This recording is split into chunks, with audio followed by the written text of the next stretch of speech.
says more than two-thirds of the drones are made by a Chinese firm that's blacklisted in the US. The main news for the Daily Express is that millions of households face the maximum possible council tax increase.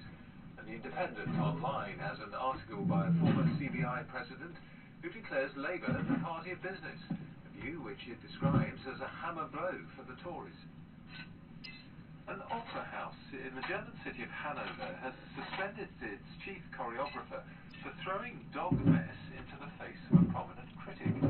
Writing in the Frankfurter Allgemeine Zeitung, Wiebke Huster had described Marco Görke's latest experimental ballet as death by boredom. During the interval of the performance on Saturday, Mr. Görke confronted Ms. Huster in the theatre foyer, telling her that people had cancelled their season tickets because of her review. She told NewsHour on the World Service what happened next. All of a sudden, he took out this doggy poo bag and smashed it brutally into my face and rubbed it into my face. I can't describe it otherwise. And then he threw the bag away, turned around and walked away. I screamed, literally. I stood there. I was in panic. I was shocked. The headlines again. The UN says Syria's government has agreed to open another 2 border crossings so desperately needed aid for survivors of last week's earthquake can be brought in from neighbouring Turkey. More than 37,000 people are now known to have died. The White House has said the US military decided to shoot down 3 unidentified flying objects over the weekend out of an abundance of caution. An independent report has concluded that the body governing European football may be to blame for the chaotic scenes in Paris before last summer's Champions League final.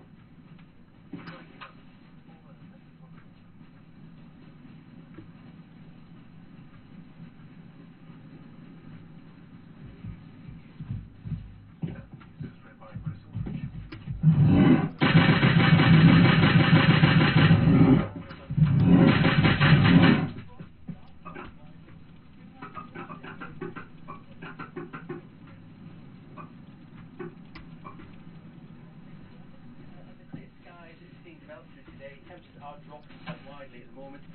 Widespread frost through England, Wales and eastern Scotland in particular. One or two areas could get down to -5 into the morning. Not as cold in western areas of here, a little bit more cloud and a bit more breeze. But with lighter winds across England and Wales, this is where we could start off with some dense patches of fog. So for the details on Tuesday, we'll start in southwest England.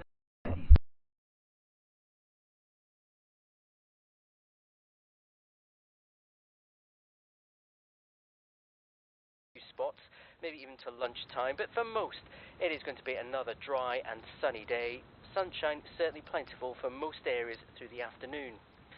For Wales and northwest England, we'll start off with the odd patch of fog and a little bit on the chilly side, admittedly. Best of sunshine first thing. Cloud amounts will increase from mid-morning through to early afternoon, and that could just produce an isolated shower. Optimistic though, a bit more sunshine will develop for the end of the day, and a breeze will be picking up, especially around some western coasts. For eastern Scotland, frosty start, but then lots of sunshine through the morning, a little bit more cloud developing into the afternoon, but still some good sunny spells, especially in the northeast. And for western Scotland and Northern Ireland, even though we'll see some sunny spells to take us through Tuesday, there'll be a lot more cloud at times, the chance of just 1 or 2 showers here and there, but many will get away with a largely dry day, turning quite windy in the west later on. Temperatures then, for most of us, around 11 to 14 degrees, peaking on the Moray coast at around 13, north coast of Devon and Cornwall 15 or 16, but the high on Tuesday afternoon likely to be northwest Wales, 16 or 17 degrees. We will finish the day with a good sunset in the west, thanks to the presence of Sahara dust in the sky, but as we go through into Wednesday, outbreaks of rain will push in across many areas. On Radio 4, another chance to hear the series Forgiveness, Stories from the Front Line. How do you survive and remake your life when something truly appalling is done to you? Over the next week, Marina Cantacuzino presents 5 gripping stories from people who've had to struggle with the idea of forgiveness. Today's programme deals with rape. I became interested in forgiveness when I was a newspaper journalist at the time of the invasion of Iraq.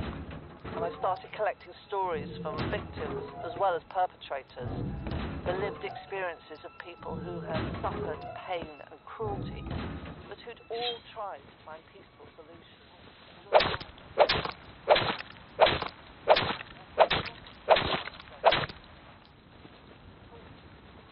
We've really had to struggle with it personally. Let's walk up this way. I love this beach, the fact that it's always empty and it's quite vast and just so peaceful. In 1999, Rosalind was subjected to a prolonged and violent rape in her home at knife point. Her attacker was a serial rapist. He broke into her home while her 2-year-old daughter slept in the room next door. Just before the attack happened, I would say that I was living my best life up until now, that is. I was very happily married. My husband was an investment banker, so we lived a really nice lifestyle. I had a daughter who was going to be 11, and I had my other daughter who was 2 years old. One evening in November 1999, Rosalind was alone with her younger daughter. Her husband was in hospital. He was actually coming out the next day, as it was her older daughter's birthday. We had sort of a double celebration planned for the next day, so I remember just getting myself ready for bed, having a bath, and I was sitting up in bed reading, and just after 9 o'clock at night, the light on the landing went out. Got up, opened the bedroom door, and as I opened it, a man came at me with a knife. He was a stranger. I screamed and went backwards in the room. He said, "Don't scream, you'll wake the baby." I screamed again. It was involuntary. I just screamed again, and my hand was over my face because he was jabbing the knife at my face, and he caught my hand, and I felt the pain of it, and he said again really calmly, "Don't scream, you'll wake the baby." And at this point I sort of composed myself because I realised that he had me captive and he knew my baby was next door. So I said to him, "It's okay, you can take anything you want." And he said, "I'm not here to rob you, I'm just the rapist."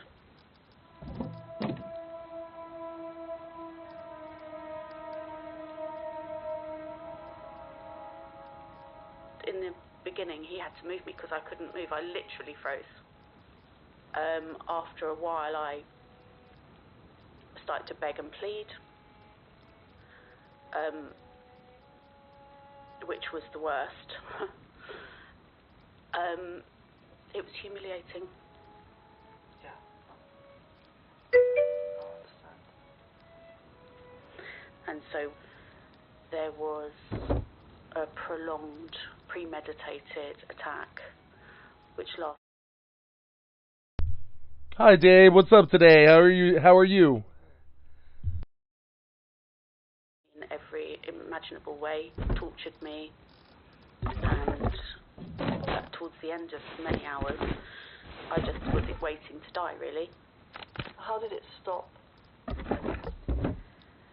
He was fumbling around in the dark, shouting, "Where is it? Where is it? Where is it?" I had no idea what he was talking about. It was only about 3 weeks later that the police came to me with Nice, the knife dude, in an evidence bag, and they told me that the reason. Sorry, nice dude, you're getting up there pretty fast, dude. Like, yeah, you're getting up there, 58. You're gonna need LB. What was that? LB4. Like, not bad, man, not bad. I'm proud of you. Yeah, you're definitely going to beat me to 75. I'm catching up, but now I've got this money barrier. I even bought Sleep last night, so there was another 10K on top of the 40 I already spent yesterday. I'm starting to get done with the Black Mage Scrolls, and I got my rank 3.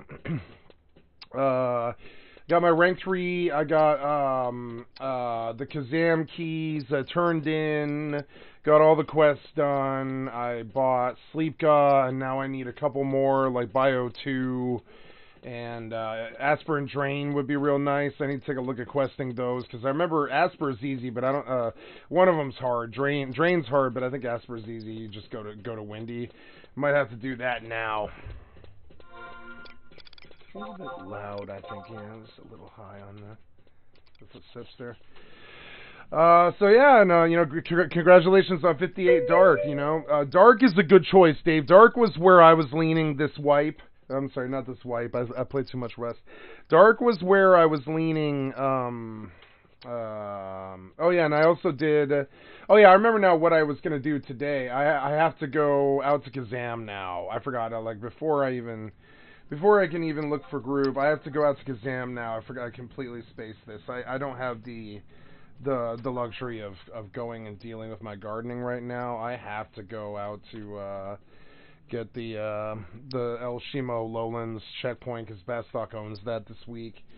So, but that's good, because that means no more Kazam. I can just skip the Kazam airship if I need to from now on, which is very good. Like, so I never did, even though I did the 3 keys, I never probably ever really will ride the ship unless I'm coming back, maybe, which is good. And so congratulations on 58 Dark. You know, Dark was where I was leaning, because dude, Mithra Dark is fucking awesome. It has the decks that the Dark is always needed to actually hit without Bard, you know. And if you get a Peacock Charm and you know, and you have that Mithra dex, Dark on Mithra is super strong, like really strong. And maybe I would say maybe it's best class really, short of Thief. I mean, Mithra is of course best at being a thief. But you know, but right under that, I would say Dark, because they've got the agi and the dex and the strength, you know. So I'm jealous of your Dark. People don't talk about this, Dave, but Dark actually is the top damage in the game. If you run Relic with Aftermath, I've seen Aftermath hit for 5,800. You know. People don't talk about this, but they should. Aftermath, it can be the highest hitting single target in the game. I don't believe anything else beats it. For single target, right? Dark is the best single target that you can get, short of Ranger. Ranger, some stuff, I would say certain things the Ranger does will sometimes outdo Dark.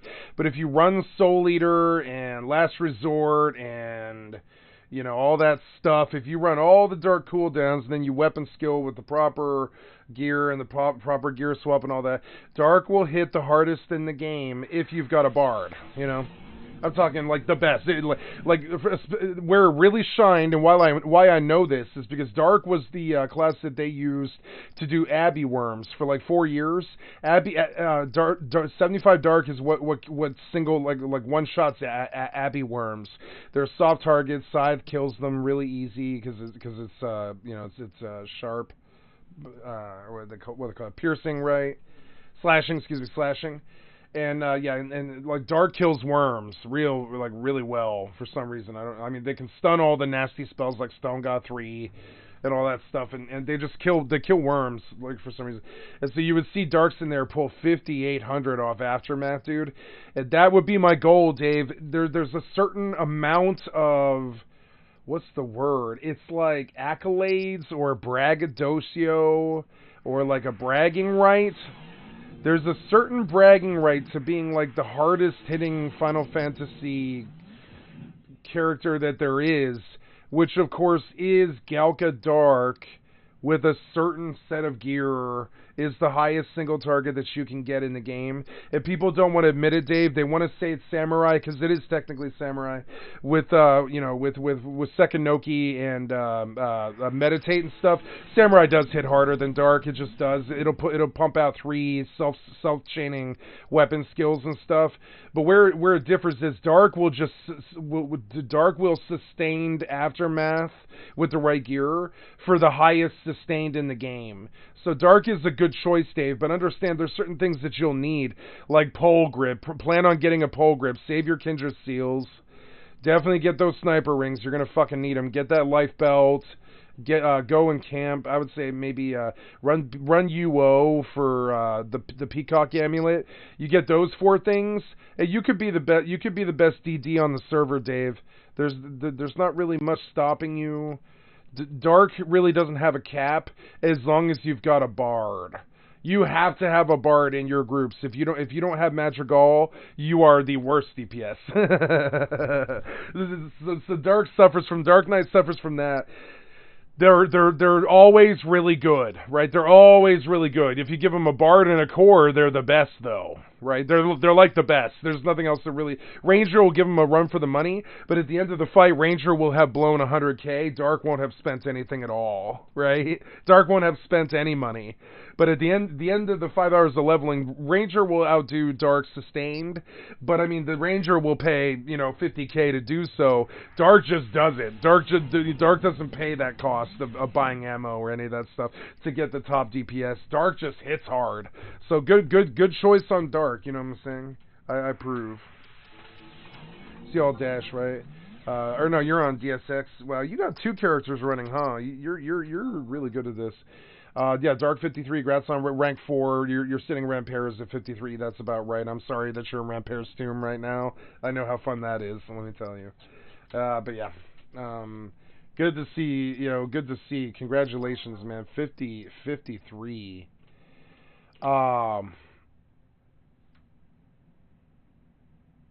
Yeah, now Asper, Dave, if we go and look, I have that issue too. I've got Asper. Maybe we do collaborate on that. If we both need Asper, dude, maybe we should run that, because it's, like, that's something I desperately need. I need it more than you. I'm a black mage. I need it even more. So, Asper falls from a quest called Making the Grade, which is in the Orrery, Winder's Rep 3. All you need is the test answers. You have to do a previous quest called Teacher's Pet, right? You have to go to Inner Hirototo Ruins, right? And then you've got to go through the Mage Gates, the three Mage Gate with Portal Charm.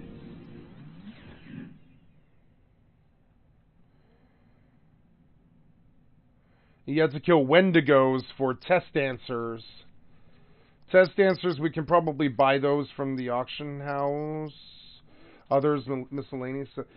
So I will go look, but when I get to Juneau, I'll check what test answers are running right now. But you and I, we should maybe go kill Wendigos. Oh God, I don't know, Dave. The 3 Mage Gate is just horseshit. We can't get past that. We'd have to sit there for 4 hours and wait for somebody who's already going through the gate, or build a 3 Mage Gate group, which is not fun. You know what I'm saying? Killing Wendigos is horseshit. Asper, maybe we better just buy Asper and let somebody else deal with that retardation, because it's not easy, man. Asper's, like, one of them is easy. I mean, this is fairly easy, but it's not that easy. Like, test answers, I don't know. Maybe I better stick in town for a minute before I go to QFM. I'll go check the price on test answers, and we'll take a look at what it costs to get Asper. 40k, Jesus. But I mean, that's about right. But see, where it differs, Dave, is testing answers will not be that expensive. Test answers won't be that expensive. So where it gets annoying is getting rank 3 Windy Rep means running Million Corn from Sandy, but that's not that hard, especially if we both have outposts. We can both do that. We can carry like, what we could do is we could empty out completely naked if you've got the room in your auction house, and we can dump 30 Million Corn on each of us, right? Right on down from Sandy to, we could do the old rep thing, but I don't have the money. I don't have the money to do this right now. But when I do have 30k, we'll go turn in Million Corn for rep at Salbina to get Winder's rank 3, and then I'll check the price on test answers. But I don't believe this actually is that hard of a quest to do, depending on how much money they want for the test answers. It might only be 10k, but if you notice, like, it's annoying to do this. It's annoying to do this quest chain. Like, I'm going to go back and look at the previous quest, because Teacher's Pet isn't easy either. Teacher's Pet pays out, but all it is a 2-leaf Mandragora bud and a bird feather. That's an easy one. Asper's not hard, Dave. It's not that hard. Ah, come on, you cocksuckers. But, Asper's not that hard. We can go get it. It's more about the test answers. It depends on if somebody's sewn up that market. Usually test answers are sewn up for like 3 to 10k a piece or something like that. And there's these parties that go in there because they're like 3 mage parties anyways from Windurst, and they dominate Toraimarai canals. One of the ways you can make money as a Windy is selling test answers. If you've got the 3 mages to get past the gate, it's like free money. So there is going to be a crew that's doing that, who is selling test answers, but we have to go see if it's too early in the server's history before they start making active, like, you know, available sales, enough sales to supply the demand. So we're gonna go look, because Asper is a big high demand spell. We need Asper, Dave. If like the difference between a good dark, there's like two things. There's two differences between a good dark and a bad dark. Good dark has both weapons level. I mean, there's like three things that differentiate a good. Well, three. There's like four things that differentiate a good dark. Most of the time, darks suck, Dave, and you're gonna get a lot. Like as you go on, you're gonna see more and more people are kind of testy about dark. And it'll be their fault, Dave, if they don't pull a bard. If the party leader doesn't pull a bard, but he does pull a dark, he's a bad party leader. Dark needs bard. It like needs it. It can't actually function without it. It's a shame. Dragoon and Dark Knight didn't pay the hybrid tax the way the Pally did and stuff like that, right? So one of the ways Square Enix like fixed that is they forced Dark Knight to pay I'm sorry, they didn't pay. They paid because Dark hurts so bad, and Dragoon was supposed to hurt so bad too, but didn't. They ruined the release of Dragoon. But one of the trade-offs there is neither class pays the hybrid tax, so their cooldowns are kind of funky, and where Square Enix messed up a bit is they lowered their class accuracy so that without a bard you whiff like half the time, even with good items and food and stuff. That's why Soul Sushi sells so well. Is Dark's pound Soul Sushi. It's an expensive class dark. It costs money. You need Absorb Dex, and that's not easy to get. I mean, maybe it is, but I mean, Absorb Dex. You should be casting Absorb Dex pretty much at the beginning of every single fight. Absorb Dex at level 41, right? Look at this, Dave. If you don't have that, you need to be thinking about this. 2 available at 120k. You better get working on that Absorb Dex. You need Absorb Dex. It is the best spell in your repertoire because you pop it on whatever mob. It doesn't matter, and you suck a little bit of Dex at the beginning of the fight each time the mob comes in, and you hit, and you don't miss nearly as much, right? Absorb Dex is the best thing and also on top of it, it makes it so the mob will miss the tank a bunch of times.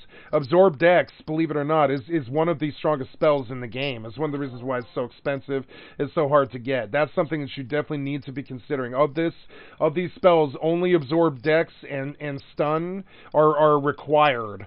But understand, you might be thinking you can get by without Absorb Dex.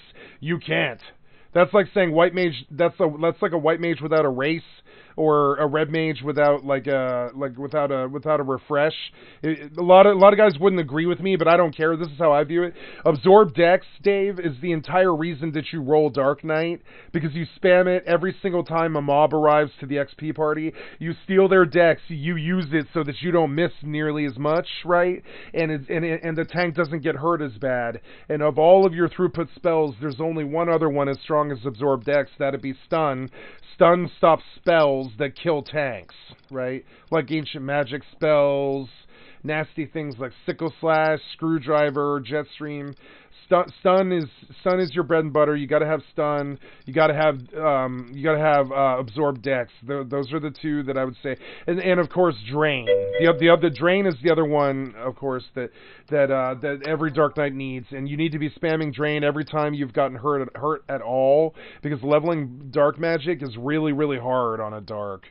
You should be thinking of your mana as this way to get skill up off Absorb Dex, which I believe is a dark spell, I believe. But we're going to go look at Absorb Dex, but I believe it is a dark magic spell. So you need to be spamming like Drain and Absorb Dex every single mob. Because it's just like it's too powerful to spell Absorb Dex. It's in its own class of amazingness. Because it's just like we'll look at the numbers on it, but steals an enemy's dexterity. Dexterity, I don't know if you remember, Dave, but dexterity is the strongest stat in the game for melees. Because without dexterity, they can't land hits. And this game's built off of accuracy first and foremost. If you remove the mob's dexterity, and it's an expensive spell, but I mean, you know, it is what it is. And you can only cast it like once a mob, because it's got a recast time of 60 seconds. But it steals between 11 and 22 dexterity, Dave. That is a really big fucking deal. That is like the best buff in the game. I wish it wasn't, but it is. This 1122 dex that you can directly steal from the mob is the best spell in the game, pretty much. It is the highest throughput. This is both an enfeeble because, you know...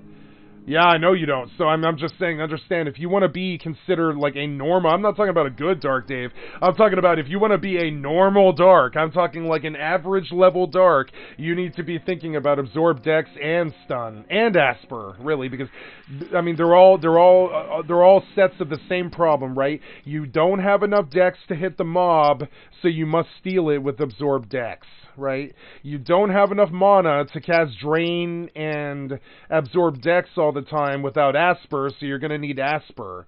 You need Dark Magic skill up all the time. The only way you're going to get that is absorb Dex, Asper, Drain, and what's the other one? Stun, right? I believe stun is a dark magic spell, and so you need to be running like all 4 of those spells once a mob, and that's what your entire 80 mana's for. It's expensive to cast Absorb Dex, but you need to be doing it every single mob, pretty much. Even if it's a caster, stealing their Dex is super strong, and you're going to miss half of these spells, too. The worst part about Absorb Dex is, unless you cap your Dark Magic skill outside a party, and I can teach you how to do that, too, you're going to need to level your Dark Magic skill. You're going to need to do it. You're going to need to do it outside of a party. So my suggestion of doing that is to go pull, like I would say, anything that's like easy prey to your level, which would be like, I would say, I don't know, at 53. It's not good, Dave. It's gonna be like, oh god, I would say probably flies in crawler's nest basement. Because they're squishy, they're annoying, but they're squishy. They die fast to a dark, right? Darks will kill flies very good. So part of your problem is gone, but I don't know what your cap is, but it's not 126. It's going to be like 148 or something. That 20 points matters. You still aren't landing any of your dark spells. Not on XP mobs. You need to cap that skill, and you haven't done so. You need to do so. So one of the ways you can do this, there's several ways. You go join a skill up party. A good way to do that is Papyrus. Go tell them that you'll help them with Papyrus, right? And what you're really doing there, Dave, is you're getting on the skellies that they're attacking for paper for Papyrus draw for LB1. That'll work. The liches, right? Go to liches as a Dark Knight. Volunteer to help them for skill up, and help them because they need the help. They need Papyrus, right? And a Dark will kill skellies pretty well, I would say. You kill skellies to help them get paper, and people will love you for doing this. And on top of it, every skelly you've got to cast Drain, Asper, Absorb Dex, and Stun. Drain, Asper, Absorb Dex, and Stun. When you're out of mana, you get off the mob, you sit down, you fill your mana bar again with ginger cookies. If you want to be a good dark, this is something you have to do. You'll see me do it on dark when I eventually do it. You're going to have to sit there on an easy prey mob like liches or any kind of skill up party, and you've got to spam dark spells over and over and over and over and over and over and over again for like 4 hours. It's the shittiest part of Final Fantasy is skill up, right? But you need it. You need it on dark. If you can't land this absorb dex, even with a bard, the only time the dark can actually land every single blow is when there's a bard and a what's it called? A core. If there's a bard and a core, and you're able to land the absorb dex because your dark magic skill ability is where it should be, that's when you're hitting pretty. And you're suddenly hitting for you're like a dark war, you're like 75 dark war in a Maripo party, Dave, and you start hitting for 330 a hit, and you hit every hit. So every 5 seconds, every 7 seconds really, every 7 seconds you're hitting for like 330, and then occasionally with the war sub, you've also got double attack, right, at 75, so you got double attack, so you're hitting 333 sometimes twice for 666 on just white hits. That's what most people's weapon skills are. On a double attack warrior Dark Knight warrior, right, you'll double hit with that scythe with your nice absorb dex buff up for 11 to 22 dex depending depending on what level you are. For up there, it'll be 20 dex. So you pull 20 dex off of absorb dexing the mob. You stun him. You run Asper. You run Drain to stay full health, and then you start double attacking between the pole grip, which is it's the bis grip that a Dark Knight can get, between the pole grip, which gives you 1% extra double attack no matter what your class is, and the double attack from the war sub, right? And the stuns to prevent the mob from killing you. But I mean, you pretty much need an in sub on Dark. It's unfortunate, but if you're in there on tanking on Dark, which does happen occasionally in Maripo, you will have the time of your life, because with a core and a bard and absorb dex, you're going to land every single hit, especially if you've got your bis set. And that's when you start to really pull the sustained, because your aftermaths will hit for like 3,200 every 40 seconds or something like that. Your sustained is like 333 a hit, and sometimes you double attack for 666, and everybody's like, Jesus Christ, this Dark is killing this mob by himself, because it is like that. It's the strongest single target that you can get outside of Samurai. But see, Samurai's got to pay 30 million for that. You don't. Samurai has to pay so much money to reach that for all their attack gear and stuff. You don't. You just need accuracy. That's it. Accuracy and a good scythe. So it's a good class to pick for, I wouldn't say beginners, but it's just like people who want a more forgiving class, because some classes aren't forgiving. Like, for instance, Samurai is not forgiving. You have to dump 20 or 30 million on gear. It's unforgiving. You have to do that. There's no ifs, ands, or buts about it. A Samurai who doesn't do that can't hit for shit. They don't do any damage, So Dark Knight can be a very interesting cookie, and you're on the right path, Dave. I would say most people level Dark and they quit right around where you are, because they can't land a hit, right? They just can't land a hit without a bard. They just can't. So as long as you watch this and you're mindful of it and you understand what the actual barrier of Dark Knight is, which is a certain amount of baseline dex that you just can't get without spending a lot of money.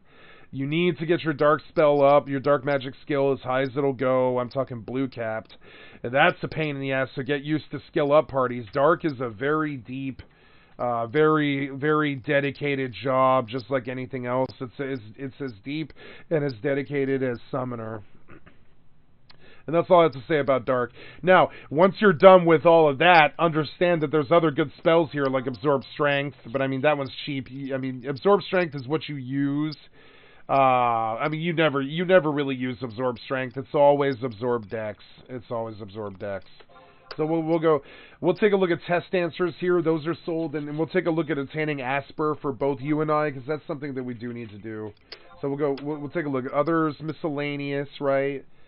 And we take a look at test answers, right? Yes, there is 17 test answers up, Dave, for 9,900. So yes, we can get Asper for significantly cheaper. That would be an appropriate thing to do together if you would like, right? What we do is we strip naked. We run down. I go to Sandy and I meet you there. We each get 30k gil. I don't have it yet, but I'm gonna fish all day and I'll pull the 30k to do it, because you have to buy about you spend 28k. It's like 28k in million corn, and he gives you back like 26 or something like that. I think something like that. It's like 30k. So we need 30k to do million corn, and if you're going to do million corn, you might as well get it all done, and it takes like 2 hours. So when you have the time free, we'll go get that out of the way, because you need rank 10 in all the cities. You need rank 10. We have to. I'm not talking about rank 10. I'm talking about like the reputation level 10. You need rep 8 in all of the cities, or you can't get any of the quests done. Once we're done with that, we'll go get Asper, because that's something that I could use some help with, and so could you. What we do is we load up with 30 million corn each out of Sandy. We ride the chocobo to Selbina. We turn in the million corn to the sheep. We dump out both inventories full of million corn, and that's 30 times 12 stacks is I don't know, what is that? That's 300 of the 2200 or something that you have to do. I forget what I'd have to go look at the numbers, right? Then we continue to mail. We get on our alts, our Sandoria alts, and we mail stacks of million corn, 8 stacks a time, right? And we keep turning in till we're rank 8. Right, and you can look at that, and then once we're both rank 8 in all of the cities, right, in terms of reputation, we go to Winders, we buy test answers for 9,000, and we just turn them into the quest giver, and we both get a scroll of Asper. And that sort of stuff, you know, misery loves company. You know, you don't really need me. Neither of us need each other. We could both solo that. That's a solo thing that we could both do. But, you know, it is something to do. You know, it's entertaining to do it with someone else because it's like 4 hours of the most boring, busy, gated, busy work shit I've ever seen. You know? That fucking, you know, their reputation grind. But technically, Asper's not really 40k, Dave. It's only 9,000. The reason they charge 40,000 for it is you have to do the million corn rep grind to be able to even use the test answers. So no, we don't have to pay 40k for Asper, you know. On top of it, you know, we could do it twice. I mean, but I mean, it's not worth the 40k gil. It's not really worth the 40k gil. But one of the nice things you can do is on a windy alt, it's fairly easy to turn in repeatables to get rep. All it is, you know, what is it? It's like cornets, right? Can turn in cornets. You know, that maybe that's what we'll do. Maybe we'll just grind. I think you already did it, Dave. All you need to do, I think you already did it when you level Ninja. All you need to do is go turn in test answers in Winders for your Asper scroll. You've already done all this work. It's actually not million corn. I forgot. It's either Yugudo necklaces or what's it called? Cornets, right? I think you already did Yagneks or cornets to get your Utsusemi scroll. So you've done this work, Dave. All you have to do is go buy and go take 9,000 gil, buy test answers from the auction house, and go turn it in right now and get your Asper scroll for 9,000. 9,000 is fine, you know. 40,000 is not acceptable, but. Yeah, you did necklaces. So grats, Dave. You've already done all the work. Just go buy test answers off the auction house for 10k and trade them for Asper. You've done all the work. You don't have to do any of this stuff that I need to do. But we looked into it. We saw that Asper is something that is attainable. Dave already did the work here, so I'm jealous of him. He already did all that work. So all you have to do, you have Winders rep. So I think, right? Yeah, I'm fairly sure. If you turn in FFXI, Yugudo necklaces, I'm fairly sure that's Winders rep. I'm fairly sure. I mean, maybe it isn't, but I remember it being Winders rep, right? For Migo's Amigo, you turn in, oh no, it's Tenshoto rep. No. You have to do the rep grind with me. Every Final Fantasy character in history has to turn in Million Corn or Boyota Moss or whatever the other one is, you know, whatever, for rep. Everybody has to do that, including you and I. So maybe if you're feeling like, you know, if you want to get that done, that's something I need to do, but I can't do it until I reach 30,000 gil. Because that's what it's going to cost to turn in the Million Corn. It's like 30k. You get it all back, but I mean, you know, you did the turn. So if you did that, Dave, all you need to do is go buy test answers and turn in test answers in the Orastery in Winders and collect your scroll of Asper. You've done all of the work. You've already done that work. Yeah, right? You did all the work that was required already, Dave. Just go collect your scroll. It'll cost you 9,800, but I mean, that's a lot cheaper than 40k for Asper, you know? You've done all your work, so you're a good Final Fantasy player who's willing to do all this work and all this time. I'm not. I put off that stuff. I put off rank 3 until yesterday because I don't want to do rank 3. I don't want to do rank 4. I don't want to do rank 5. I don't want to do Kazam keys. I don't want to turn in Million Corn. I don't want to do all that shit. I've done that shit 11 times in my life, and I don't ever want to do it again. And a good developer, a good Horizon developer wouldn't have required this shit.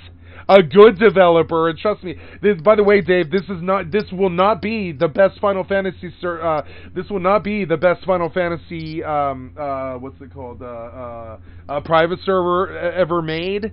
The best one will never require you to do shit like this. There's another Final Fantasy server coming after this one, I guarantee it. Who removes all of this horse shit that we've all done 12 times in our lives, right? There will be a good Final Fantasy server that comes even later, probably 5 or 7 years from now. Another Final Fantasy 11 server will come after this one that fixes all of that horse shit, where none of us want to do a rank mission ever again. None of us ever want to do sky or sea access ever again. Nobody wants to turn in million corn ever again. Nobody wants to run around ever again, etc. Nobody wants to do the Cupim run ever again. Not for their 25th or 30th time on their 30th character. Nobody wants to do that busy work anymore. And Horizon thinks we do. Horizon's fucking stupid. They should have just removed all of it. I'm sorry, and I know that's a very, that's not era, that's a very, evolved view of it. I would say it's evolved. I would say they're still stuck in the cave. I'm on the moon up here on quality of life level, where I'm saying that stuff is so destructive to our time that it's just unreasonable, and no, it does not make era. It does not make era. Saving, a 7-minute run every time you want to go to Cufin by just warping with the crystal does not destroy era. And on top of it, crystals were there in era. Crystals were there in era. On top of it, they want to act like crystals weren't there in era, but they were. 1 week of the month, the MOG tablets were open. So for 1 week of every month since the release of Treasures of Utter Gone, right, we've been able to travel from all of the main cities. From Bastok to Bastok to Windurst to Sandy. 1 week of the month since the start of Treasures of Utter Gone, we've had MOG tablets, and people forget about this shit, but I was there, so was Dave. We've had MOG tablets since the start of Treasures of Utter Gone. I mean, it came out in Xylar, but nobody mastered it until Utter Gone. But people forget, but for 1 week of every month of the year, we were able to free travel between the cities.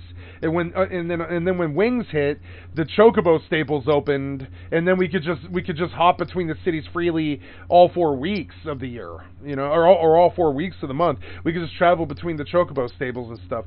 Yoshi P and Square Enix definitely did not want us running through QFIM 70,000 times. They didn't want that. Only these idiot fucking private server developers who don't have a fucking clue want that, right? They think it makes era. They're idiots. Nobody thought this. Yoshi P didn't think this. The community doesn't think this. The only idiots who think that are the people who want to make you suffer by losing time sync in a private server, reality and stuff. So I can see it coming. Horizon also will not be the best Final Fantasy private server, not yet, because they didn't get it right. They would have made all of that shit optional, all of it optional. Rank 10 should be optional. All the crags should be optional. The travel should be optional. All of that stuff. Now, I'm not talking like crystals will take you to Bastok if you've never been there. I'm talking you have to go get all of the warp crystals, all of the stuff that retail did. It's not like retail didn't do this. Retail did this, and no, it didn't ruin the game. It made the game bearable. All that fast travel stuff that Yoshi P added to retail to make it a lot less of a horrible time sink. That stuff was there in era. These idiot private server people just want to pretend that it wasn't. But it was there in era. 1 week out of every 4, you could easily, freely travel for free between the major cities. Since Treasures of Utter Gone, I shit you not, it's been like that. It's called MOG tablets. We've been doing that forever, but Darkstar can't get that code.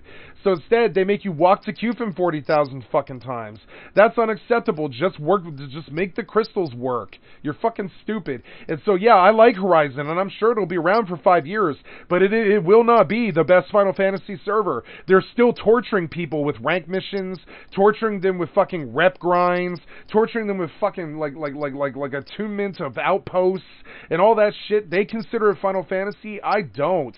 All of that stupid ass shit is a fucking time sink. We all did it 20 years ago. We're sick and tired of it, and nobody wants to do it anymore. And it doesn't affect the game either. Rank 10 does not affect the game in any fucking way or form. Rank 10 does not affect the game. It doesn't affect the game. I'm sorry, but it doesn't. There's nothing that it does. It adds nothing to the game. Nothing. It gives you some gil.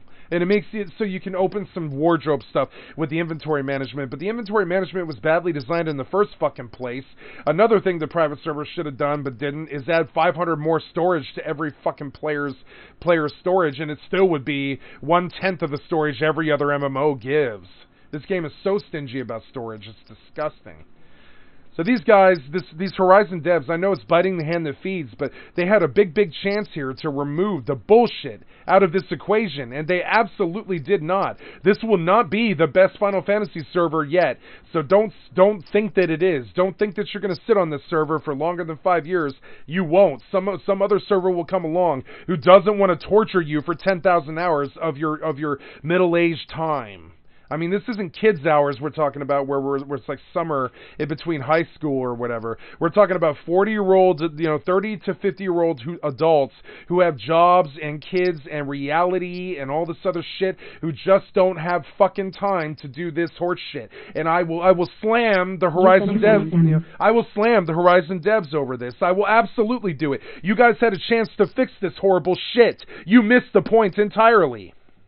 You missed the point entirely. The whole point of the private server scene is quality of life and taking away the dark ages of tens of thousands of hours of time sink that the main Square developers put into the game in 2003 that wasn't appropriate by 2013. By 2013, Square Enix had edited all of this horse shit out of the game. All of it. I'm talking rank wasn't necessary. The storage shit wasn't necessary. The rank missions weren't necessary. Nothing was necessary. None of it was really necessary. You didn't need to, like you had to do Divine Might access to Sky still and stuff like that. You do have to do COP promies and stuff. But Trust removed the difficulty of doing that solo. So you can see it from the way that Yoshi P looked at it. Yoshi P looked at the amount of time sink in Final Fantasy XI out of the Treasures of Ottergone era as criminal. I would say he viewed it as criminal because it basically is. So every time that they say, you gotta go get your rank 5, I say, nah, main developers need to get a goddamn fucking clue. It's been 22 fucking years. You need to get a fucking clue. I'm sorry, but the developers of the private servers need to get a fucking clue. Is the actual fucking reality of it. I'm terribly sorry. You guys can think that it's era to walk 20 minutes whenever you want to go somewhere. You think you can call that out of era or not in context or whatever horseshit that you'd use to justify tens of thousands of hours of time sink loss or whatever it is, whatever craziness that you're onto. Or you can just unlock the crystals and make people fucking happy instead of stealing hundreds of hours of their time on QFIM runs and shit like this. So I like Horizon, but no, Horizon didn't even remotely have a fucking clue. Not even remotely have a clue. And I would stake my life. By the way, this goes out to everybody here who plays Horizon. I would stake my life, and I mean this. I'm dead serious about this. I'd stake my life on this. I would stake my life that within 5 years, another better Final Fantasy server comes along that removes all of that requirement bullshit for all of those stupid-ass attunements and all the gated gameplay with the crag dems and the crag access and the gated gameplay with all the rank missions and all the horse shit that we've all done at least 10 times that equals nothing. Doing all that work, all it does is make it so that you pass some test. That's it. The actual rank 10 gives you nothing but a little bit of gil. It doesn't benefit you in any way or fucking form. Neither does Sky, neither does C, neither does Dyna. It does if you like the end game, but doing all of that work to unlock all of that shit doesn't get you anything. Not really. I mean, not really. You can absolutely, I mean, you can definitely get your Raja's earring out of doing COP. That's good. And you can get the Swift Belt if you do all of that work, or you can do all of that unlocking and never touch it again because you don't really need to use any of that stuff. So all this attunement shit and gated gameplay and all the stuff that they promised they would fix. Run speed's too slow. There's all this horse shit that they left in the game that they consider to be era that I absolutely do not agree with them. That is a criminal theft of a mass amount of people's time. It's a criminal theft of their time. There's no other way to look at it, you know. It's a criminal theft of their fucking time. It should be against the federal law. The private servers should technically be against the law. If the American government were to actually examine how many tens of thousands of hours private servers actually steal from people with this goddamn fucking bullshit of attunement and all this other crap, I wouldn't be surprised if they made them illegal, because they kind of should. Private servers should be illegal unless they remove all of this gated gameplay. It's goddamn horseshit.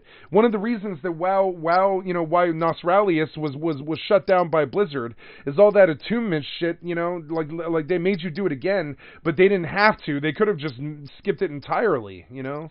And that's what I'm talking about. Like, this shit about unlocking ranked missions, this shit about, like, you know, turning in Million Corn or Lethane Cavish for rep and all that stupid shit, getting the Utsu semi-scroll for the 11th time and turning in, what is that? Like, how many how many necklaces was it? It was like 120, right? I've done the Utsu semi quests like 8 times. That's 860 fucking Yuguno necklaces that I've had to farm, or whatever that is, 900 some odd necklaces I've had to farm in my lifetime or buy just to unlock all my characters. It's a little bit fucked up. It's a little bit disrespectful. It's a little bit clueless, and I will die on that hill. They're being a little bit clueless. Yeah, right? So, but once you've done it on retail 3 times, and you've done it on Nas and Wings and fucking Horizon 3 times, and then another server's gonna come in 5 years or whatever the fuck and slaughter Horizon, because Horizon still doesn't have a clue about all the goddamn gated gameplay shit that the 40-year-olds just don't have the time for.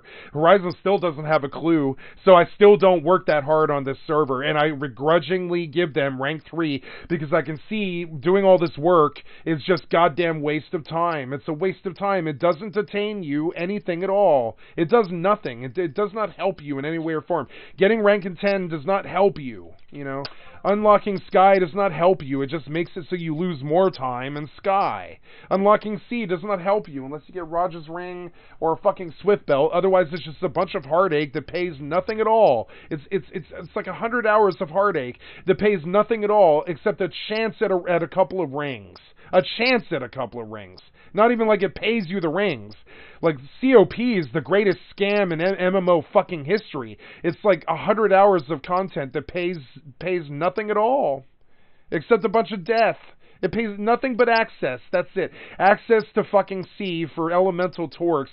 But nobody runs C. The secret is nobody runs C. They all run Dyna. Because that's where the relics are. Nobody runs C. Nobody does that virtue. I mean, they do, but I mean, it's like you know, that's like the pinnacle of FFXI. People do it, but they don't sit and see all day. I mean, they do, but they don't. Not really. They sit in Dyna all day, you know. So I'm a little bit against all this time sink, you know. Like so 20 stacks is cool, but when you've done it 7 times, that's 140 stacks. That you turned in. How much time is that? That's 28 hours of your life turning in Boyota Moss or whatever, Lethane Cabbage. That's like 20 hours of your life that you spent sitting at those sheep turning in Boyota Moss. It's disgusting. It's disgusting. That's my life. I spent 20 hours of my life talking to an NPC turning in items. That is unacceptable. I don't care who the fuck you are. I don't care if you're Square Enix or Horizon. That shit's unacceptable. It should be considered to be a war crime. It should be against the Geneva Convention. It's 20 hours of your life that you can't recover that attain nothing at all. It's like that kind of predatory time sink should be against the law. It should have been against the law back then. It should be against the law now. And Horizon doesn't have a fucking clue about it. You want to be a revolutionary fucking server? Kick that shit to the fucking curb. Get a clue. I'm sorry, but I could do this a lot better than them. I could. A lot of people will be like, oh, it doesn't feel right because I'm not torturing myself by getting rank 10 again. Yeah, I know you're a sadist and you want to open rank 10 again for the 13th or 14th time and punish yourself with a 50-hour bit of content all the way through for your 50th time or whatever the fuck. I understand you're a sadist and you like this shit. I don't like this shit. I don't like the time sink and it's unacceptable to me, you know. It's unacceptable. That's the word for it. It's unfucking acceptable in 2023 to spend 20 hours unlocking rank 10. It's unacceptable. It's unacceptable. As in like Square should step in and shut the server down based off that. Square should, fuck the money. Step in, have Square Enix come in and shut the server down based off that. That is turning something beautiful that Square Enix did 20 years ago into some kind of fucked up time sink to screw neckbeards out of their free private server time or whatever the fuck. The private server should have erased all of that shit. It's disgusting. You want to know how I know it's disgusting, Dave? It's disgusting, this stuff. You want to know how I know? If we were to tell our parents what we spent our time on in the last 6 weeks, they would be like, what are you doing with your lives? And why is that legal? And that's how I know. Maybe your parents are dead. One of mine is, one of mine's alive. But if I were to tell my mother that I just spent 5 hours turning in fucking Boyota moss to some NPC to unlock something that I cared about 20 years ago, she would be like, you need to rethink your life. You have problems. You are being taken advantage of people who have no respect for your time. You know? And she would sit down and she would lecture me like a real person would sit down and lecture me about how it's essentially a war crime, the amount of time that I've spent turning in Yuguro necklaces and goddamn million corn. Any sane, normal person would sit down and lecture you for 10 minutes about what it is that you're doing with your life. They would. And that's how I know that Horizon doesn't have a fucking clue.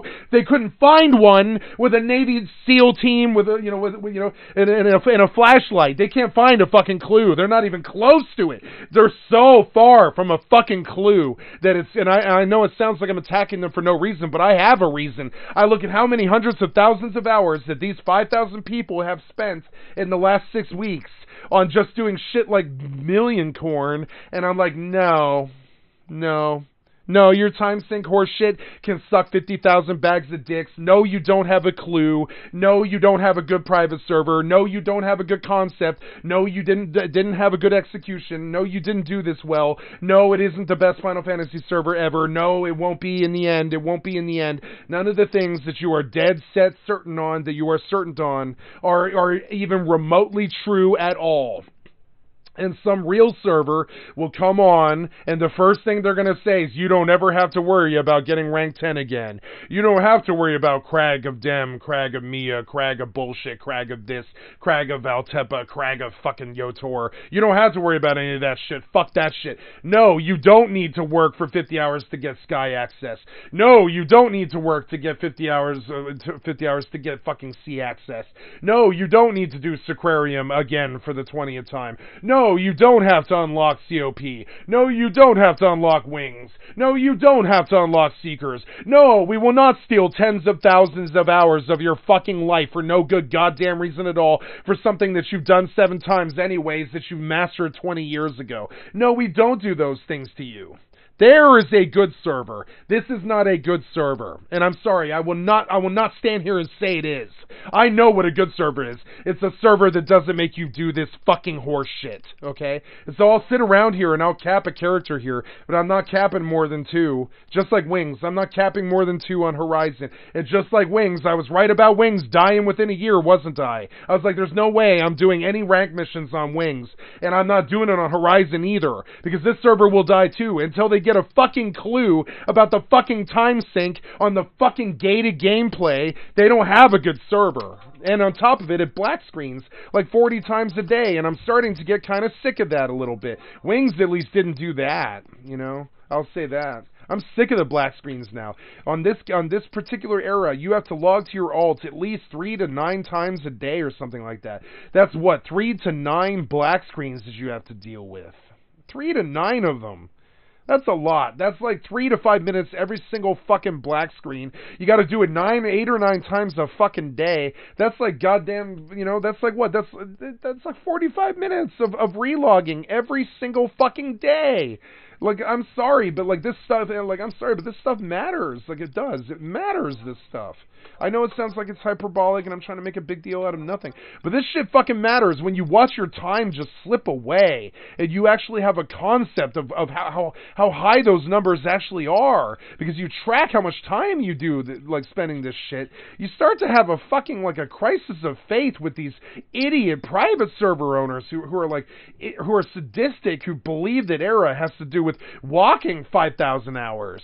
Fuck walking 5,000 fucking hours. You want to know how I know this is just not good? Because no modern video game will do this to anyone anymore. No modern game will make you walk like this anymore. Not the Far Cries, not the New Worlds, not the World of Warcrafts, not the fucking ESOs, not the fucking, all the fast travel games, not the Fallouts of the world, not the Elder Scrolls of the world. No MMO in the last 10 years would ever put you through this kind of walking. No, none of them will do it. They know they would lose their company. Square knew that it was the biggest mistake they ever made, and they edited it out of retail like 10 years ago. So why are we doing this again in 2023? Why am I doing rank 10 for the 7th time in 2023? The content isn't good. It's not good. It's 5,000 hours of walking and about 10 minutes of fighting. It's like, come on, man, that content's not good. You guys think the rank missions are fun. They're not. They're not fun. It's mostly walking. It's entirely walking. It's like 5-minute fights and 55 minutes of walking. It's not fun. The fights are fun. The walking's not fun. You needed to unlock those fucking crystals. I have some serious goddamn complaints with Horizon, and I'm going to stop now. I've got some very serious complaints with Horizon. The amount of time fucking lost is unacceptable. Unacceptable. I look at this and I'm like, Jesus Christ, now to even get my Aspera scroll on my Black Mage, I have to go do another 10-hour fucking time sink. Another 10-hour time sink to unlock one fucking scroll. For a piece of shit Aspera spell that doesn't really do anything. That time sink gated bullshit, maybe I should just quit. Should I quit the game? I mean, that's where I'm at now. I look at Horizon and I look at the complete lack of respect or love of the community to not fix these fucking issues. It's a lack of respect for the community. It's a time sink Hitler. It's like a Hitler time sink vibe that this guy's got. This guy Eric, he's got a Hitler time sink vibe. Very bad one too. A particularly bad one. I'll call it how I see it. That's exactly what it is. It's like a main dev on a Hitler time sink bent that doesn't really understand what it is that he's doing. It's like these people who make these fancy sports car games but don't bother designing a steering wheel. Right? It's the exact same thing as this private server. The only thing that the private server offers that retail doesn't is people willing to party with you doing older content and stuff. And that's it. That's it. Otherwise, it is retail. There's really no fucking difference between this and retail besides the fact that these people are willing to do XP parties with you. Retail isn't. You got to use trust. Right?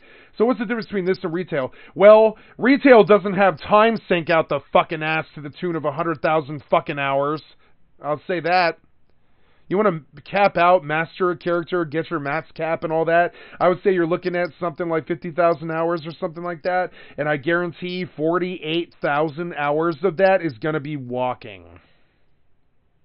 I guarantee it.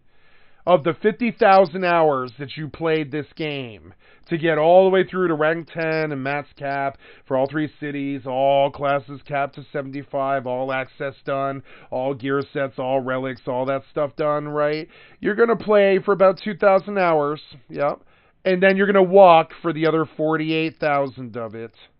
And Yoshi P knew this, and he edited this dead-ass, bullshit, disrespectful, life sink, time sink, horseshit fuck shit out of his game 12 years ago. Why the fuck am I seeing it again in 2023? He edited it out, like Yoshi P edited this time sink out of the fucking game 12 years ago. Why am I seeing ghosts of it return on a private server? Why am I seeing that? Well, you guys are fucking retarded. You don't know how to design a server at all. At all. Not even remotely close. Not even like I would say I would say oh god. I would say all of you are taking shots at the side of a barn And I would say maybe Eric kind of hit the outhouse about 400 yards to the right of the barn. So he's getting closer, but I wouldn't say he even remotely hit the side of the barn. No, I would not say. What you drinking? Oh, it's Bang energy drink. I've had one swallow out of this can. It's entirely full. I'm scared of spilling it. I've had one drink, and I'm like nursing this thing. I've had it open for like 3 hours, you know. But yeah, like I'm not keyed up on energy drinks. Trust me. I actually believe what I'm saying, and I actually really think that Eric doesn't value your time, and I actually think he thinks it's funny. I actually full blown believe this. I know so. I know that he thinks it's funny that 4,000 people are wasting 16 hours a day running around when crystals would have saved all of that. Crystals would have fixed all of that. You know what Square Enix did 12 years ago. You know. So whatever. I'm just saying, like, it sucks, but it's the reality, you know? It is the reality. So I'll talk shit. I'm the only one who's going to talk shit. Because I'm the only one who has a goddamn clue here, I would say. I know what this time sink actually means. I know what it represents. And it is goddamn horrible. It's deplorable. Your mother would cry tears of shame if she knew what turning in Boyota Moss for reputation meant. Your mother would cry tears of shame if she knew what you spend your time doing. Trust me. And that's not your fault. That's Eric's fault. That's Eric's choice, and it's a bad one. Our mothers would roll in their fucking graves or whatever the fuck if they knew what kind of time sink we spend on rank 10. Trust me. And that's how I know that I'm right and he's wrong. That's how I know I'm right. I'm fucking right about this. I'm right about it. I've always been right. And I have a clue. They don't. You want to know how I know? Go and tell your mother how much time you spent today on running. Okay? On running. In a digital game where it doesn't benefit you in any way or form. You don't lose weight, you just get fatter in real life. Sit around watching your character run all over the goddamn place for rank 10 or whatever the fuck. Trust me, all that's happening is you're getting fatter in real life. That's it. That's the only benefit, right? And your mother would cry literal tears of shame. It's not some hyperbole. Your mother would be like, you do what? Your mother or your father would be like, you do what with your time? And they'd start crying. They'd be like, "That's what you do with your time?" Yeah, I run back and forth from Sandoria to turn in a million corn. Yeah, and it only took me 4 hours. Okay, that's what I do with my time. And they're like, "What did you attain from this?" Oh, I was allowed to go somewhere that'll mean a lot more work.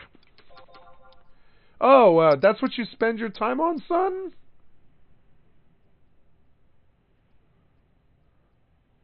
Well, so this game that you play, do the people who make the game understand how really bad, how much time you actually waste? Oh, well, yeah, they did, Mom. They did. 12 years ago, they did. They did learn how bad it was, and they fixed it 12 years ago. But I'm playing on a server run by a Hitler timesink asshole who doesn't understand or even have a remote clue about my time, my value, or what I care about. He just wrote it the way that the old company wrote it. And I get that, but I also don't. I also really don't. I also don't get that. And you know, your mother would know. I'm gonna hit you with the Beatles lyric, right? Your mother would know. That's your mother. Your mother would tell you that you are wasting your time turning in million corn. She would be like, "That's not what I put you on this earth to do." That's how I know. That's how I know the Horizon will not be around forever. They disregarded what their mother would have, even their mother could have told them. Their mother could have told them that this kind of time sink should be against the law. But they didn't listen. So, sure, I'll spend my time on Horizon, and I'll love every minute of it, because it is the best server that we've ever had in the private server scene. But is it a good server? No. No. Not even remotely. I wouldn't say even remotely good, no. Nope. Sorry. You steal 10,000 of my hours for horseshit, time sync bullshit that I've done 20 times before over the last 20 years? No. I'm sorry. I'll call you bad to your fucking face. I will absolutely do that. No, I will not take sponsorship, I will not take acceptance from the Horizon crew after I reach 3,000 followers to become a recognized streamer on this server, because I'm nervous about this server a little bit. I'm nervous about this server, I won't lie.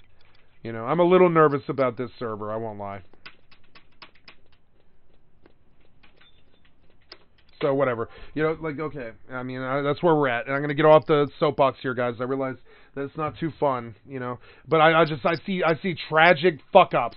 Tragic fuck-ups on really beautiful things that people spent years and years of their lives on. And it's hard for me to stomach it. It's hard for me to call it like that, to not call it a failure. It is a failure. You guys spent 5 years of your fucking life, and you could have fixed this shit. You didn't. So now all of this 5 years of your life, it'll be nice, and you'll get a nice 5 years out of Horizon, I would say. And then somebody with a clue is going to come along, just like you did to Wings, and they're going to take your shit from you because you don't have a clue. You don't know how bad the time sync is. You haven't done this 20 times like me. You don't care that rank 10 is goddamn the worst time sync in the history of gaming. You don't care, apparently. You don't care about the people who love you, who support you, who give you donations, and support your server, and come and fill the ranks with thousands and thousands of people. You don't care about their fucking time, any more than the main developers did. So, well, go the way of the dinosaur, the same way that the retail's gonna go. Go the way of the dinosaur then. Until you guys start respecting our fucking time, go the way of the dinosaur, bitch. Go extinct. Go extinct, for all I care. All these private servers, Nas, Wings, whatever, you know, Horizon, etc. Eden can go suck a dick and go tits belly up until you begin to respect our fucking time. You can go belly up. Give me 20 of these servers. I'll just keep playing. Give me 20 of these servers. I'm not going to be loyal to one until one of them has a fucking clue in 2020 fucking 3. I'm not going to support you. No, I'm not going to sign up as a streamer for your private server. I'm not going to drum up link shells. I'm not going to wear a link shell. I'm not going to be a member of the community. I'm not going to support your shit until you get a fucking clue about the fucking time sync and remove it entirely. That is what you are selling with your private server. If you didn't know, you're a jackass and you shouldn't be in the private server business, idiot. I'm sorry, if you didn't know. If you don't know this shit, then you shouldn't be doing this. If you didn't know this about your own shit when you built the private server, that you were going to face this issue and that it would be considered a failure when you did fail it, and you did. You failed the quality of life thing. You did. You failed it horribly. You know, failed it horribly. And so I'll call you on it, and I'll pass my judgment, and I will not support. I will not say it's a good server. And every day it gets a little bit harder for me to act like I'm happy with how much work I've had to do just to rebuild a new character in the last year. I am not happy with this. And it's not because of the stuff or the content or the fights or the bosses. I'm talking about the amount of fucking walking that I have to do to go get an outpost right now. Now, you're going to go see me do this. And trust me, when 25 minutes go by, just so I have the right to warp to a fucking outpost, you'll understand that I'm not joking. I'm not fucking joking about how much fucking time this takes. It takes too much time. You needed to fix it, and you didn't. Fuck you. Fuck you. Yeah, this quest, Migo's amigo. This Migo is not your amigo. She wants to steal hundreds of hours of your time. And it was okay 20 years ago. Now it's been edited out. Right? Even now, 212, that's it. 212, right? I mean, that's it. So it's like, it's been edited out. It's all been fixed. It's been fixed, you know, in retrospect, it's been fixed. It's all been fixed, you know? But I mean, like, I don't know, man. Not on this private server. No. They fixed it on the retail, but this private server didn't want to take the fucking clue from retail and fix these issues. They just forced the time sync on you because they like time sync. They're sadists. They're 40-year-old weird S&M people who like sadism and don't care about your time. They think it's funny when people suffer and all this stupid-ass shit. I know it when I see it. It's a complete and utter disregard for the value of the time of the humans around you.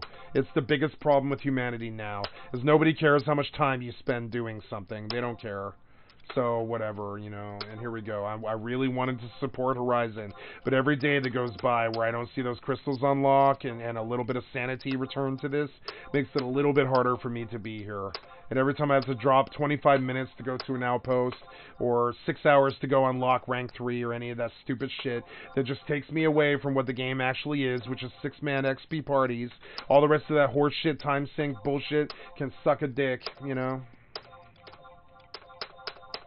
I don't care about RP missions. I don't care about MMO stories. I don't care about rank missions. I don't care about unlocking shit.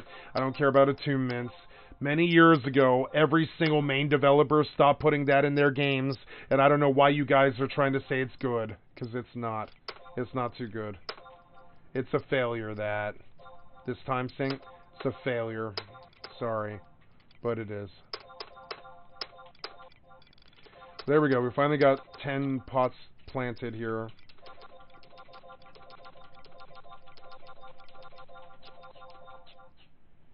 God damn it. Okay, good. Go see if I made any money on alts. I mean, I technically need to go do this outpost quest, but I prefer to do my gardening first, you know. Fucking quality of life, man. What the fuck? Now, what happened here? Did you freeze? Yeah, you probably did. Everything crashed, huh? Yeah, cool. Great black screen, guys. What is that? My fourth one today. Hey, cool. That's 20 minutes that I lost today. 20 minutes. Hey, cool. I know everybody else ignores it, but I won't. Fuck you for taking 20 minutes of my life today. Black screens, Horizon. Fuck you. Fuck you very much. You know? No, I don't really support your server. Every day it's harder and harder. It gets harder and harder.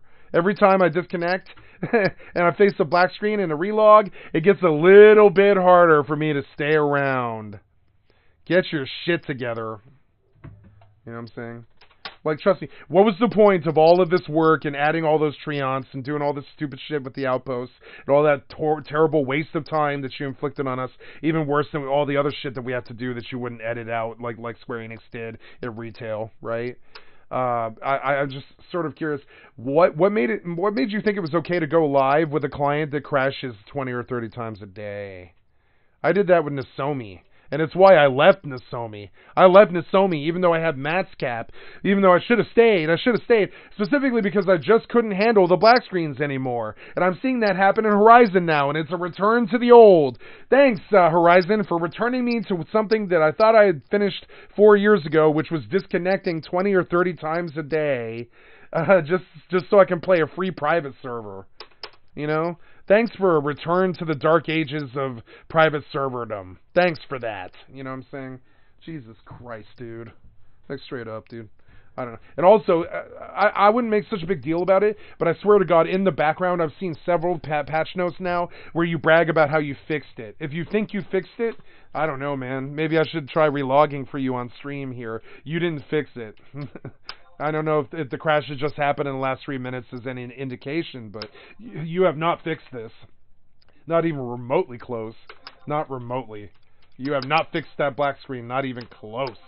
You know? And it's starting to really add up now. I think about, oh no, have I black screened now like 1,200 times at about 3 to 5 minutes a pop? Yes. The answer to that shitty, gobsmackingly alarming question is yes. I have spent about 1,200 black screens at about 3 to 5 minutes a pop.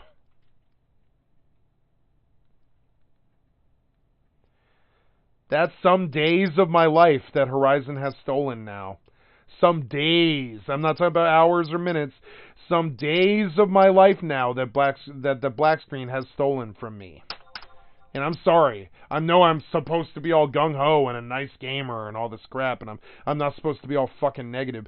But, I mean, if you steal 1,000 hours of my time, I'm gonna be fucking negative. That's stealing my fucking time. Perhaps I should leave this server, I think. I don't know. Should I leave this server, chat? I don't know. I mean, I look at it like, let's see. Let's say I disconnect 3 times a day. I play this game. I don't know what my playtime is, but like it's something like 300 hours or something like that.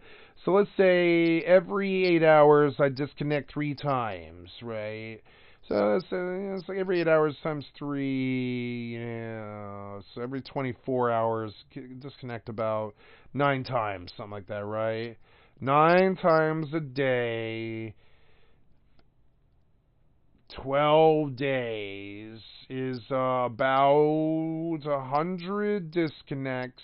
This is the lowest that I can make this number, I think, in my estimation, right? So we've had about 500 minutes of disconnect time in the last year. Last 3 months, excuse me. 500 minutes of the last 3 months were spent reconnecting to this server. Now, that's not, like, that bad, but it will be in a year. It'll be like war crime level of bad in a year. It will be. So I look at it like maybe I should leave this server. You know, maybe I'm an asshole now. I'm an asshole now. I look at this stuff as unacceptable in my book. This stuff that they're putting me through, I consider it to be unacceptable. And I don't know. I'm not the type to sit around to drink the milk when it goes sour. You know what I'm saying? I've enjoyed this experience a lot more than Wings. A lot more, you know. A lot more than Wings, I would say.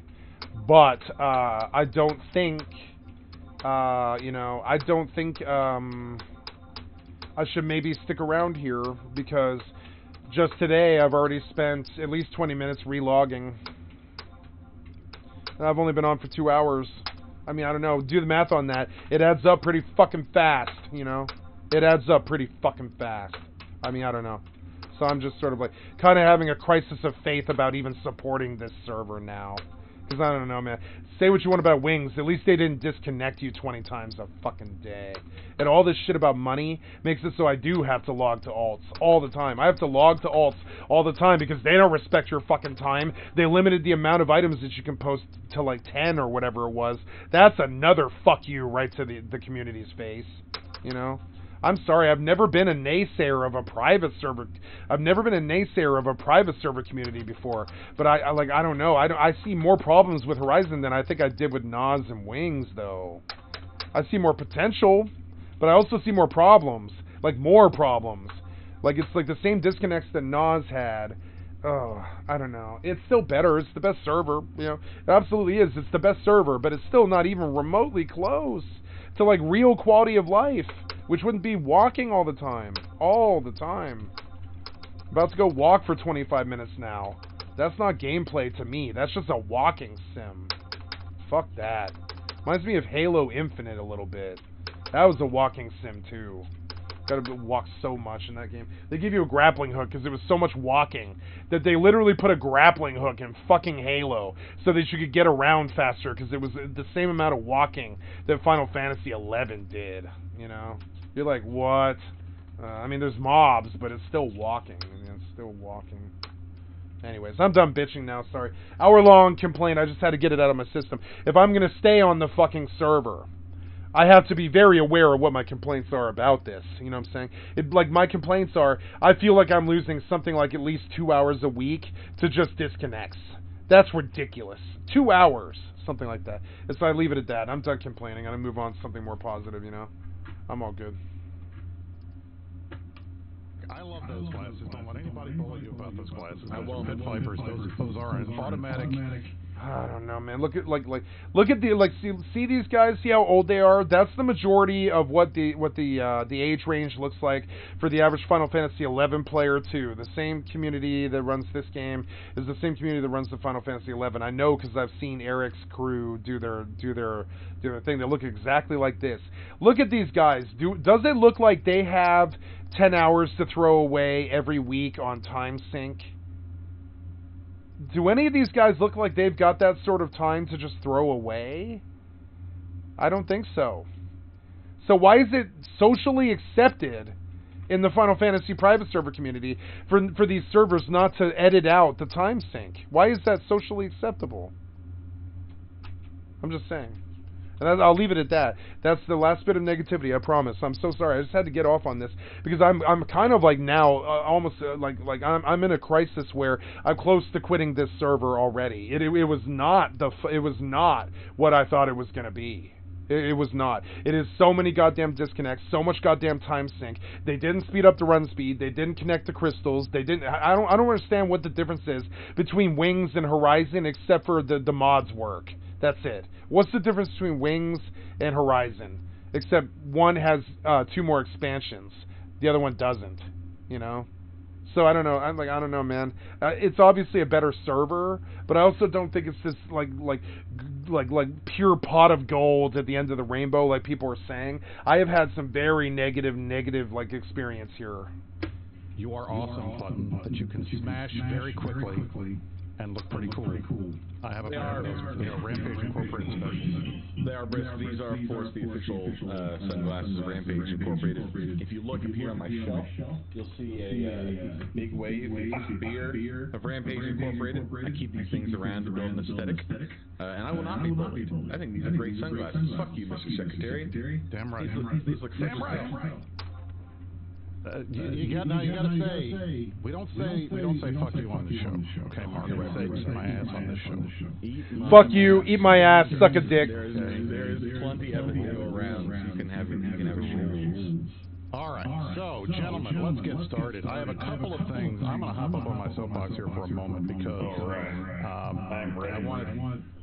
I wanted to talk a little bit about something that I think that makes this game unique, and then I'm going to ask you guys for money. So, one of the things that I think anybody that looks at this game looks at, they're always concerned. They always say things like, oh, this game is so toxic. Oh, Mark just told somebody to fuck himself. Oh, Britt said eat my ass. Oh, these guys are yelling at each other. They're accusing each other of all these nasty things. Look at all this bad stuff that's happening. The community's so toxic. And then there's Plex for Good. Mm-hmm. And I want to highlight that this week, CCP announced the newest Plex for Good campaign. Let me pull it up on the screen here. It is Plex for Good for Turkey and Syria. As you all know, dreadful earthquakes hit Turkey and Syria earlier this week. 300,000 people have been displaced. More than 21,000 people have died. And the one thing that happens, at least in this community in EVE Online, is every time there's a natural disaster, we step up. We get up, we go, and we donate money, and we try to help our fellow neighbors and players who play in those areas and play in that region and have been impacted. I had a couple long conversations. You're not going to believe this. I had a couple of long conversations with my old nemesis, Omega Gold, who lives in Istanbul, who was giving me advice on how to talk to CCP and how to make sure they get the right get the right partners for the program, and asking if we were going to do Plex for Good and all sort of kind of stuff. And I was talking to him and assuring him and telling him to talk to CCP Swift and everything, and we worked it out. In times of trial, it doesn't matter how much you dislike somebody in EVE Online, we all will get together to help. And most recently, last year, 2022, we raised over $500,000 to help the folks that were displaced and hurt in Ukraine during the war in Ukraine, which is still ongoing. And we have done earthquakes, typhoons, hurricanes, tsunamis, monsoons, you name it, brush fires. We've done Plex for Good for all of these, and we are doing Plex for Good for Turkey. So Plex for Good is open right now. It will run until midnight on February 22nd, 23:59:59 UTC on 21st of February. That is in 2 weeks. I've already donated. I hope that all of you who care about this, that you will donate as well. We have a lot of friends out there that are getting hurt, and we should try to help them. Hey, cool, another black screen. Oh, I don't know what Cat complains about all the time. Oh man, Cat doesn't black screen. He's just full of shit. He doesn't black screen 9 times a day. That must be an exaggeration. He's just hyperbolic and exaggerational. Yeah. Oh yeah. Totally. Yeah. Totally. Yeah. Oh no. What I'm talking about, I'm totally blowing it out of the water. Yeah. Oh yeah. Hey, that's my 7th disconnect today. Let's go for 9.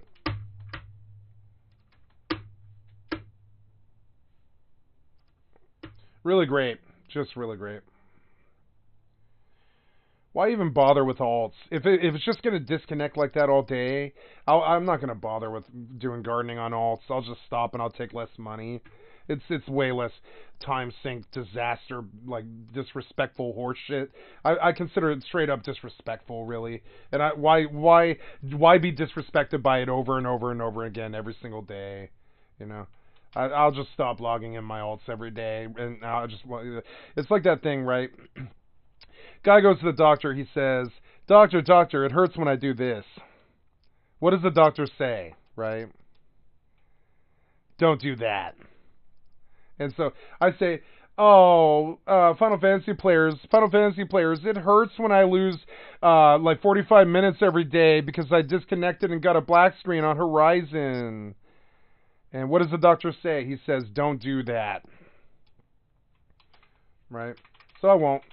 I'll just stop leveling him. I'll stop doing gardening on my alts. There's no seeds to buy anymore anyways.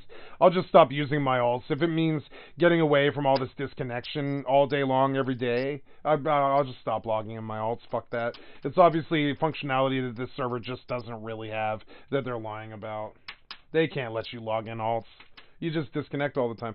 Like right here, I could black screen again. Let's see. I might black screen right here. Let's see. Oh, yeah. Hey, we got in, but I'm frankly surprised that I did. I am a little bit surprised that I got in. I figured it would be a black screen. It will be when I disconnect. So, anyways.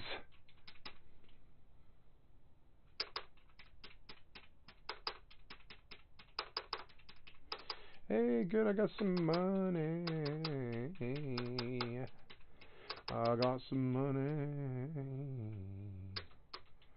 I got some money. Hey, money! Money, guys! Money!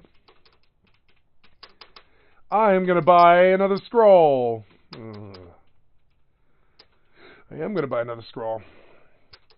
Yay! That's good. It's good.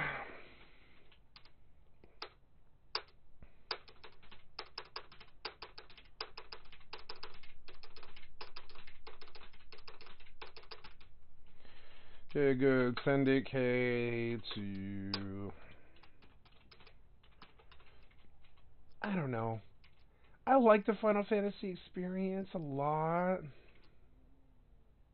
No, wait. I really do. But I might be kind of done with it. If it's been 4 servers now where they don't actually improve the quality of life in any way or form, that makes it it would make a valid argument to full-blown quit the Final Fantasy scene, I would say. It's just full-blown quit. I didn't like 14. I don't like how they didn't improve any of the quality of life things in 11. After 4 private servers, I can't think of one that did anything at all to improve the quality of life in any way or form. Which is shitty. Eden didn't do it. Nas didn't do it. Wings did it in the respect that it released the Wings of the Goddess expansion. So I would say Wings succeeded. But Horizon, yeah, the amount of disconnects and the amount of time sink that I did face was like, you know, like I would say what you want. I didn't have to do the rank mission. I'm still rank 2 on Wings. I'm still rank 2. And I have a 75 BST and a 67 Dancer, you know. And I'm still rank 2 on Wings because that horseshit time sink can suck a cock. I don't care about Mog Wardrobe or any of that other shit. If I can straight up avoid the rank missions, I will, because it's just a goddamn time sink. You get nothing from it. Maybe some gil. That's about it. So I'm just like, I don't know, man. Like, maybe I should quit the Final Fantasy scene now and just stick a new game in its place. Maybe New World. Maybe I'll just leave Final Fantasy 11 entirely. I've been thinking about it a lot lately. Every time I come on, and I know that there's maybe 1,000 people in the world actually watching Final Fantasy 11 stuff right now on stream. So it's really not a good game for a streamer. It's really not. I would say New World is better, and that's really sad. I struggle with a lot of the things that I deal with on this. Like, I don't know. I'm addicted to it, I'll tell you that. I'm addicted to leveling, but I don't like all the things that they make you do just so you can go do that. You know? The time sink gate is a little bit high for what the reward is, which is a lot of work, you know? And so maybe it's time I finally left the Final Fantasy 11 community, I would say. I'll think about it. I thought about it. Like, it seems toxic now. If the main devs won't give you the quality of life that they promised, right? It seems toxic, like we're just falling for their trick over and over and over and over again in different iterations, and it might be all the same. It might be all the same people, anyways. I don't really trust these developers to make a good private server experience because they can't seem to do it, unfortunately. So I'm like, maybe I should just quit. I think because it's like, man, like I look at it like I don't think I can stand to do rank 5. I don't think I can stand to do that ever again. It's my issue, it's not theirs. I've just done it so many times now that I just can't do it again. I can't do it again, I can't do rank 5 again. There's no way I'm doing that again. I've done it like 11 times or something. I'm not doing it again. There's no way. I just think about it and I'm like, no. And it gets worse from there. I'm definitely not doing rank 5-2 Shadow Lord. I'm not doing Shadow Lord again. I'm not doing rank 7. I'm definitely not doing rank 8. I'm definitely not doing rank 9. And rank 10 can suck a fucking fat bag of dicks. I'm not doing that again. Not Bastock, not Windsor, not Sandoria. It doesn't matter what the fuck. I'm definitely not doing rank 10 again. I'll tell you that. No. That fight, no. So that fight, we must have died 13 times or something like that. It was so fucking stupid. Bastock is not fun. Rank 10 Bastock's not fun. That fight, what is it? Minotaurs, I think? Minotaurs or something like that. 4 Minotaurs that all cast ancient magic. It was just insane. It was, or whatever it was. I forget. Maybe it's Manticores. It's something like that. It's like 4 really nasty ass mobs, And so now I'm like, like, I don't know. I'm definitely not doing the rank missions. I'm definitely not doing Sky. I'm definitely not doing Dyna. I kind of wonder what it is I'm doing here. I think the community wonders it too. I'm not on a link shell. I don't want to talk to anybody. I don't really want to do anything but level, but I have to do all this gated bullshit just to even do that. And I really don't know why I just don't go play New World, I would say. New World gives me more joy than this. I like this game more than New World. But the amount of horseshit that I have to go through just to deal with all of this, it's unfortunate. You know what really, Dave, you know what really scares me, Dave, is there was this period where I went through a phase called Die by the Sword, where I went to Fei Yin with my friend Ailey, like 600 times or something like that. We pulled in, I don't know, 15 million off of Die by the Sword or something each, to pay for everything that we did almost, except for a little bit of fishing and stuff. And I did the run to Fei Yin like 600 times or something like that. I want crystals now. I think I better go back to retail. As shitty as that is, I think I better get off the private scene community and just accept that I can't be here anymore if they're going to force me to do rank 5, if they're going to force me to unlock C or Dyna or Sky, if they're going to force me to do all that horse shit just so I can level. I think I maybe might leave the private server scene. I'm going to sit and think about it for a minute because I might do it right now. I look at it like any minutes past when you get free of the addiction. Like I consider this to be an addiction. If if I can kick it, it's a good thing. And any minutes past when I kick it that I'm not doing it anymore, it's a good thing. This has been a nasty addiction all my life, and the lack of the improvement of the quality of life. When you play Rust, all they talk about is quality of life. For 5 years now, for 2.5 years now, all I've heard Face Punch talk about is quality of life, and that's all they do. All they try to do is improve the quality of life, improve the server, improve the fucking, cross-server this, and improve the quality of life because it's abysmal as it is. So, and all they talk about all the time is quality of life. And I don't believe I've ever heard any of these private server assholes ever even remotely talk about quality of life. I know, maybe Horizon did. Horizon promised some better things about quality of life, but I don't even know. I don't think they have a concept of what it actually is, which is just giving us all the nice things that retail has, except for the Abyssia, the worms, the Abbey worms, the trusts, and the ROE. And when you take the ROE, the trust worms, and all that stuff out, and raising the level cap out, Square Enix did release a good game. They did connect the crystals. They did get rid of the time sink. They did link waypoints so that you can get anywhere from Juno. I'm talking any dungeon at the end of any dungeon directly from Relude Gardens and stuff. Square Enix improved their game and fixed all of the things that I'm complaining about. All of it. Every last bit of it. They fixed all of it, including adding a jump to the game, adding a fucking, run, like doubling the run speed.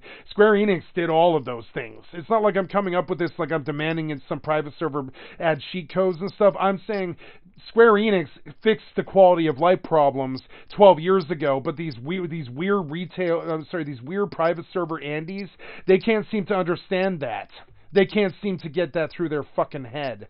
And I'm going to sit down here. I'm going to take a shit. And I'm going to have a come to Jesus meeting with myself about sitting around on Final Fantasy XI any longer if it's not retail. Because retail is the only one who even remotely had a fucking clue. And they did fix all of this shit. And I'm sick of it. I'm kind of sick of private servers now. Okay, Nozomi started in 2013. It's now 2023. For 10 years, we've had private servers who didn't improve the quality of life of anything at all. Anything at all. Like this thing about Juno Warp for rank 3, that was not an improvement of quality of life. It was a degradation of quality of life because they forced me to get rank 3. That's a degradation of quality of life. It is. It's a degradation. Forcing me to get rank 3 to unlock teleports out of Juno. It's nice to have outpost teleports out of Juno. I'm not lying. That's a good thing to have. But it's also like, great, so you improved our quality of life a bit. But you also kind of like broke you broke it way out of error context thing, where you easily could have just connected the crystals like they did when Treasures of Otter Gone went live. I mean, not Treasures, but Wings. Wings went live and they added crystals and stuff. But before then, it was fine without it. It would be fine without it if we could go to Whitegate and use the Imperial Silver Piece warp to get to either home, Juno, or Whitegate, one of the three. That was Square Enix's problem. Was Square Enix's solution to all this travel bullshit, and it should be on this server. Treasures of Otter Gone should be on this server, but it's a step back to Xylart. We've been past this since Nozomi, but for some reason Horizon's stuck in Xylart. And I guess they're trying to force us to stick around for 4 years. I get it, but I also don't. I also don't get it. Not really. Why not just make it good at the start of the launch? Why would I stick around for 4 years to see if you actually give two shits about quality of life or not?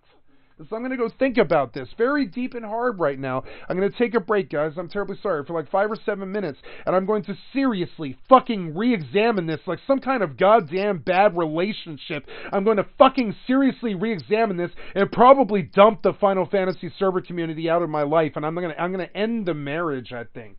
Because they have not come to Jesus. They have not fixed the fucking... I realize it now. It's untenable for me, which means that I can no longer justify this to someone like my mother. I can't justify sitting around turning in million corn to somebody like my mother or my girlfriend. I can't actually do that.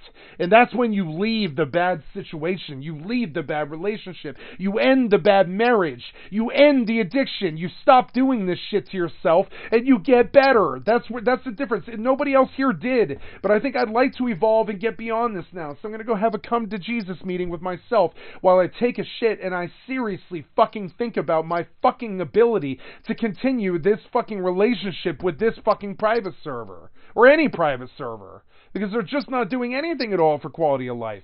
It took me so long to be able to freely say it. I've been in self-denial and doubt and what's the word? Like I've had that fanboy fervor, that true fandom where I just don't want to admit that they actually did release this incredibly fucking, what's the word? Like flawed effort, like incredibly flawed effort. That wasn't even close to what I would say is a baseline standard experience for a private server. They didn't even meet that, right? Because the crystals don't work. We don't have Whitegate Imperial Silver Piece Warp. we have some weird amalgamation of something they added to the game. That's the sign of a bad private server. Good private servers don't add shit to the game. They just fix what they fixed the bad stuff that was already in the game, right? So they would have fixed the crystal warps and all this stuff. They should have fixed the crystal warps and the waypoints and just put it all in. Added all the quality of life, because the game's so fucking big that just walking to Bastock one time is enough. At that point, you can crystal warp to Bastock if you live in Sandy, but trust me, you shouldn't have to run back to Bastock 55 more times during your career. That one time that you ran to Bastock where it took an hour was enough. That was enough. That's way more time sink than any other game on the fucking market is willing to have in 2023. It's way, way more time sink than World of Warcraft is willing to have in 2023. That's why they added dragons to Dragonflight. You know what I'm saying? Dragonflight, the name of the expansion, is this acknowledgement that we are not going to make you walk around with your thumbs up your fucking asses for 10,000 fucking hours anymore. You can just fly to wherever it is that you want to go really quick, and we named the expansion Dragonflight. Enjoy Dragonflight. You don't have to walk anymore, and we understand how bad the time sink is, and yes, we saved our game with it. You know what I'm saying? Instead, we have this horse shit where I can't even fucking teleport to the main cities, even though we've had that since day one fucking... We've had that for 1 week a month since day one Xylart. This is not the private service. This is not the era experience. It's not even fucking close. I know, because I did it for 10 years. This is not the private server fucking... This is not the era experience. This is not what it was like. 1 week of the year, you didn't even have to worry. One week of every month, you didn't have to worry about travel at all. At all. Since Treasures, you haven't had to worry about travel at all. At all.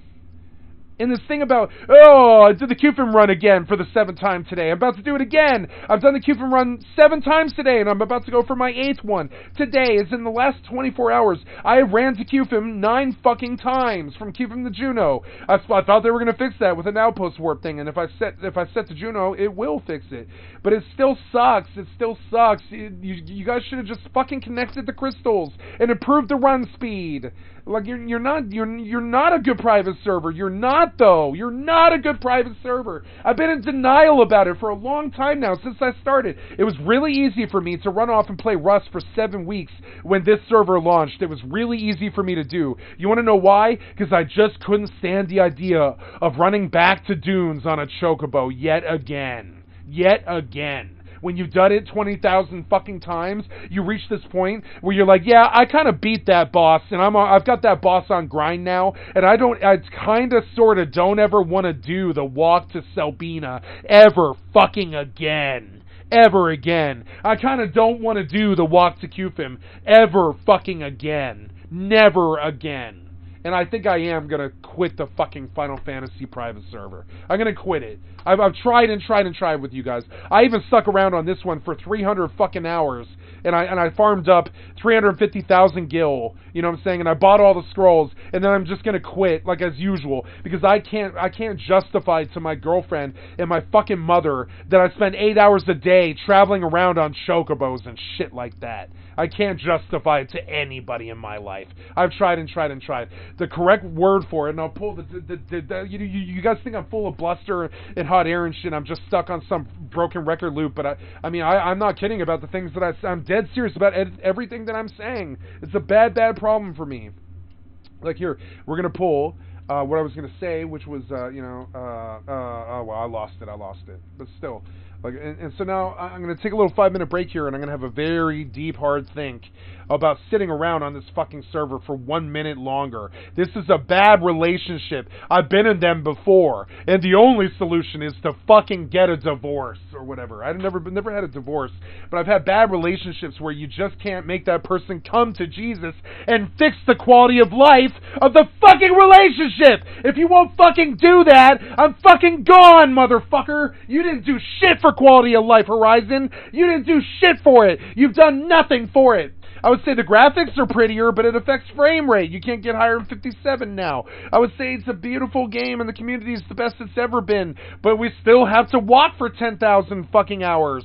So what's the fucking point? Sure, misery loves company. I can talk to a bunch of cool people why I walk 10,000 hours, but it doesn't change the fact that I've got to walk 10,000 hours. It's a walking sim. I'm kind of sick of it now. I'm kind of done with it now. So I'm just gonna go try and drum up some fucking reason to stick around this bad fucking relationship.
Thank you, Dave.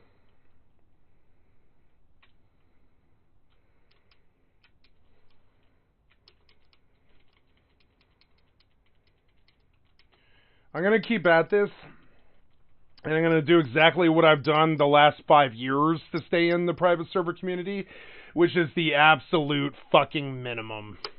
Like the minimum. Minimum rank, no Sky, no Dyna, no C, no horse shit, no walking. I'll fish a lot so I can pay for tellies because I'm not gonna walk anymore. I'm kind of sick of walking. I deal with so much walking sim across so many different fucking games that I just can't even. It's part of my problem with raging out about Final Fantasy 11 is I know it's not just 11 that is doing this to me. All MMOs do this to me. They time sink you so bad with their fucking walking sim horse shit. You know, just to get from. Like, for instance, in EVE Online, like, I want to believe that this is a Final Fantasy problem, like, solely, but it's not. It's all the MMOs. Like, for instance, Final Fantasy, for EVE Online, if you want to go from Jita to where I'm staged right now in Nullsec, that is 28 jumps at a minute a pop. And if you autopilot, it's longer. It's like 33 to 40 minutes, something like that. Just to get from Jita to where I was, just so I can mine, what it is quite literally a 40-minute trip, whether you're AFK for it or not.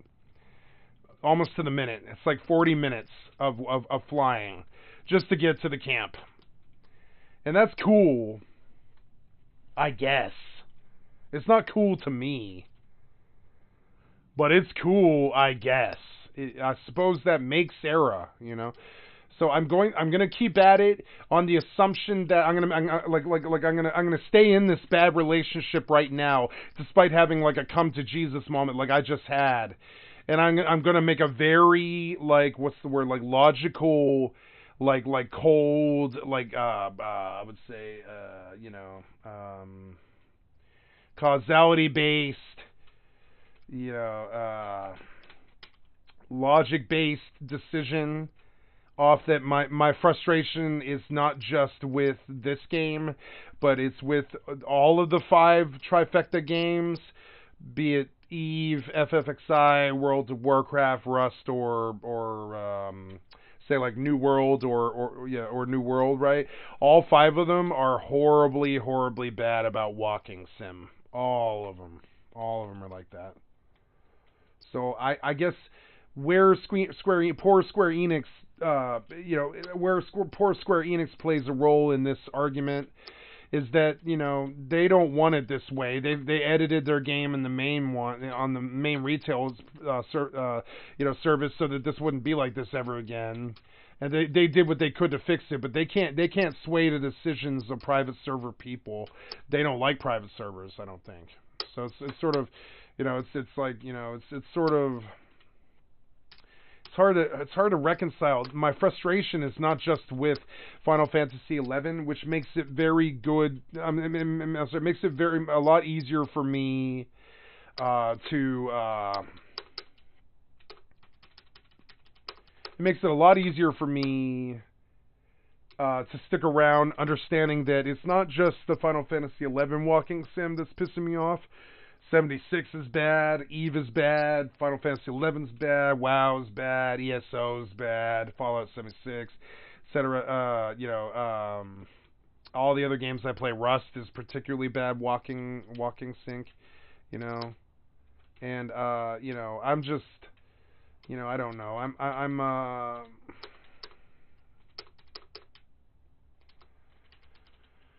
I can't blame Final Fantasy XI for not fixing it. None of them fixed it. I had so much hope. I came in and I begged them. I made a very, very pointed argument about how we're all 30 to 50 years old right now. We all have kids and lives and stuff, and we really need a faster run speed if we're to do this. And they were like, well, it's out of era. And I was like, yeah, I get it. Zig Heil.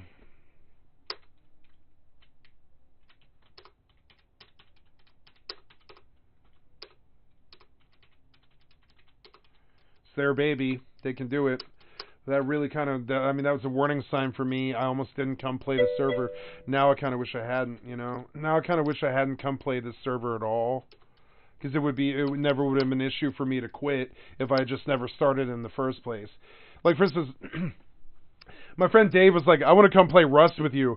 And trust me, like, you know, a part of me goes, ooh, somebody wants to play Rust, ooh. But then the actual nice person in me, the actual real good human being with a good heart and a good soul comes to the surface. It says, no, Dave. No self-respecting, good, you know, like nice, smart person would ever wish Rust on their worst enemy. It is the worst heroin addiction that anybody can ever have. It's worse than heroin. It's just as bad. And I was like, no, stay away from Rust. It's like pure heroin, you know.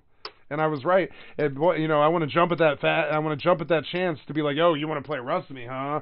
But really, more like the nice side of me goes, oh man, stay away though. I wish I could have just stayed away from Horizon, you know. I knew going in that they weren't going to fix any of that stuff. They weren't going to fix the crystals. They weren't going to, you know, it's weird because, you want to know why I left Nas for Wings? It's because they had crystals. Did you guys know this? Wings had crystals for the first, like, 3 months of its closed beta. Did you guys know this? Wings had crystals. And I went insane. And I told everybody on fucking Nas. I was like, Wings is the best server ever. It's so much better than Nas. It's got crystals. It's got crystals, and that's all I had to say. Everybody showed up there. Every Nas player showed up. Like, I told them all. Like, I know because when I played Wings on the closed beta, there was like 30 of us. There was like 30 people doing it. I was one of them. There was like 30 of us. It wasn't 4,000 people. It was like 30 people. It really wasn't too much. We couldn't like how I know is we used to run what's it called, Eco Warrior. Eco Warrior is a really fun quest, you know. Eco Warrior ended up being you know, really really fun on Wings, but we couldn't get an alliance of or we couldn't get two alliances. We got like 30 people. That was it. So. You know, so you know, I don't know. I'm just saying, like Wings would have been the big white hope, more so than Horizon. It's weird that Horizon's got all these numbers and stuff. It's because of the launcher. Launcher is a good step, but I would say launcher is the one thing that they did that was absolutely right. That was good for quality of life. I would say. All the rest of it was like fumbling attempts that didn't land where they needed to, unfortunately. And so now I'm like, man, I can't force them to be good developers.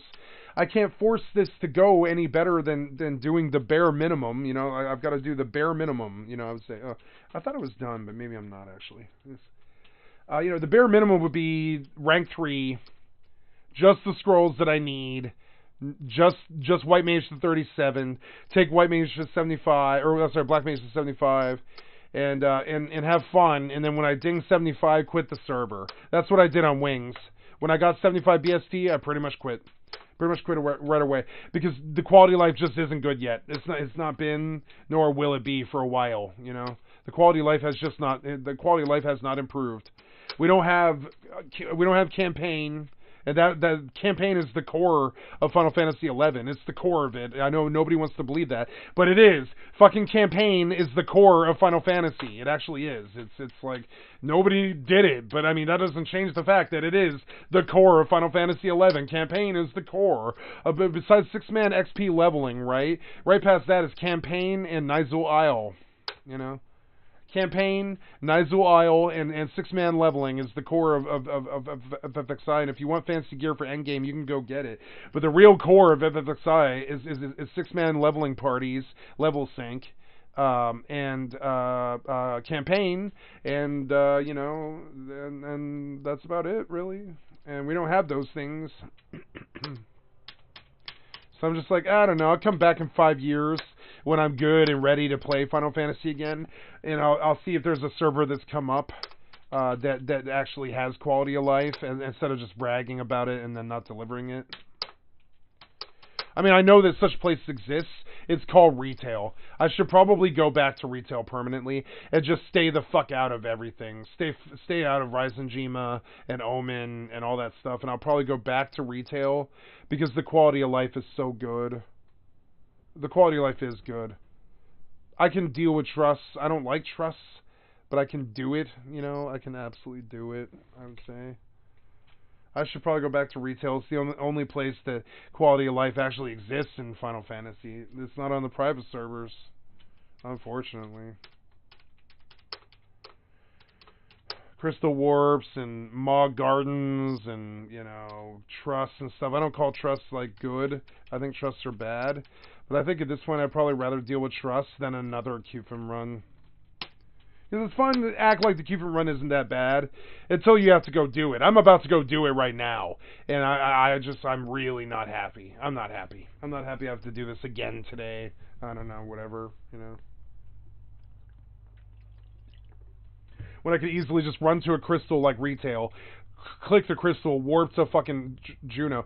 Trust me, like in the Seekers of Adulin era, I did Seekers of Adulin in era. I did all of it, and it was hey, cool. My 10th crash for the day. 10th crash for the day. Hey, cool. Another crash. Yay! Crashing again. Yay! Crash, crash, crash all day long. Crash, crash, crash. Yeah. Oh, what's this now? Oh, yeah, you don't like that, huh? Not too good, huh? Alright, well, alright. Crash, crash, crash. Crash, crash, crash. Crash, crash, crash.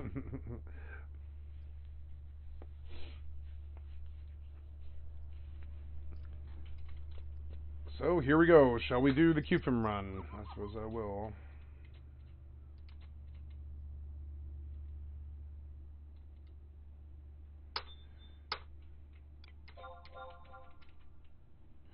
$8,000 puts me at 23. Let's go blow 20K. I've blown 20K every day for weeks on end. I've blown 20K every day and gotten nowhere. It's driving me crazy. Man, here goes another 20K. Watch me. Already today, I bought Sleep God for 10K. Right here, I'm about to go blow another 20. 30K on scrolls every day for months on end. It's just disgusting. How am I going to get 30K tomorrow? I don't know, but I'm going to do it. I'm going to get 30K tomorrow somehow. And blow more money on goddamn scrolls. It's fucking scrolls, man. Scrolls are just millions of gil. How is a level 40 black mage supposed to get millions of gil? I mean, I don't really get that. I don't know, man. I'm supposed to level thief. Fuck thief. I've leveled thief to 75 like 5 times. I'm not doing that again. I'm not doing it again. You know, I'm not doing it again. I'm not doing that again. I'm not doing that again. I'd rather die first. You know?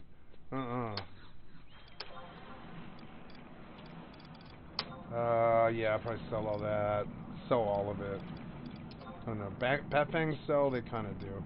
Yeah, I'll probably sell whatever I can of these, I think, and just spend all the rest of it. Papaga, nope. But those Bat Fangs sell. That's cool.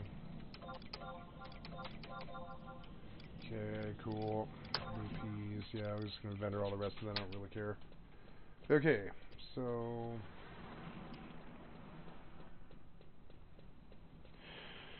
Sorry guys, I had to charge my headphones. I'm going to switch over now.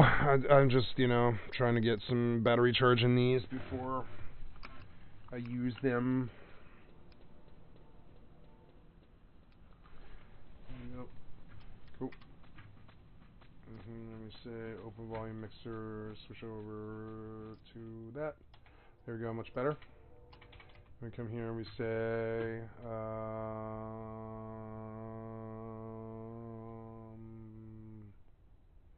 I got blue peas. I got blue peas. I do. I got blue peas, lots of them. I am changing settings to audio.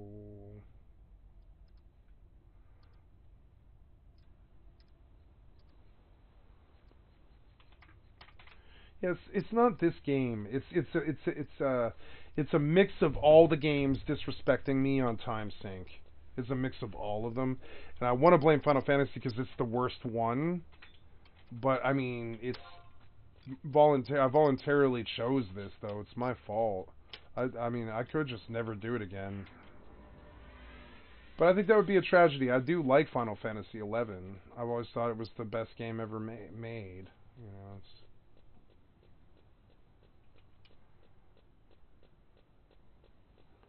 I'm sick of how I've had this Sears set on for 3 days, and I'm already sick of it. I don't know. Maybe I'll just run topless, because I just don't care. I frankly don't care. Yeah, I look a lot cooler this way. I don't like the Sears set. Screw that.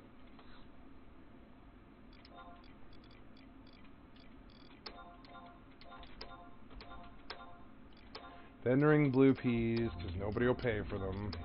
God damn it. They're valuable, but nobody will pay for them.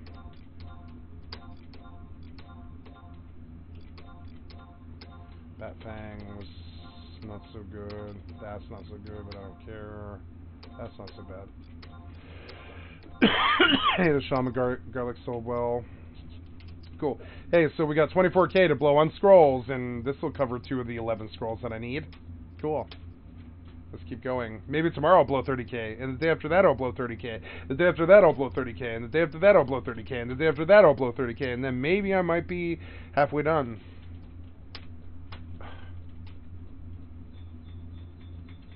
Gotta buy Gauze spells now. I got Sleep Gaw, so I gotta get all the Gauze spells, and those are gonna wreck me. I know that I've gotta go to Juno. I know that I do.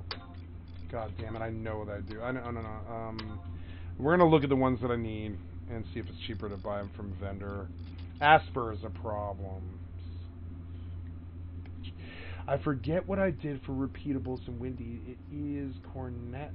It is cornets. It's cornets.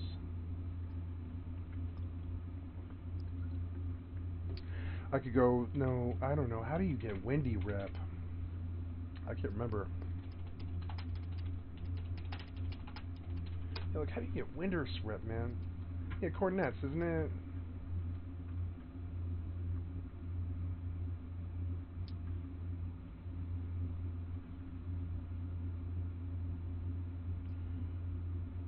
Winders, Mora, Kazam, Juno. Cool. Yoran Orin wants cornets. Where is Yoran Orin? I forget. He's like in... Oh, yeah. So, okay. So, that works. Maybe I better go do that. Because then at least I can start getting, like, Asper. I can get Asper. Oh, God. Asper. Well, I should sell Asper and buy all the other scrolls with it. How much you want for Bio 2? Oh, I kind of need Bio 2 as well. It's so tragic. Blizzaga has to be bought. So we're going to go see Blizzaga here. God damn it, man. Blizzaga, where does this come from?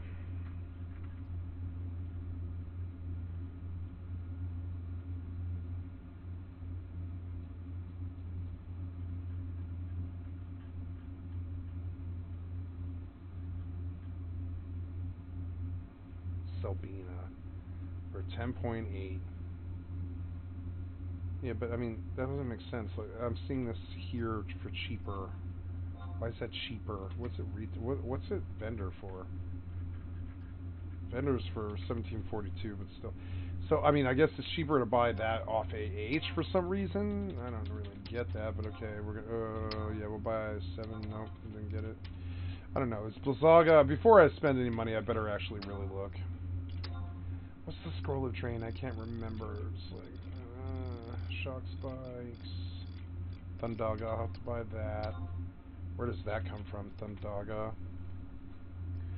So in Selbina or Winterswater South, at the scroll dealer, we will see Blizzaga, and we also need Thundaga.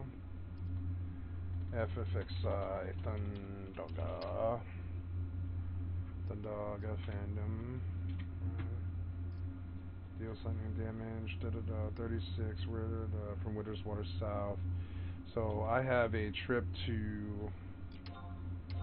You say 12k. See, these are cheaper. It's weird because they're cheaper. It's weird. Okay. Thundaga's 36. The chances of me using it compared to, I don't know, how expensive is that? Blizzaga 32. Yeah, definitely need Blizzaga for 8,000.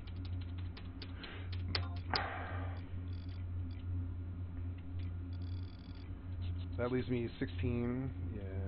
And so let's go convert. Oh god, this stupid shit. This stupid shit. It's fine. We're gonna go convert. Oh yeah, right? Yeah, I think so. I mean, I need Asper. I don't know. How am I gonna get Dark skill? I don't even know. Ah, I have the same problem that Dave has, which is Dark Magic skill. Dark Magic skill is the worst thing in the game. I would say by far. It is so annoying. It's the kind of grind that you write home to Grandma about how bad it is. Kind of like a world war. Yeah, Grandma. Turns out I need 100 levels in Dark Magic skill. It's going to be a bad couple years of Vietnam here. While I stand around for 8 hours and I spam one spell on a mob. Oh, God. I don't want to do that. Why am I doing this to myself? I have to be very clear, like, what is the rewards here? I think most people do this so they can play FFXI endgame, but I don't want to play endgame.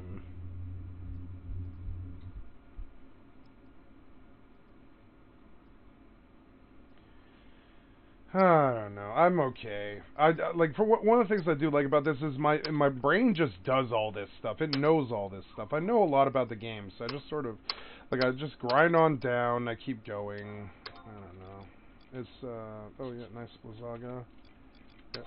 Oh, I can't use that here, but that's all right. Hey, another scroll. That's good. What else do we do here? We go out to Juno. Let me think about this. Yeah, gonna switch jobs.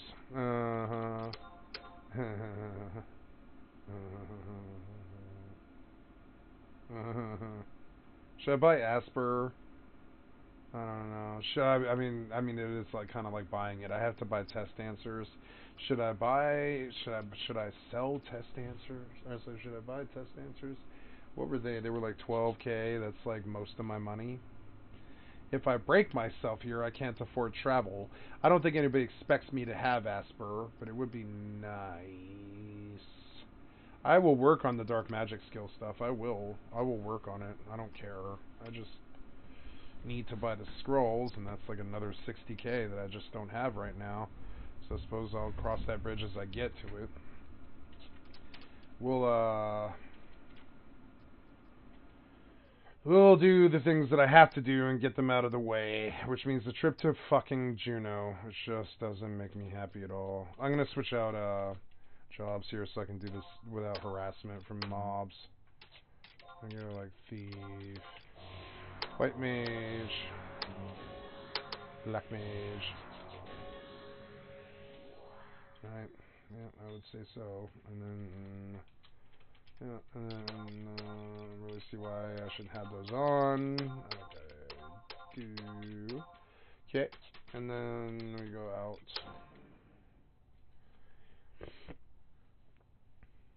I have to buy Dark Staff and Light Staff. That's 100K? Why do all this work if the end game is a turnoff to me? Why do any of this, kind of? Wouldn't WoW be more fun? I don't know.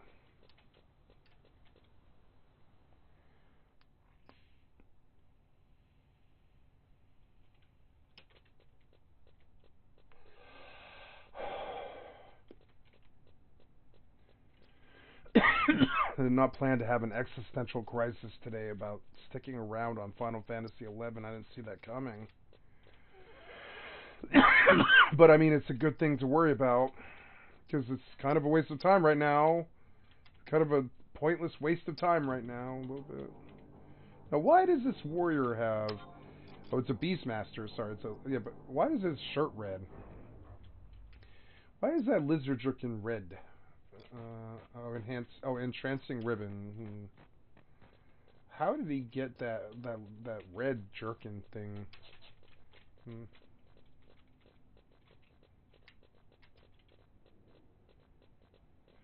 This guy lost his hardcore this morning. I watched him do it.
your skill has increased.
Excuse me. Love the little bits of horn in the background. Very subtle song.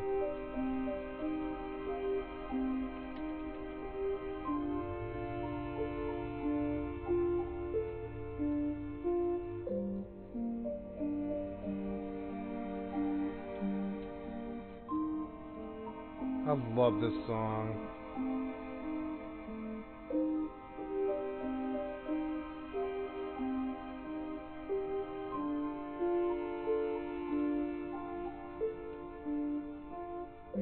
You're really bummed out right now, 'cause you have to do the QFIM run again for the 40,000th time, and you can't really reconcile with how much time that has stolen from your life.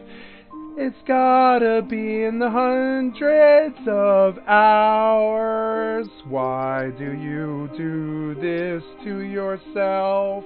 But here you are on another QFIM run. How many thousands of times did you do the QFIM run on Nasomi?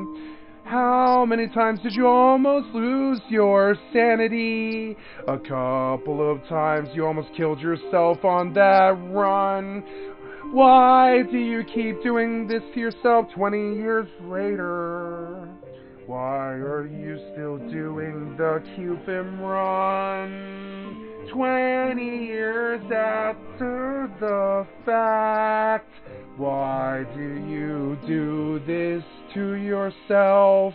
I'm not really sure at all. I just keep doing this game. I don't really think about the effects it has upon my time, or the subsequent loss of it. I can't really handle doing 8-minute QFIM runs. Oh. Hello? Oh, okay. Thank you, sir. I'll be up there in a minute. Bye. I've got to go to dinner, and I really wanted to go to Tonga, so I believe I'll get on the ship and then go up there.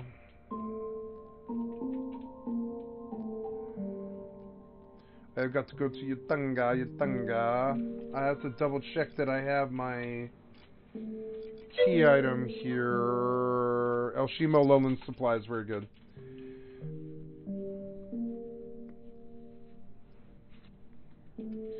Like, I don't know, let's do some fun little math, right? Let's say you do one QFIM run a day at an average of 8 minutes, right?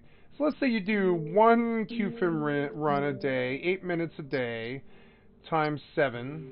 Oops. 8 times 7 would be 56. Oh, cool. This calculator is so competent, Windows. Let me tell you. 8 times 7. Did you get it? Yeah, you got it. 56, right?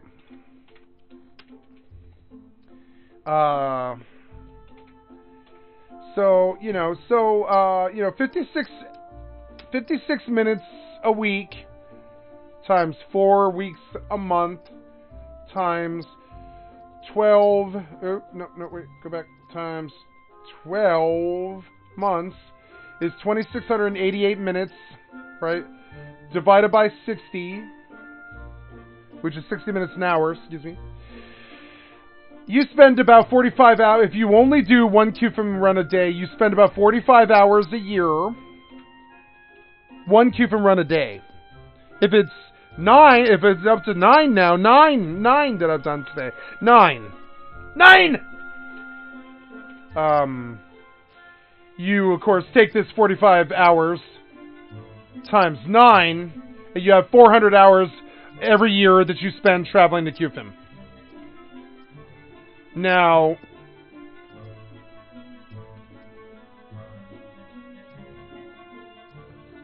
I just don't have anything remotely positive to say about that.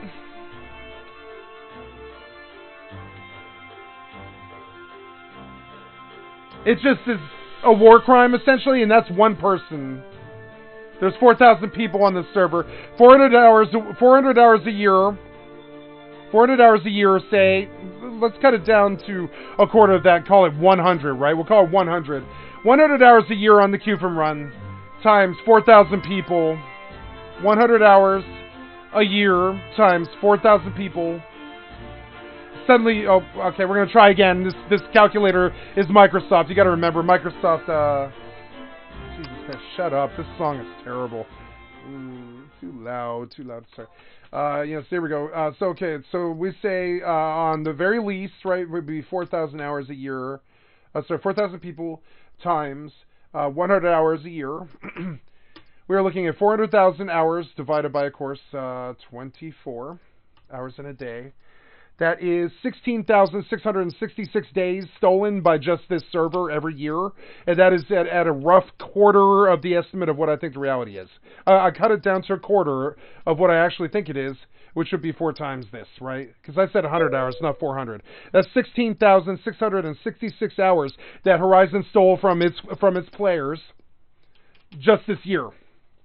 And I'm sorry, I know that math is just completely out of my ass, and I don't know. I can't do anything about that. I can't really change how much guesstimation this is, but it's just not okay. That's days, not hours. 16,666 days stolen from just the QFM run. To not put the crystals in is, to me, essentially it's as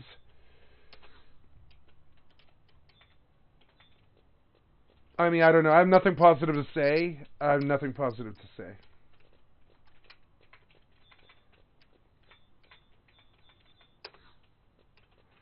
a safe flight. Okay. I need an airship pass.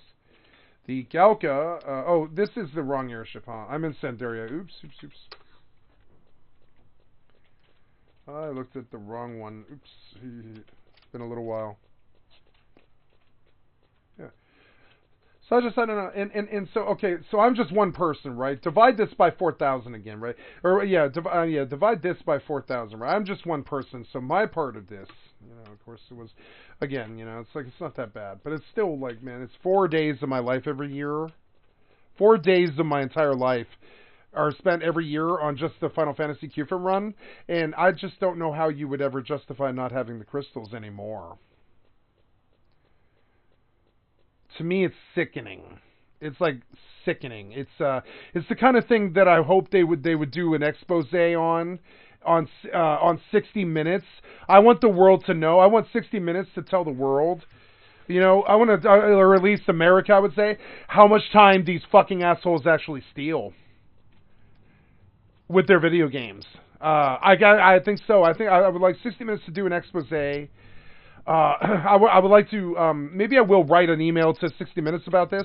So people say, like, people get mad at me because I don't do anything about it, right? Like, I point something out, but then I don't do anything about it. So I guess what I would do here is I will spend some time on stream and I will write an email to 60 Minutes and I will talk about how this particular private server,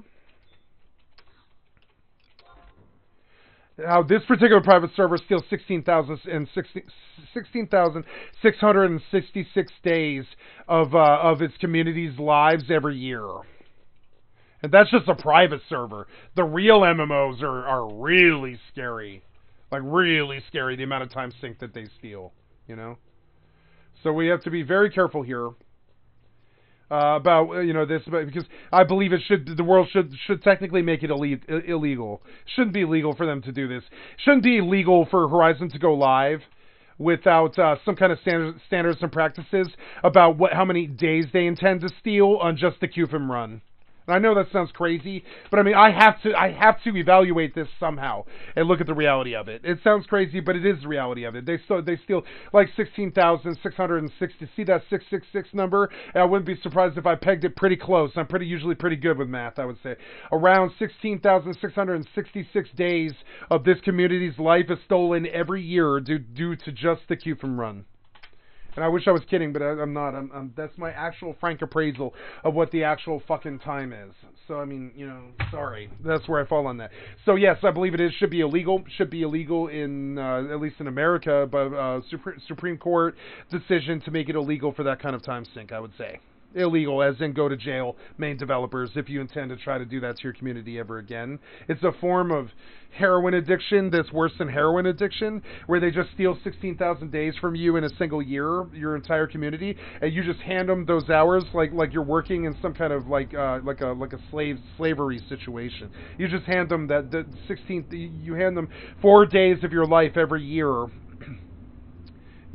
4 days of your life on a time sink, which is just crazy. And then when you add in 4,000 people, that adds up to 16,000 days of time stolen pretty fast. And you can do the math. I want 60 Minutes to do an expose on the math of the amount of stolen time that some of these private server developers and main retail server developers get up to in terms of the kind of war crime amount of time that they steal. It's not too good. It's a little bit like disgusting, kind of like the Holocaust. And I can't actually very much like justify it in my own personal life much anymore, and I should quit this game. I should quit this game based off that judgment, off that assessment that I just made. I can literally make a YouTube video. I could put this on. I did. I made a YouTube video about this. I'm on YouTube right now. I did a YouTube video where I sussed out how much time it cost this community to do the QFIM run, and it's like 16,666 days. And if you cut it down to a quarter of what I thought the actual math was, it actually worked out to be about 48,000 days of lost time just for the QFIM run, just for the Horizon server, right? With the amount of people that are on it. My estimation was 48,000. I cut that down to 16,666 to try to please the pundits here who think that I'm full of shit on my math. So on top of it, I cut it down to a quarter of that because I feared that I might be hyping it up, but I don't think I am. I think the actual amount is 48,000 days. I cut it down to 16.6 to make it safe. I cut it down to a quarter to say, hey, maybe I'm blowing it out of the water somehow, because not everybody logs in every single day. So I cut it down to a quarter of that, and it's still 16,666 days of that community's time that they stole with just the QFIM run. And you want a YouTube video with the actual calculator numbers of why we should quit this game? I'll fucking do it. No, So anyways, guys, I must go eat dinner with my family. I will be gone here roughly about 20 minutes. This will not be a long dinner like I've been doing. I'm gonna get in and out of there. I'm too hyped up to sit around these old people. I'm too pissed off about the actual reality of the time sink loss here. Look at what this airship costs. The time sink is too much for me now. I have to get off the game. I've been pretending that I can actually handle this. I don't believe I can handle this kind of amount of time theft. For what? For I'm not even going to do the end game. So for what? For what? You know what I'm doing this for now? And it's a sick, sad relationship thing. But you want to know what I'm doing this for now? To say that I could. That's the only reason I'm doing this. is to prove that I could, and that is just not a good reason to do anything at all. You know, if you're doing something to prove to other people that you can do it, that is just not a good reason to do anything at all. It's not.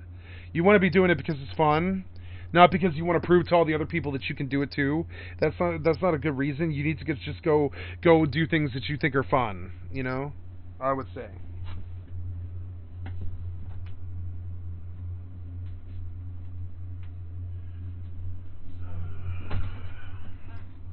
Time sink. It's a cold hard reality thing. I look at it like, man, we don't like Far Cry development where you can just fast travel around like Skyrim, but I do like it compared to this. It's a lot better than compared to this. A lot better. Okay, BRB for dinner. I'll be gone like about roughly 10-20 minutes here. I won't be gone long.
Okay, back.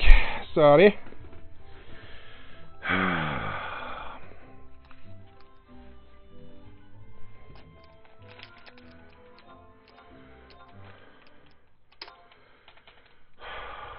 God damn it, man. Gotta go look. I don't want to, but I'm gonna go look.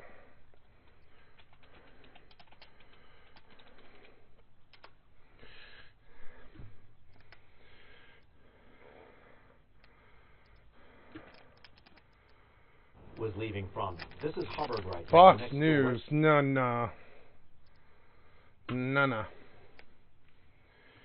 Yeah. Here's some breaking news this hour. It is No.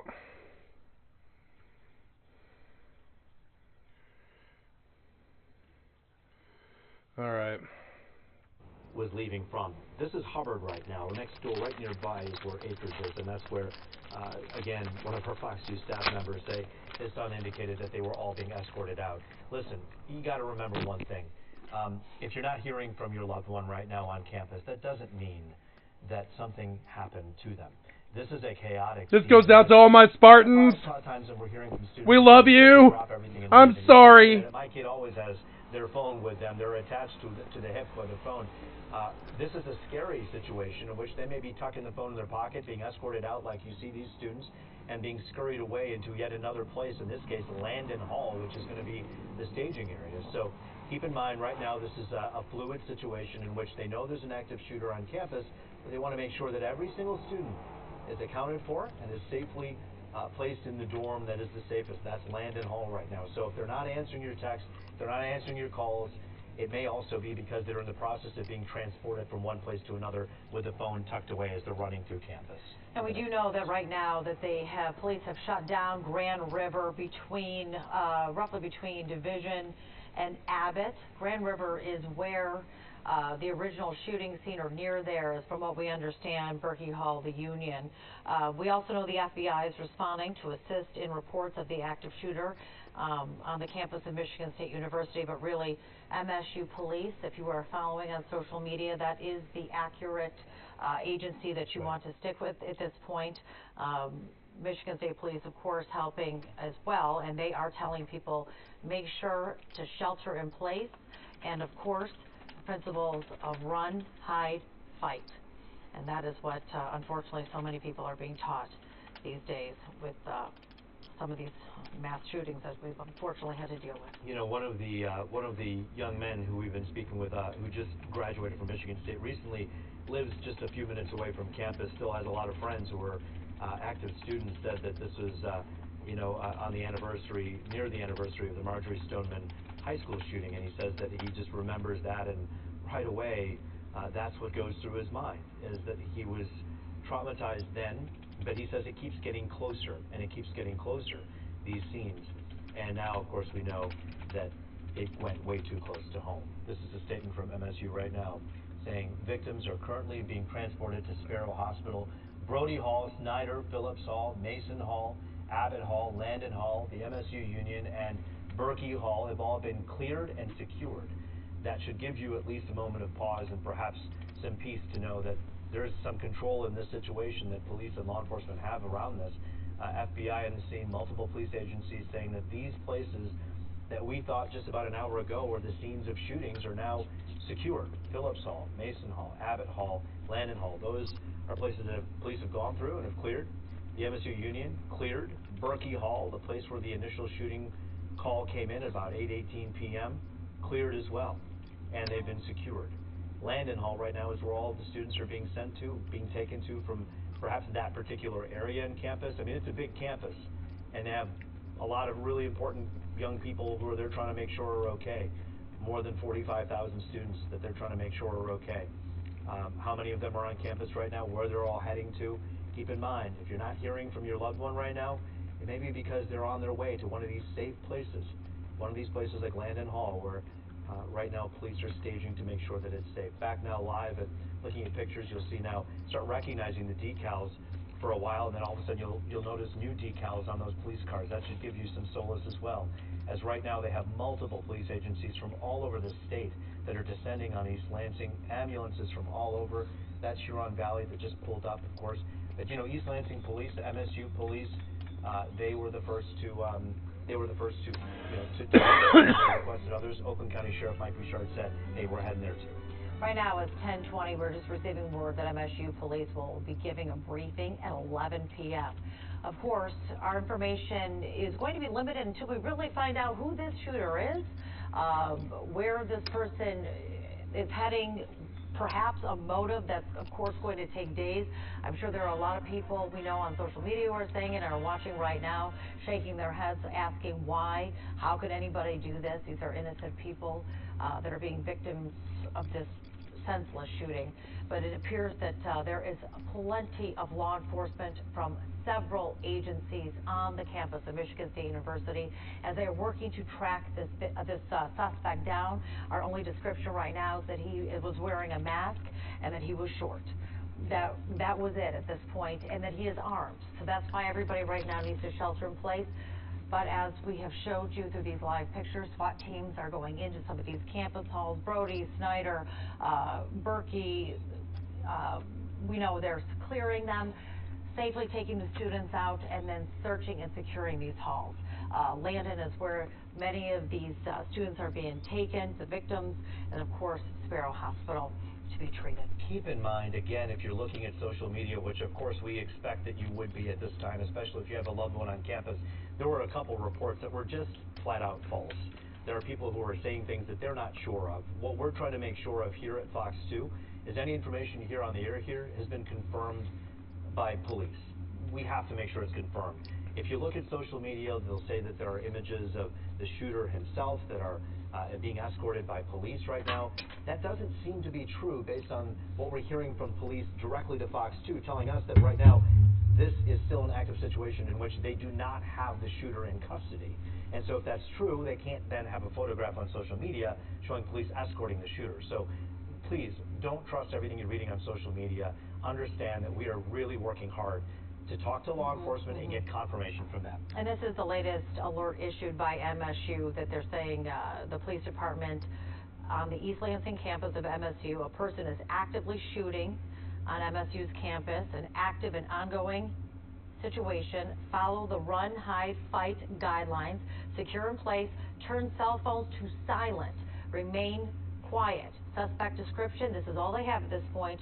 Short male with mask, possibly a black male.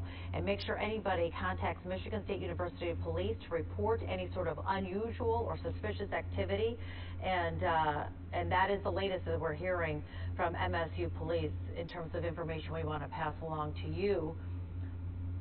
And we have the Michigan State Police, as you say, Taryn, you know, this is not a situation where you want to run to the campus. You don't want anybody to interfere with this investigation. So the message is clear from Michigan State Police. As it's going to be safe to say hundreds upon hundreds of law enforcement agents are going to be descending and already have on the campus of Michigan State University. If you know where your young person is on that campus, you don't want to go running in there. They're saying this statement from Michigan State Police essentially said, please do not go to the campus right now. This, by the way, is right here at the Art Museum, the Broad Art Museum. This is the scene over there, so we're getting some new angles. Don't rescue from MI? I don't know. I don't think I am, though. I don't think I am, though. Not really, no. The initial request that came in at about 8:20 from the scanners saying they were pushing for more ambulances. We need more backup. We need medical. Your skill has increased. We have an active shooter situation that has not been yet resolved on a campus. Yeah, you're spinning your wheels pretty good. Looking for live, motherfucker. I'm like, today, Junior. Live, bitch. ABC, NBC, Fox 10, Wyon, Agenda Free, Boy in a Scanner, Recovery Addict. How about NBC? But there is an order to shelter in place. There, notice that students are being that the hyperbole is much less. Right, even in their voice, you can hear it. Like they're way less panicked. You can hear it. Advised. The Fox people, they seem to be scared about something, and I bet it's guns. To keep their cell phones on vibrate or silent. Phillips Hall, Berkeley Hall, MSU Union. I want to pause it for just a minute, and I can speed back up in a minute. MSU Union, Berkeley Hall, Phillips Hall. They said that IM East. They said that this happened. I believe it was Landon Hall somewhere. alert anyone. That is a crapshoot. To their whereabouts. Police don't have a ton to go on. The only description that they have, the student is, or that this person, the suspect that they're seeking, was rather short and wearing a mask. Yeah. That's not a lot. Not a lot to go on at all. We did just get word, though, that we should be receiving an update from police at the top of the hour here, which we hope at that time we will learn more. Let's get back out live right now. Mara McDonald is standing by with what you're hearing since we last talked to you about 10 minutes ago, Mara. So, Kimberly, we have moved and have been on the move. If people are familiar with MSU's campus, take a walk with me. So, this is parking ramp 6.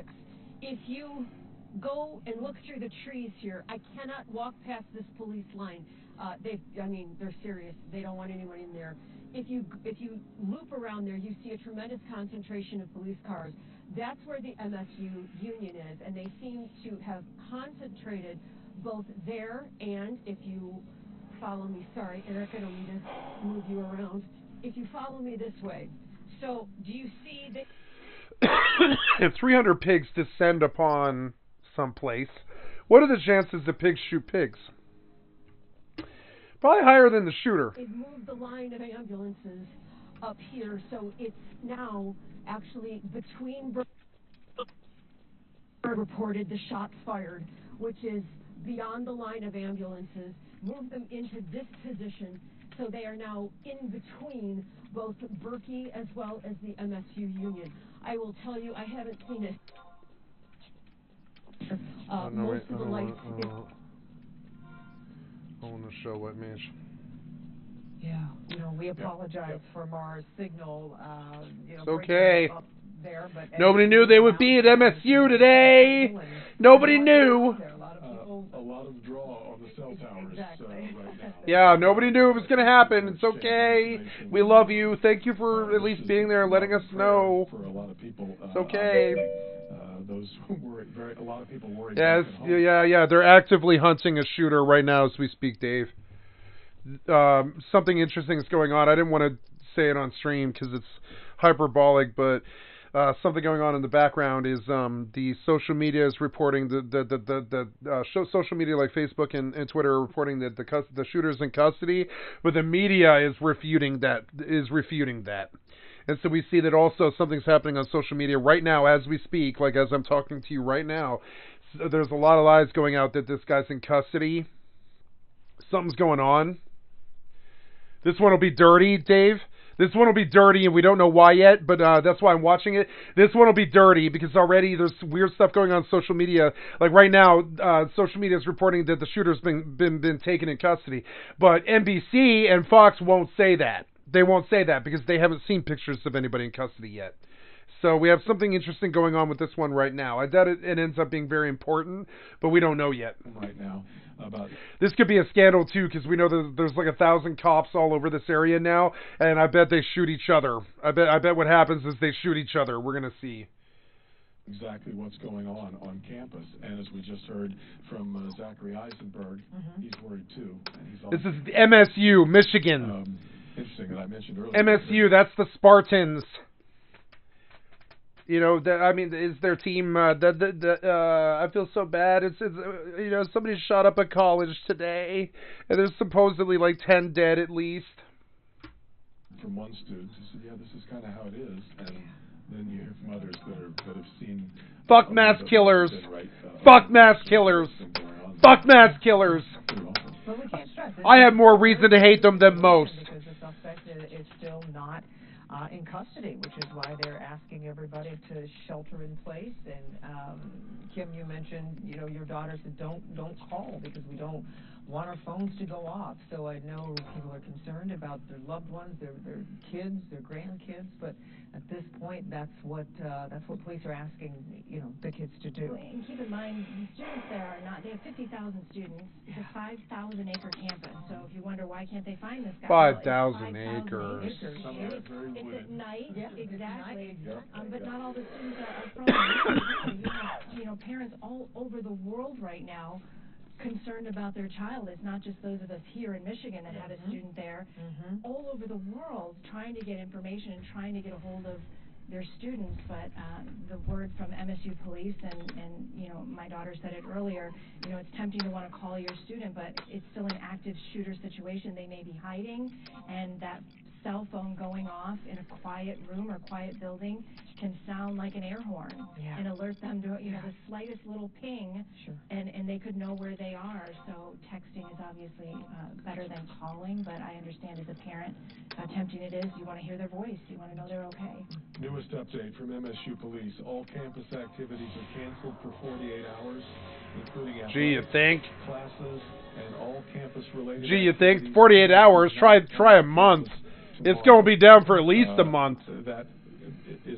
Those guys, when this happens, when this shit happens, all of them roll. They should too. All of them roll with degrees, honorary degrees, right out the board, right out the fucking gate. MSU will give everybody in this particular class a degree.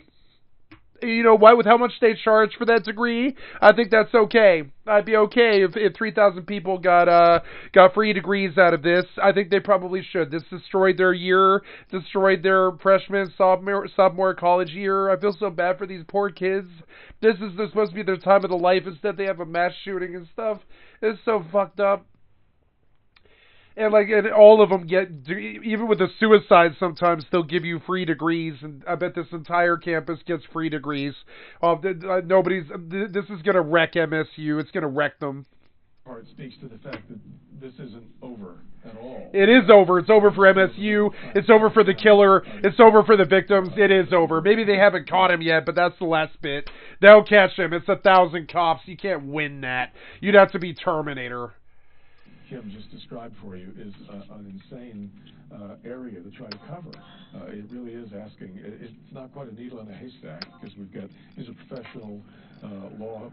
No one's leaving MSU. I'll tell you that.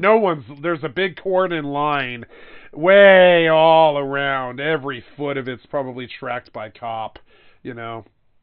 And they're going to sit there for 48 hours while they figure out where this guy is. And eventually they'll search every last inch of it. I know the pigs and the dogs. They don't give up. One of the things I really love about the dogs is the pigs and the dogs, I hate them. They're mainly out to punish people. That's their job, the pigs and the dogs. But at least they care to do it. You got to say, at least they care to do it. I hate the pigs and I hate the dogs. But at least they do it. At least they police people. It's a tall order. It's a tall order, and I feel bad for them that they have to deal with this. Accidents at night doesn't help either. Yeah. And the fact that they've got to keep all the students staying in place. They'll get him because it's a big cordon all around it. They'll get him. If they don't get him today, they'll get his ass tomorrow. It'll be this long extended thing, and I won't be able to sleep. And I hate this stupid shit. I'm so sick of the goddamn retards shooting up the schools now. Some of whom might be able to help police. I mean, what was the last big one? Uvalde, Texas. That was July the 4th. It hasn't even been 7 months. We have a terrible, terrible another one. Everyone's sick now due to the overpopulation. They're all mentally sick. I was just thinking as you were saying that too, to be a parent who has to come face to face with the reality that your son or daughter might be the one you need to hide at any given moment.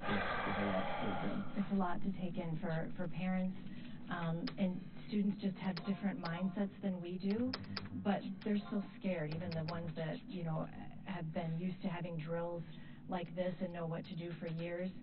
It's still scary. As I said a few minutes ago, we're expected to get an update at the top of the hour from Michigan State Police at 11 p.m. We also have our Nick Monticelli, who is en route to Sparrow Hospital. Why did this idiot shoot up a bunch of fucking kids at like 7 in the afternoon? If you're going to shoot up a school, wouldn't you want to kind of do that at like noon? I mean, I don't know. I'm glad that he did it at 7:30 because there's probably a lot less people. But why 7:30 in the evening? Like, is that like, okay? If you're gonna shoot up a school, I'm not questioning him. I'm just trying to make fun of him because he's an idiot. You can see it right away. If you're trying to have mass throughput to be a mass killer and get a lot of nasty shit done and get a nasty thing attached to your name forever and all this nasty shit. You just want to be a nasty Satanist asshole, bring a bunch of evil and death and misery to the world, and you're just a killer and you're just an asshole, right? So, but like, why would you hit a college at 7:30 in the evening? Were you really did you really hate the kids who hang around the library in the afternoon? I mean, is it the security? Was it that you planned for noon and failed and ended up showing up 6 hours late? But I mean, like, I wouldn't, if I was to hit a college like you, would be an asshole shithead like you, not like you, I'm saying like this guy, whoever this is. Wouldn't you really go in the middle of the day? You wouldn't really show up at 7:30 in the fucking evening. That makes it just stupid. It makes it stupid and pointless. I mean, it was already stupid and pointless. But you just had to put that flourish on it that makes it truly stupid and pointless. Why the fuck would you shoot up a college at night? See, it's just the stupidity. It's just... Also saying they've cleared several halls in the area. Brody Hall, Snyder, Phillips Hall. The stupidity is just off the hook now. It's like man, it's the room temperature IQ shit. It's getting bad. It's like getting really weird and dumb. Student Union, as well as Berkey Hall, which is where those initial shots were reportedly fired this evening. Go to school, kids, or end up like this asshole. Go to school, kids. Break the cycle. Go to school, kids. Better your brain, your mind, your heart, your soul. Don't shoot up schools or attack other people online or be a cyberbully or any of that other stupid shit that everybody else in the community and in humanity does. Don't do what Devilish Dan does. You know what I'm saying? Like, please, because it's like, god damn it, you're like everybody else. You little carbon clone, straight bitch-made hamster loop. Everybody like this. It's so stupid. That's going to originate at the Henry low temperature, room temperature IQs. So about 30 minutes from now, it's an epidemic. It's not COVID. It's stupidity. Been able to receive so far. Bad, low educational standards. 1/5 of the America being illiterate. Online schooling and all this other shit that's going on that's just basically fucking our children in the ass. Quite literally. It's disgusting. It's profane. It's sinful. It's sordid. Sordid is the word. It's just disgusting. Of shots fired came from this particular location. What we know about this Berkey Hall is that it houses the College of Social Science and the Department of Sociology. It's located on the northern boundary of MSU's campus, and it's about a mile from the second location, which another shots were reportedly fired from the IM East Center. Also not located too far from this vicinity.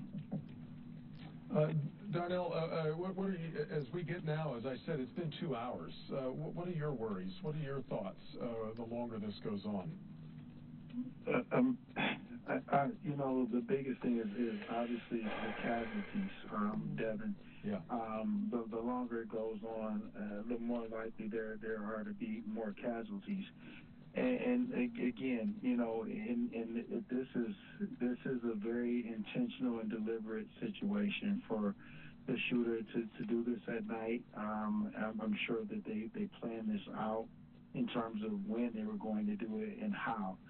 And so, just the casualties. And again, the southern part of the campus is not as well developed and well lit. And so if the shooter makes he or she was traveling that way, going from North Berkey Hall to the IM East, a little southeast, who knows where they can get and a lot of farmland and that kind of thing. So Those are big concerns for casualties for the students and the staff, as well as officers trying to track this individual.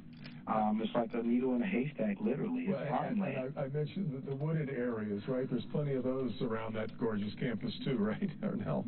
Yep. A lot of wooded areas. Yeah. It's an extra challenge. So those are challenges, yeah.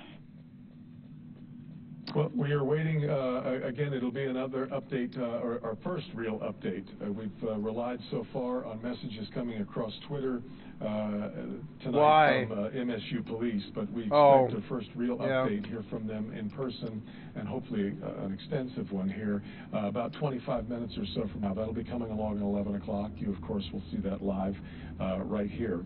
But in the meantime, it is still a horrible waiting game for so many students, faculty, and parents from, as Kim mentioned, not just Michigan, but all over the country. Yeah. All right, we're still looking at live pictures here on campus at Michigan State University. Dozens and dozens of EMS crews and police and first responders there on the scene, moving closer.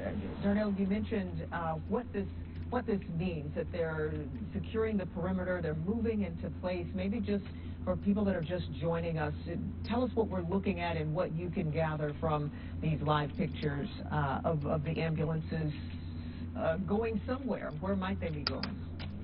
So what's probably happening is as they secure meaning they clear the buildings, they're moving ambulances closer to some of those locations. So for Landon Hall or some of the other halls, as they clear, they're moving the ambulances closer, so they know that those are safe areas and they can stage a little closer to that area if there are more victims they need to get to or just more people.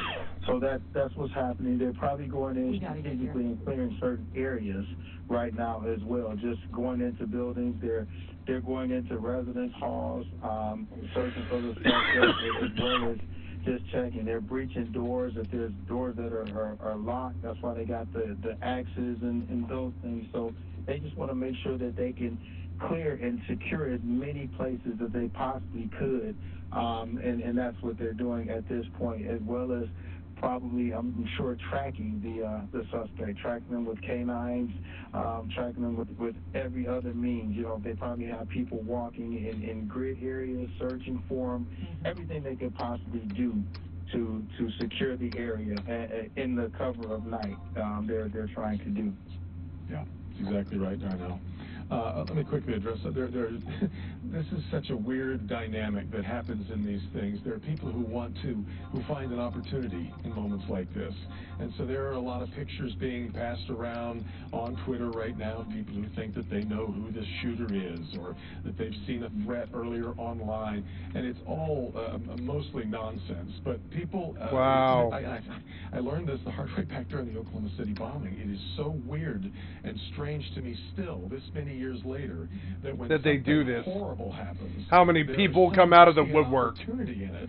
Yeah, like somebody, they come out of the nuts come out of the fucking woodwork, and they try to dominate Twitter, they try to dominate fucking Reddit, and they try to solve the case by themselves, and they try to play fucking Sherlock or try to be some kind of fucking private eye fucking witness. They show up at the school and they hang out there for 5 days, and it's just for either just boredom, goofing off. It's not boredom. It's mayhem, or sickness. It's sickness. An opportunity to forward their own. They see a disaster and they go swooping around like vultures because that's who they are. Or philosophy, or message, or something like that. It's really just saying that in the wake of these things, when you've really got something very tragic has happened, others don't see the tragedy as quickly as they see an opportunity. Darnell. Yeah, this from the NBC. This from the NBC journalist. Talking about people might profit from this, guys. Yeah, gee, you think, Mr. NBC journalist? You think you might maybe might have a Peabody here? You think you might profit from this? Just saying. Gee, thanks for stating the obvious, Captain Obvious. Yeah, you yourself probably are going to make a lot more money because of this. because you're going to be on for 3 weeks. You're going to be on. They're not going to let you sleep. For like 3 weeks, you're going to be on here talking to everybody on NBC. And trust me, they're going to pay you more. And yeah, you want to talk about, oh, people are going to have an opportunity because of this. Yeah, I think, yeah. I'm thinking, yeah. Why, as you guys have been saying, I'm thinking, yeah. And you know, I think you will profit from this. Follow MSU's official. Congratulations are in order, I guess, because you seem to be bragging about it on fucking air. I guess. Do not follow it. Maybe I interpret it differently. Text messages. Sorry. And inbox messages from people, you know, with stuff, and you know, like reality, man. Like it's not that hard. Like you guys seem to be kind of bad about reality. Like they're kind of bad about reality. Like these developers of this server, they're like the developers of this shit, the media and all this. They're like they're all kind of bad about reality. I feel like it comes up and bites them in the ass. They're always surprised by it. Like it's this thing that they can't grasp, or that they've got to run polls, or like polls or whatever to try to get like a judge of what's gonna happen.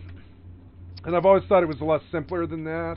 Damage the entire investigation by sending the police in the wrong direction. So you're absolutely right. You know, if you do anything else, just make sure that you follow the official sites, pray for these people, pray for the families. Yeah, thoughts and prayers. And don't make things harder for law enforcement and for the students who are there by distracting or taking away from the real investigation. It is caveat emptor. It is buyer beware. Caveat emptor. That fills the digital. Shut up, you fucking suit dummy! Right. Shut you up! Really need to, Shut up! Shut up! On sources that you know you can rely on, and a lot of unlike you. Noise, especially on a night like tonight, I'm afraid. Let's get back to Mara. Let's talk about caveat emptor. Shut up, dude. Long line of ambulances. Mara, take us through what you're seeing now. Devin, we're on the move, so forgive the shaky, bumpy video. Caveat fucking emptor from a fucking NBC journalist. Yeah, that'll be the day. What's going on in front of the MSU Union? Let me flip over here. This poor lady has to keep running. So we're coming out from behind the Broad Museum. What you see in front of me is East Grand River. Now, I don't know how close we're going to be able to get down here because we cannot access it around back. So we're going to try and see how close we can get on this side. There seems to be a true concentration of police over there right now. They've sort of moved on from Berkey. There is still a presence at Berkey, don't get me wrong, but the concentration is, Eric, be careful. The concentration is down here. So we're on the move down East Grand River. I don't know how successful we're going to be here, but... This lady's awesome. I love her. I love her. I don't know. I don't know. So stand by, guys. I like the honesty, the sheer honesty of it. I don't know. I don't know. Sounds like a helicopter above on. Yeah, or 5 helicopters. 5 helicopters. The helicopter is up, and it's been up, flying in circles above us. It was hovering over Berkey for a while, but it has moved on. So actually, it's almost directly overhead now. They don't have this guy. He might be gone. They were flying is over. They don't have this guy. And that's not too good, I would say. Is he gone? Because if he's gone, girl, we got a problem. This will be the last one. If he's gone. See, one of the things that always happens is the justice always comes down on this. But if whoever it is skates, that will break this country down. It'll just break it on down. And there will be marches in the streets and the same shit that we had when George Floyd and Ahmaud Arbery and, you know, this fucking Uvalde stuff and all this. This new one here in what was it? Was it Mississippi? I think I forget where that one was. I'm sorry. I just don't do the media much lately. I'm not a uncaring individual or whatever. I'm not trying to downplay their loss or something or try to get incorrect or downstated or something. I just don't remember things because I have holes in my brain. It's not this personal thing. I just don't remember where this last one was. You know, because there's been so many. There's been so many. I know Uvalde, Texas, but then there was this one recently that was like the southeast or something, and I don't remember where that was. I want to say like Atlanta or Mississippi, something like that. I don't remember. Arkansas, something. I don't know. Louisiana? I really don't remember. Progress down East Grand River, but anybody who's ever spent any time on this campus will tell you that, you know, this is the heart of it, and typically you have mobs of kids, you know, running up and down the street, and it's completely empty. I haven't seen a single student out here.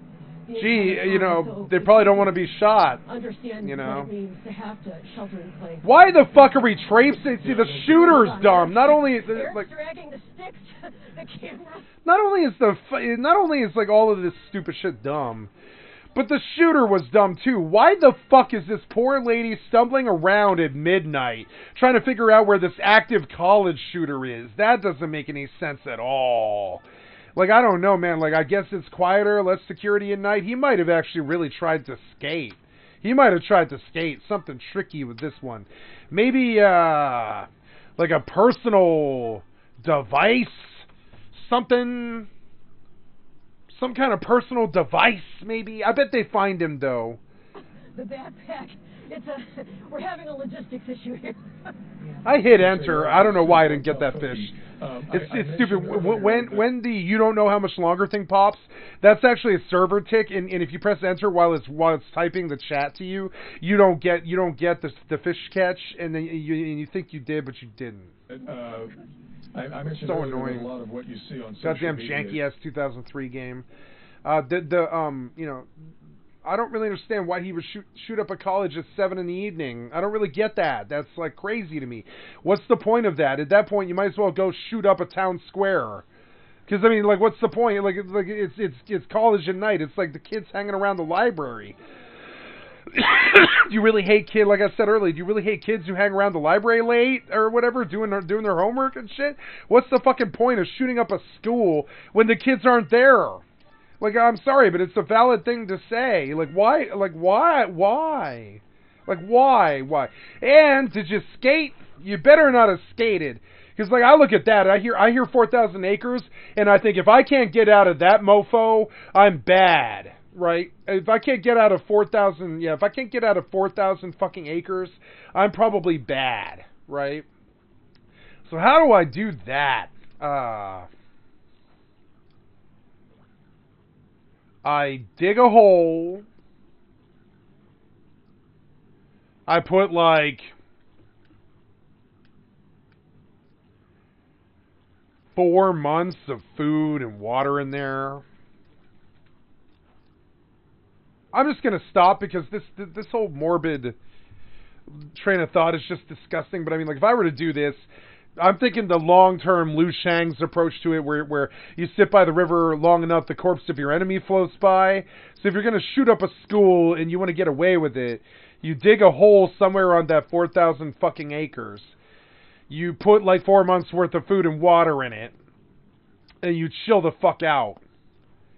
And then you bathe and you dress and you pop out with a backpack looking like a college kid. And you walk on out of there like 4 months later. It's shitty. But that's what I would do. And I'm scared that's maybe what they're dealing with. And that's not too good. If I had to guess... It is noise. There are also a few pearls of wisdom. A guy just tweeted out, think about this. There are MSU students currently sheltering in place that had to do the same thing at Oxford High School. Yeah, that's right. And not even a little more than a year ago, right? Twice in your life, you... Oxford High School. These same kids. Had to go through a mass shooting. It's just not what our children should have to go through. And you just pray for them and their families and just everything that's happening in the world today. It just is so scary. Yeah. So I have a friend whose daughter was at Oxford during the shootings. She just started her semester, her first year in January. Just dropped her off a month ago. It's just not fair. Talk a little bit about, you were saying that actually you've been texting with your daughter and things are starting. People, it's now that it's gone on this long, there's more anxiety. They've grown up in a different world, so they're much more resilient than we are. However, it's going on 2 hours now, and I've noticed definitely a change in the mood, where before it was just like, oh, there's a shooter, we're in our room, and now 2 hours later it's, I want to come home, I got to get out of here, I can't, I don't want to, you know. So there are kids that are hiding, and they're told, keep all the lights out, lock the door. Their phones, you know, are starting to lose battery, so now they're not in touch with friends. And you ever kicked in a door? Because I have. Panics these kids. It's not that hard. So as time goes on, the more wearing it's becoming on their mental well-being. And they're not being told it's all okay. No, and they're also, they're kids, so they're on social media. Fall through the door. You lean back, you prepare to kick, but you throw all your weight through the door, and the latch just pops. 50,000 kids on campus dealing with this right now. You come and running forwards, you kind of swing back, lean forward, and you battering ram with your foot through that damn that latch. How many times this happens? Doors aren't too good. Dozens and dozens of mass shootings. It's like the old saying, all politics is local. When you're in the middle of it, it's the only one that matters. Yeah. And on your psyche and on your heart and on your mind. Yeah. And for others, it's been worse than that. We know that we've had a number of people wounded tonight, at least one person dead, that confirmation coming to us from a member of the Board of Regents earlier this evening. But we will await further information on just, where things stand now more than 2 hours after the first shooting. We have an update coming up about 17 minutes from now. Oh, God. At the top of the hour at 11 o'clock. I don't know what it is about this one, but this one bothers me already. Update that we've had. Uvalde didn't bother me. This one bothers me. Not as in like it didn't bother me. That comes out wrong. Uvalde bother me. I'm saying that like it didn't feel fishy. However, this one feels fishy, like the guy might have skated, and I'm a little bit I'm scared about that. If 2 hours have gone by and there's no sign of the active fucking shooter, that's not too good, because in my experience, like with crime and stuff, at least from all the crime documentaries and shit that I watch, if they don't catch him in that hour, that mofo is gone. They call that the first 48. I mean, by the third day, the trail's cold. If this goes the first 48 and they didn't catch this guy, he could skate.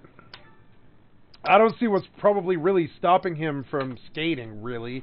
Beyond the fact that they'll be hunting that guy, they'll be hunting that whole area for like 4 months. They'll have dogs. Your inventory is full. Like a cordon. Until they have a shooter, they won't let anybody out of that place. They think, they're like, what if he's masquerading as one of them? Hey, I got a skill up. That's good. What if he's masquerading as one of them? Because that's another thing. All you have to do is step in the next room, change your clothes, ditch the guns in some cabinet or something like that, throw on some other college clothes or whatever, muss your hair, or maybe you shave your head even in a bathroom or something like that, and then you walk on out of that mofo. Like, I don't know, man. Like, that's not... Your inventory is full. Oh, I'm full? Oh, I'm full already? How am I full already? Wait, how's that right? Oh, no, I'm wearing all this stuff. Yeah, that's right. I don't know. Yeah. Well, one of the nice things about this is I guess I can warp. I guess I can put all this stuff away, I suppose. I guess I better do that. Alright, take me back. And I'll drop all this. Oh, wait. Will escape work in here? No. Why not, though? Your inventory is full. Yeah, no. So stupid. En route to Sparrow Hospital, which is where we're told some of the victims are being transported at this time. We hope to get an update from him soon. Darnell, if you're still on the phone with us, I have a question. One of the things that MSU PD, they tweeted out that they've cleared several halls. Brody Hall, Snyder Hall, Mason Abbott. They also put Berkey Hall. Your inventory is full. I mean, it raises an interesting question. Like, as an author, and I mean, I'm not a published author, but I guess, well, I don't know. I have been on some albums and stuff. I wouldn't say I'm published though. I was just like, okay, as like a writer, right? I'm a writer. That I will say. I've written many books and poetry and stuff. As a writer, this appeals to me because there's this crazy aspect of this that's a little bit scarier than on a second glance than it is at first. which is that your inventory is full. If the shooter gets away,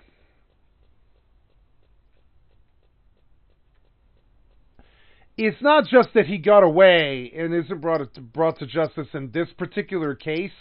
It's like a revolution in what's possible with these school shooters. And that's the part of it that scares me. It pressures them to try harder to get away. A lot of them were doing suicide to get out of it. But see, if this guy gets away, oh god! Because the reason I bring this up is we've dealt with this before. We've seen this before with the Mara bomber. You guys remember that? The Boston massacre, the Boston Mara bomber. They didn't find that guy for like 50 hours or something like that. And that's what I'm smelling here. They would have found him by now. It's going to be controlled. He's hiding in some boat somewhere. That guy was hiding in a boat in someone's backyard for like 35 hours or whatever it was. It was a really long time. He sat there. Eventually he made a move and they caught him immediately. And so, I don't know, that sets the precedent, though. That guy almost got away. Eventually, the heat would have died down. He could have just walked on out of there, maybe. So, you got to kind of wonder, so you can tell that they're kind of evolving. If this guy ran, as opposed to shooting himself, because if he had shot himself, they would have found him by now. This guy ran, and he's actively hiding, and that's not good, because if there's like a revolution in what's possible in terms of school shooters, more people will try, and they'll think of it more of it like it's a game and shit like that. This guy seems to feel like, I feel like this guy's playing this like a game, and that's not good. Of places that they have cleared. That's what the Mara bombers did. The Mara bombers had planned to get away with it. They full-blown wanted to get away with it. They had no idea it was going to be as bad as it was. So they got cornered. But those guys intended to get away with that. And these guys, I think this guy probably did too. And then if there was a shooting that... If they intend to get away with it, that's even a nastier form of just control and problems and stuff, happened inside Berkey Hall, which was what the initial reports were saying. Would they be so quick to clear that area and add that to the list? Is that telling us anything?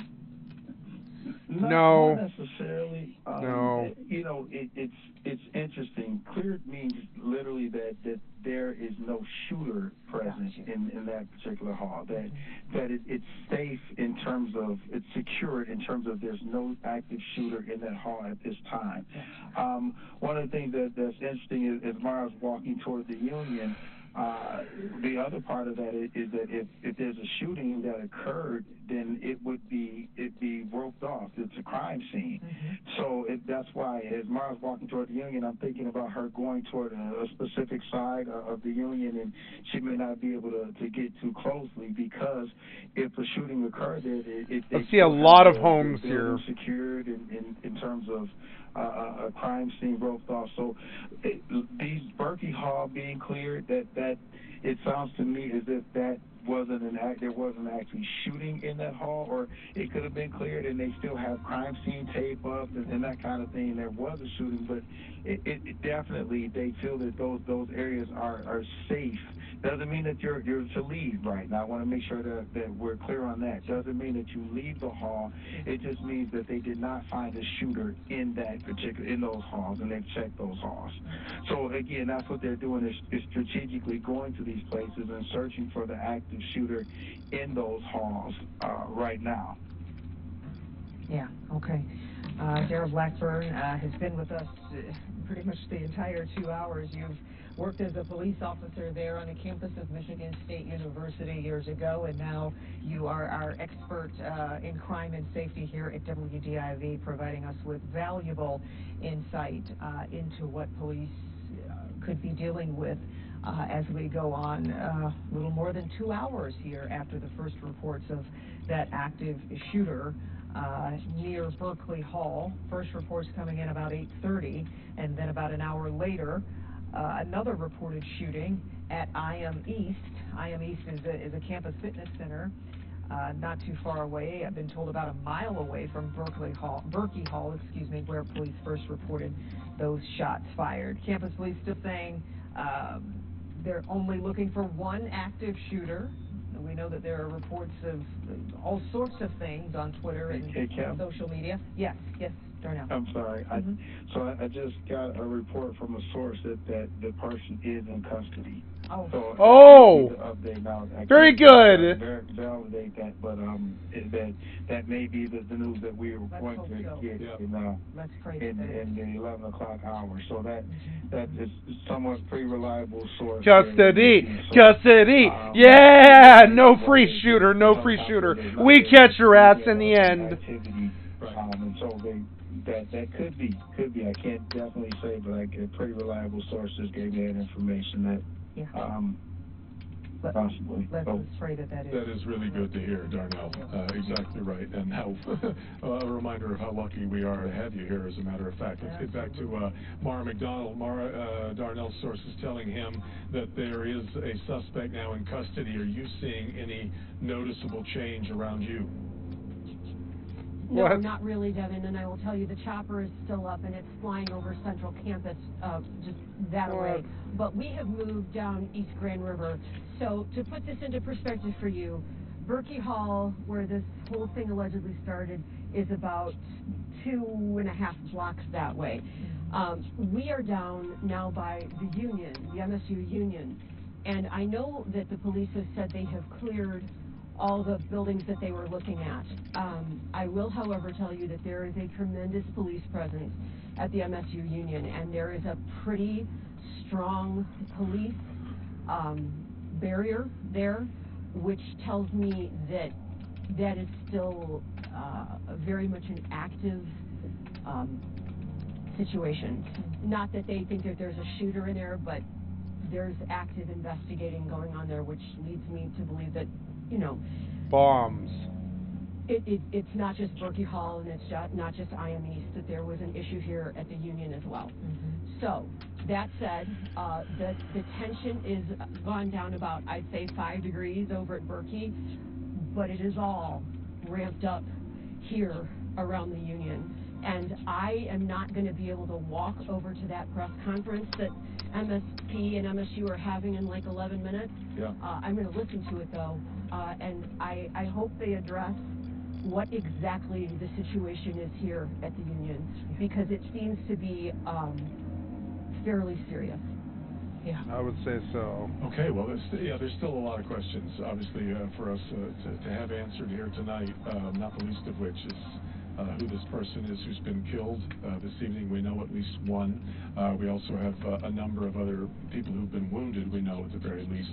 All of that we expect will at least start to come into focus here for us about 10 minutes from now, as we will get to that briefing that Mara was just mentioning. But again, Darnell Blackburn, who used to be an officer on Michigan State Police, a source telling him that they now have their suspect in custody. We'll await further confirmation for that, but Darnell's sources are pretty good, and we're going to hope that that's all. We pray that is the update that we'll receive at 11. And we know, we're saying at the top of the hour, but we know sometimes they run a little late because this is an active, fluid situation. But when they do have that information for us, we will bring it to you. In fact, it may, if our math is right on the way that this has worked so far, they announced the briefing before they maybe necessarily had the person in custody, so that it all could slide. But right now, the briefing is still scheduled for 11 o'clock, which is 10 minutes from now. We will also remind you that all campus activity has now been canceled for the next 48 hours. Athletics, academics, everything. No one should be on the MSU, coming to the MSU campus for any classes or anything else.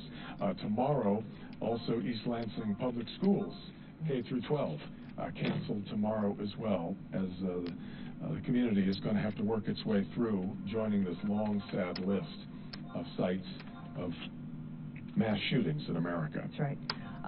Let's see. Right now we're looking at a map here that shows some of the areas that have been cleared so far. Darnell Blackburn, our crime and safety expert, explaining to us that cleared just simply means that they've been looked into to make sure that there's not an active shooter there in any of these buildings, and that's Brody Hall, Snyder, Phillips Hall, Mason Hall, Abbott Hall, Landon Hall. MSU Union is also there and showing cleared, is what MSU tweeted. about 20 minutes ago, as well as Berkey Hall, but it doesn't necessarily mean that there isn't something going on there. Right. Is that right, Darnell, how you explained it in terms of what cleared means when we see that? That's correct. That's correct, Henry. Yeah, the halls have been checked, and the active shooter is not in those halls at the moment. So, and what they'll do is keep officers there, obviously, just in case the shooter does try to come back. And I got more sources just came in, and I'm sorry, he's saying that he misspoke, that they're not sure. He's not sure, so I apologize for that. He said they're not sure about custody yet. I'm still searching and trying to get more word from more people to confirm that. Okay, we apologize then, and we will retract that, withdraw that. Not that we said that it was definite, but it was tentative at the moment. But again, yes, originally a source telling us that they had perhaps had the suspect in custody, and that is not confirmed now at this hour. So we may still be very well where we were now to almost 2.5 hours ago. Yeah. So the order then, as far as we know, remains for students and residents alike to shelter in place, both on campus and off. We're still seeing so much activity. Let's get back. In fact, is Mara there to take us through what things look like now at the Student Union? Mara? There she is. Yeah, Mara. Sorry, Devin. Sorry to spring that on you, but yes, tell us what you see now. So, when you asked me a minute ago whether I saw any definitive change out here, I don't see any definitive change, and the chopper is still flying really over Central Campus. I'm looking at it over my shoulder. It's not going anywhere. The focus when we first got here was spread all the way from, I'd say, Collingwood, which is where the Broad Museum is, all the way down East Grand River to the Union. Well, now there is still a police presence at Berkey. It is not as great as it was, but the concentration of everybody is down here at the Union, and they've got a very hardcore police line here. I mean, they don't want us remotely close. So there's an issue here, I guess is what I am trying to tell you. How severe the issue is, I don't know. But this is where the focus is, at least on this portion of campus. I am not near IM East. I'm really dead center in the middle of campus, so I can't speak to what that looks like over there, but the chopper is flying straight over my head right now. So they're looking for somebody. This is not over out here. Or if it is, they haven't told the guys on the ground. So I can't wait to hear what we're going to hear at 11 o'clock.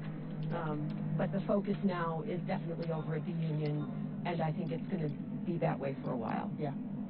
Okay, Mara, we'll let you go try to find some more information, and we'll talk to you in just a bit. Let's go to Pamela Osborne, who's also there on campus. Pam, you are at the location where the police briefing is scheduled to happen in about 6 minutes, though we know that could slide a little bit later depending on, all of this is so fluid. So 20 minutes ago or so, they said that they would have this. What are you hearing so far? Well, just about a minute ago when you guys were talking with Mara, we got an announcement, which is that briefing is still supposed to be taking place at the top of the hour at 11 o'clock. So when we saw you last, we were over at the IM East building, that fitness facility there.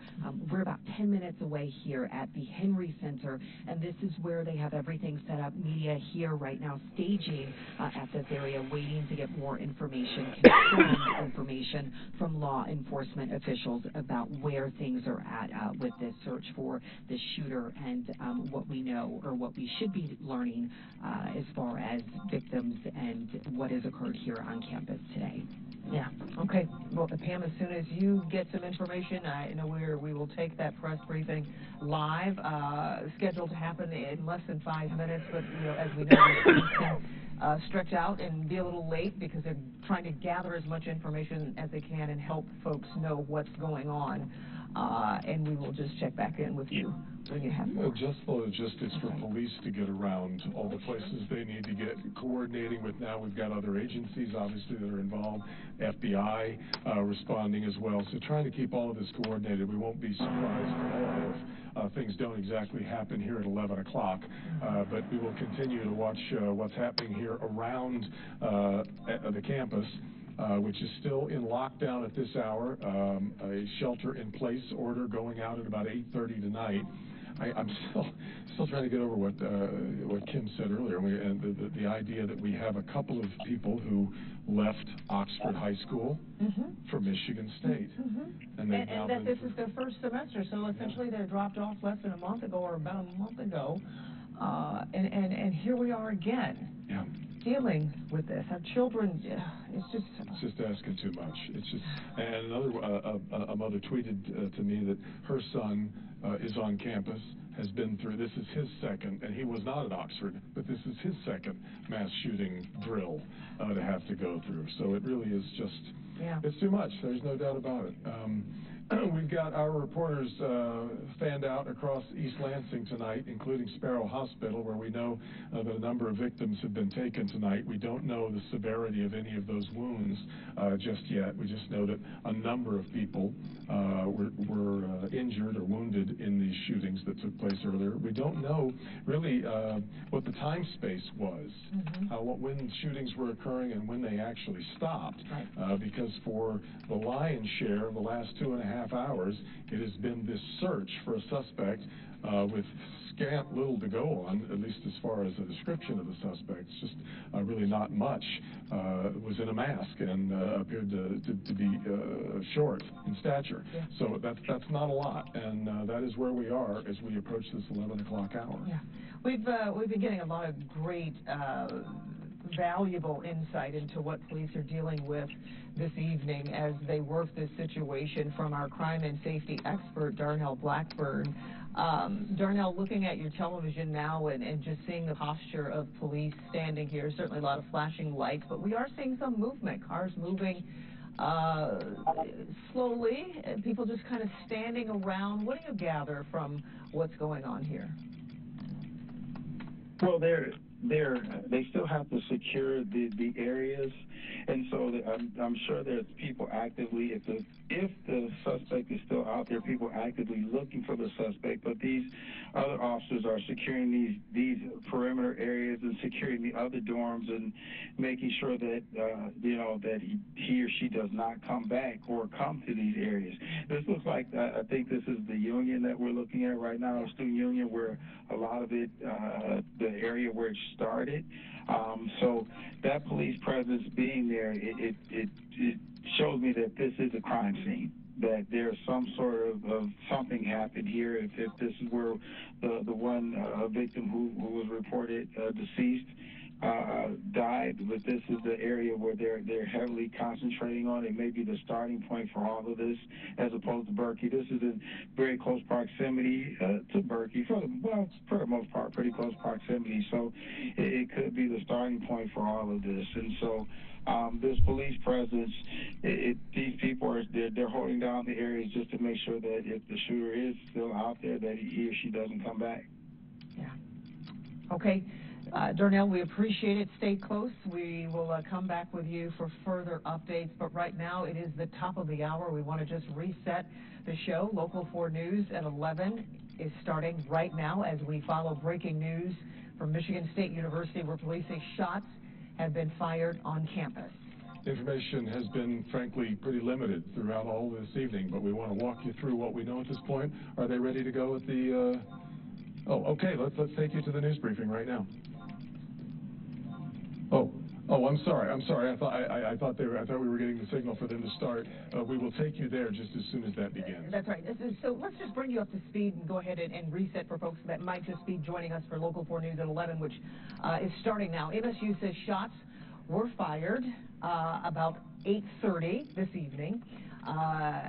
This breaking news happening from Michigan State University, where this all started about 8:39 tonight, near the student union, maybe even at Berkey Hall, which is a location there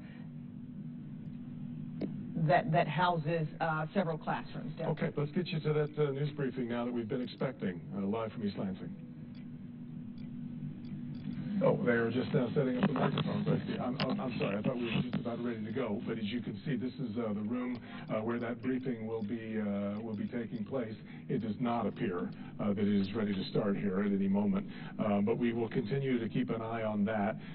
We do know that we have victims being treated right now at the hospital. We're waiting for word on their conditions. We also know that we have one person dead tonight. That confirmed to us by a member of the Board of Trustees, in fact, the chair of the Board of Trustees, whose child is also a student in Michigan State. So had to get off the phone of us so that they could get back on the phone with their child. And we've heard from an awful lot of parents who have just been going through this horrifying night of hoping that their child is okay. Yeah. We're glad you're with us for Local 4 News at 11. I'm Devin Scalia. I'm Kimberly Gill, and our first push alert confirming this news went out about 8:50 this evening, and we have been bringing you live coverage here on Local 4 on clickondetroit.com and Local 4 Plus since then. So it's 11:02 right now. If you're just joining us, we want to just bring you the very latest information that we have right now. It isn't a lot, but it's more than we had 2 hours ago. MSU police warning students not to come to campus tomorrow. The university has canceled classes for the next 48 hours. There's a limited description of the suspect. He's described as a small man with a mask. We're covering this from every angle that we can tonight. 2 reporters live on campus, our safety expert and former MSU police officer, Darnell Blackburn, with us. Okay, now I understand that news conference is ready to begin. Let's take you there. There has been shots fired and a shooting in multiple locations near campus. Please understand that the information that we're sharing right now is preliminary. Our priority right now is the safety of our students and our campus. The information that we're sharing may change, but we are going to be as transparent as we can and share as much information as we can. But that information may change as it's preliminary. This incident started this evening around 8:18 p.m. at Berkey Hall on campus. We received multiple 911 calls of a shooting inside Berkey Hall. Oh. Numerous officers responded. This poor guy. We were quickly on scene within minutes.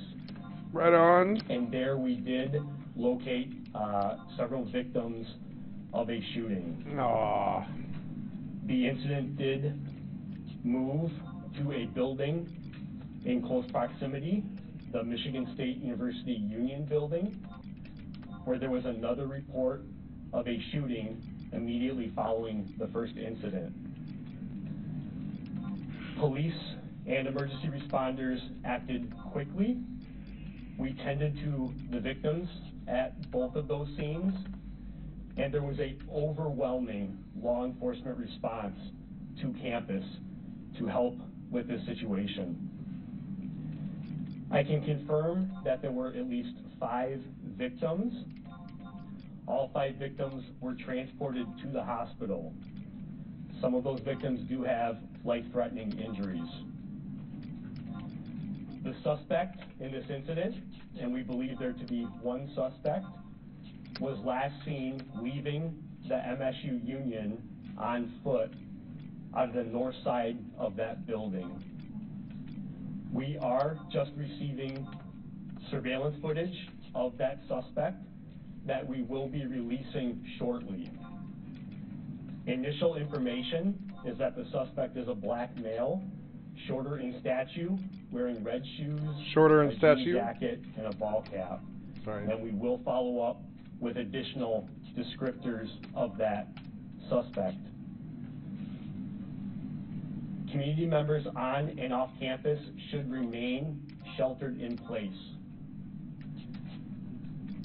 We immediately launched our emergency notification system and advised the entire MSU campus to shelter in place as this suspect is still outstanding. For people on campus, please do not come to campus. I can't say that enough. For parents, We understand. I can only imagine the emotion that's involved right now. It's going to help us, and it's going to help our response, and it's going to help us identify the shooter, the less people that are on campus at this point. Please do not come to campus. We are doing everything we can to ensure the safety of our campus and all of our students. We currently have hundreds of police officers and law enforcement officials, state, local, and federal, on campus working in a coordinated effort to ensure the safety of campus and identify and apprehend the suspect. All campus activities will be canceled for the next 48 hours, including sporting events, classes, and all campus-related activities. Please follow our Twitter page for updates. We are sharing live updates at that location. I can't stress this enough. You're probably hearing a lot of information and misinformation right now from social media, the scanner, calls that we're receiving that are not accurate. We strongly encourage you to follow the accurate information source, and we will continue to provide as many updates and accurate updates as we can. There has been false reports of additional shootings. There has been false reports of the suspect seen in numerous different locations. Those reports are not accurate. Please follow us for accurate information. As I said, we're very early on in this investigation. It remains ongoing, and we are going to continue to meet back here and provide updates on the hour. We wanted to provide as much accurate information as possible right now, and we will continue to do that moving forward. As I said, information is very preliminary at this point, and we are working very hard to gather that information, to accurately get it out to our community, to students, to parents, and to everybody who needs that information. Please know that the safety and security of this campus and our students is our absolute priority at this point. Yeah, it's not your fault that somebody shut up your school. We will meet back here. It's not your fault, guy. For an additional update. We're not blaming you. We will push out some information. This can never be your fault. It's his fault. A photograph of the suspect that we just obtained immediately following this briefing. Thank you, and we'll see you back here in an hour. Yeah.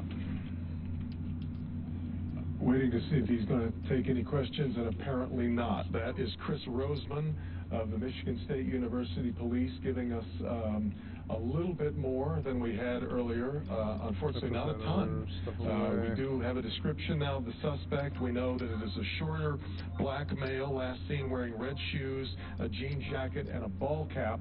And they have surveillance video that they will be releasing soon. And just obviously, just as soon as we can get our hands on that, we will share that with you, because the issue right now is getting to the suspect. Absolutely. Let's go to Mara McDonald. She's still live on campus with what she's seeing and hearing right now. Mara. All right. So I'm done with this now. I just wanted to watch something more positive and more video game related. Sorry, guys. Just trying to keep up on current affairs. Essentially your in-game wealth that makes some sort of real-world impact. These are kind of rare opportunities. It's not normally supposed to work that way. We don't allow RMT rights, so this is actually kind of cool if you think about it that way. That CCP is able to do that on the back of the Plex system and make a real impact. It's tight. And I did not realize it was over 500,000 for the war in Ukraine that had gotten so dramatically high. Wow. Yeah. Really awesome. The videos and pictures that have come out of Turkey or in Syria over the last couple of days have been pretty dramatic, and we all have a pretty good time here. I think we're definitely going to be cutting up here before too long. But speaking as seriously as we can, there are a lot of folks right now who are in a pretty bad spot. Yeah, absolutely. And it's just, you don't realize how many people you know, right? I happen to have dated a girl whose family was from Iskenderun, which is the impacted region back in the day, right? This is, I mean, people don't know, this is the movie that's in Indiana Jones, and I think, I want to say the on the Pilgrim Trail from Eastern Empire. The city Alexandretta, right? Where Alexandretta. the Grail, I think, allegedly was. So this is a well-known place in certain ways that has, that is having this happen. So. Yeah, poor turkey. So anyway, if you want to give to Plex for Good, here's how you do it. In game, there is a character called CCP Plex for Good. It is a character that is in the CCP Alliance. You pull the Plex out of your Plex vault, you put it in your item hanger, and you contract it to CCP Plex for Good. They will accept the contract.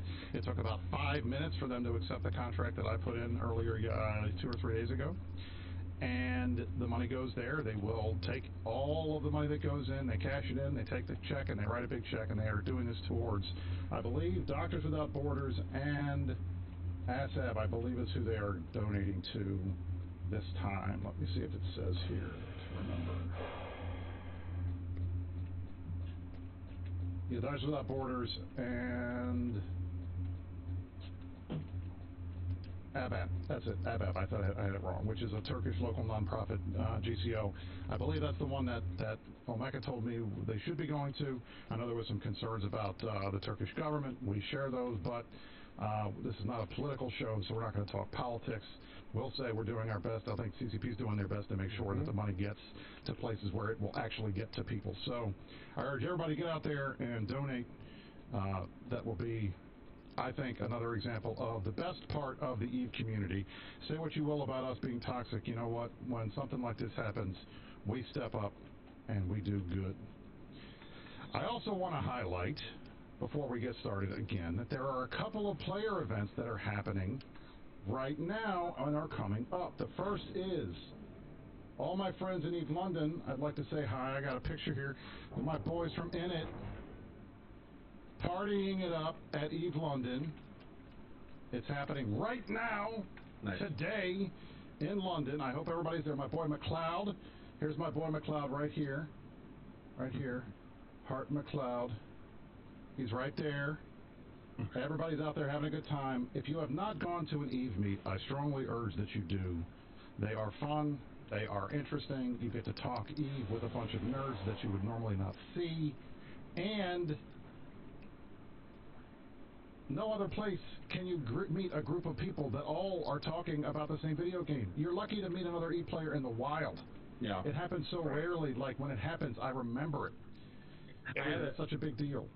I had a really cool opportunity while we were in Iceland to talk to CCP Convict about that, because when he first got into EVE, we were talking about how I was lucky because I grew up, I had a group of friends from my own hometown who all played at the same time. He said he met the first person he ever knew other than himself who had played EVE at an EVE meetup in Australia. So they're cool. It's cool to meet, even just being around other people who still play the game.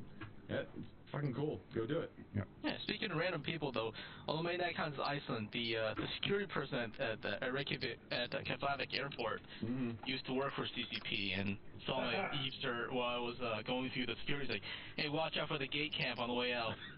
Nice. Were you angry? Were you in the cab where like the cab driver had some strong opinions about CCP at one point? I was in the cab. I do not know. I was not in that one. So this is funny. We're sitting in the cab and we left CCP headquarters to go back to the hotel. And the cab driver, like, if you've never been to Iceland, you have to realize they have like 10 companies that are really big on the island, and CCP is one of the big companies. Yeah. So they're in the news all the time. And the cab driver, oh, you're working with CCP. I hate those guys. They're constantly begging the government for funding instead of like being a good company. And it was all corporate welfare. And I was like, damn, we kept the one libertarian fucking cab driver in the whole island.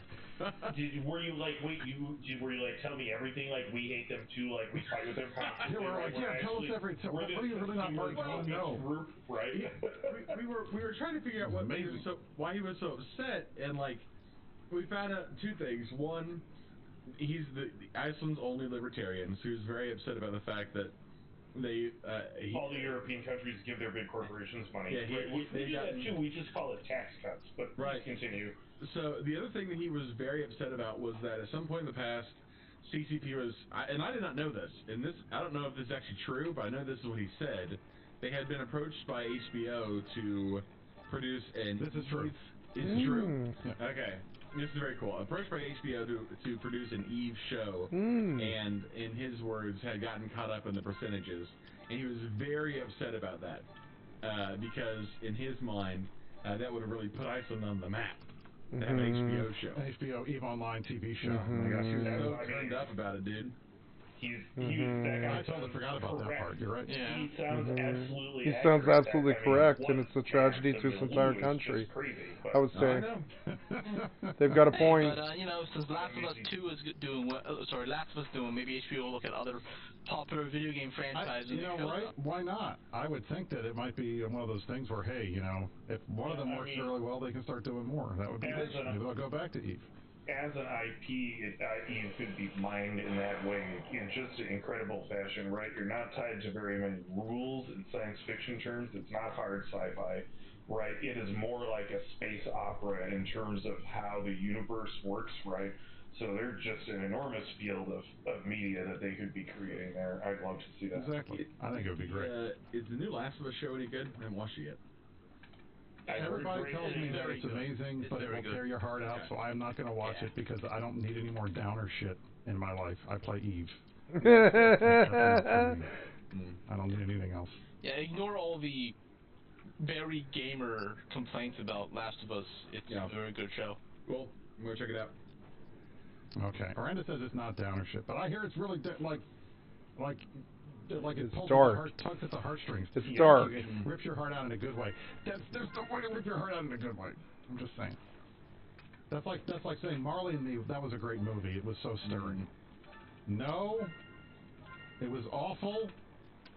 You can't do that to people. I'm just saying. Anyway, getting back to what we were talking about. Next up, the next Eve event. There are other got a events point. here. Sometimes tearjerkers come along, then I'm like, why did you take me on an emotional fucking roller coaster right now? Why did you do that? Things go around. Hey, Briss, can you mention this on the show? And I'm happy to do it when I remember. And I forgot last week, but I told the guys I would do it this week. So I want to remind everybody what's coming up. This is one that's coming up. Eve Montreal is March the 25th. In, amazingly enough, Montreal. Whoa! So this will be Eve North this year, 11 a.m. to 4 p.m. Eastern Time. They're meeting in Montreal, in Canada. Get your tickets. I will put the link to the Eventbrite in the chat so you can see it. There it is. This will be, I think, and I know all the guys in Eve North. I know a lot of the folks. I was supposed to go to Eve Toronto until I had a massive toothache problem, which I think Arcia and others will note is not the best time to be traveling when you have teeth problems. Just saying. So I missed it, and then of course the last couple were all canceled because of COVID. So we're trying to get back in the swing of things. They did it last year. We got this. We will get Vegas is coming up. Eve New Orleans is the next one. That is in May, I believe, May or June. Eve Vegas is in April. I'm waiting on some stuff from Eve Vegas. We'll talk about that when we get it. But yes, we do have a number of evenings coming up. And then, of course, the big one, the granddaddy of them all, FanFest. September. The end of September of this year is FanFest. This is going to be, I think, a crazy, big, massive FanFest.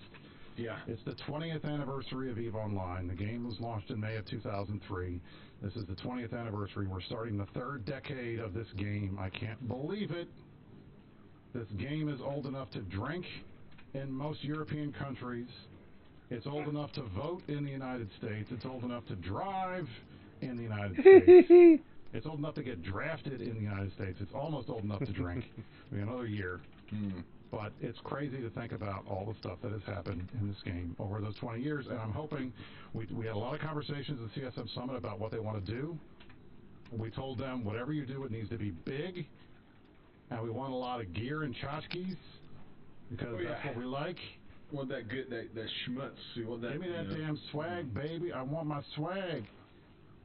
And we want to have stuff to remember. So I know that this is a big deal. The company is paying a lot of attention to it, and I think they're going to try to make it a good time. So keep that on your radar. But again, coming up, today is Eve London, and we have Eve Montreal, we have Eve Vegas, we have Eve New Orleans. There are also all kinds of local events around the world otherwise that happen all the time. We've done DC meets. Did a DC meet in January in Washington here. There are different places. I know California, Los Angeles does one usually once a month. And then the big granddaddy of them all, Fan Fest, will be in September. So, let's move on. Gentlemen. Yes. I didn't ask you here for no reason. So we're going to go into our top story of the day, which will be a review of the CSM Summit with more than just Mark and me. And when we're not held hostage at CCP, so we have to be nice to them, we're going to give you the real scoop as to what happened at the summit.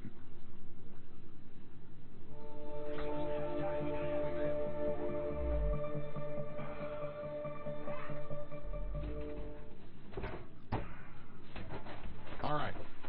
We had Jinx on Thursday night from CCP headquarters. Mark and I were on as well. We had Darkshines to talk about all the fire stuff. We talked a little bit about what had been going on at the summit. But I want to hear from Angry and Kaz, and then I want to talk to Mark some more about what was going on, because I think that this was an interesting summit. I'm the only one that has summit background because I was on CSM 13. CSM 14 was the last physical summit. There's nobody left on the CSM from CSM 14. That was only 3 years ago, amazingly enough. For everybody who says, oh, the CSM never changes, well, it's changed a lot in the last 3 years. I went to CSM 13, 2 summits in CSM 13. This was my 3rd summit, the first one for a lot of these guys. And for those who were there present, it was the first one. Kaz did it all virtual. I got to give him credit. The man woke up at 2 a.m. every single day, took a whole week off of work so he could sit in that chair, sipping from that giant-ass mug, and participating at the CSM Summit. Kaz, what did you think about it? I mean, like I said, they did their level best to impress us, right? And a group that when we were all elected, we said, hey, the player numbers look in the tank. I'm honestly kind of scared, and we're wondering what's up here, right? So obviously, the field has changed a lot. A few months later, they dropped the expansion. The game seems healthier to everyone observing it. Everyone seems happy. The expansion seems to have been a hit. Right, and they clearly wanted to follow on from that and show us as much cool stuff as they could and have us feeling like things are good, right? So they did their best, right? It was clearly effort put into it. It's not like we were deprioritized or ignored. It didn't feel that way at all. So that's everything there is good, right? Angry, what was your takeaway? So I've sort of had like a turnaround now that it's been a week since, is that I was feeling really positive I was there because I guess you don't have time to dig through what was said to you, so I was really positive I was there. However, there were still downer moments at the summit, as there always will be. And but in the week since, we has time to slow down, do some thinking, look at our notes, and I'm not as positive on it as it was at the summit, but I'm still overall positive about what was accomplished. It's very typical, but I say that even the process of the right questions being asked by CCP is an indication of progress, and that definitely did happen. So I'll say I'll take that as a good sign. Hope that I'll move the game in a better direction. Mark, this was your first CSM. It was. You had a long week, a fun week. We're back. The post-coital glow is gone. Yeah, we're in the refractory period now. Sorry. So get back. What do you think? Well, look, it's and I just put these on, but I gotta take them off. Be serious for a second. Looking in your eyes. I know. It's kind of like this. I do feel like, I'm gonna say it was a productive week. First off, right? I think we got a lot done. We had a lot of good conversations. We as a group, as a CSM, were able to work well together. I feel like we built some good bonds between all of us. Even Kaz, as distant as he was, it was like his spirit was lingering I definitely like zoned out and missed a couple jokes and thereby made those jokes which were about me funnier. Much funnier. That is true. It worked well. Yeah. That is true. It really, so, and more than just that, we had a lot of great talks, great opportunities to ask questions that, the format of our meetings, and with there being so many of us in the CSM, it can get difficult to get your questions in, especially if somebody's presenting something to you. The meetings are really only an hour long, so being one-on-one, it's a lot harder to avoid a question or walk around a question if somebody's sitting there like looking directly at you. So I felt like that was good. But there was a lot of stuff that either we didn't bring up and we have more work to do on that front, or just some questions left over from CCP about where we're going from here, what's next. We were talking about it a little bit before the show, but I think the thing that or the impression that we tried to impart on CCP really early on was that the work they've done so well is pretty good. At least over the last couple of months, there's a lot to feel good about. But they absolutely cannot rest on their laurels. If there is a worst possible time to slow down and just like coast, it's probably right now. Because the moment they start coasting is the moment when people say, okay, well, we're just back to the same CCP, and then that would be pretty bad. I think pretty bad.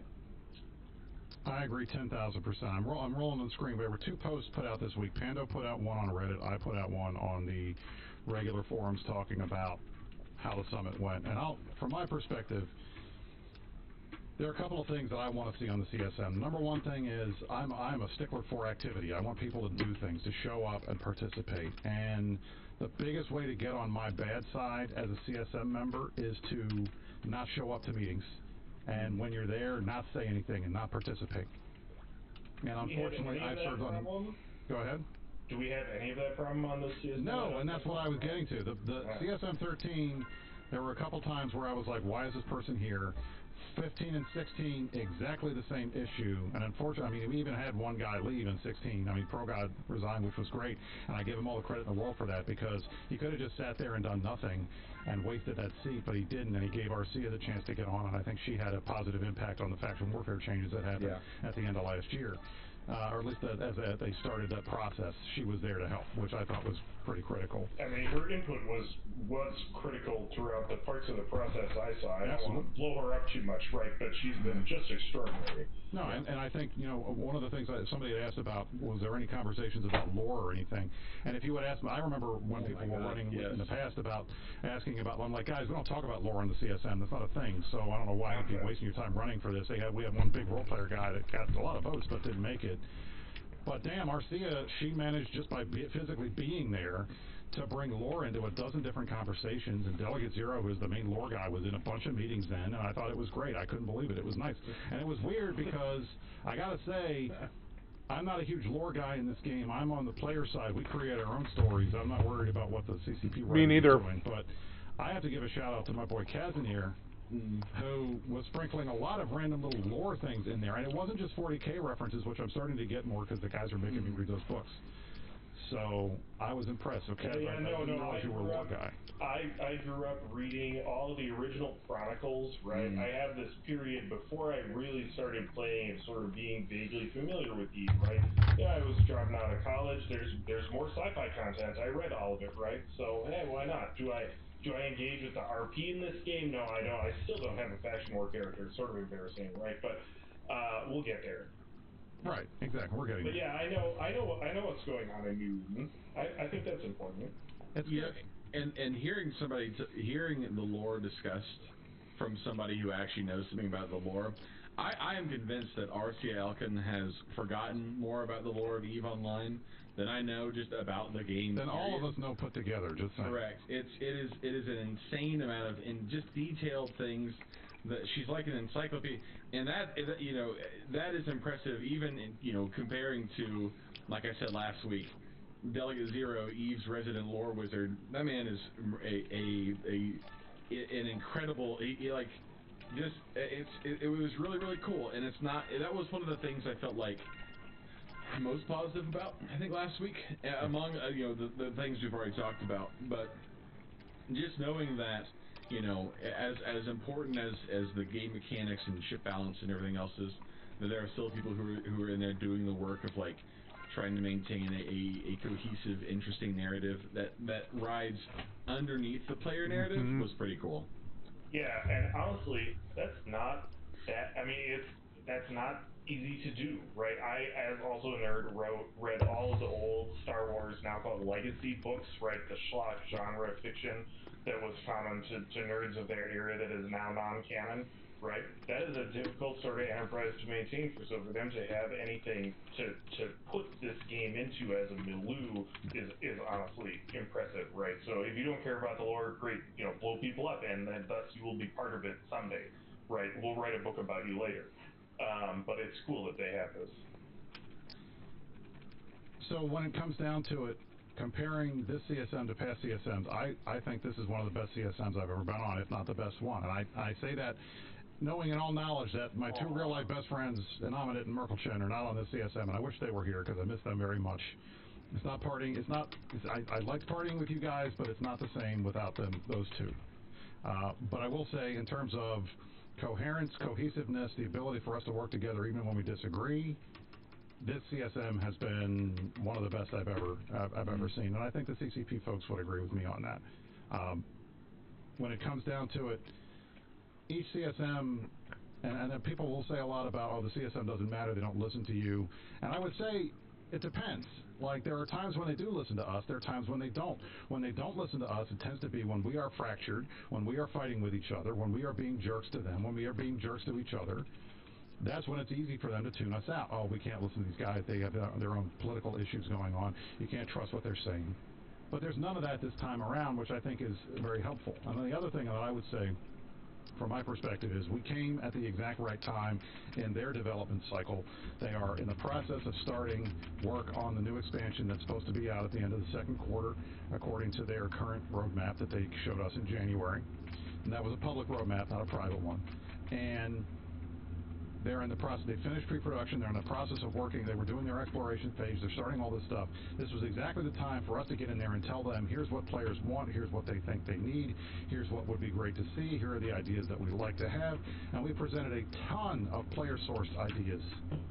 And it includes all of the stuff that you guys want to see, and all the stuff that sometimes I don't want to see, but people still want to see. It includes that.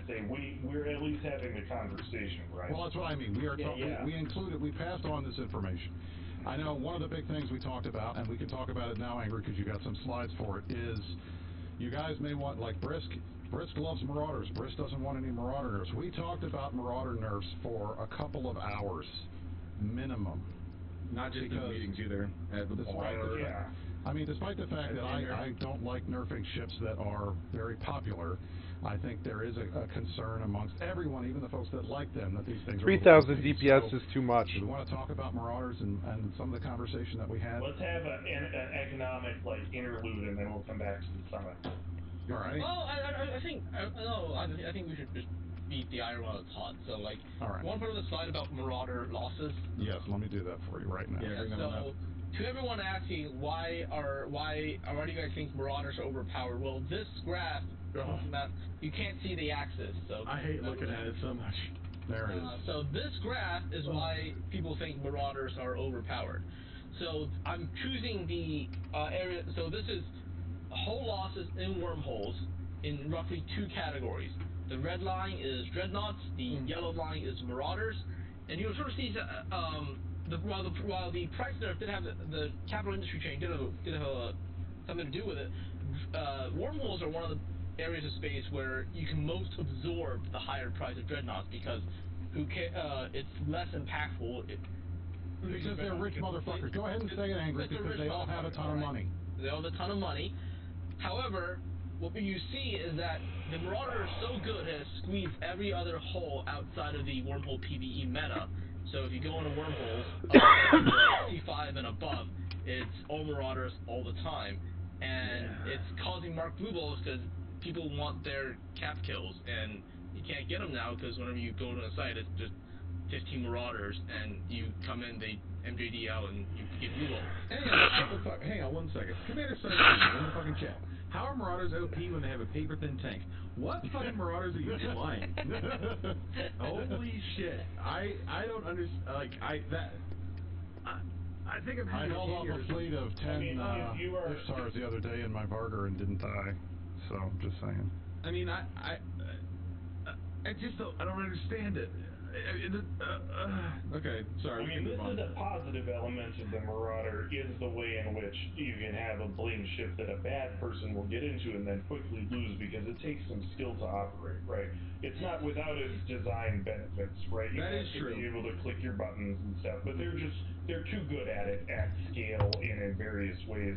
They've outcompeted a lot of the stuff, so we have talked about them. So I didn't include Nestor and Lashak on this, but those are training down as well. Not quite as hard as a Dreadnought, but Marauders also displaced those two ships. And I think one of the biggest things people complain about too, just to speak very quickly on this, is not even just that they're good, is that they are they do a lot of things very well, and they have pushed a lot of things out. Yes, they are the meta choice for almost every comp, to the point where it almost doesn't make sense to ask people to train into anything other than Marauders, because if you can afford them, and Wormholers can, if you can afford them, everyone's going to fly Marauders. That's just the way it is. I mean, you have fleets that will show up, to evictions, 40 Marauders strong, 50 Marauders strong, and you just got to have more Marauders. So it sucks. I am of the opinion, I am of the mindset that the game is better when there are a diverse and unique set of tactics that people can, certain things are better than other things. It's good to have a lot of balance, and when you have one thing that is just, so far above everything else, I think it really poisons the atmosphere. It needs some meta change. Yeah. Somehow, whatever needs to happen, it has to change up the meta in some fashion. Yeah. We have ideas. So, I know we had a lot of ideas. We had a lot of conversations about this. I know I brought up, I said, if you have to nerf these, do it in a way that's not like, I mean, I don't even call it a nerf. Like do it in a way where you simply have to make a choice as to what you want.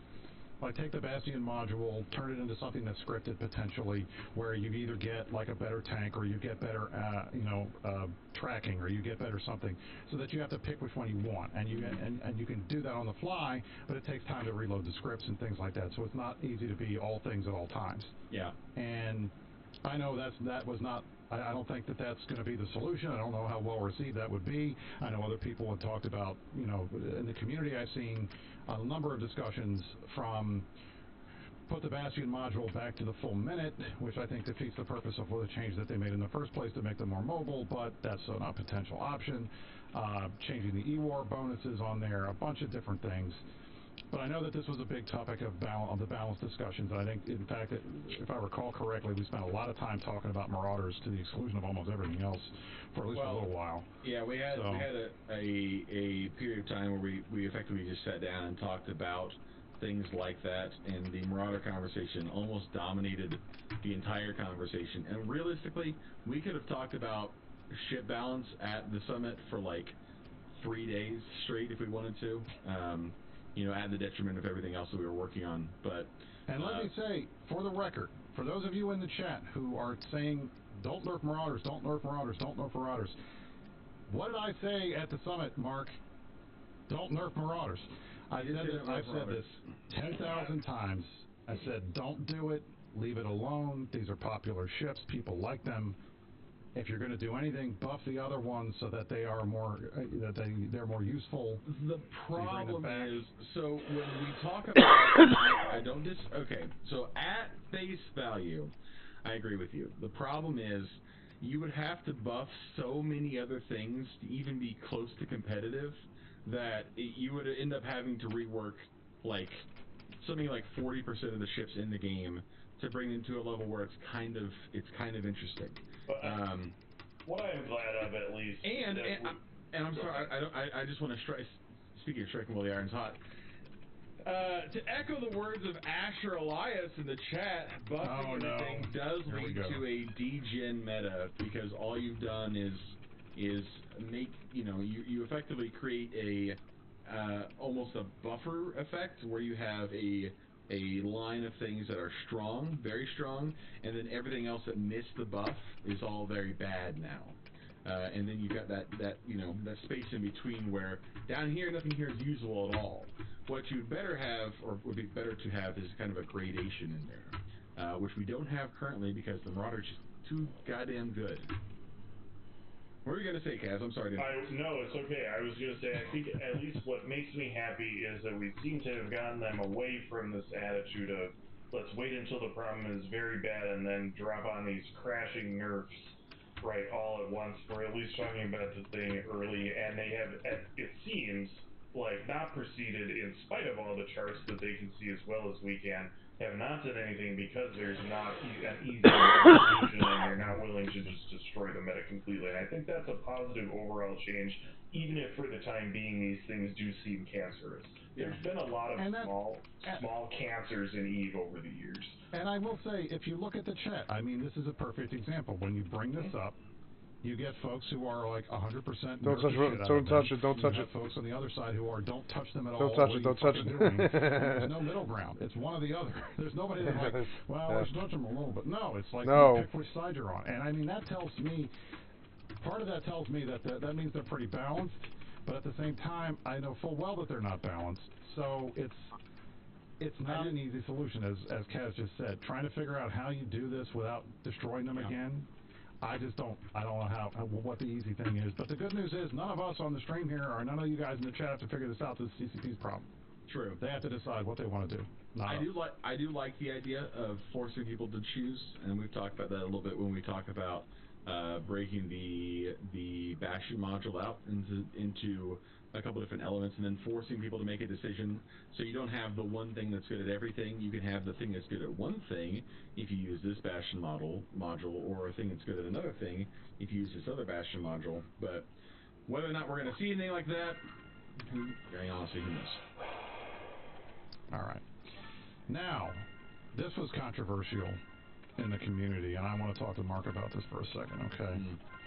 So, as you guys saw, there was a Wormhole and Pochven Power Hour that was announced, and that was discussed. And a number of people in the community asked, why did they merge Wormholes and Pochven together? Doesn't CCP recognize that this is a separate area of space? And I jokingly said on Pando's thread, we did that to fuck with Mark, and was downvoted into oblivion. So, Mark, let me ask you a question. Is it true that to be a wormholer, you must have your sense of humor surgically removed before you play? That's true. We actually, it's one of those things you have to do voluntarily before they even give you your ID card. The one that says like wormholer, by the way, on the back. You cannot. You have to be super serious all the time, as I am. People who know me will tell you, very serious. He's super serial. I only wear serious clothes. I speak in a serious accent. Listen to Serial FM radio. I only listen to Serious FM radio. I'm super serial. So, yeah, I honestly, Risk, that was a fucking bad joke. No, I don't think it was funny. I'm just saying. Yeah, you suck. It was pretty good. It was fun. Anyway, the Pochven and Wormhole time I thought was okay. We spent some time talking about wormholes. We did spend a lot of time talking about Pochven. And Angry, do you want to tell us why we spent so much time talking about Pochven? Sure. Do you want to bring up the... Here's the next slide. Yeah. I will zoom in on this one. Yeah, so this is off the January MER showing exactly what happened with Pochven. That's rough. Oops. So what this sort of really established is that Pochven is observatory flashpoints, and without observatory flashpoints, there is no Pochven as it is right now. And once they realize that, so what this is showing is the blue line is generated from Pochven. The red bar is an approximate of PvP activity. And what it shows is the moment that observatory flashpoints stop being constantly respawning, PvP activity in Pochven died basically overnight. And if you look at the December MER, there's this famous import and export graph where everyone brought their shit out of Pochven, I believe I sent you that. That's a fight. That doesn't count. Yeah. This bar, just for the record, this bar here was a big fight in ScarCon that happened that had nothing to do with anything. So don't just ignore this outlier because it has nothing to do with our larger point. Let me pull up. Well, it had a little bit to do with it. We thought that there would be fewer people there. Right. Yeah. So this is the Great Possum Evac, where 55 trillion of stuff left. Because wow, it's like it's like the Wild West ghost town. There's no gold. There's no reason to stay. Even I can have a reaction to a number of ISK. Yeah. Yeah. So like unlike the DBS change, like in nullsec, there's still the equivalent of your favorite bar and stuff, but like in Possum, if there's no observatory flashpoints, there's just jack shit to do. Yeah. If you want to move back to the previous one, thank you. So this got CCP to do one of their quickest iterations, because the common meme is CCP and iteration, which is that they don't do it. So the forward state of affairs for Possum only lasted about a month, and then it was hotfixed back to a shorter respawn, which you see immediately spike the ISK graph back up. Another thing you realize from a very steady ISK line like this is that this site, after the nerf, were being farmed at capacity, which means the moment a site spawns, someone is on it really quick, they run it real quick, and they're waiting on the respawn for the next one. So we don't quite know what, mechanically speaking, the new level is not quite at saturation, but it's pretty... It's close. It's close. Yeah. And what I however, this is also a sort of a knee-jerk change, so a lot of you will know this is not actually the long-term change for Possum going forward, but it's the only one CCP could do on a short, which is a 1 month time frame. So to back up to let everybody know, so what happened was they fixed the glitch on the flashpoint observatories. Observatory flashpoints, they were originally spawning instantly. They changed it to a 90-minute respawn timer, which is what you saw here when we saw that giant hockey stick dropping. They moved it up a couple weeks ago, I want to say 2 weeks ago, to 30 minutes instead of 90. They reduced it. But we were advocating pretty hard during the summit to put it back down to 0. And that if there is a concern about the amount of wealth being generated in Possum, and frankly, I don't think there really was. It's not out of control. It's not like blue loot and wormholes.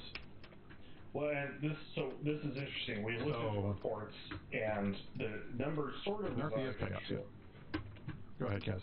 Yeah, I was going to say, we did look at the MER and the aftermath, and their numbers are really good. They have a better multiplier on the ISK to destruction ratio, which is a crappy, mostly meaningless number that nevertheless everyone uses to compare stuff, thanks to Omeka.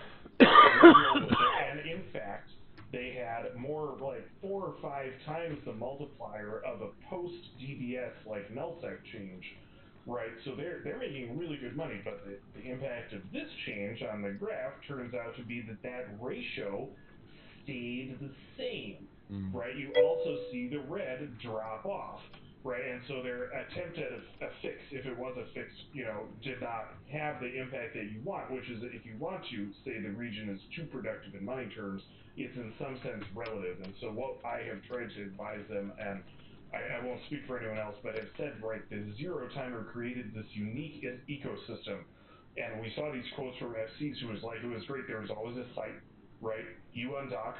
If someone is running the sites, you go shoot them. And you get a fight or they dock up. And now you're the one running the sites.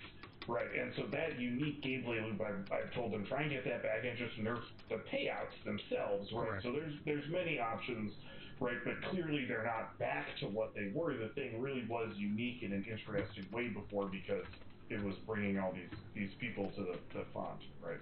Yeah. And just for the record, okay, because again, as I noted earlier, to be a wormholer means that you've had your sense of humor surgically removed. When I make blue loot jokes, those are jokes. I am not suggesting that anybody nerf wormholes. I have not said that, and I have been steadfast as the lone wormhole representative for years until Mark got here to leave it alone. Don't touch it. Don't mess with anything. But now that he's here, I specifically brought him on the show so I could make fun of blue loot at every opportunity, and I intend. That's true. Yeah, that's true. It is nice to know that you can enjoy a region of space where your primary currency is the linchpin that holds the entire economy together. That does feel very good. I mean, come on, right? That's true. I mean, unironically, that is true. That being said, there was, I think Pando maybe made a comment on his thread that some people were concerned about, which was that during the Wormhole and Poshman Power Hour, there was a lot of talk about Poshman and not a ton of talk about wormholes. For the record, I just want to clear the air. That graph that we saw previously was the reason why that conversation was mostly about Pochman, because they, as many things as I would like to get addressed in wormhole space, I cannot pretend like that the situation was as dire as as Pochman has turned out to be over the last 2 months. So certainly that was a priority. Plus, I got like 2 hours to talk to Hilmar the next day during my presentation. Right. So, Mark did an entire presentation, and I have to say, the other thing, the wormholers were also extremely unhappy, Mark, about the fact that you even had to do a presentation on wormholes. What are they? Yeah, that was kind of funny too.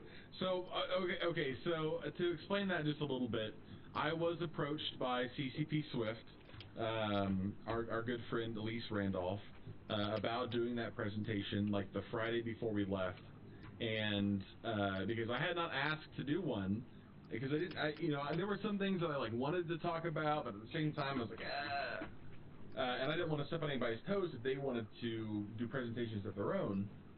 But yeah, he asked me to do one, so I'm gonna put a little something together. I've got it linked somewhere. But the reasoning he gave me for why they wanted to do this was not because CCP is full of a bunch of dumbasses who don't know how to, their ass from an elbow or something, but more because the last time they had a big, they talk a lot internally about, the parts of the game where people are playing, clearly, but wormhole space is just kind of, it is and always will be. And we probably prefer it that way. The redheaded stepchild of regions in the game. It's doesn't get as much press as some others, which is fine with us. We're cool with that. We prefer people don't talk about us for the most part. But at the same time, it's good to catch CCP up every now and then. So I put together just a little something, just a little guy, just a little 2-hour presentation about wormholes and wormhole mechanics and our very weird, cult adjacent culture stuff, which is very kind of cool, and had a lot of good feedback. So wormholers, don't feel like you weren't represented this week. I stood there, sword in hand, defending your bathrobe proud. I walked around the city of Reykjavik in the middle of the night in a bathrobe for you, wormholers. Do you know anyone else who would go out and eat not one but 2 hot dogs in a bathrobe in the middle of the night for you? In a snowstorm. It wasn't a snowstorm. It was, in fact, it was very strange that there were so many people out, because it was in the middle of a snowstorm. It was in the middle of the night, but it was a good goddamn hot dog, so I can't feel too bad about that. I was nearly naked. That is true. There's a picture of me with Hilmar. I don't know if you have that one, Brisk, where actually I'm just going to send it to you real quick. Send it to me now, I'll throw it up. People need to know about the lengths that we went to guarantee the future and well-being of EVE Online. We don't. I will laugh though, because you asked who else would do this, and Commander Starscream says Big Red Boat, and he's right. That is 100% true. I will not. I don't deny that. And that is 100% true. I've never had the opportunity myself to speak to Mr. Boat, Mr. Big Red. Marcia as well. She showed up in cat ears. She did? She had a cape and cat ears for most of the summit. It was pretty impressive. I have sent you a picture. You can see that's me and Mr. Hilmar.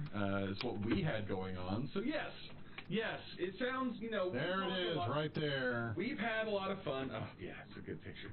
We've had a lot of fun. You know, we worked hard, but at the same time, you know, we stuck our necks out for the player base. Specifically me in this picture. I mean, you don't know what I'm wearing underneath there. You can't see it, and you can assume. Your constituents will always be dissatisfied, Mark. You're the head of a disparate coalition of people who can barely stand each other on the best day, right? You're goddamn right I am. You need the power of the state to make people vote. No, absolutely fucking not. Listen, the reason why wormholers are the best goddamn players in this game is because nobody hates a wormholer as much as themselves.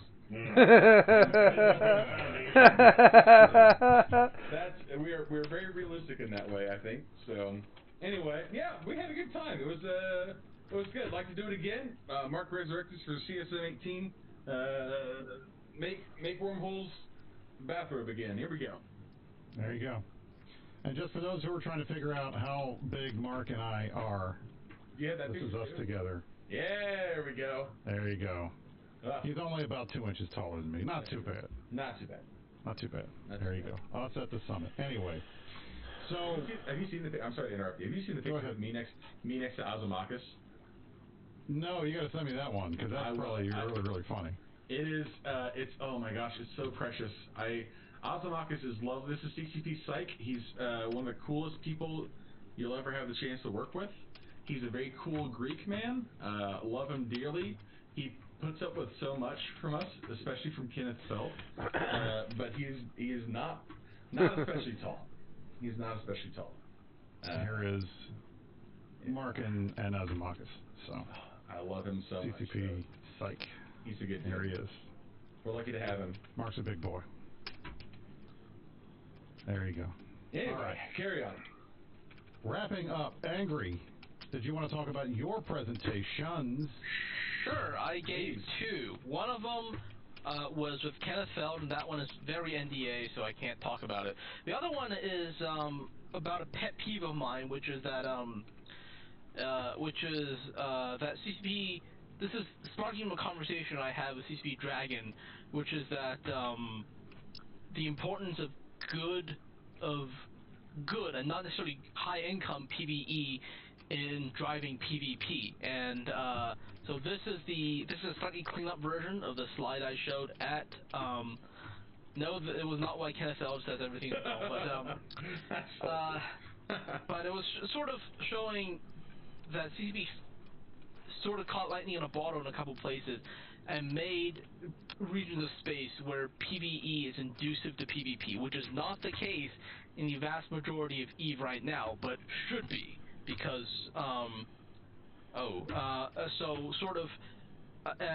so this is giving a presentation on how parts of PvE design drive PvP behavior and PvE behavior. So if you go to the next one, it's a very so if you go to the next slide, so this is sort of this is a very popular concept recently, the survivability onion, which is that these are all things you have to do and fail in order to die, and the design of the PvE site itself, like whether it's in a dead space, whether it's local, what kind of threats are there, whether you have to move, all determine how important these steps are relatively in the survivability onion. So yeah, so and I like the that survivability onion. I'm going to use that at some point again. That's pretty funny. But basically, is that the consensus from players, I believe, is that the inner levels of the onion are more fun than the outer levels of the onion. Like if for avoiding detection, oh, nobody came in my system, that's not fun. Or things like that. So for example, this is the example I gave of a good PvE engagement, which was talked from an observatory flashpoint, and why I lobbied for CCP to restore the 0 cooldown in exchange for dying is the most fun. It actually is. Dying is fun. And God knows I do it enough. And the reason why observatory flashpoints are fun and conducive to PvE is that the key survival mechanic of observatory flashpoints is towards the inner parts of the onion. Is that if you at least for one meta of running, which is heavy armor, Ishtars are different, but Ishtars suck, and we're working on getting Ishtars removed out of those, out of observatory flashpoint meta. So is the reason, and the reason is because if you're running heavy armor reserve Flashpoint, it's 10 battleships.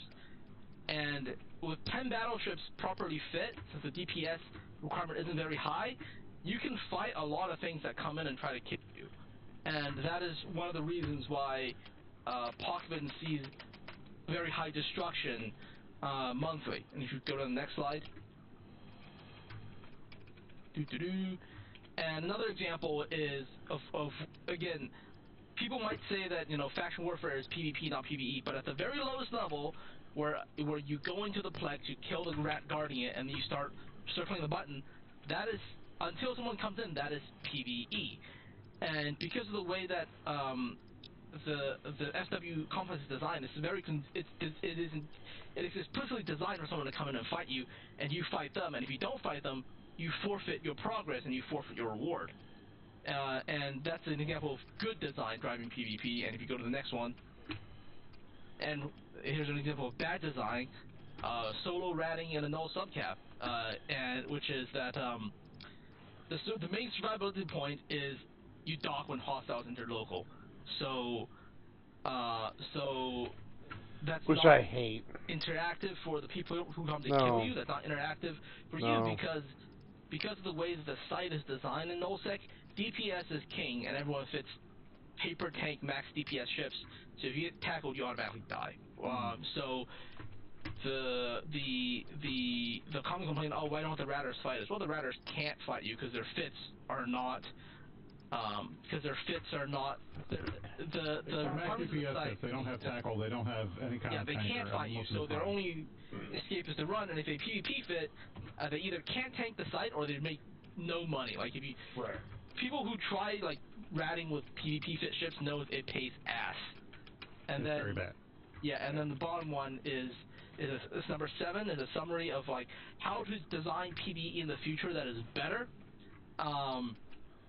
And the consensus and the thought I have is, number 1, you should limit the number of sites to concentrate players, so you get more player collisions, because PvP only happens when you have a player collision. You should actually limit who can come in to the site, both to so that the person running the site has an idea of maximum threat, so they can sort of. So this is one of another thing in null, which is that both the threat and the response is maximum because it's open space. You can, even if you PvP tank your Marauder, 30 bombers come in, you're dead automatically. You wasted all your money. If conversely, like the response is 50 supers, there's no fighting that. So putting a gate behind the site actually makes it more conducive to fighting. And then number 3 is up the ante on invasion. If you run away, you should lose more than just your is for the rest of the site. You should, if the reward is backloaded, that'll force you to stand your ground. You give up a lot more than just some ISK. Or alternatively, you make it so that if you run away, you can't run away by adding scram rats. So scram rats, you have to stay in a fight. Mm-hmm. And within the fighting condition is that CCP can design sites where you don't need high DPS, because if you see on the left hand side, there's something about site demand on ship fit. All of these can be demand on the ship fitting, and the higher the, so to speak, the more that you need tank mobility and utility, the more PvP viable the ship is, and the less prioritized that DPS is, the less likely you'll see the super glass cannon fits that can't fight. And this is the problem that I have said over and over again with the way that CCP designs PvE in this game. Why are you designing your player versus environment stuff to be so completely divorced from what everybody does in player versus player that you're essentially excluding most of them in that? That doesn't make a lot of sense. Why would you not, at least in the modern era of site design, why would you not design things that are meant to be run in PvP-capable ships so that you can turn them into a PvE, VP scenario, which is what we all want in this game? I don't understand it. Yeah, so one of the things about Pocket Fuel is that Observatory Flashpoint is not a hard site. And because it's not a hard site, they can actually fit their ship to fight, because the profit loss from being forced off the site is more than the top models with slightly lower DPS, as long as you're not in Ishtars. And the DPS doesn't have to be the key part of the site, right? That's the issue, is that every single nullsec site is basically the same. There's a certain amount of tank you have to work through, and it's about holding your tank and being able to deliver the right amount of DPS, and you just have to get away from that, right? They have all of these different types of anomalies that haven't been touched in 13 years, and it should be that one type of them is bring the fast ship and you'll make the same amount of money as if you bring a well-tanked ship, or you bring a ship that is mobile, or you bring a ship that has the right utility, and you could do this across all of the different types of content. They just haven't re-examined all that stuff. So Angry's totally correct about this being a very valuable design space. And to the point of the guys in the chat, I agree with you 100%. I mean, the biggest issue that I have with PvE in this game, and I think Vargo said it flat out, was that we thought they were going to use the trig stuff to kind of redesign how null anomalies and things work, and I still hope they're going to do that. But the reality is, PvE in this game is boring. So if you want to get people excited, it can either be fun, at least in the mind, at least the way it seems to be in CCP's mind, it can either be fun or it can be lucrative. It can't be both. Yeah. And people are willing to run the sites that they're boring as long as they're making money doing it. So PvE just turns into a maximizing your ISK per hour, which sucks. I mean, that's wormhole space right there, right, Mark? I mean, that's all you. I mean, is killing sleepers fun? I don't think it is. No, I mean, blue sites fucking suck. Everybody hates them, but it's cash money, so. Right. So that's why you do it. So if they could focus on trying to put a little bit more of the fun into the PvE, like I think the way that they designed the Abyssal Dead Space stuff, that's pretty fun. But again, that's another situation where those ships are designed specifically for what they're doing, and they don't have a target outside of that area. And if you keep creating a meta where you have to fit your ship specifically to run this one site, but there's no utility outside of that, and you just turn into a walking target, I don't know. That to me is not. That's my problem with Eve. That's my problem with Eve right there. You just end up walking looking like a walking target whenever you try to fit for whatever it is you're trying to do, and that's my bottom line with Eve. It drives me crazy. So I go do things I'm not supposed to do, like sit in nullsec and mine, mine with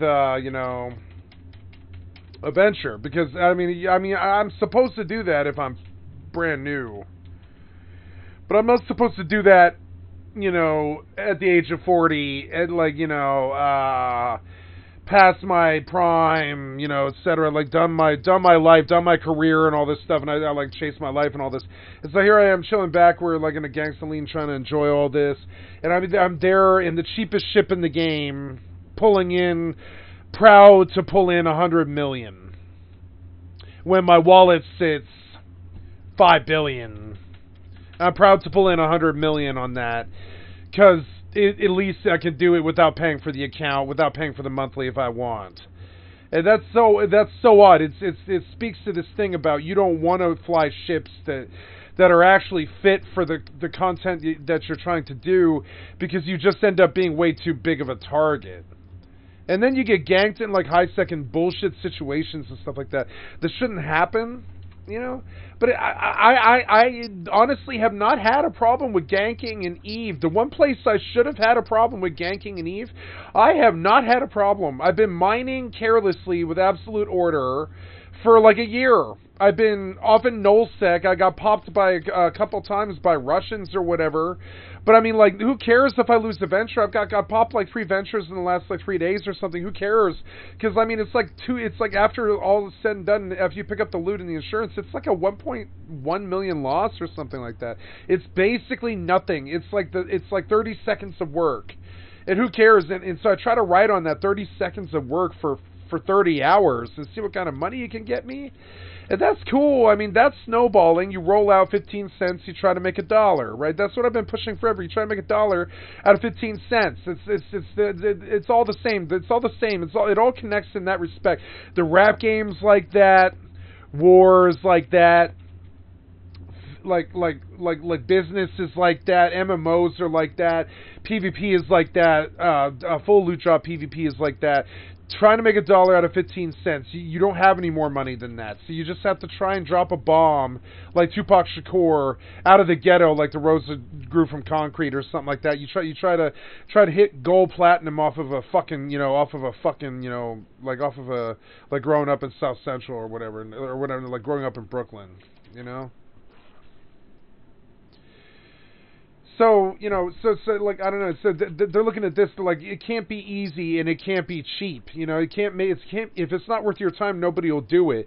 So they've got to make it lucrative, but if they make it lucrative, everybody just min-max fits for it, it blows you away in one hit rather than even contend with you in a fair fight at all. And that's the problem with EVE, is it becomes this, like, zero-sum situation where, like, if they can't one-shot you, they won't engage. Does that make sense? Like, not as in one-shot, but I mean as in, like, very easily win the encounter right away. If they can't very easily win the encounter right away, first click, they've already chunked you for most of your shield or whatever. If they can't melt you, like, I'm talking, like, melt your face, they won't engage. And the same is true, vice versa, is what this other guy, the angry mustache guy, was saying, is that it sucks. It's like suboptimal PvP fits suck for PvE because they just don't make any money. So it's ass. He called it ass, and it is. It's like ass. It's ass trying to make money with the PvP fit ship. And the same is true of, like, Rust, kind of. You can't go out with... It's like asked to bring... It's asked to bring, like, an assault rifle and a fucking MP5 to a jackhammer fight. It's kind of asked to do that because you're jackhammering. You're out hitting nodes, and sure, you might bring, like, a Tommy and, like, a SAR would be a more appropriate thing. But, I mean, if you really want to win the fight, you probably better bring at least an MP5, I would say. At least bring an MP5 if you want to hit the fight. It's got the range, it's got the personality, it's got the DPS to shut them down, and the spray, and the domination. It's got it. It's got all of it. So, normally, I would go out MP5 with a jackhammer, right? But, it's a high investment for what it is you're doing because you're such a juicy target. You can count on the gank coming, and when it comes with an Aoka. It's never like another SAR Tommy or an MP5 Tommy hits you with. I mean, those fights are fair. You get into mid-range fights with dudes from across the meadow and shit. You just open fire. Those fights are fair. It's the ones where, like, you're running around jackhammer MP5. You turn to hit the node, and Mr. Aoka jumps out and sprays you in the face with and steps with your shit in one fell decisive hit. And you're like, what the hell? Like, where did he come from? Oh, he tracked me so long. Oh no, he laid it up and he did it. And he waited till my back was turned, and he crept on up and he Aoka my ass like no problem. Click, click, boom, just like the song. And you're like, oh no, this guy got me, and the amount of skill and precision it took was way higher than what I was doing, and all this crap, and I feel bad about losing the MP5 and the AK and the jackhammer, and your team goes, it's okay, we'll get more. And it's true, you do, but it still sucks though, because then you run that problem. You're running jackhammer, full-blown PvE fit, and you've got the DPS to get through the nodes really, really, really fast and good. And then the money and the investment and the scrap, the 150 scrap investment on that jackhammer, and you tear through nodes like a demon, and you stash, and you got all these, like, income in terms of nodes coming in. But, like, it's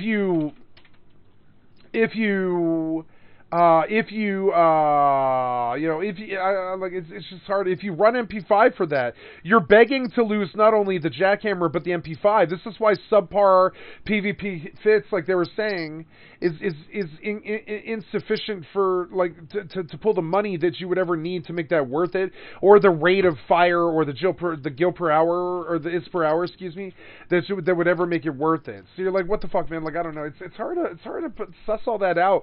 Where do you make make the PvP easy enough where it pays, but how do you do it where it pays enough to make it worth it, and to the point where they don't show up in Ishtars and Marauders and just slaughter you with 3k DPS in the open or whatever. And it's kind of crazy. That's like, faction warfare is an interesting thing.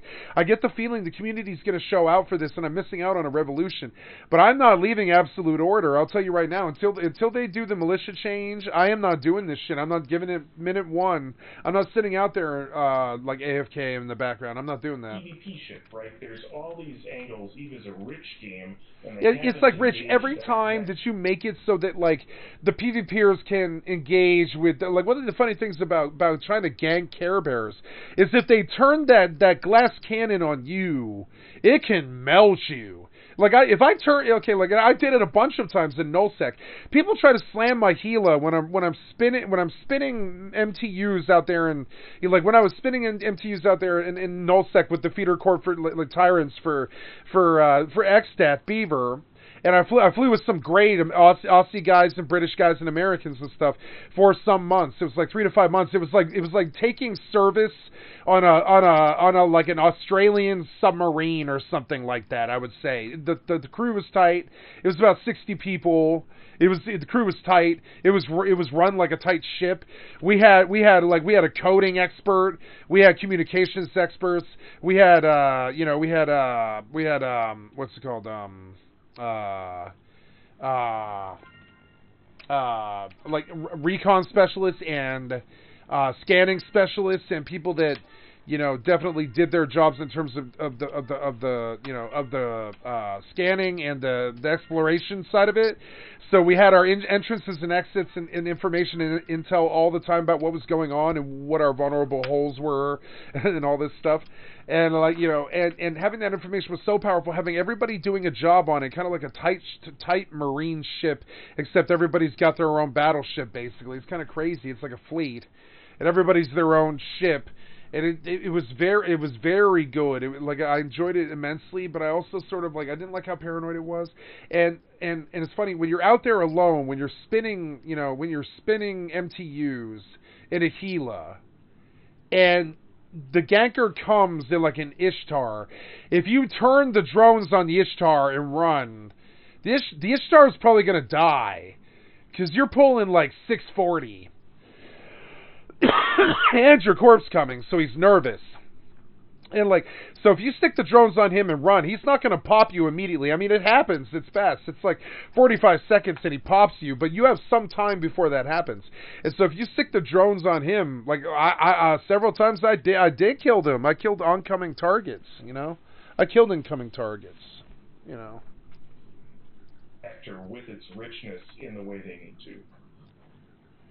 Right, I just turned the Gila DPS from the Care Bear specialty. I just turned the DPS on that glass cannon right at my attacker, and it just wastes them. It just freaking wastes them. It's like turning a shotgun on their face. It's exactly like that.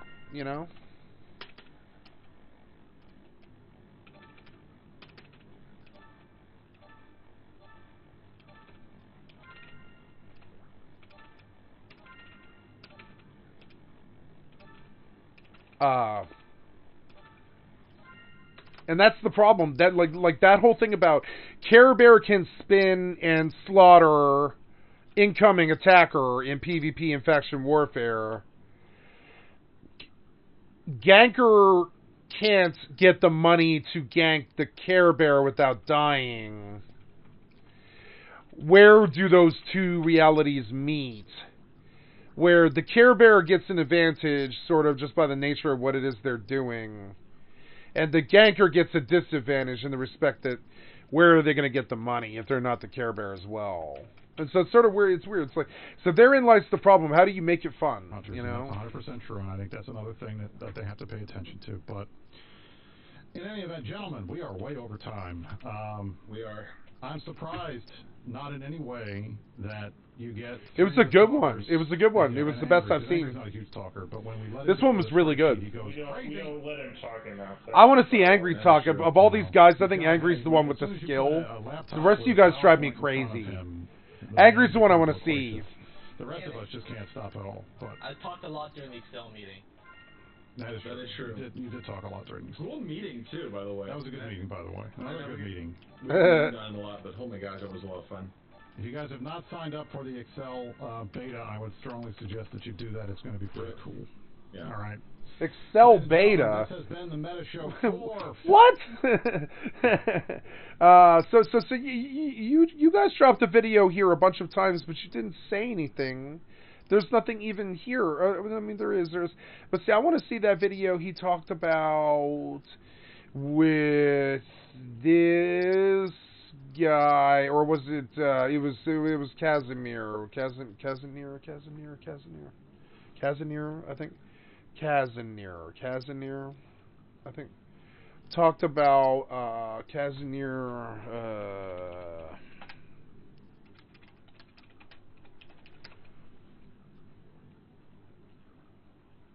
Oh no. I think it's like that. Mirror Talk. Yeah, that was season 2. That was a Mirror Talk. But I'm talking about like Eve. Yeah, this is like an Eve thing.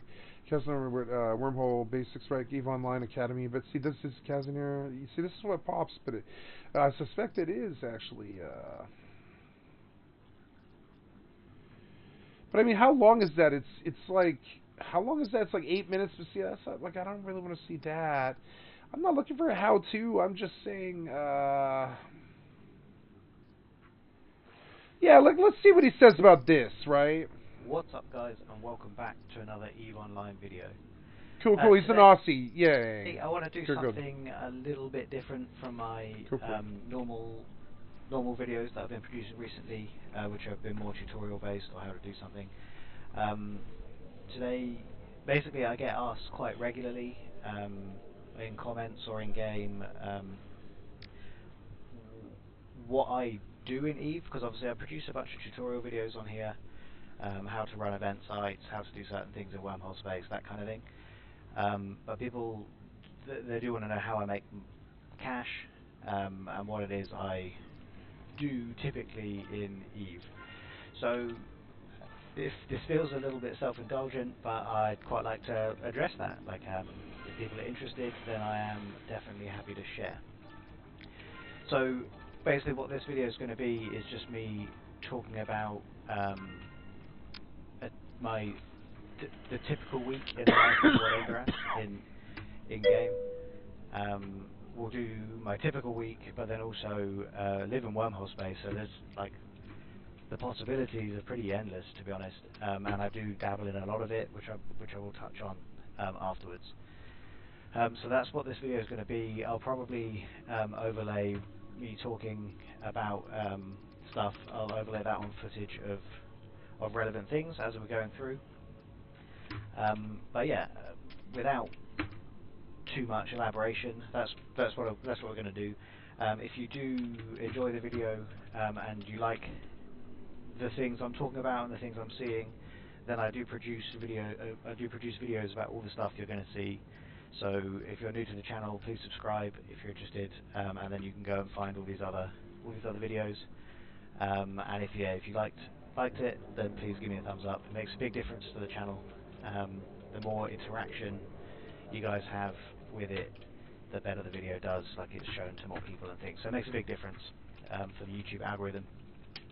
And I'm really curious to know what you guys get up to as well. So if you comment below with your main activities, so that we can all sort of understand what's out there to do in EVE Online. What's also important to mention, I've already mentioned I live in wormhole space, so that's going to have a big impact on the kind of stuff I do. But also I do run a corporation. I'm part of the management team, so part of the team of directors for a corporation called Disaster Area. I'm not going to go into too much detail in this video at all about that, because I don't want the video to go on for hours.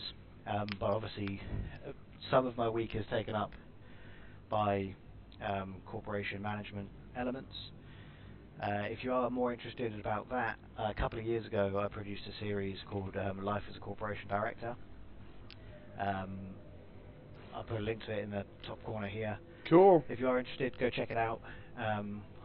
I did maybe 25 4, something like that, videos on that, just how typical things that directors are having to do, and people found it pretty interesting. So hope you find it interesting as well. Cool. And I'll check it just out. last thing to mention before we dive into it, again, if you like what you see and the activity, you're interested by the activities I talk about today, Disaster Area is recruiting. We are always recruiting, so yeah, if you're interested, you like what you see, then get in contact with me in game, or look up my corporation. As mentioned, it's just Disaster Area. Yeah, look us up and reach out, and we'll see about having you join up if you're interested. So yeah, cool. So now we'll just dive into it. Some other footage will probably play now. But what is a typical week in the life of What Enderess? As mentioned, I live in wormhole space. That provides a huge variety of activities. Why is that the case? It's obviously wormhole has its unique mechanics and its unique elements that you can do in here. The areas of PvE, the resource harvesting, things like that. Some of it's unique to wormhole space. But also, like, I live in a wormhole that has a C3 static, and what that means is we will always have a connection one jump away to K-space. What that K-space is will vary every day, but I will always have a connection to high sec or low sec or null sec at any given moment. And so basically have access to the whole of New Eden randomly, I will add, pretty randomly, from my wormhole, like just one jump away. So that means you can more or less go and do anything you're interested in. You might just have to not be able to do it particularly consistently, so I'll talk about that later. But yeah, that's what I just wanted to mention. Why wormhole space has a huge range of activities, and because my character's pretty old now, I've got, I think, over 120 million skill points. Wow. 122 million. That does allow me it's like to twice what I go have. and explore these other activities and go and do stuff. So yeah, I'll talk about that later. But every week, I would say I have 3.5. I'll explain the half. 3.5 main activities that I definitely do every week. These are my primary money-making activities. So first one, the big one, is wormhole PvE.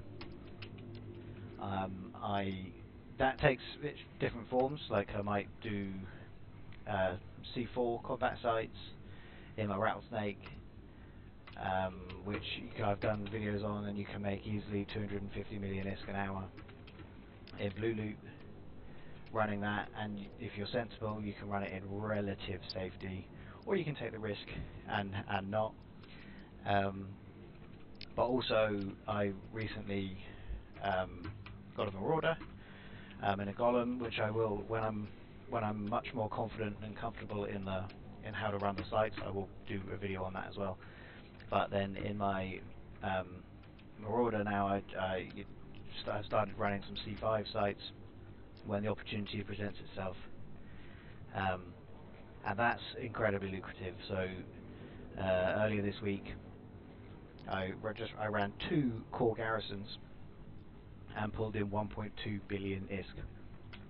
So from 2 C5 wormhole sites, if you're able to take out the drifter spawn, yeah, I've genuinely pulled in 1.2 billion ISK. It was 1.106, I think, in blue loot, and then 90 million in salvage, which is just crazy.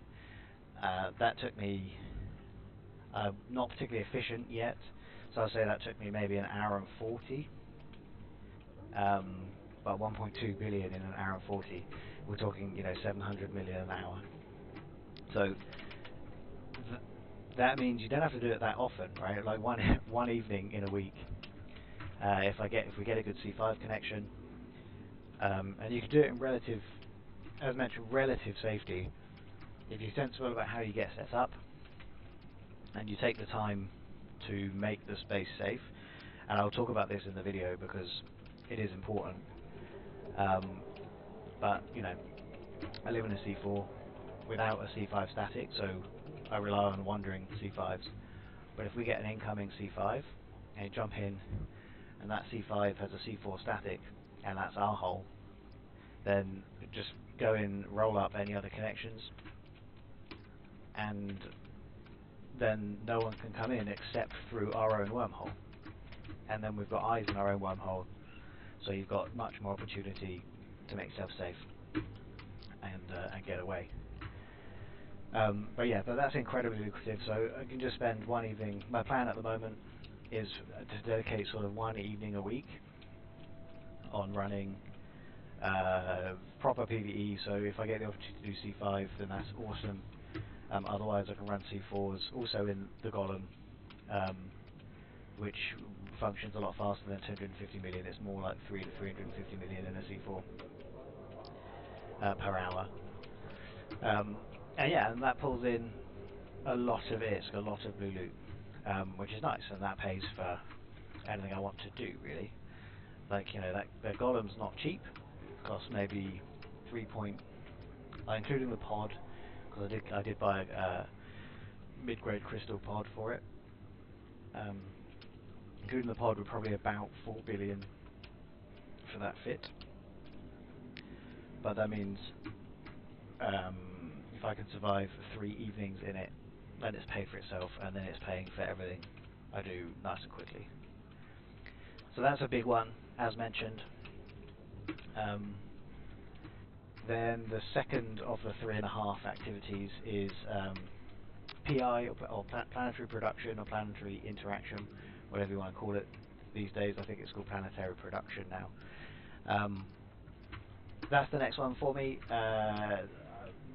This isn't a big activity, but it's one I do consistently every week. I take it pretty casually. And again, I can link a video here if you're interested in seeing my proper PI setup.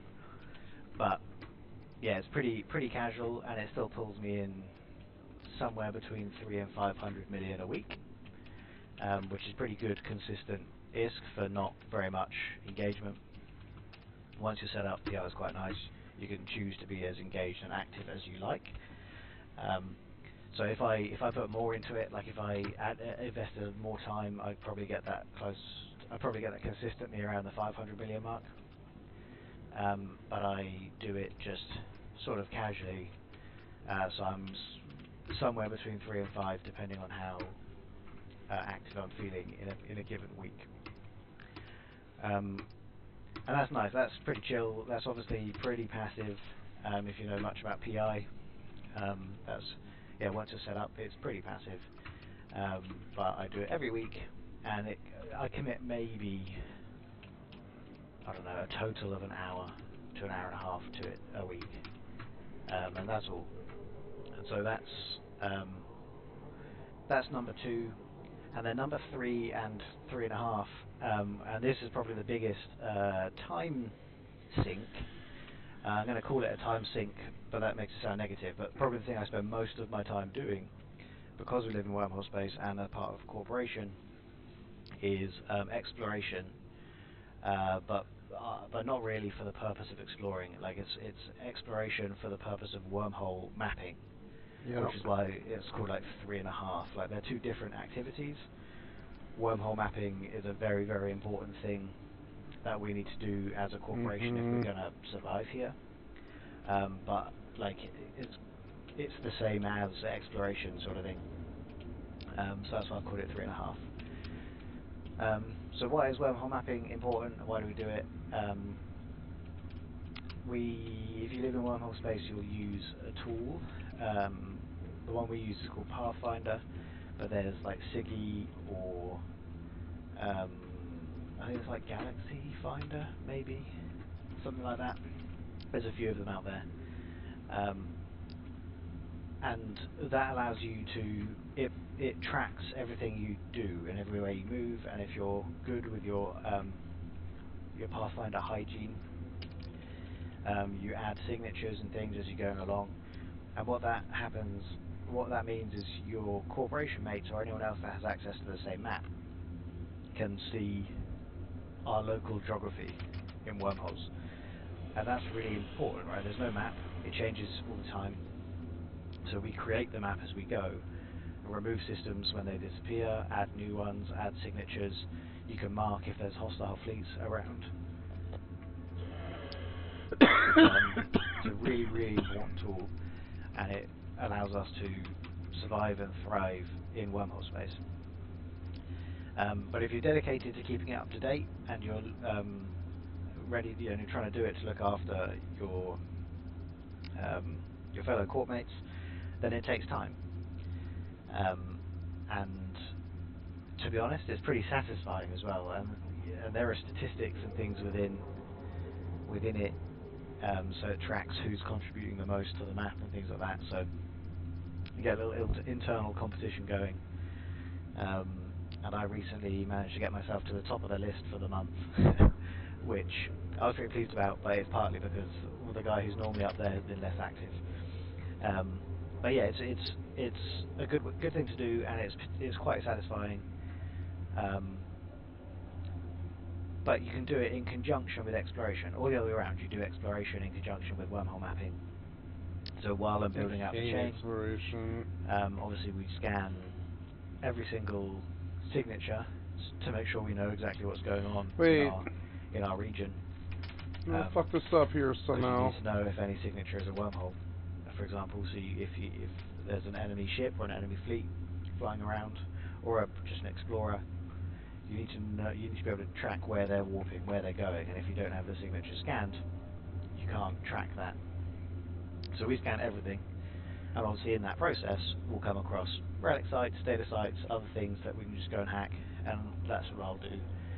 If I think it's worth hacking while I'm doing my chain mapping, then I will go out and do that. And exploration in wormholes, like I've done videos on it as well, exploration in wormholes can be crazy lucrative. And if you're doing it just as like a happy coincidence, like an extra part of wormhole chain mapping, then that's awesome. Like, if you know what you're doing and you know which sites to run, you can make ISK really easily. As an example, just 3 nights ago, I was doing my wormhole chain mapping, and as I went along, I decided to run 3 relic sites that I knew had a much higher chance of being lucrative, and pulled in over 300 million each. Each site averaged 100 million, and so I had 300 million in my cargo and decided to pop home to drop it off before carrying on building out the chain. But that's all it took, basically. That 300 million was just a side benefit from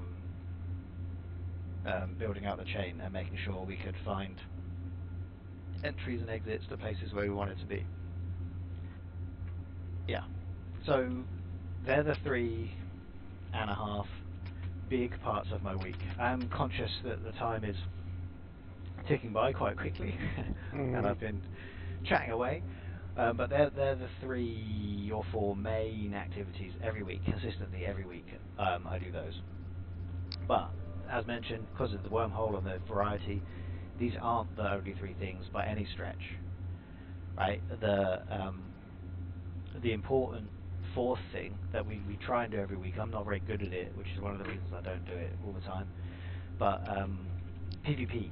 Like, we go out and do regular PvP to try and build up our own skills to make sure we have a better chance of defending ourselves, but also it's just fun, right? Like, I've mentioned the amount of cash we're able to make here, so why not spend it blowing up some ships, whether it's our own or other people's. Like, let's go out and blow up some ships. So we do try and do some consistent PvP, small gang roams and stuff through wormholes. Sometimes you don't find anything, and that's fine. You just kill an hour or 2 chatting to your courtmates while you're off looking for stuff. But other times you can get in some really good scraps. And that's what wormhole space is for, to be honest. Like, and that's why I decided to get involved and try hard for it. Like, wormhole space is for small gang PvP, and the groups involved love it. Most of the time, there's a lot of what people describe as frenemies in wormholes. So, like, there are people and groups that we know and are friends with. We're in their discords, and like we'll chat to them. And if anything really goes down, like if an eviction group comes in and wants to try and turf us out, they'll come in and they'll give us a hand, and we'll work together and defend each other. But when that's not happening,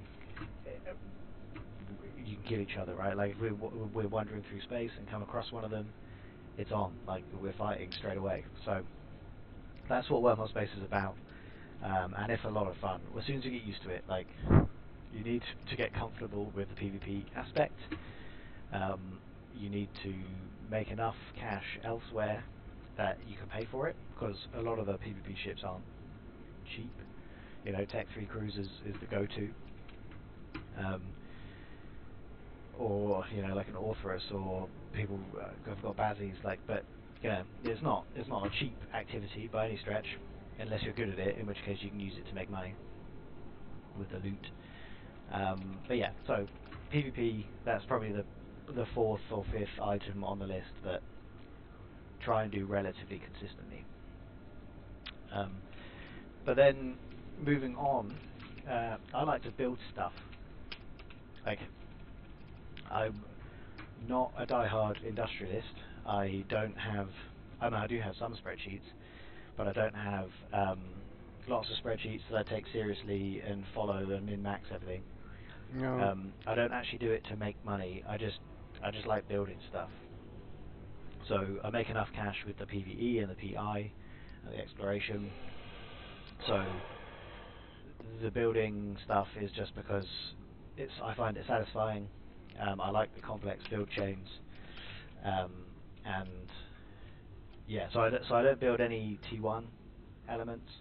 I live in wormhole space, so I build Tech 3 because, like, again, my opinion, similar to the PvP thing, is that I'm in wormholes.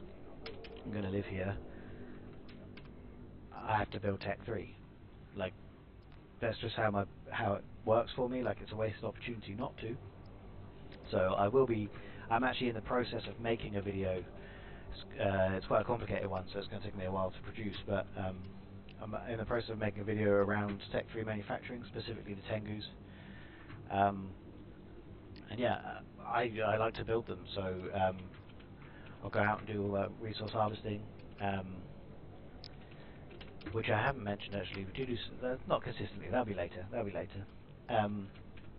Do resource harvesting, get the materials, do the invention, do the manufacturing, and end up with Tengus and subsystems. I don't even sell them actually. I don't take them to market unless I have a big stockpile. I sell them internally to my core mates and keep them for myself for when I inevitably lose them in my PvP. So that's one of the things I like doing for sure. Implants. So again, as part of exploration, if you explore enough, you're going to find covert, or what are they called? Covert research facilities, which are ghost sites. Which again, I've done a video on, so I'll put the link up here. Covert research and if facilities. you're lucky when you're running ghost sites, you will find implant blueprints. Implant blueprints. Blueprints. Wow. Combine that with the implant PI that I'm doing, because I have a planet. Yeah, I don't know. I thought about wormholes for a while. For implant manufacturing. Solo wormhole, I don't know. Then I build. I have the skill. Have blueprints. I have the skill to go out there. There's nothing really stopping me. I can just. I don't really understand where you dock so at. That's what I do. You know? It's not a regular thing because I don't find the blueprints all that often. But I can show you now. Please excuse my inventory, by the way.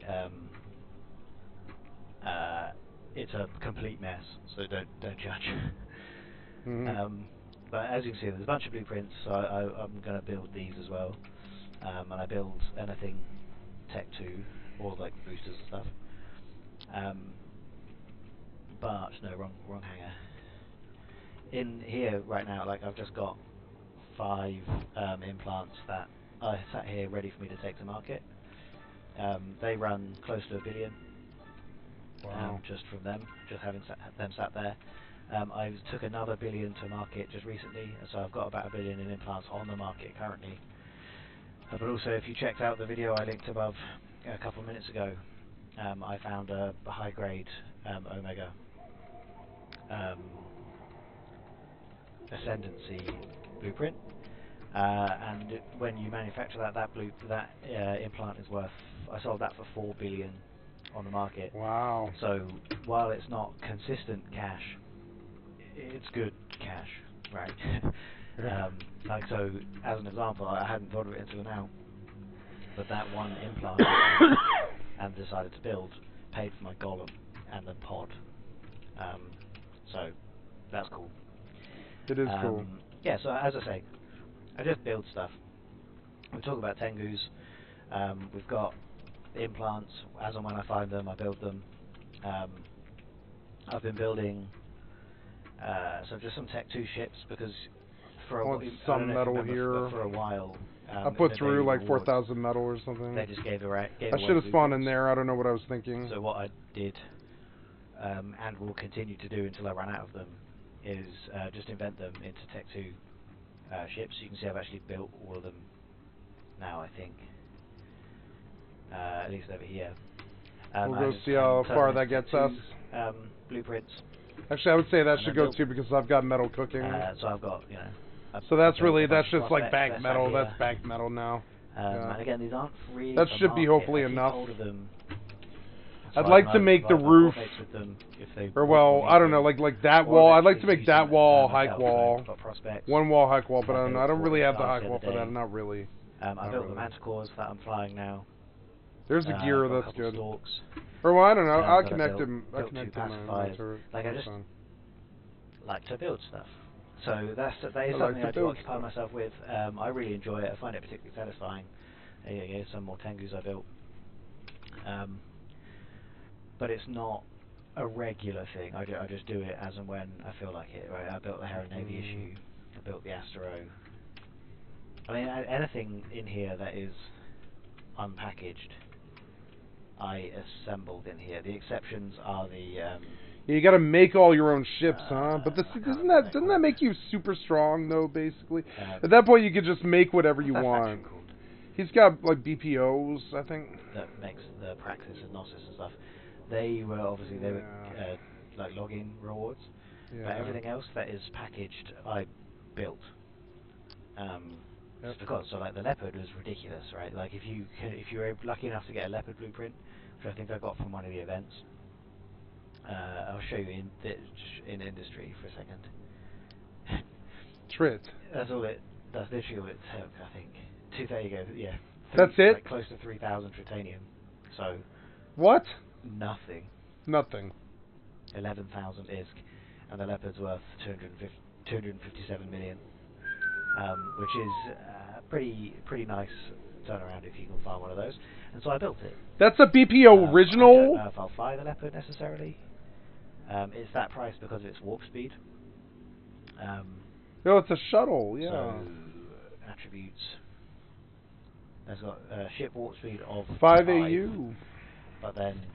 But then traits has a 300% bonus to warp speed, which means it has a 15 AU warp speed, and then it's a shuttle, so it's immune to any interdiction stuff.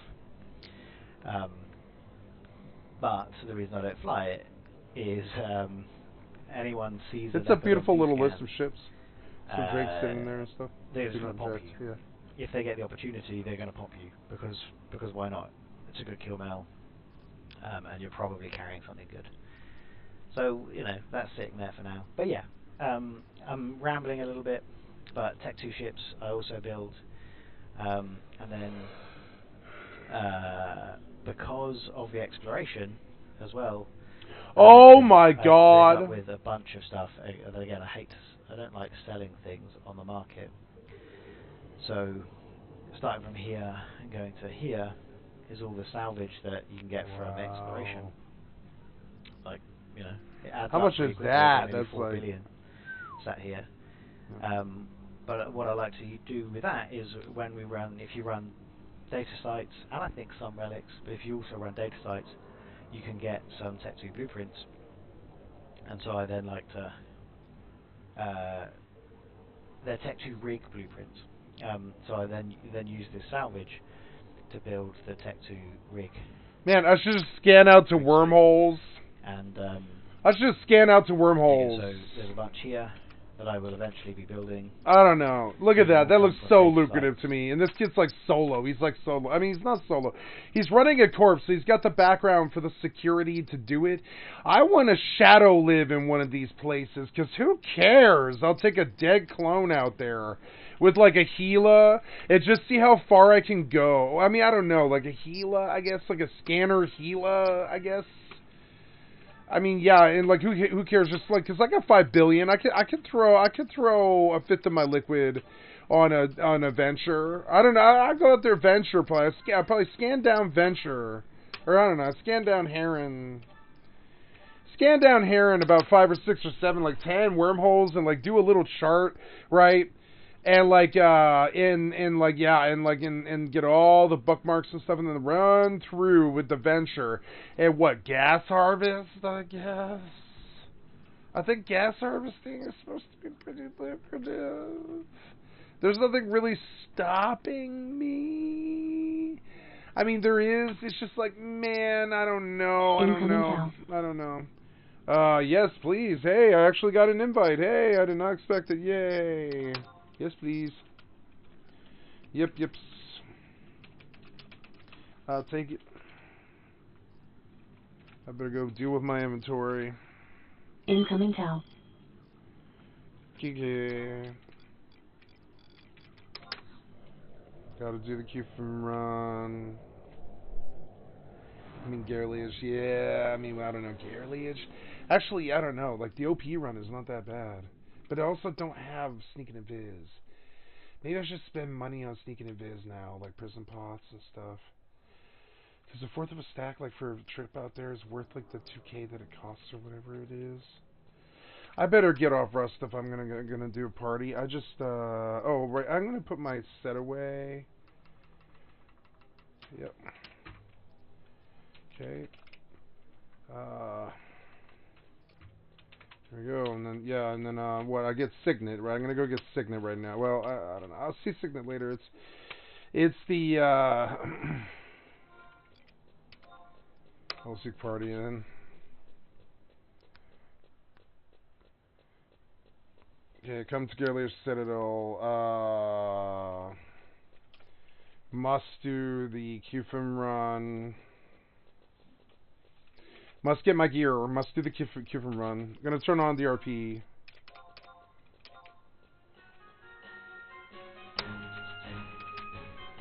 And we will do the RP. I don't know. I want to hear what else he had to say, though. I'll just listen to what he had to say. I know what I need to do. It's fun. I'll listen to what he had to say. It was good. It was good. And some of them are pretty good. So like if I have let's have a quick look at the large kinetic. I'll build all of them. I don't really care about the return. I just want to build them. But a large kinetic should be quite a good return. So for everything on here, it costs 26 million, and they're worth 41 million. So either I'm saving myself 15 million if I decide to put this on some ships, or I'm making a profit of 15 million if I sell them. Oh no, I'll have to sell. Well, no, I don't have to sell now. I think 51. Yeah, because I mean, no one buys them. If they're the ones I think they are, ships capacity names at ECM and ECM burst modules. Okay, maybe not useless, but difficult to sell on the market. But yeah, just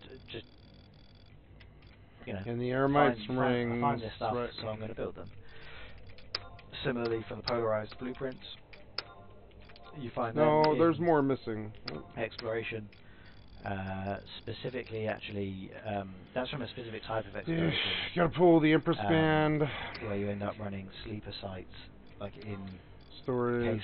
Oh god, I'm full. Am I? No, I'm not. I'm full there, but yeah, but like I'm not full of that. Cool. Oh yeah, storage has got room. Yeah. The mobile depots. Your inventory is full. Pack rat. Yeah, more. These are very much worth doing. and they require PI, so that's cool. Just use the PI to do that. But 10 million for 41 million, like they're very much worth building. So yeah, like just build stuff, and that's it. So that's the main other stuff that I do in wormholes. Not as mentioned, not a regular thing. I'm not an industrialist, but I just really enjoy building stuff, and I like the way the mechanics work within Eve. So I just go build it. Not to make money, not for anything other than my own satisfaction. And then just to loop all the way back. I appreciate this is running a long video, but to loop all the way back to the stuff mentioned at the beginning. Why Wormhole Space provides you with the opportunity to do like anything you want, as long as it's not like a regular thing. The other stuff I like to do when the opportunity arises is, as mentioned, we've got I live in a C4, we have a C3 static. C3 wormholes always have a static to somewhere in K-space. Always. It will be high sec, low sec, or null sec, but every C3 has one of those statics. And that means at any given moment I can get out into K-space. And but it'll be in a random location, and so I might pop out into low sec and take it's appropriate to buy Sneaky Prism out and go and do some combat. And just take the Oregano line and run DED complexes. Take the Oregano line straight to Garliage, I think. The faction loop. It's faster. That drops. I really enjoy doing that. They're trying to do the QFIM to Juno. We'll go and do that on a paying for the bird. Like I think I've read just warp out there. Once a month, probably. But I need Prism and I'm not high enough. What I've recently done a little bit of, and again, it may be no almost money, there, but not quite. I've avoided it for too long. I've got to buy Sneaking Abyss spots. Nullsec mission running. Occasionally, the nullsec entries open up in like Syndicate, or I can't remember what the region's called, but where the Covenant, where the Blood Raider Covenant have their stations and things. And I just spent an evening running only level 1 missions, but obviously over time I'll build up the ability to do higher ones. We're just running level 1 missions for 6,800. The pirate factions. I don't have it. I'll have to do. I never had the opportunity to do. Chocobo, so whatever. I don't have that. I don't spend a night down in Nullsec. But from Wormhole Space, every now and again, if I have an entry that opens up a Syndicate, I go out and I just run missions for an evening and come back in. Or you can do nullsec ratting if you really want. Like, as you saw, I've got a bunch of Ishtars sat here. Next time, I'm going to go the fucking QFIM run again. And if I pop out into nullsec where there's no one around, then I'll go and do some nullsec ratting until I'm disturbed, and then just come back to Wormhole Space and jump in. Like, nullsecers don't like Wormhole Space for the most part. They get confused. They don't understand where you've gone, so it's always fun. What else do we do? We use nullsec for the PvP roams sometimes. We'll fit up like Hecates or something and go running off down nullsec. Or ESS bank robbing. We go do that occasionally. If I die, I look like such a scrub. PvP, or to actually rob the banks. I haven't done it yet, but I want to take my courtmate's advice and fit up I think it's a Stabber fleet issue that you can fit up to be specifically just to rob the banks and run away. That's fun. There's the case-based resource harvesting. So obviously, Wormhole has resources unique to Wormhole Space, but these days there's also resources unique to specific parts of K-Space.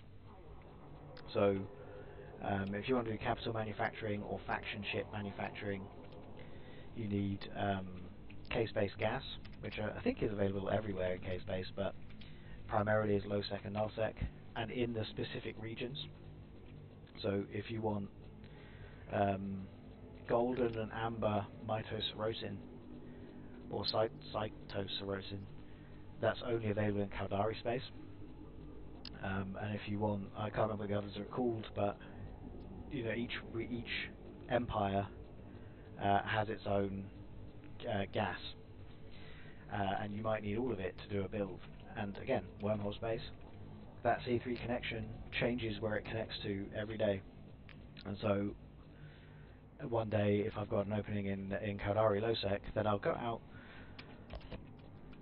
excuse me, I'll spend 20 minutes hopping around, seeing if there's any gas. If there is, go huff it for the evening. If there isn't, come back in, find something else to do. And, you know, if it opens up a Mimitar space, do the same thing. And it's not just gas, there's also the minerals, so Noxium only spawns in Lowsec. So, you know, if you get a quiet Lowsec system, I might run out in my Procurer, or just my Prospect, and go and pick up a bit of whatever gets me Noxium. And obviously Nullsec has Morphite, so that's more difficult. I'm going to investigate that soon, how to really go about doing that from Wormhole, because there are big rat spawns on Nullsec, on Morphite, Mercoxit deposits. There are big Nullsec, big rat spawns, and so we'd need to be able to go in, clear the rats, then take my mining ships in. And there's an element of risk, obviously. Like you're probably in someone else's space in Nullsec, and so there's a lot of back and forth. But yeah, yeah, that's basically it. Like as mentioned, I sort of do everything with the stuff at the end there. The only stuff that I do lacking, obviously, the big null block fights. I've never been involved in one of them. I just do small gang PvP and the occasional bit of solo PvP. But yeah, I hope that was enjoyable and answered the questions for a few of you. It ran on a lot longer than I was expecting. It was good though. It was super good. It was super good. But I guess it was enlightening to me. Turns out I had lots to talk about. I don't know. So it was yeah, good. like it was good. there are previous videos on most of this stuff. So check out my channel if you wanted to learn more about some of them, like the wormhole PvE or exploration, for example. I will be producing a video on Tango manufacturing. That's in the works now. Tango manufacturing. Ooh. And yeah, I also will be doing a Golem C5 video at some point, but I need to make sure I'm properly comfortable and have the nuances and efficiencies down before I start talking to you guys about how to do it. Like, not going to tell you how to do it wrong, then you lose a 4 billion Golem. So, but yeah, I enjoyed.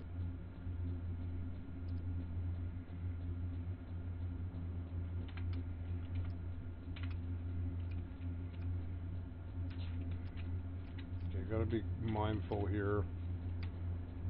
What's up, guys, and welcome back to another EVE Online video. We are once again in wormhole space, and continuing the theme of recent videos of gas huffing.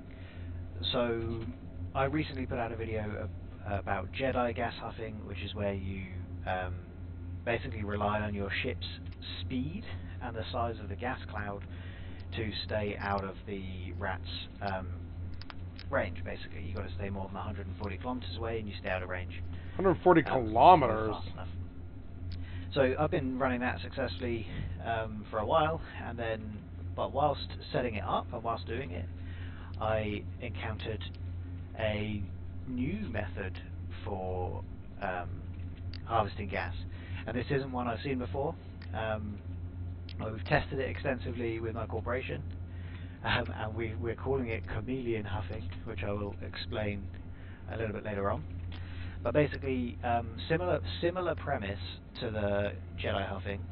This works in C5 and C6 wormholes, specifically on the instrumental core reservoirs and the vital core reservoirs. They're the only two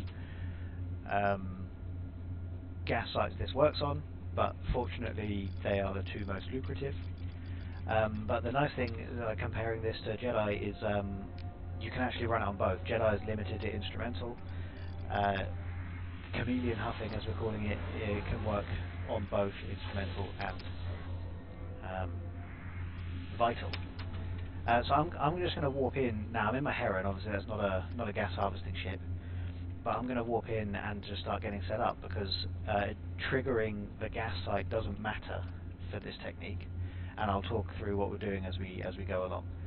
So I'm still, hopefully there's no rats spawned, but let's just go for it and find out. So yeah, this is definitely easiest if the site hasn't been triggered yet, but it doesn't matter if we trigger it during the setup or how long it takes us. So just going to flip to PvE view to see if we've got any rats. We haven't, so we're good to go. Okay, so basic premise here is instrumental cores and vital cores have C320 and C540 gas. One of those clouds, so in the instrumental, it's the C320, and then the vital is the C540, is massive, like super massive. I'm zoomed out as far as I can go, right?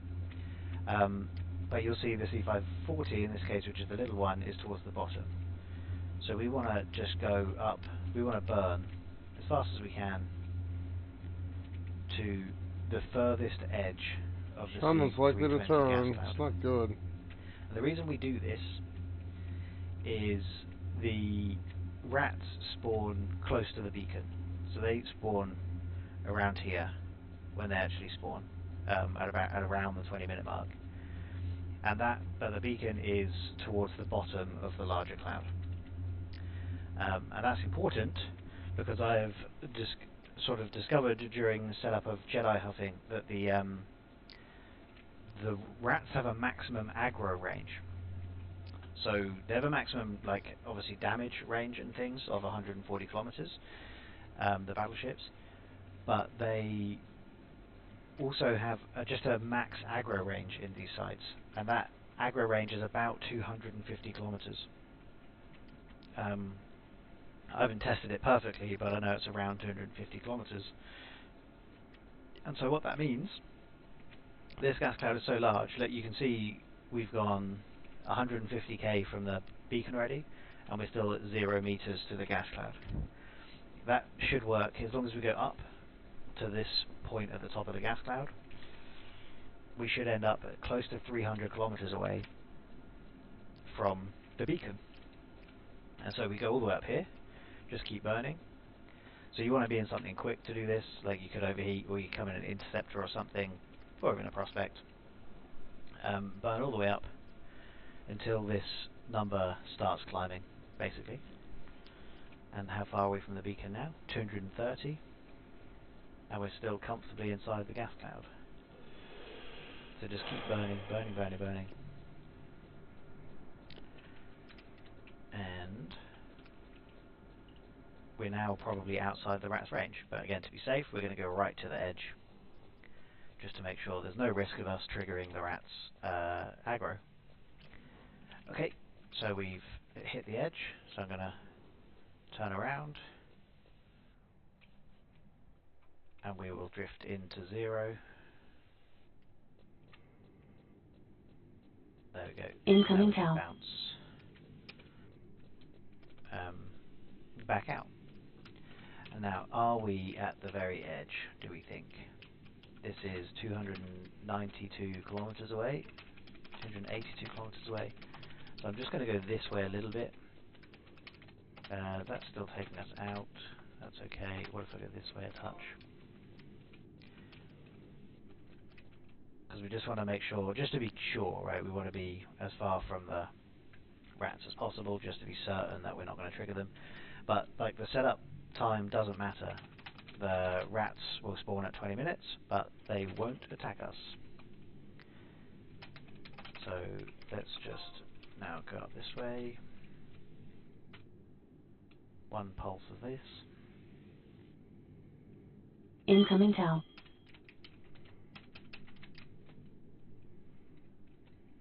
Okay, how are we doing? 290 kilometers. I reckon that'll do. That'll do. So if we now just pull in a tiny bit again, and then stop there, create a bookmark, add location, let's call it C320 Chameleon, save that, and now we're set up, we're ready to go. So now I'm going to hop back and get in my gas harvesting ship, and we'll come back, and I will join you guys in a second.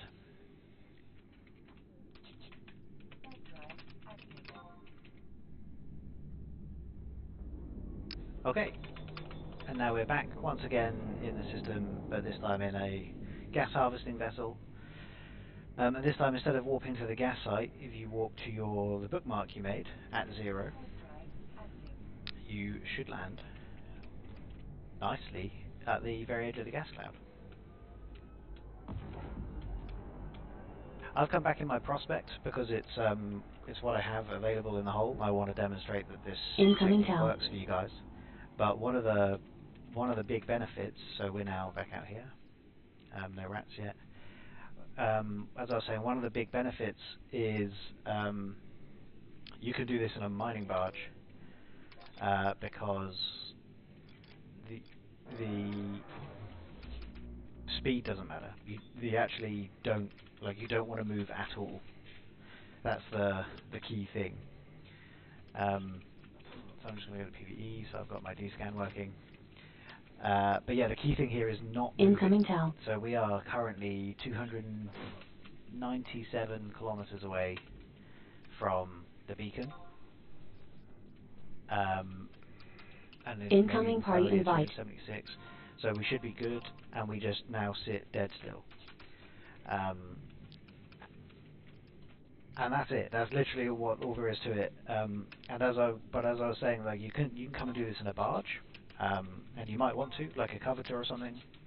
And I'm actually going to go, now that I've discovered this technique, I'm actually going to go out and fit up a specific coveter just for this, because it's a lot more efficient than harvesting in the prospect.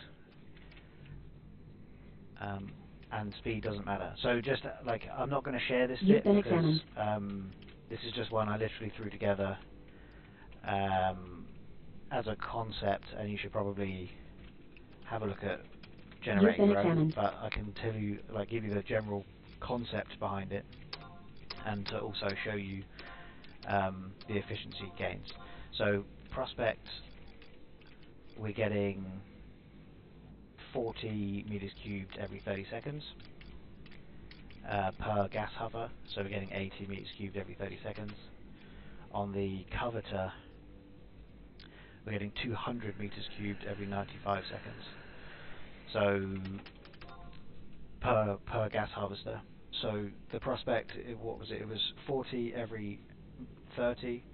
So that's 120. Let's call it 130 every 95. Whereas we're getting 200 every 95 in a coveter. So you can harvest a lot faster, and you don't need to go anywhere. And then the other reason, the other stuff you need to be careful for is then gankers.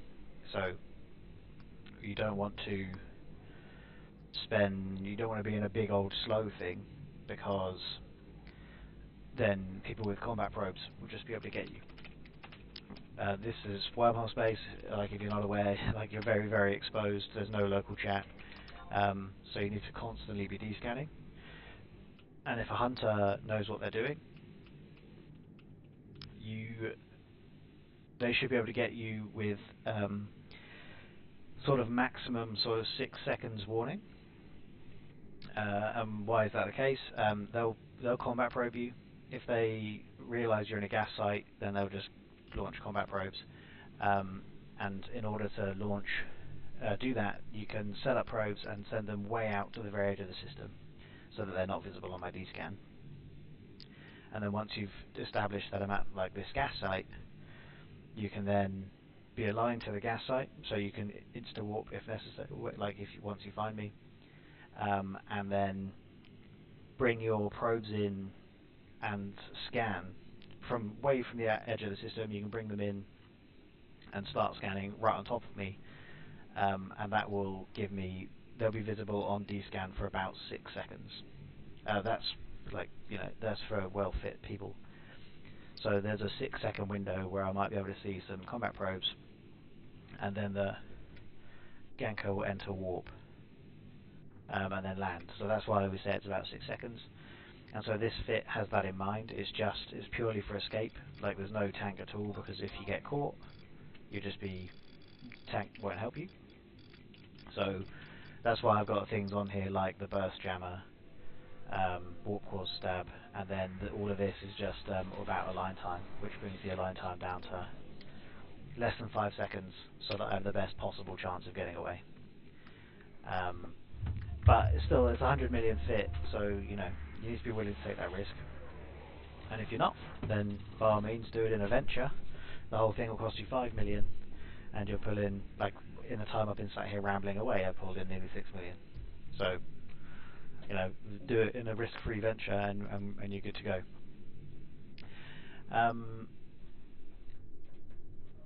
Here's the first rats. There we go. And so let's just keep an eye on. They have landed 280 kilometers away. So let's have a quick check as to whether or not we get aggroed.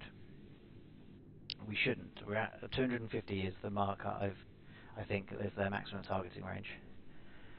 And so we see we're not getting red boxed yet. What are they up to? Just floating around. They're just orbiting the warping point. He's picked up speed. Why have he picked up speed? Not because he's seen me. So there, that's it. And then they'll just orbit that. And 2 more battleships will warp in this site. And the vital site, you have 4 battleships and 4 frigates. And the frigates can't see you either. You're just sat outside of their range of vision, effectively. And that then takes me to why we've called it chameleon huffing. The different gas huffing techniques, you've got ninja huffing, which is where you get in and get out before the rats spawn, like a ninja. They never knew you were there in the first place. You're so sneaky. Jedi huffing is sort of, I think the concept is, you're sort of jumping around too fast, or you're like Yoda does, or you're sort of tell them no need to attack me as you move on past, that kind of thing. But so that's the concept there, and why we're calling this chameleon huffing. The idea being you just sit so still that the predator can't see you. So we're perched on the edge of our tree, and the predator can't see us. And if you really want to go all out, unfortunately I don't have the right skin on prospects, but you could go Ugalente? No, it's Caldari. Nope, Guristas. Get one of the skins that looks like camouflage, and then you blend into you put your camo on, and blend into the background just like a chameleon, and they'll never see you. Yeah. So I mean that's basically it. Yeah, I mean that's basically it. You can see they've been spawned for a while now. All 4 of them. Your skill has increased. They don't care that I'm here, and I can just sit here dead still, huffing gas, and warping in and out and stuff doesn't matter. If if I fill up now, I can just go back to my station, drop it off, come back, and just carry on as if the rats aren't here. We've tested this as a fleet as well. That's all absolutely fine as long as you all stay outside the 250 kilometer range. There are no problems. And which is where the coveter would really come into its own. Like if you brought a porpoise in and a bunch of coveters, so that you're compressing the gas as you huff it, you could just sit here and harvest so cleanly and efficiently. It's got to be the most efficient way to harvest gas in wormhole space, apart from just like clearing the site. You need quite good ships to clear these out. Like we need a Marauder or maybe like a small fleet of Nesters to clear these guys out of here. So if you're not able to do that, then the most efficient way of gas harvesting, I reckon, is to do this. Come in with porpoise, come in with some coveters, and just sit here compressing gas while you ignore the sleepers. As mentioned though, definitely if you're going to do that, hit descan because you have quite a lot of cash on grid. You need to be descanning constantly. But also, so what I haven't tested yet, but theoretically should work, is you should be able to get set up with this, even if rats have spawned. So if the site is covered before you warp in, as long as you warp in as something small enough and fast enough, it doesn't really matter. You warp to 100 and still just burn up to here. Distortion. and the ships, the rats, you should be too small and fast for them to hit you. So Water and ice. I'm not going to tell you what to do that in, but your speed and signature is important if the rats aren't going to hit you while you're getting set up like that. So maybe you want to be looking at like a succubus or something that's bonus to afterburner, so that you can burn out with minimum signature. But then obviously one of the things to bear in mind is you will have moved the rats, because they will chase you and they do move quite fast. These guys move at about 1,000 meters a second. So you will have pulled them out towards the bookmark. So then just give it 10 minutes or so for the rats to then reset and drift back into position before you then warp in your mining vessel. And then, but also if you're going to do that, take into account the wormhole pulse effects.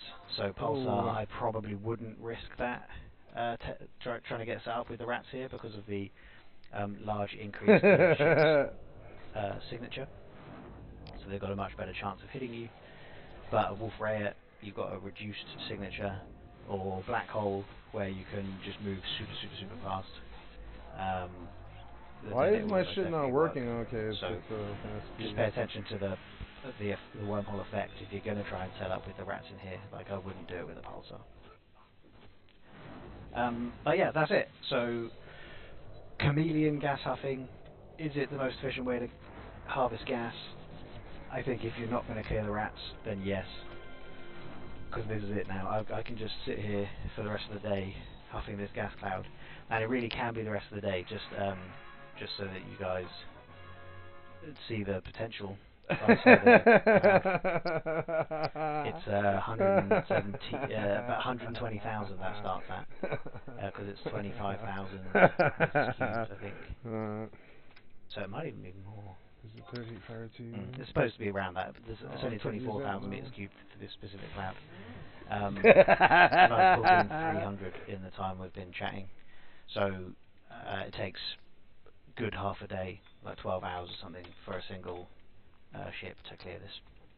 So you can just literally sit here and pull in so much ISK. What have we got? 300 is at 16, 350 is at 16, 24,000 would be, what is that going to be? 350 is 16, 3,500 would be 160,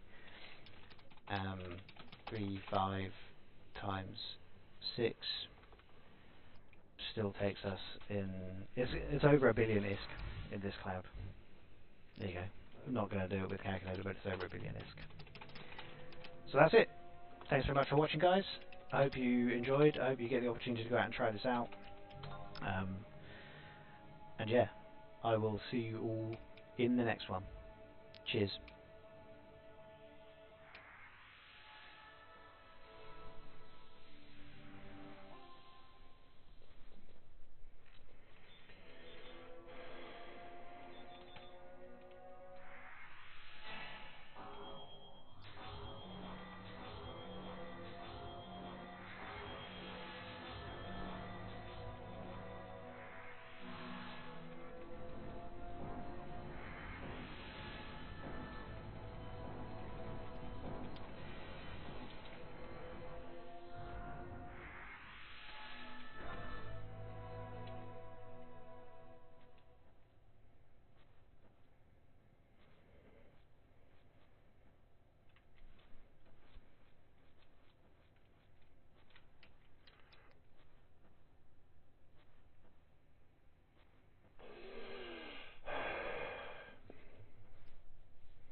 I was scared to heal. I was like, if I heal him right now, I will die. I will absolutely die.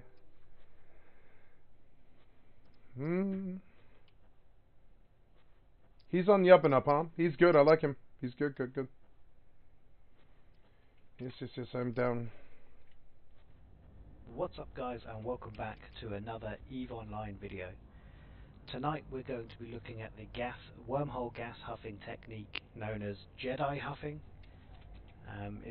If you saw my video I released relatively recently on ninja huffing, it's sort of an extension of that, and it allows you to huff the most valuable wormhole gas without worrying about rats. You can do it all day long and have no concerns. But before we dive into how you might go about doing that, I wanted to have a mention and thank everyone, because I just recently reached the 1,000 subscriber mark, which is a big milestone for me and the channel, so thank you all very much, all my subscribers, for the support. I don't know, man. I'm just gonna cast an arrow right now. Part of the YouTube partner program, which is great. Okay, we'll find, and I'll burn arrow too. Singles, I don't care. Yeah, I can't thank you guys. It's not like I'm sitting Blizzard anyways for these. And as such, you may have noticed that we recently we rebranded a little bit. Just sit on your TP, you don't use it, I guess. Changed the intro to the Save channel. TP. And there'll be a couple of other changes coming up in the coming weeks. So thanks very much, guys.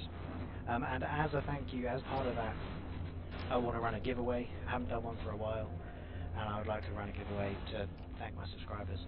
So I'll talk about how you enter later on in the video. If you want to take part, make sure you're subscribed.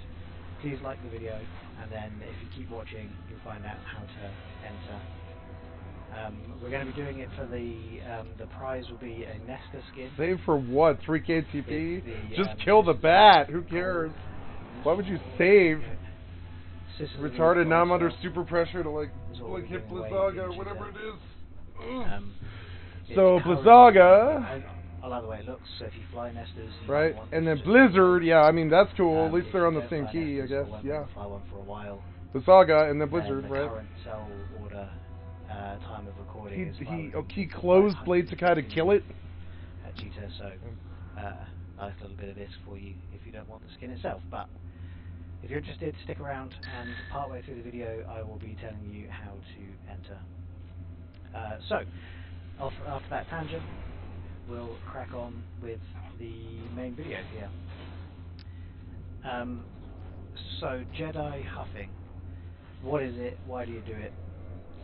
Basically, I'm in my prospect, and that's quite important. I'm cloaked, so I can't really show you, but that's how you know I'm in a prospect, because I'm flying around cloaked. Basically, what you do is, Jedi huffing technique allows you to huff the gas without worrying about the rats that spawn at the 20-minute mark. You can just keep huffing, doing your thing while they're trying to attack you, and it doesn't matter. So a couple of years ago, there were a few videos out on this. 334, not bad. Signature tanking. Not so bad, basically, not bad. they had afterburner, 10 meganewton afterburner, I think, and they would rely on their signature to not be able to be hit. I've changed it up a little bit, and I'm going for speed tanking. And 334, yeah, 334. And basically, how it works, and I'll show you where we've got the rats on, is that you just fly way faster than they can. If you're seeing the speeds pop up at the moment, take that with a pinch of salt. I'm currently in a black hole, so there's a huge bonus to my ship velocity. So a black hole, wormhole, this is particularly good in, but it works in all classes. My max speed, if I'm not in a black hole, so if I go into simulate, is about 2,800 without heat. With heat, it goes up a lot, 4,000, but 2,800, and that's all you need. I think you can do it at about 2,000 would be fine. So if you can fill up a Venture with gas huffers and a micro warp drive, and you can achieve around 2,000, then that should be fine for this. The rest of the fit doesn't matter, which is why I'm not going into it. I just mentioned, I've got a couple of things in here that literally do nothing for this fit, for gas huffing, because I swap in for my miners. So the rest of the fit really doesn't matter. You're just trying to achieve above 2,000 bits per second, and you've got your gas cloud sweeps. Hey, 40 hours in TC, I'm winning. The reason I haven't walked in Yay, yet, by the goodbye. way, is because there's a little bit of setup that we need to do when we get in there, and I don't know if there are rats already spawned or not. I don't know if the site has been triggered, and obviously I don't want to walk in there and trigger the site, because the setup is easier if there are no rats, especially while I'm recording. But that was the basic premise. When can you do this? It only works in instrumental core reservoirs, which you can find in C5 and C6 class wormholes, and basically they contain the highest value wormhole gas in the game. They have C320 and C540. Again, at time of recording, C320 is the higher value, and the instrumental site has a lot of C320. The way it basically works with the speed tanking is the C320 cloud that you want to huff is huge. Like, not just a lot of volume, but it's physically huge. It's got a diameter of something like 500 kilometers, and the rats have a range of about 140 kilometers, and they only have a speed of like 1100. So you can basically just orbit the massive gas cloud with your prop mod on, and it just keeps you well out of range of their guns, and they can never catch you. So that's the basic premise. What we're going to do is we're going to just walk into there now, start harvesting the C320, and we'll keep an eye on the value that we put in as well, because you literally can just fill up. You can fill this up and leave. You can come in with 5, there's enough gas that you can come in with 5 ults in prospects and do the same thing to full. That's sort of how much gas there is. So we're talking quite a lot of cash. Anyway, so let me warp in. We're going to bookmark a perch as we land. So the way you do that, obviously, you just create a bookmark, but don't hit save yet. And we will warp into the site. It really doesn't matter where you warp to, because the gas cloud is so huge it will decloak you. But I always warp to 100, just in case there is rats already spawned. So I'm going to create the bookmark as soon as the grid loads. So I've got it set to a tab where I can see the gas. As soon as the gas loads, I will be making my bookmark. Now, and there are rats, so we are very quickly going to walk back to our gas perch, because you'll see we've decloaked, but we're so agile that we are back out at our perch. Oh, our perch was created too close. So that's actually fine. So our gas perch didn't work properly. The grid loaded too late. But what you'll see is we are already 280 something kilometers, 300 kilometers away from the rats, and we have just reached the edge of the gas cloud. So I'm locking it up, and I'm moving back in. I'm turning my prop mod on now, and we'll see if they start coming at us. But basically what's supposed to have happened is, I guess I had a bit of server lag. The perch should have been created about 1,000 kilometers away, and then you land, walk back out to perch, which I was able to do in this case because it was far enough. I need to orbit this. Yeah, walk back out to perch, and then get set up from there. In this case, bloody hell. Alright, these have such a short range that sometimes you bounce out of range when you're getting set up. So we'll let that settle, and then start them off again. Anyway. I mean, you can see it happening already. Like, the rats, at the moment, we're far enough away from the rats that they haven't even bothered attacking us. We were going to set up the perch, walk back out to it, cloak up, and then we would warp to what's quite important, because I've noticed recently So there's a bit of a bug, right? In that if you try and walk to within 100 of specifically the C320 cloud, it suddenly warps you 4,500 kilometers away. And I have no idea why. It's happened to me on the last like 6 or 7 sites I've run this on. You walked out to your perch, so you're like 1,000 kilometers away. You get set up. You go, okay, I'll walk to 100 within the C320 cloud, and suddenly you're 5,000 kilometers away, unable to huff anything.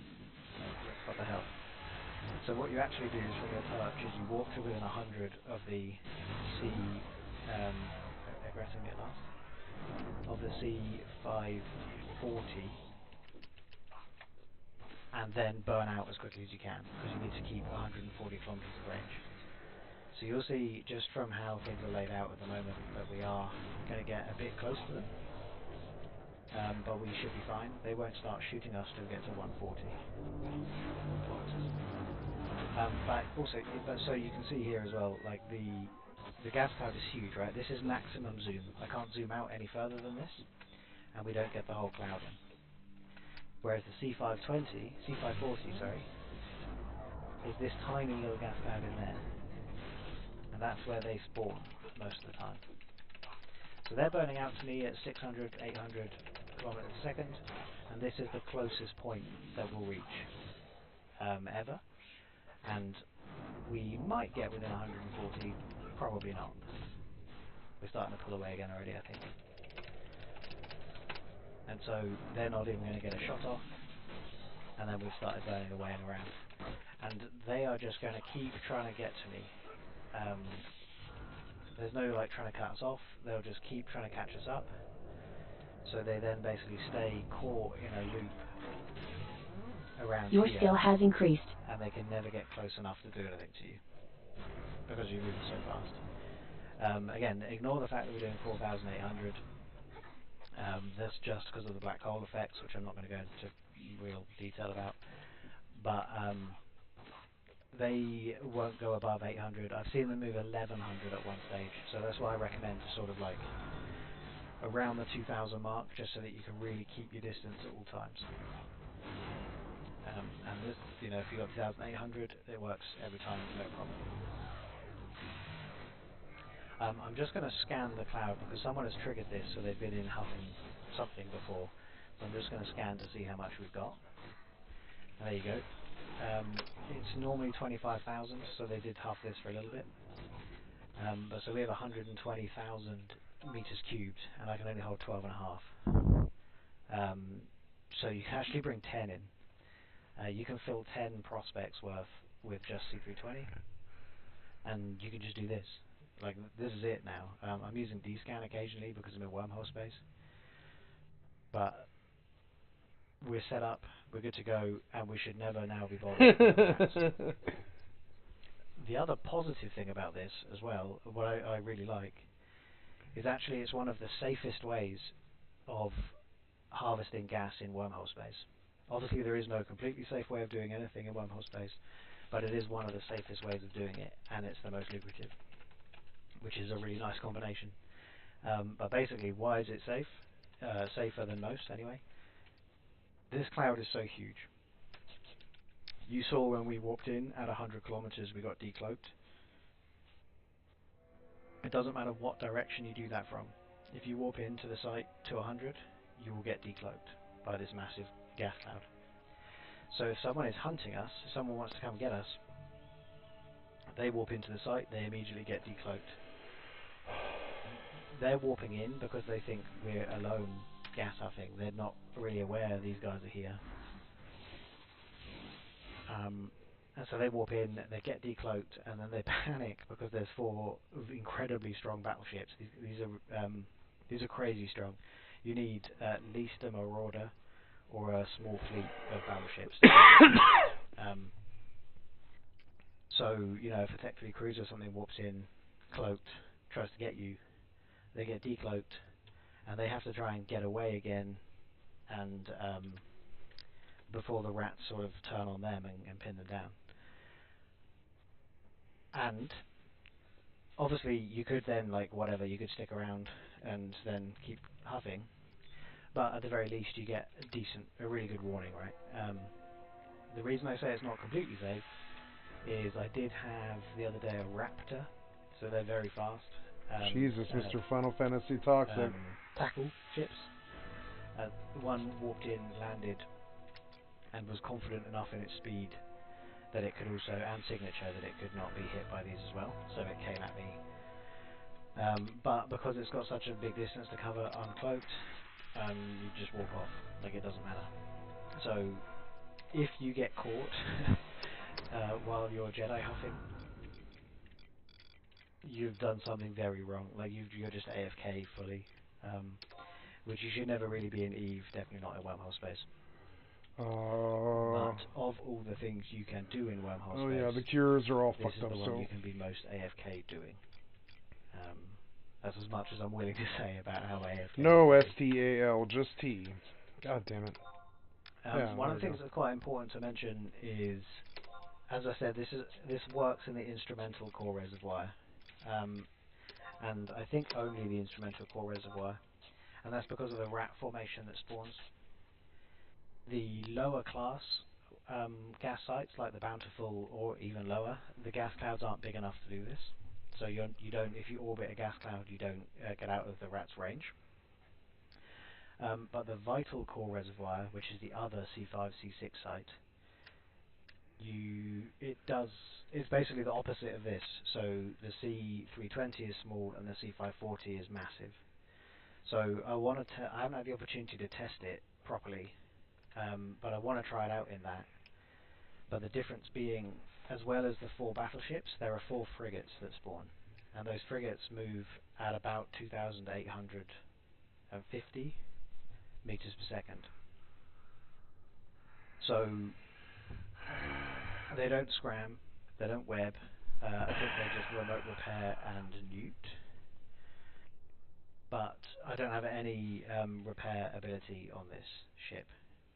And something moving at 2,850 is 80 meters per second faster than my ship, so they would eventually whittle me down, I think. Like I said, I haven't had a chance to test it. What I would then test, though, is whether it's possible to run them in a black hole, because our velocity is improved significantly. All Capsuleers effects, these affect Capsuleers and our drones, but they don't affect the rats. So, you know, this might work if we're moving at whatever we're doing now, nearly 5,000 with the frigates. But again, I'd want to test it before telling you guys to do it. Or if anyone watching this has done it, then please do let me know. Now, for the giveaway, I wanted to mention this earlier, but I actually sort of forgot. All you need to do to enter the giveaway is just comment below with your in-game name and the name of the ship that I am flying, and that's it. So if you do want to enter, and I'll be running this for quite a while. My previous giveaways I've been doing for about a week. This one I think I'm going to run for, what should we say?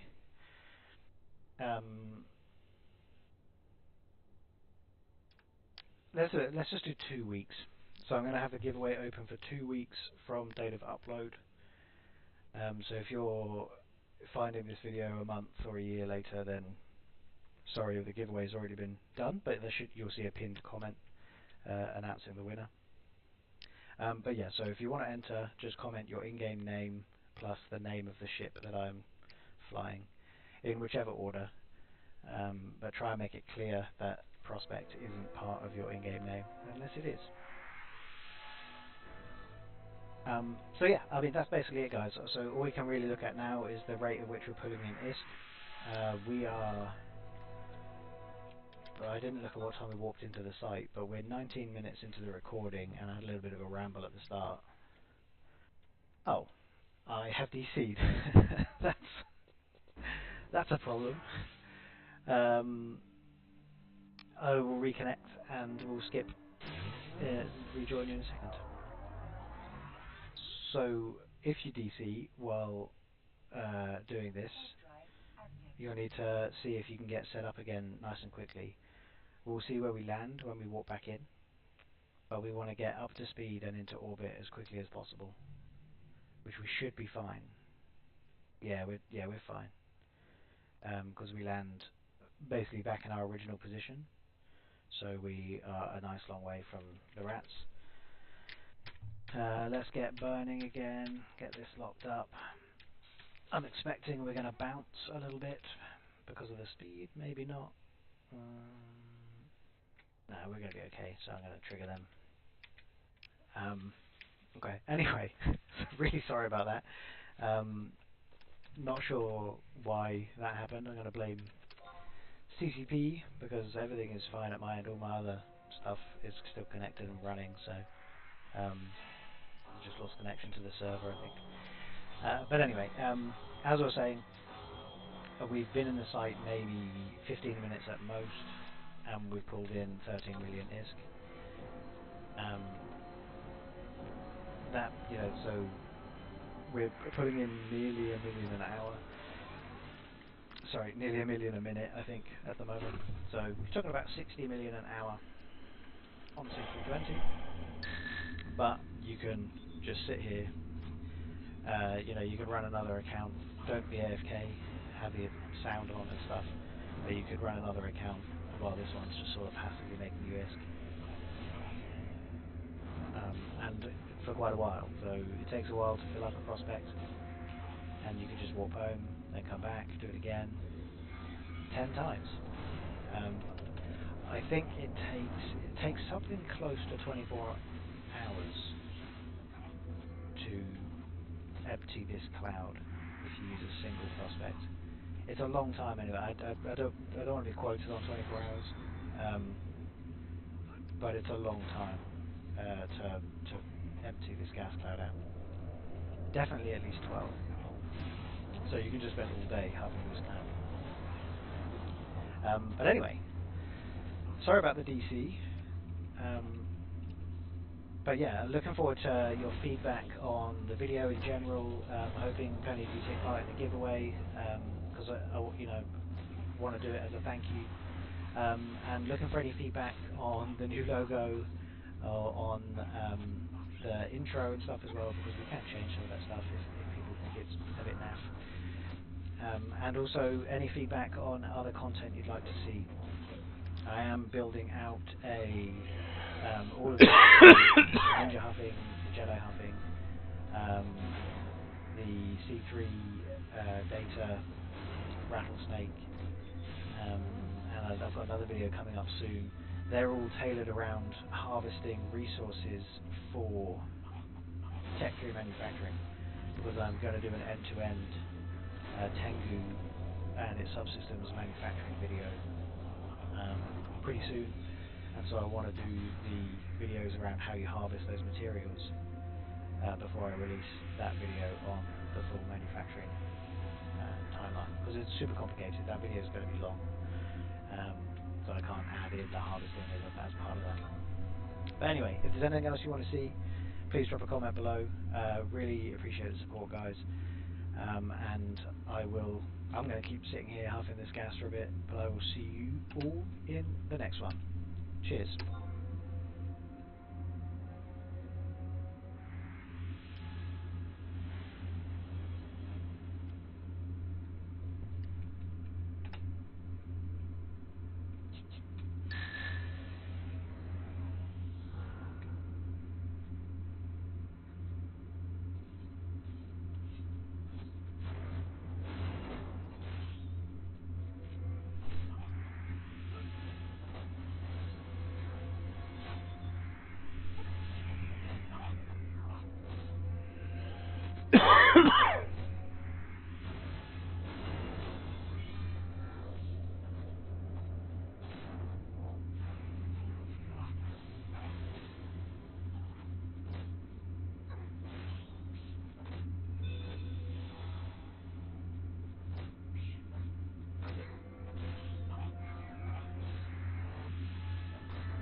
Your skill has increased.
$334, not bad. I mean, it's good.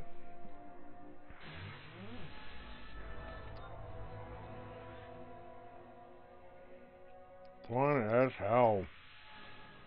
Fun as hell.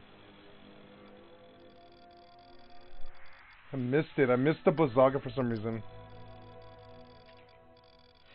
I did not catch any of that. I did not catch any of that. I caught the magic burst at the end. I don't know. It's fine. It's whatever. Quite fun. You know, at least I'm somewhat competitive, I would say. I'm at least somewhat competitive with the Black Mage scene. I would say I'm doing okay. I've got my spells. I'm casting them. I would say that's about what I would expect from me, I would say.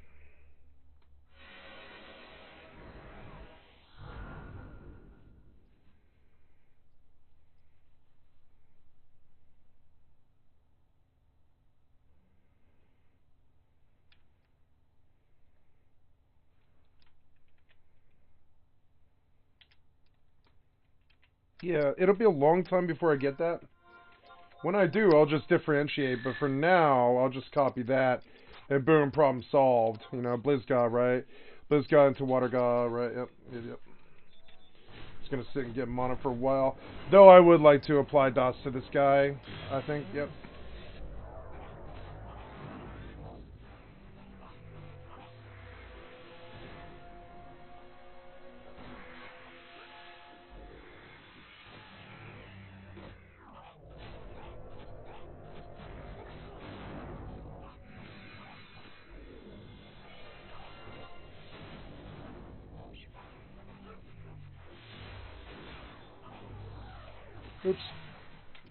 Oops. Fuck. I missed it. Oh, well, I mean, I'm not perfect, whatever. Damn it.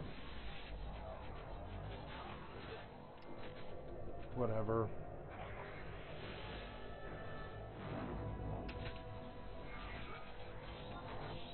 Whatever.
You've been examined.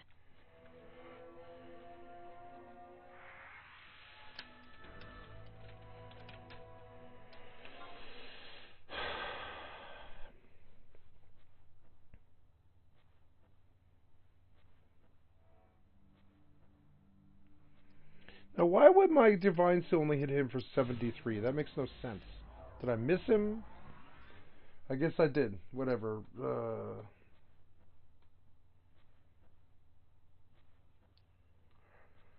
Oh, I'm sucking at this. Whatever. I'll get better. Life is something you do. I've not played Black Mage. I've not said that I played Black Mage in many years. You know, so whatever. I'm not saying I'm perfect. Black Mage never did. Never said I was a good Black Mage.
I did okay. So it wasn't amazing, but it was okay.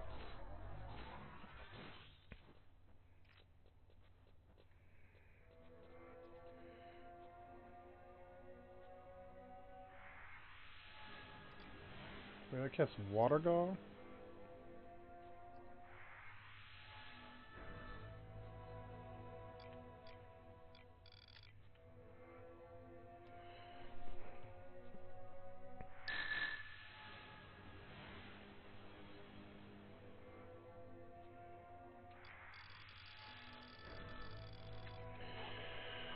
I need to just run water too. I don't know why I didn't. Whatever.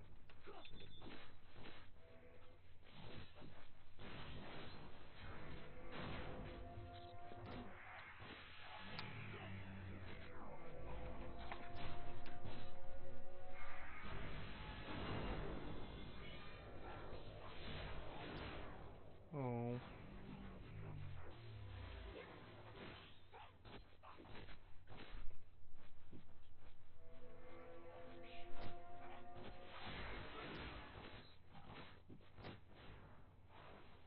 What?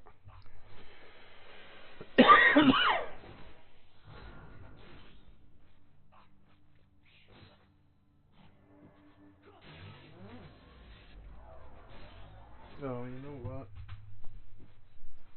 I mean, I don't know. I'll go all the way to full, I guess.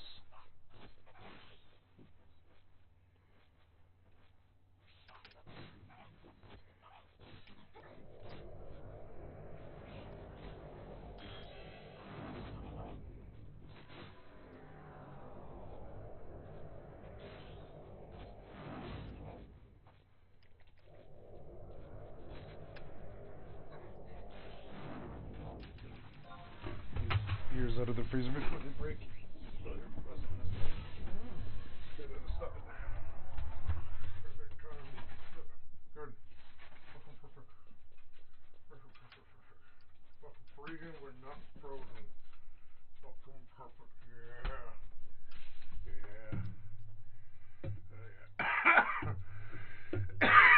4 beers. Wait, is that all of them? Yeah, sure. Yeah, that's all of them. Yeah.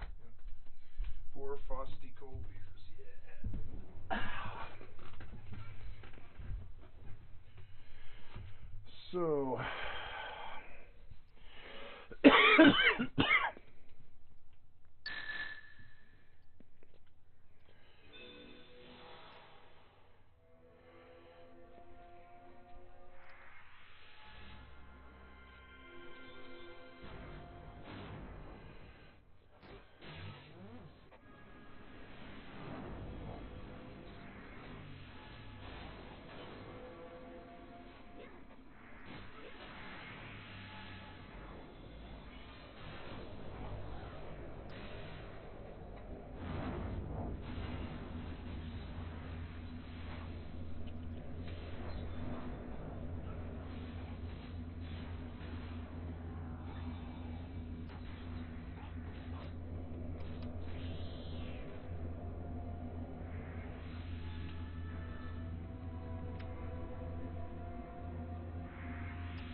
fucked up that one. So I feel like that. Yeah, see, that makes no sense to me. Like Blizzard, that makes no sense to me. It would never be like that. That would never be it. It would be Blizzard, but Blizzard 2, but I don't have Blizzard 2, right? So we go Blizzard. On both of them, right? Yep. The only Blizzard that I have is on the lower one. I could do Water to Blizzaga, yeah. Water to Blizzaga, I see it now. Yeah, Blizga. So we just go Alt 6, Alt 0, Alt 6, Alt 0, right? Yep. And why won't you target? Oh, there we go. Gotta get this precious mana so I can do damage. Yeah. Gotta get this precious mana.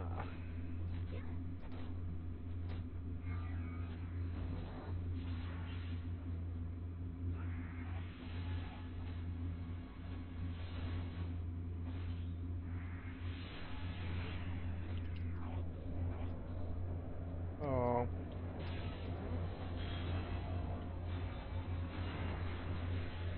Just gonna go nuts on this one and burn for a little bit.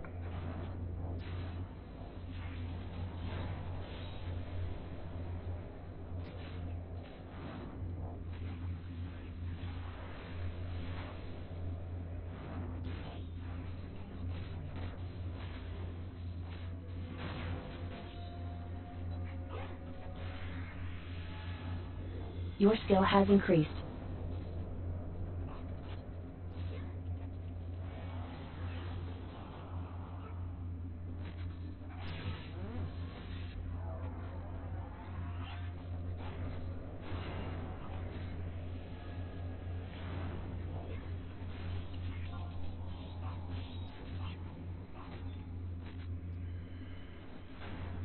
Arrow 2 for 44. What the fuck, man? God damn it. Stupid bullshit. 44 fucking points of damage. What the fuck was that?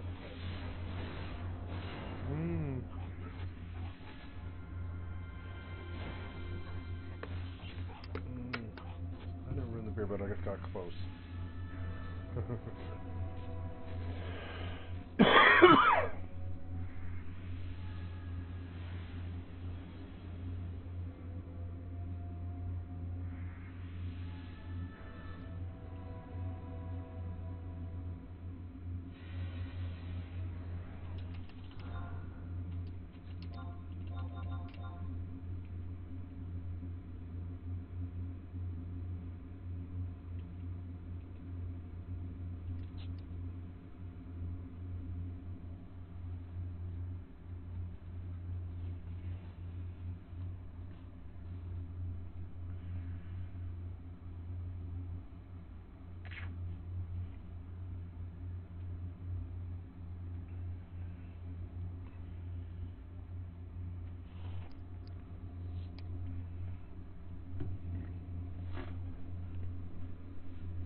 Damn it, it's like getting everywhere. It's not good.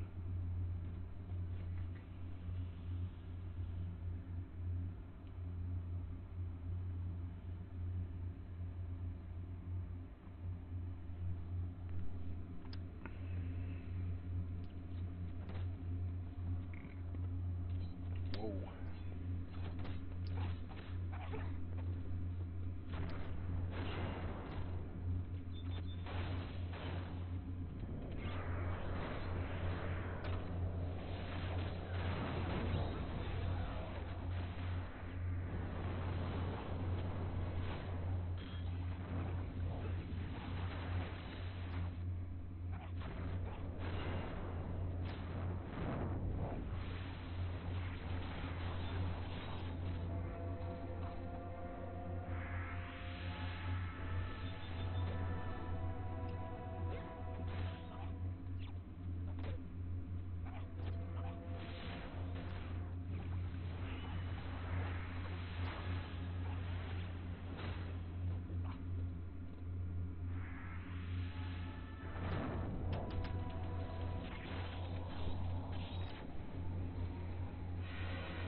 Oh no, my mouse! Get off my mouse! No, no, no, no, no, no, my mouse.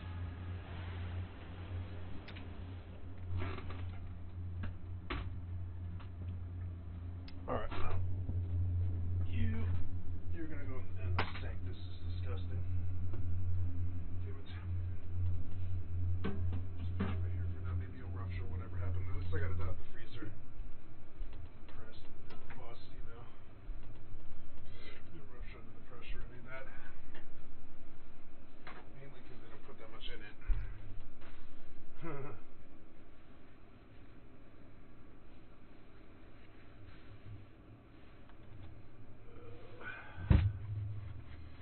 Not too good then. I should have done that. Oh well, at least I caught it in time. Don't debacle that. Yeah, that seems good. That'd be a nice Pop-Tart for midnight snack.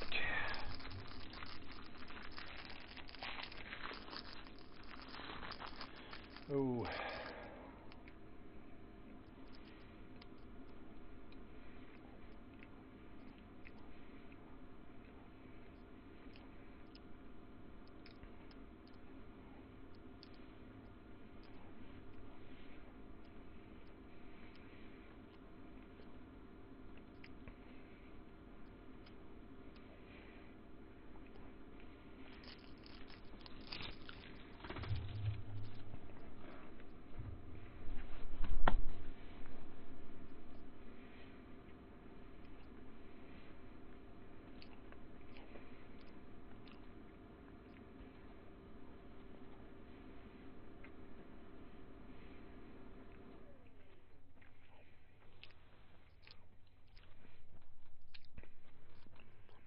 So are we pulling or?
B44.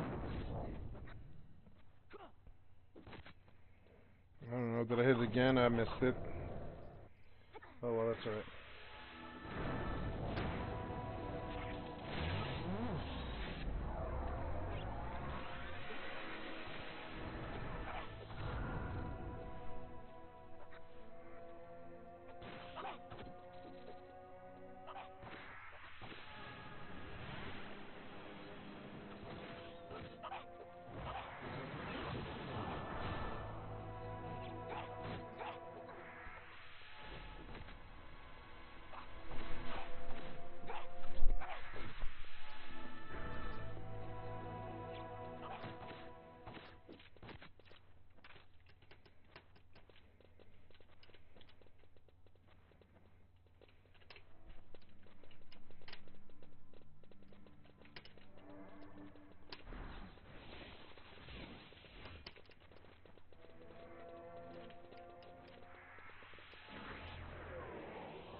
Dear God.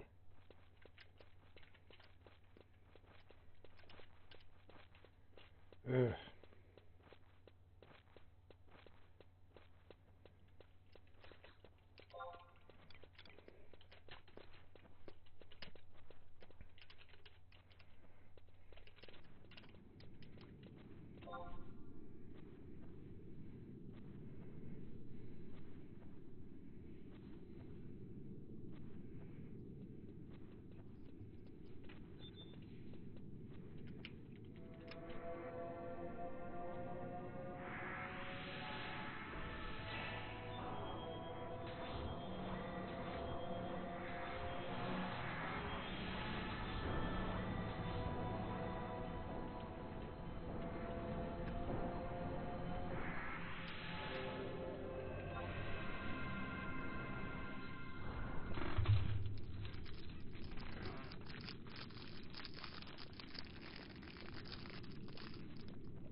Two thieves. Oh God. Let's see how this goes. I have to be hyper alert.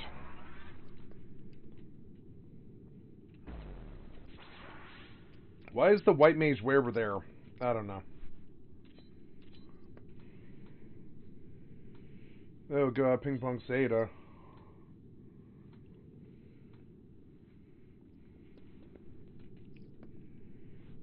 Dear God.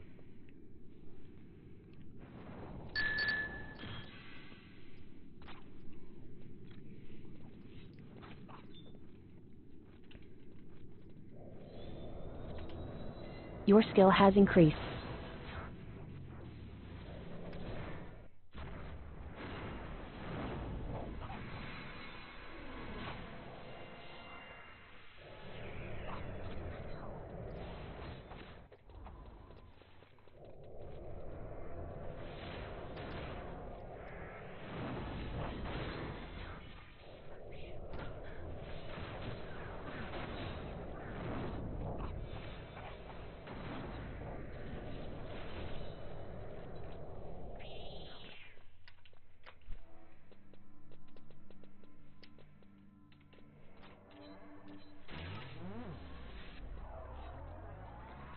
I should probably just crit like magic, water magic too always.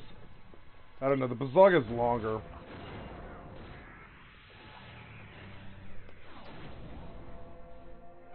I don't know, is that a chain?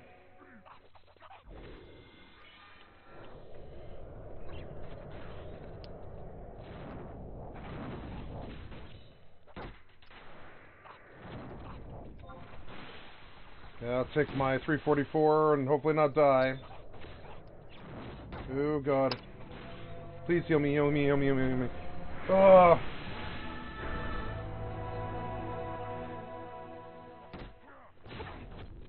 Black Mage tank.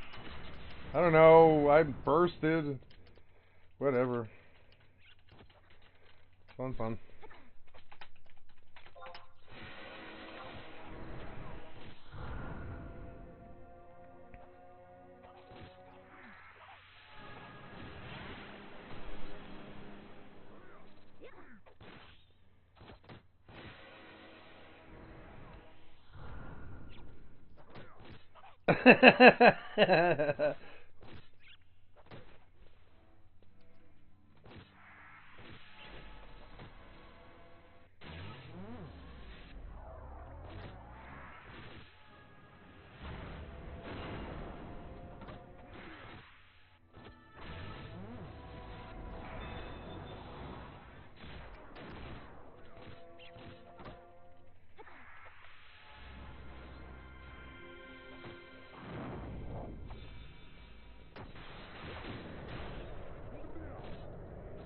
Oops. Oh, this hate's gonna be all fucked up. I don't know. Just kill it. Just kill it. I'm scared. Just kill it. Just kill it. It's gonna dump on me if I don't. Yeah, just kill it. Just kill it. Yeah, just kill that thing. That thing sucked. Kill it. Kill it.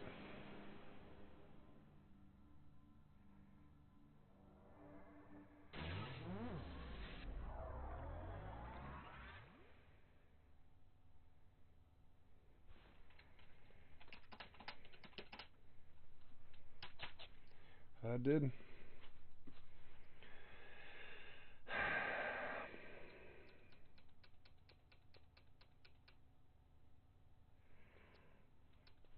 So?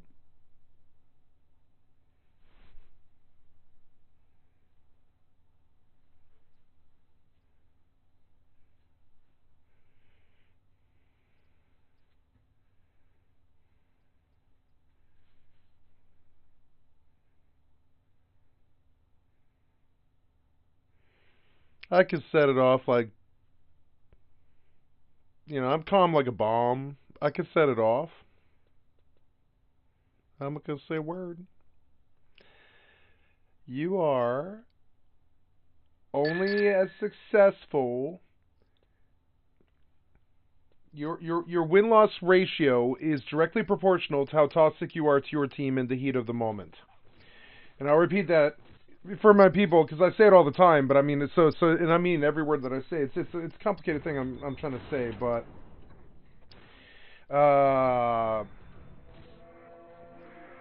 your win-loss ratio is directly proportional. What? I don't know. It's so scary. I don't know what we're doing here. I don't know. What are we doing here? It's so odd and weird. Okay. And if not, I'll just water too. That was not it. Whatever, I'll just nuke now. Oh god. Heal him! Why are you nuking? Nuke, nuke, nuke, nuke, nuke, nuke, nuke, nuke, nuke.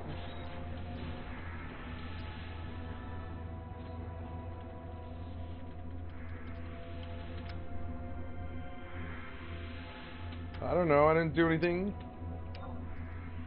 I waited, I would have nuked if there was a chain. I mean, I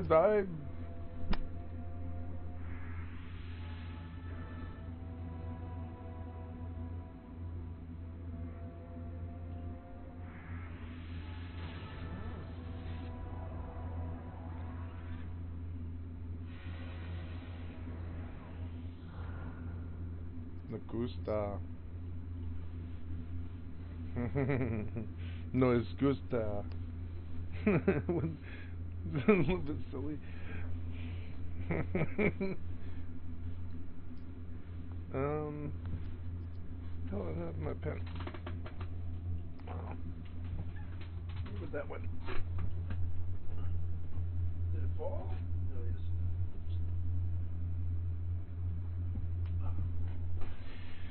Well, this is fun. We have to sit for a really long time while my mana fills. I need a pilgrim's wand. And I've went there like 3 times. It's not my fault. I've gone and gone and gone to try to get that fracking... Try to get that fracking NM. But, I mean, I don't know.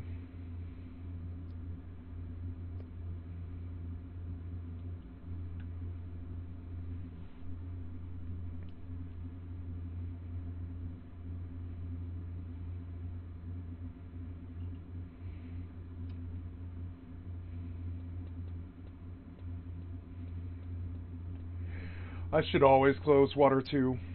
And well, but I don't know. It's it's like Bazaga then water 2. Bazaga water 2.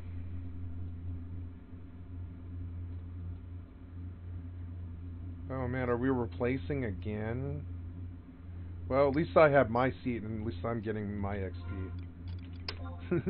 I mean, I'm almost 39. I don't think the XP is that bad. It's not by me. Oh, this guy's. Thank you.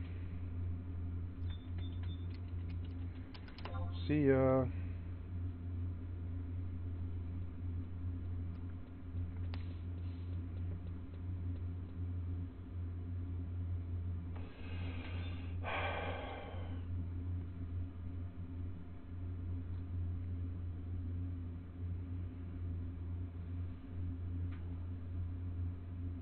It's like the wet mouse pad here is so lame. Stupid wet mouse pad. Pop. Oh, yeah. Are we ready here? Okay, now we're cooking, huh? It didn't ruin. Alright, well, sweet. Let's do it. Let's go.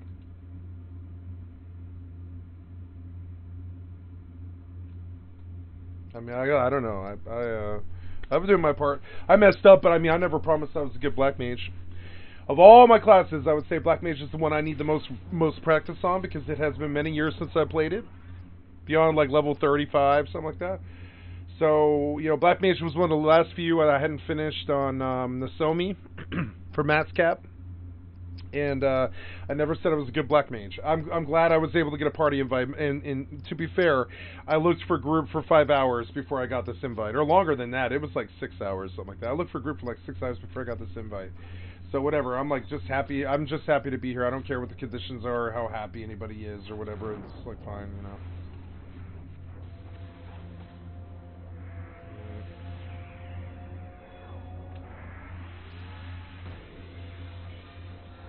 You don't like that, huh? I don't frankly care. I don't know. I'm just gonna like fuck around with some waters and stuff and some arrows of fire.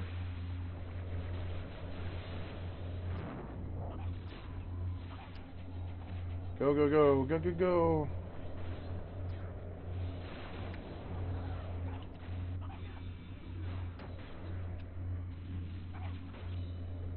You're 34. Oh, yeah, I caught the other one too. Yeah, and I slaughtered this bitch. 229, caught both of them. Yeah, 229, Bazaga, water 2, yeah. I killed him finally. And I killed him. Fun, fun. I mean, something, you know, it's like I don't know.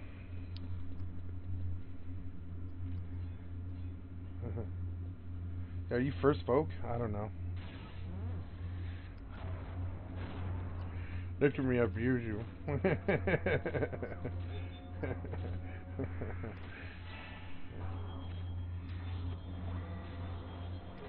I feel like mana's more important right now, so I'm just gonna wait.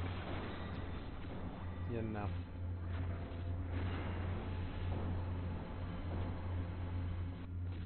That guy just dumped TP, huh? Alright.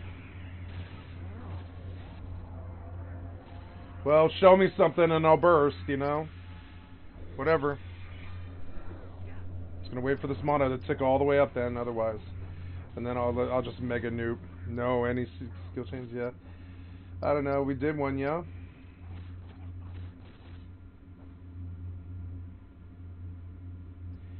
Yeah. I would say so. Stormwind's something.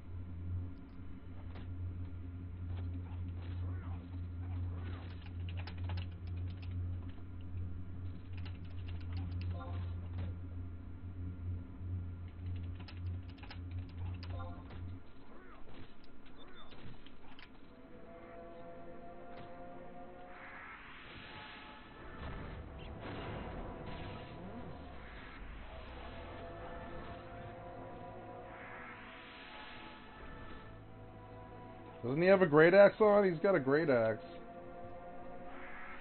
Your skill has increased.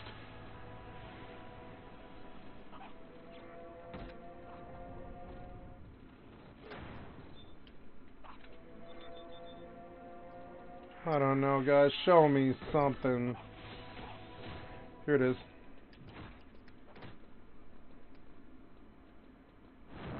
Your skill has increased. Close, and now I'm all hurt. Oh. I don't want it. I don't know. Fuck this. Just kill him. Oh no, he's gonna kill me. Please vote. It's going to hurt. Oh, good.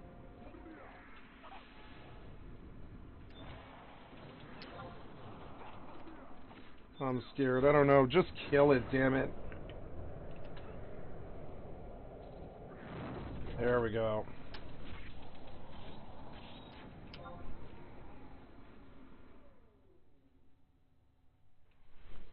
I don't know.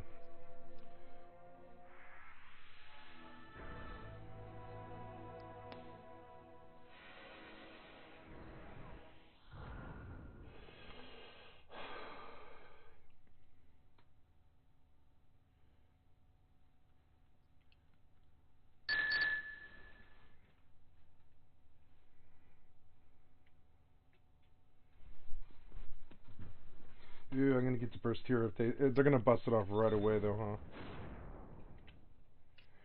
huh? Alright, here we go.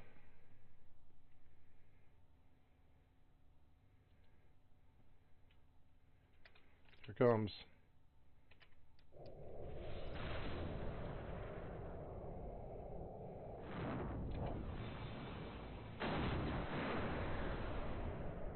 Oh no, what was it? It was reverb.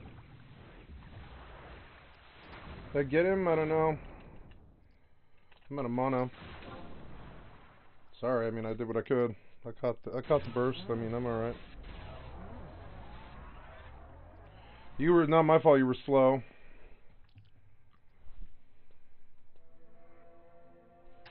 Yeah.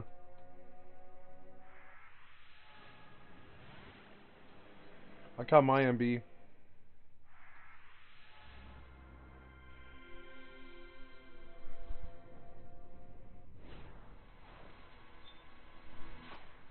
I caught the MBs that counted.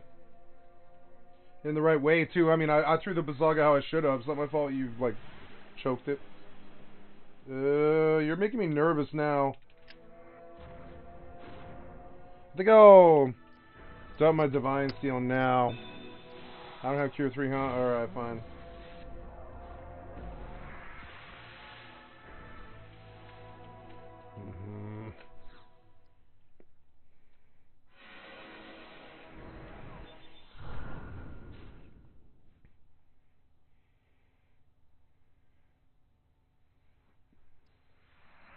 Hmm.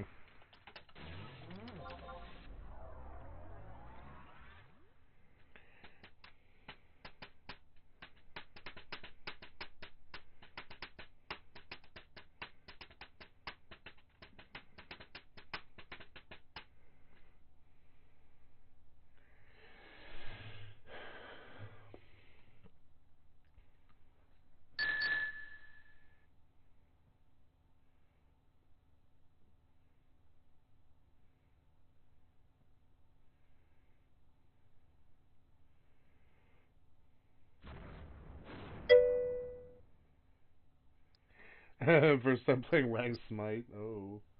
I'm sorry, buddy.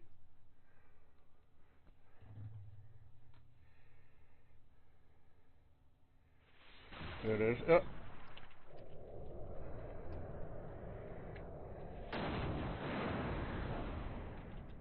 Oh. Okay.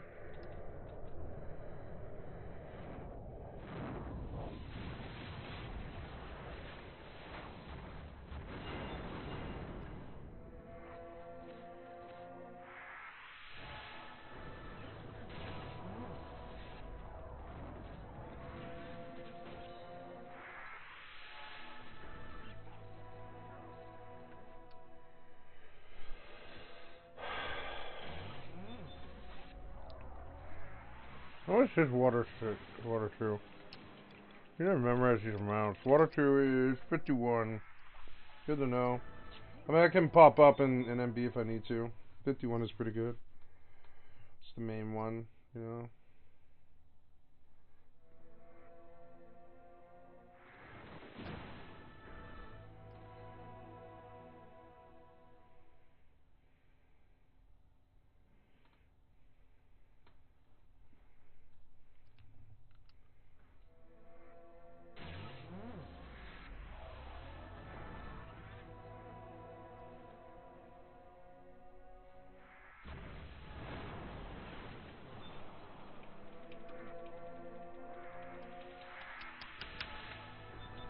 Fuck it, we're gonna dump nuke now, I don't care.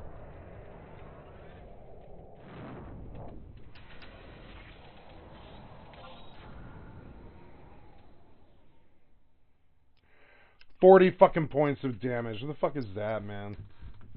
Bullshit. I swear to God.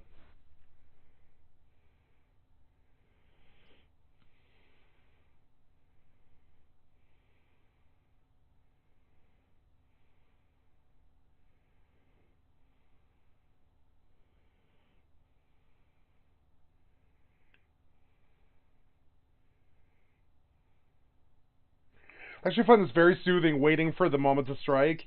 It's actually super, like, fun and addictive, kind of. I would say. I really enjoy this.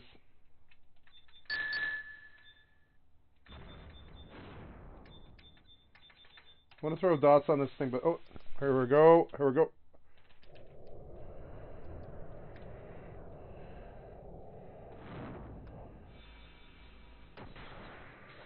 No idea.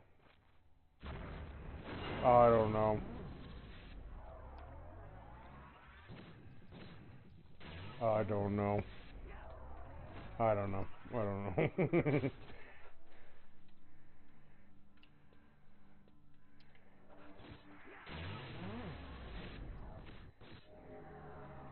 I don't know. Okay, here we go. Here we go.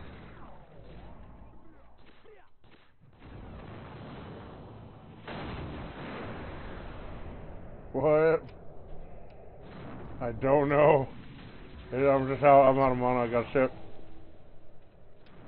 I don't know. I don't know. I don't know. I don't know. I don't know. Don't ask me.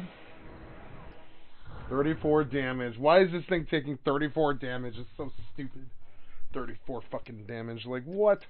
I need better gear. I need better gear. I need that Tathlum. Oh, I need the black neckerchief. There's work that I must do. I must keep fishing and leveling and stuff so I can get high enough to, like, kill elementals. Kill elementals. Kill elementals and dem. I'll go kill elementals. It'll be good money. It'll be good income. No, I don't know. I just don't even have the mana. I do now, so just run your frickin' burst or whatever. I don't care.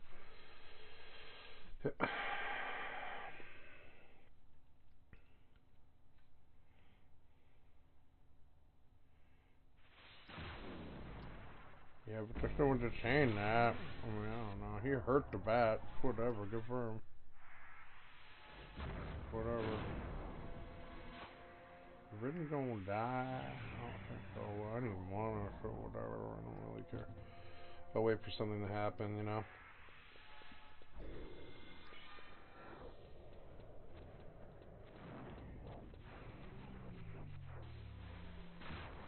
Oh. Okay, I don't know what that was, so whatever. I'm just gonna nuke now.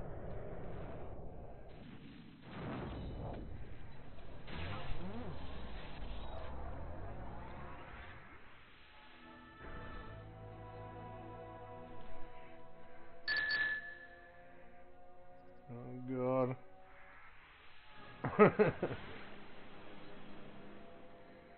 Man, I dream of these days when I used to see bards and parties. I dream of these days when I used to see bards and parties. Isn't that kind of weird? I dream of those days.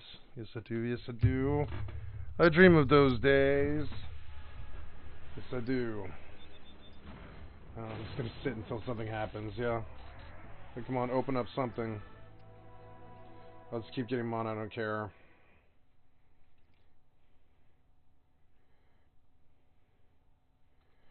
Okay, here we go. Are we gonna do something? Oh.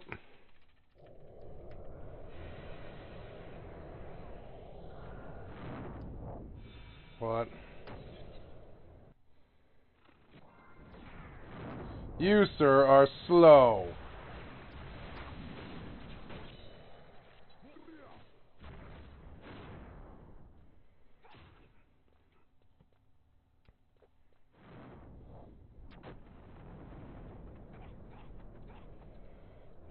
I don't know what's happening. I'm scared to cast. I'm like, what is going on? I don't know. Are you gonna dump TP now? I don't know. I guess I'll just nuke now. I don't really care. Whatever. See, I'm not getting anything. I'm just gonna sit. Fuck it. I mean, what's the point unless you guys, like, do something? I'm aware. I'm fucking aware. I'm aware. You guys want to do something, let me know. I could talk them through this, but you can't fix bad. They've just got to keep trying until they get it. Right now, I mean, they're saving TP, which is good, I would say. I noticed that the mantra guy kind of went quiet, which is cool. He was kind of yelling at him for a while, trying to herd the cats, and I respect that. I'm just gonna try and end it here since it doesn't seem to want to end. I'm just gonna try and kill it here because it's like, what? God. But I mean, as you can see, I don't really have the mana for that. I mean, I'm not really.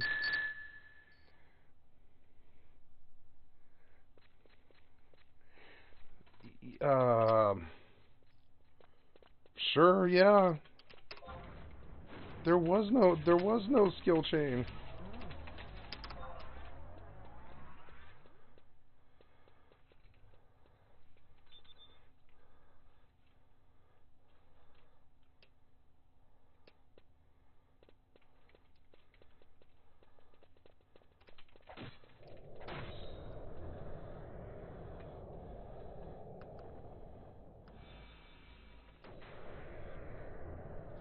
You are fucking late. I don't know, you're late. I don't know.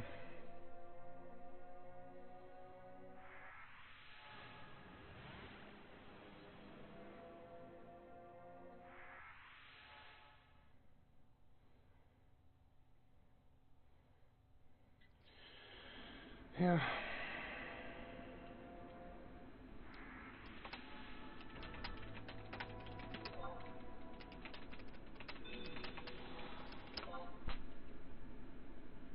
As you die.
Your skill has increased.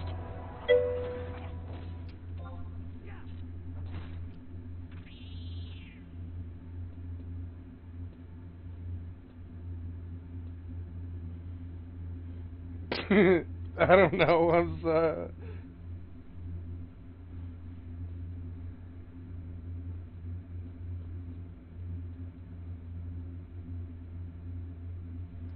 I mean, I didn't let him die. I'm not responsible. I had like 50 mana. I'm a black mage. I mean, I don't know. He got one shot.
38. Well.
Your skill has increased.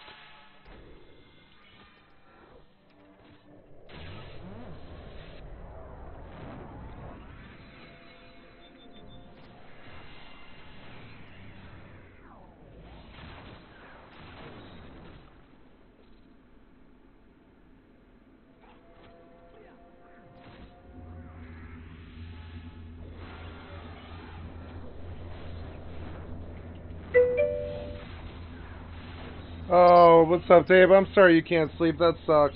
I've just been nuking Black Mage.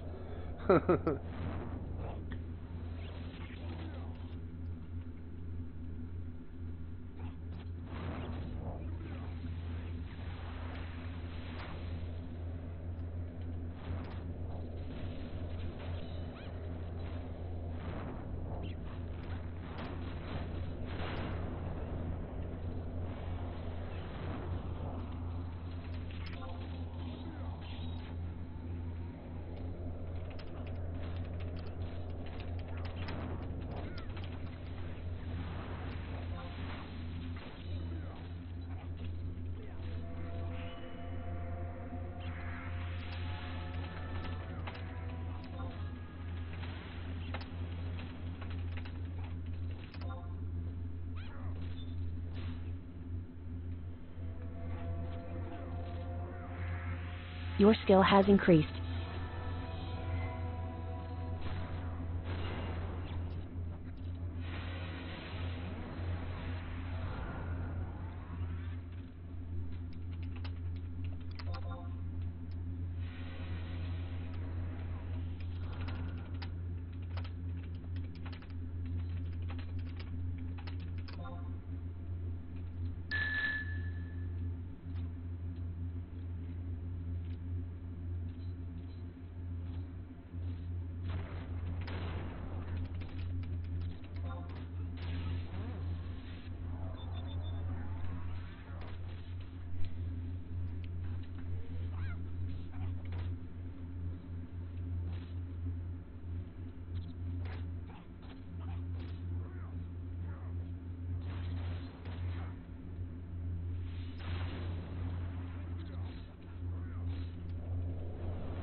Your skill has increased.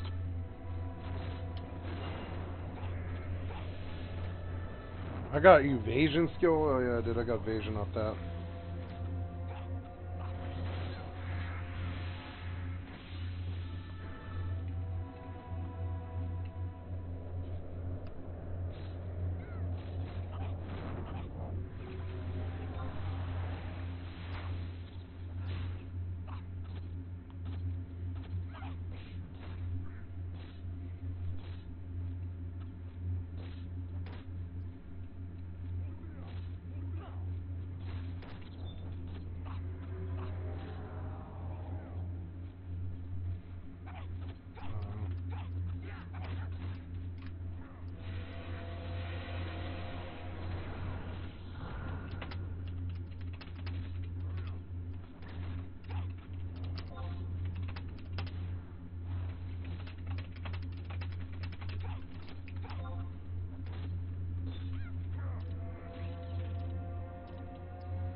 Just glad I'm getting XP. I don't mind the party at all. I don't mind it.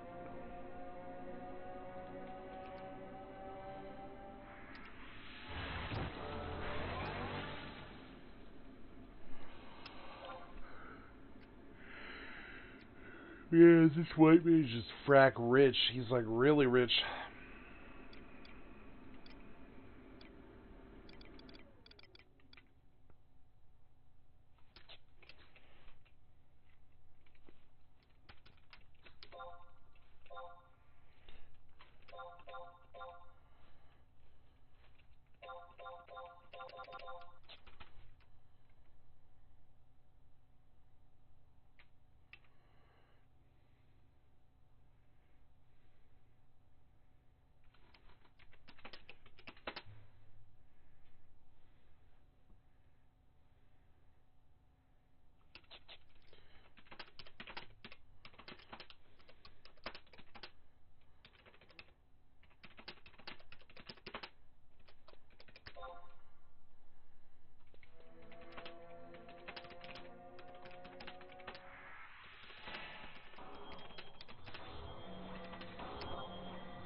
Look at me while I abuse you. It's so melodramatic.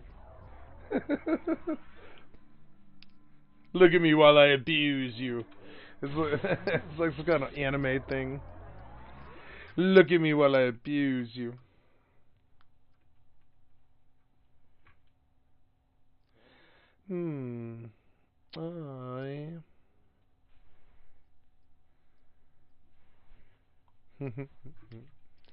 Got some Kawaii Final Fantasy stuff going on.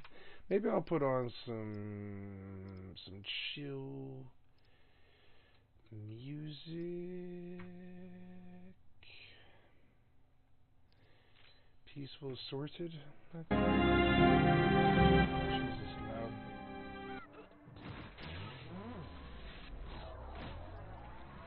Yep, so if you want to roll it, roll it.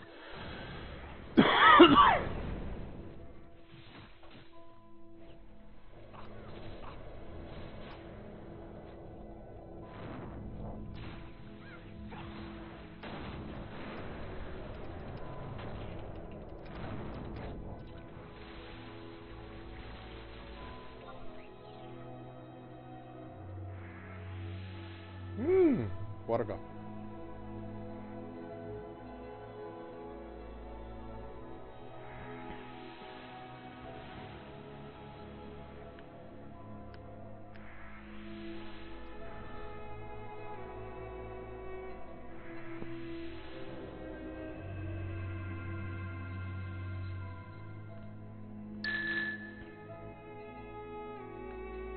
Nice. Firework.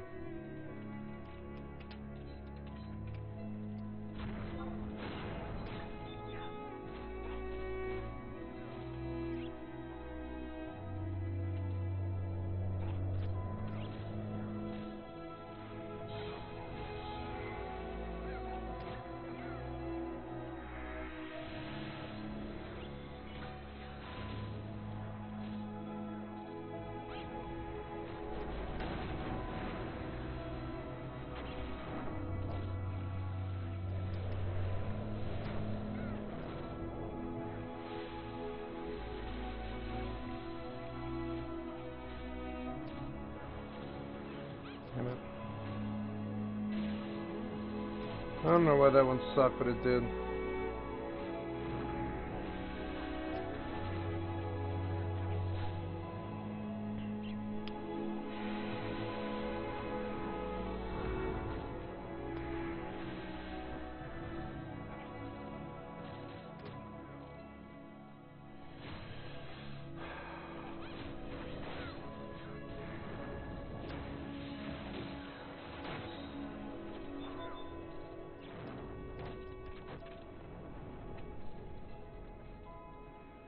This white mage that likes to cast spells and stuff.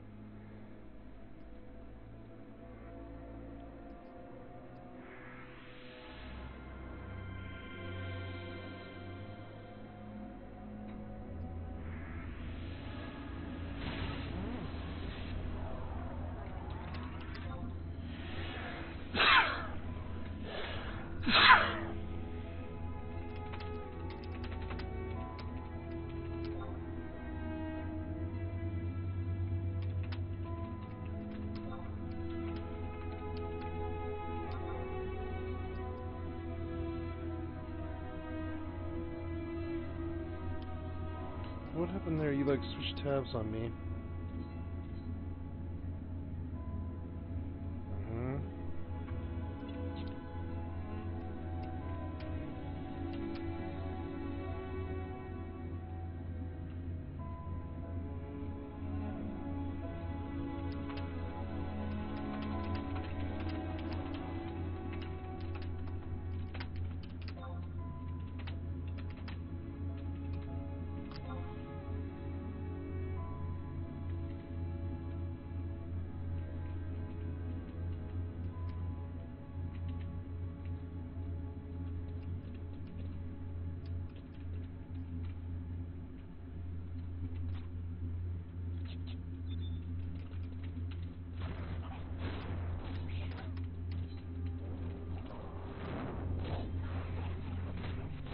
Incoming Tau.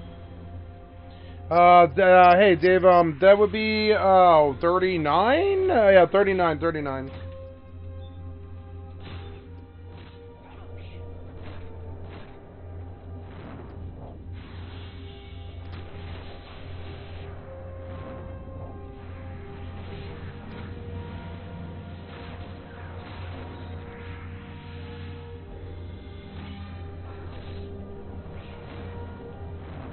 Incoming Tau.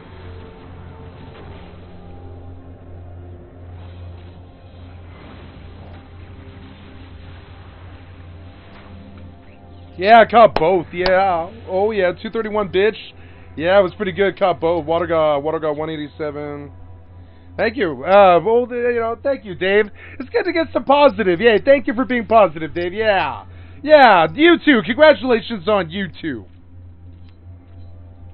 Congratulations for everyone, gentlemen. Ha ha ha ha ha! We are the best in the world. Ha ha ha ha ha ha ha!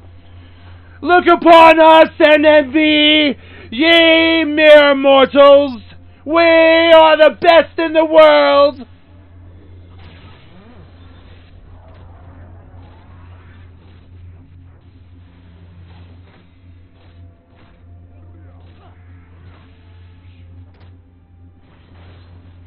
Nope, that's not how that works.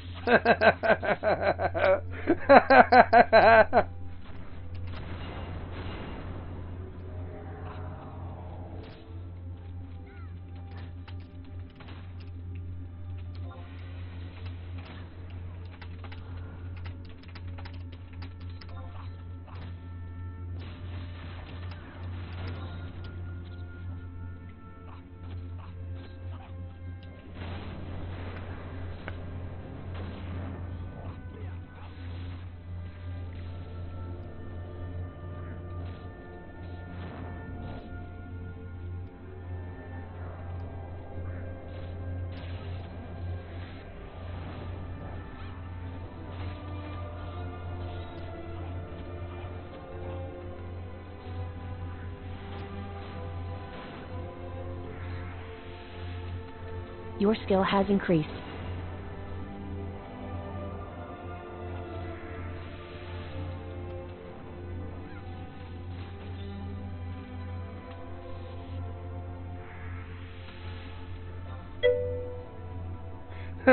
Just engaging with this party is kind of funny. I'm full-blown I probably shouldn't do that. Yeah, I don't know. I probably shouldn't run like that. I'm probably kind of bad. They're probably like, oh man, the Black Mage can't burst now. We're like full TP, and they're right. I mean, they're not full TP though. They're not really ready for it. I'll catch it when they're ready. We're out of mana. It's like a full rest situation.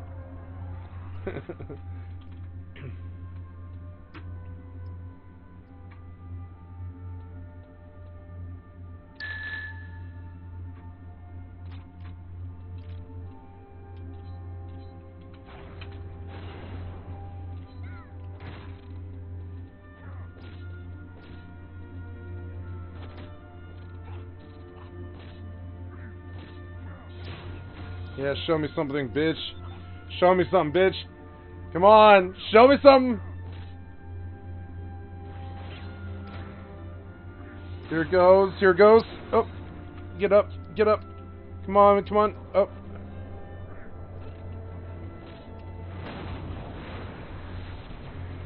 I don't know if I caught it. I did. Oh yeah, caught both of them. Die, you stupid beetle. Caught both of them. 241 slaughtered. Yeah. What do you mean, cow? I'm out of magic. Oh well, that's okay. Yeah, sit down. That's all good. Yeah, I caught both of them. Yeah.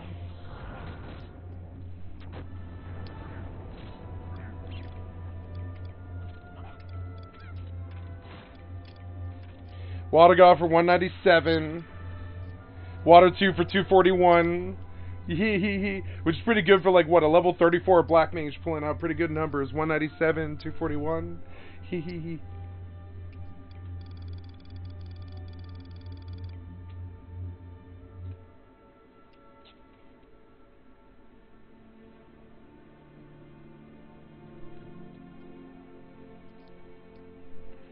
Yeah, level 39 now, 40, something like that. I'll have to buy Warp 2, Dave. Hey, Dave, you ever need a Warp 2, let me know. I mean, I gotta get the scroll. Wait till I get the scroll, but if you ever need a Warp 2, Dave, I'll come get you. Don't worry, you just holler. You just holler, I'll come get you. Warp 2. I'm that Black Mage buddy that's got Warp 2 for you. You know? Warp 2. You need a D2? You got it. I gotta get the I gotta get the scroll. Yeah, let me know. I know you'll get in that situation where you're like, Cat, I can't die. You gotta D2 me, and I'm like, yeah, no problem, man. I'll come. Yeah. Your inventory is full. Oh, my inventory's full. No. What do you mean inventory's full? Oh, these rusty buckets. Yeah.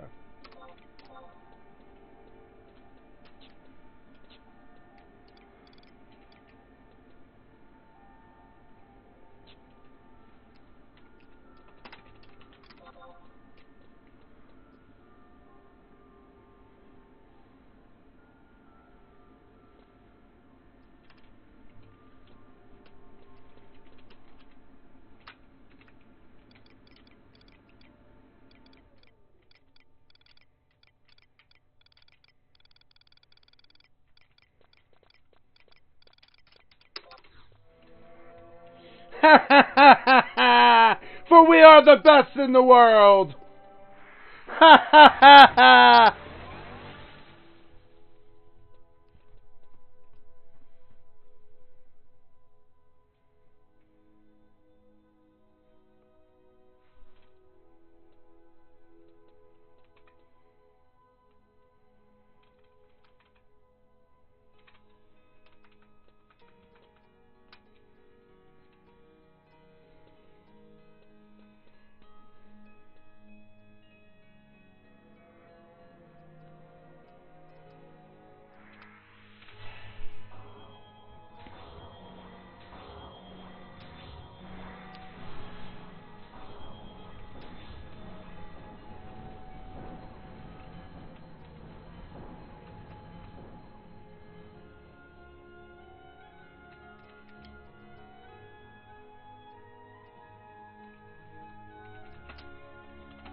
Your skill has increased.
Okay.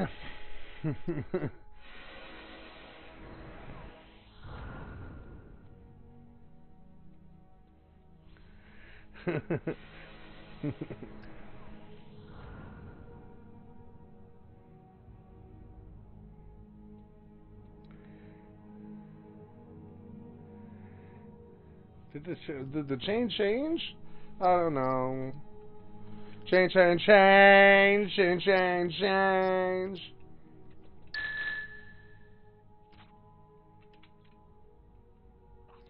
Chain of food. Chain.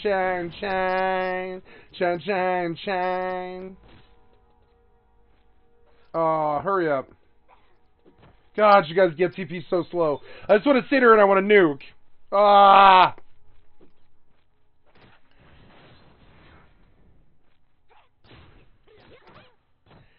Man, that is like no damage. Why?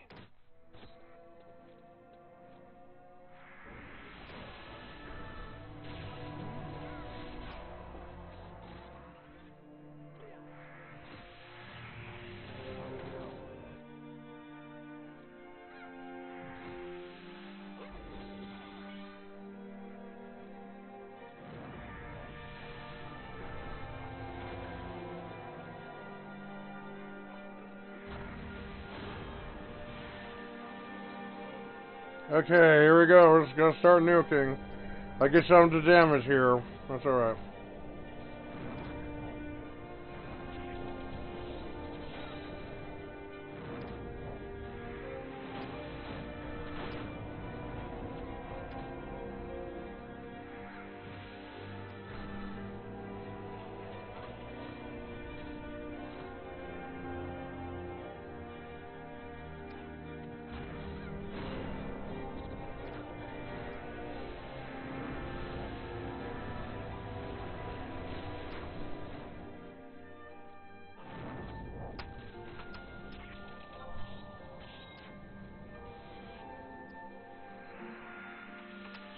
Stupid bats.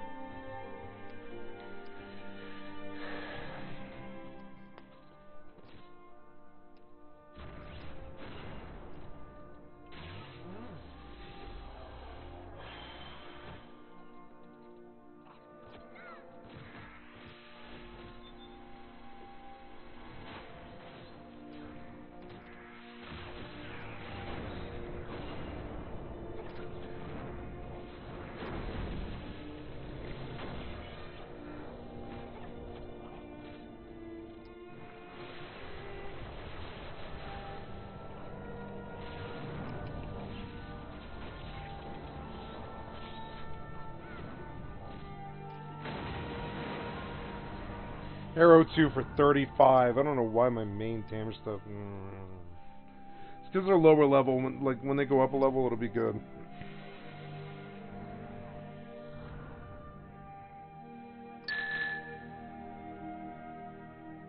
See, these people are happy. They're happy now. The negative guy left, and now everybody's happy. Big fucking surprise. Negative guy rage quits over some horse shit, over dying on a ninja. Who the fuck cares about that? And suddenly the party's happy when he's gone. Everybody's happy, everybody's smiling, you know, etc. And, you know, I hit him with the same old thing that I always hit him with, which is that your win-loss ratio is directly proportional to how toxic you are to your team in the heat of the moment. And I'm going to say it again, as I always do. Your win-loss ratio is directly proportional to how toxic you are to your team in the heat of the moment, in combat or otherwise.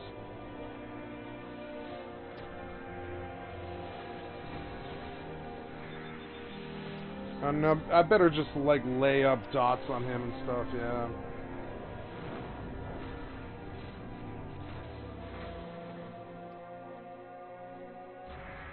I'm gonna stick blind on him and just see if I can land land something on this thing, you know? Yeah, there we go. Like, slow it down a bit. It's freaking annoying. Freaking annoying. Just keep running the blind over and over and over again.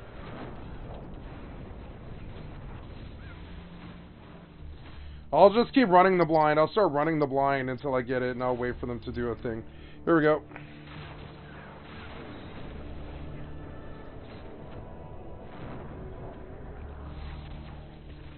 Oh, I didn't catch it, but I did hurt him for 112. Works for me.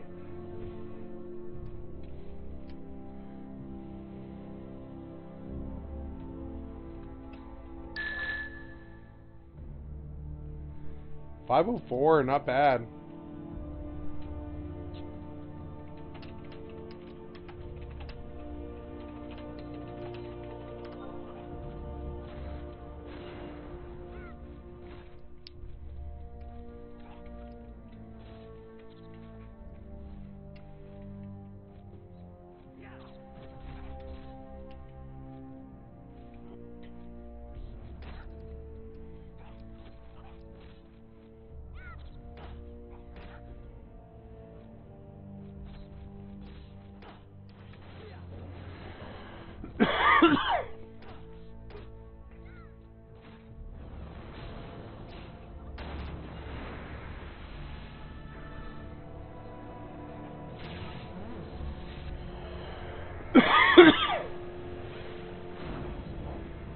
Late. You're fucking late.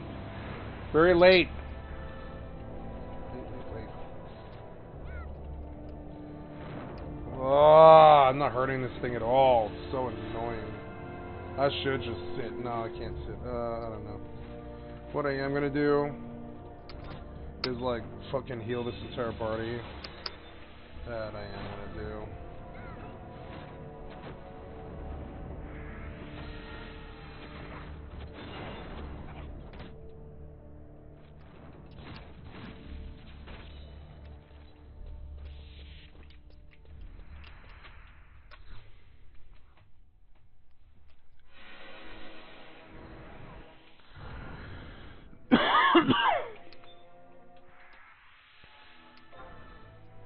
What should I hit that for? It was like 180, 60, 117, you know.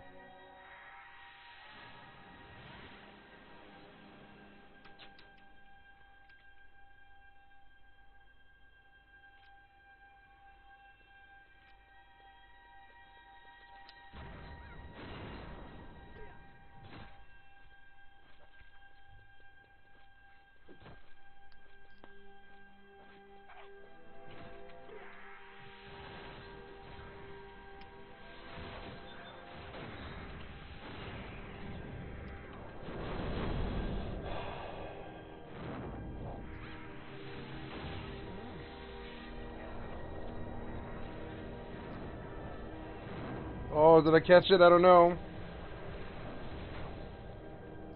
Yes, I did. Yeah.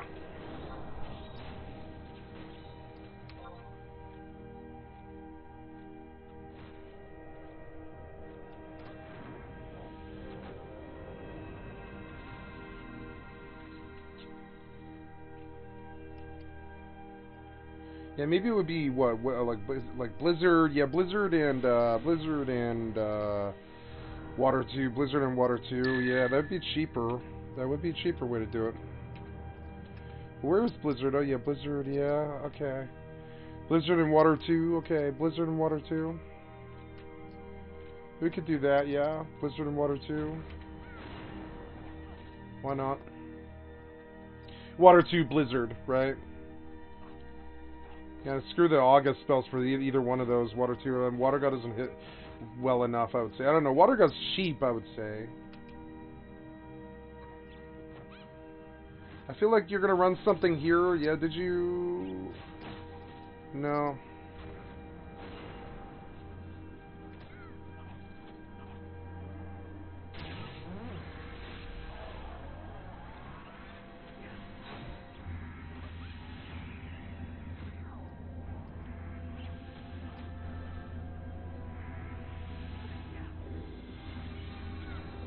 Here we go.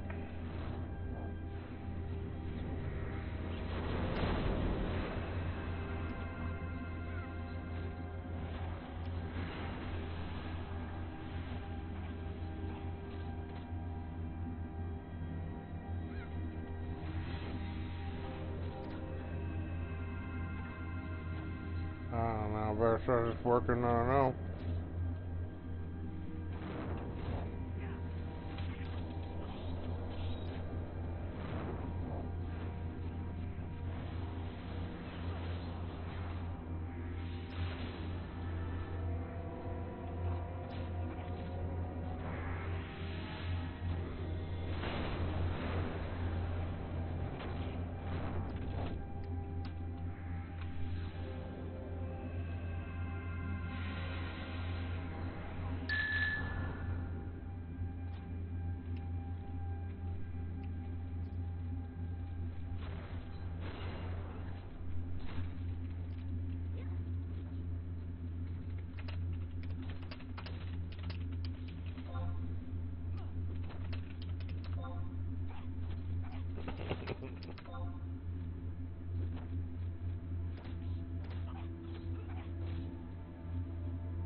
There was no chain, though. I just hit him with the spell, then it's fine. I'm out of mana now.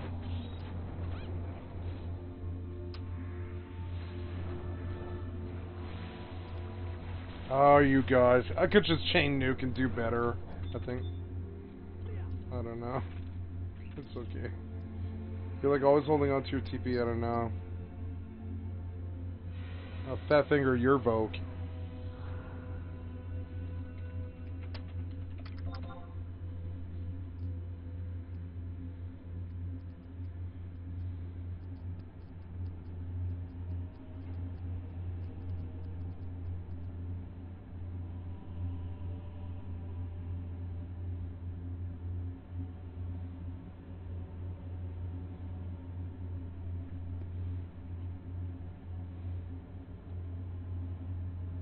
I kind of wish I was a dark, but I also don't want to do the accuracy grind. The accuracy grind thing is just off the hook expensive. It's just insane. Trying to fix the dex problems, it's just insane. I did it once on Warrior. It costs like 12 million or something. It costs like 12 million for the entire dust set. Howbie. Howbie and the other one. I forget the name of the other one, but I have both of them. And SH. And all the axes. And the pole grip. And the fucking, and the sniper rings and the life belts and the, and I was working on Peacock Amulet. That's just not fun. I don't know. You guys got a chain? Try it now. You guys have been waiting way too long. Hurry up here. I just never see it coming off. Here we go. We're just gonna go. I'm gonna start chain nuking. Who cares? Start chain fucking. No, I don't want you to cast that now. I want you to do this.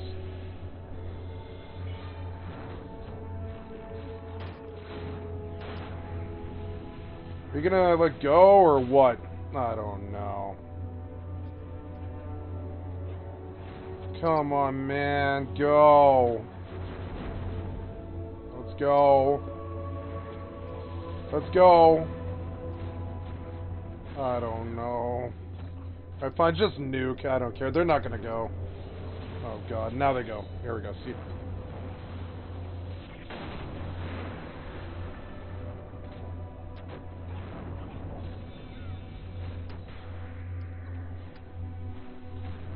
How is that not a burst? I don't know. Oh, damn it. I catch it? I don't know. I didn't. I don't know why that didn't work. Why did that not work? What did they hit? That was... They just didn't get a chain, I don't think. No. They just didn't get a chain. Their chain didn't work. They just didn't get a chain. It's not my fault. It's okay. As long as it's not me, you know, I'm okay. We're good.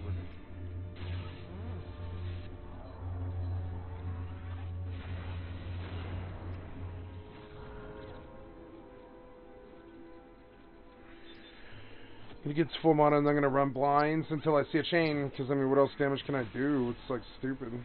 I didn't really realize how dependent Black Mage was on other people being good. It's like crazy, kind of. Maybe they'll do it this time. 5, 4, 3, 2. Oh well, I closed it, whatever.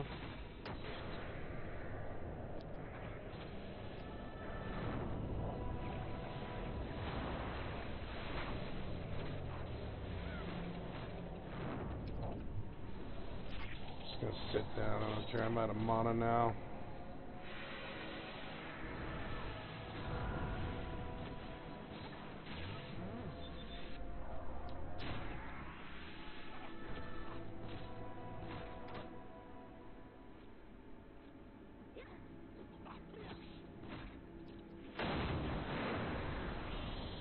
And he dumped Sternwind on the last health. Well, I mean, it's his Sternwind. You know? I think I'll switch secondary games. I don't know. This music is good. It's like peaceful. It's about right. We'll go a little louder. I don't know, it's fine. I mean, yeah, it's good, whatever.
Your skill has increased.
And no one closes at all.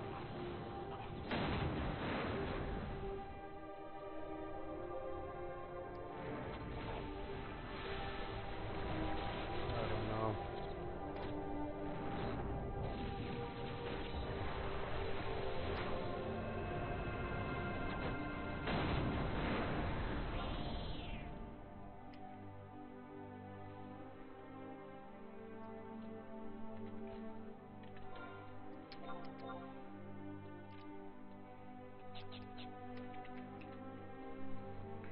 Yay, I'm about to get sneak. That's very good. It makes a lot of my problems go away. When I'm 50, I get invis, and that'll make it a lot easier.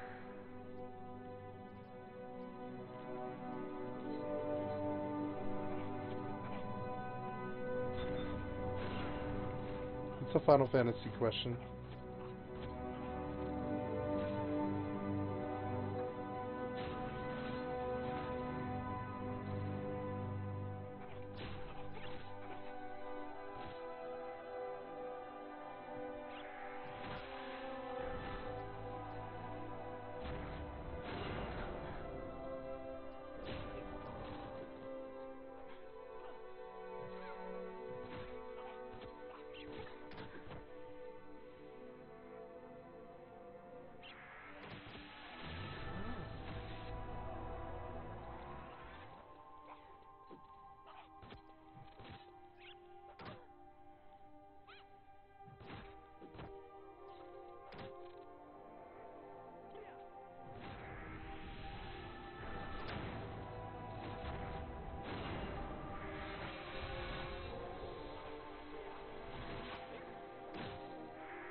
Your skill has increased.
know, maybe we have it here.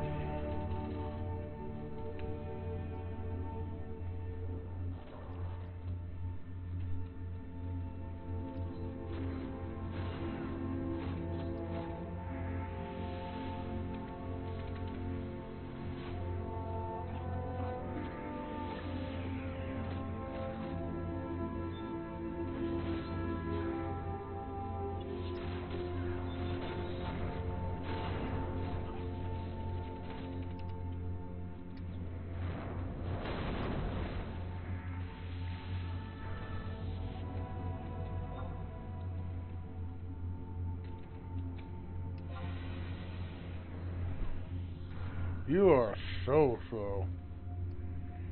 You are so whatever. So let's go see what else.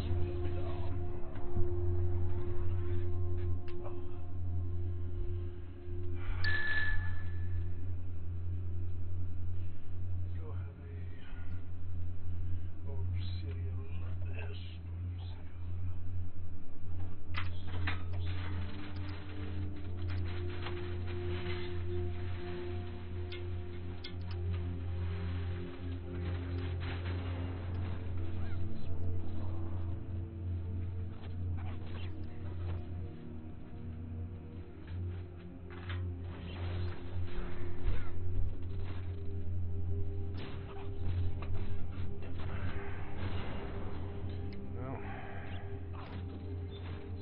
To like dotting this thing.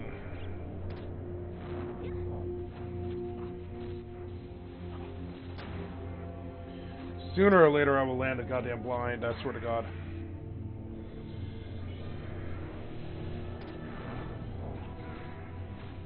So annoying. There it is.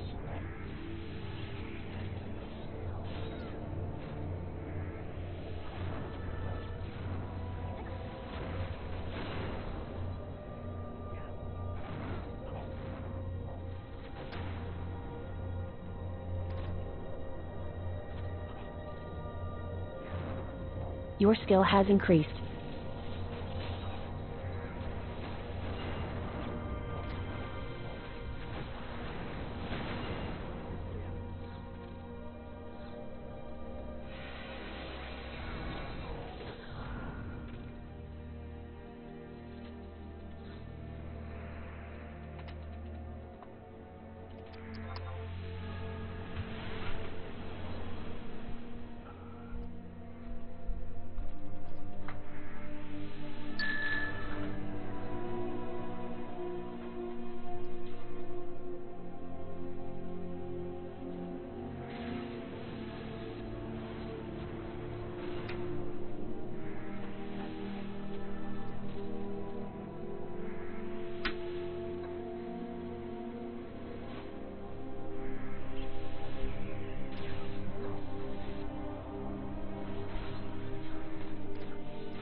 Your skill has increased.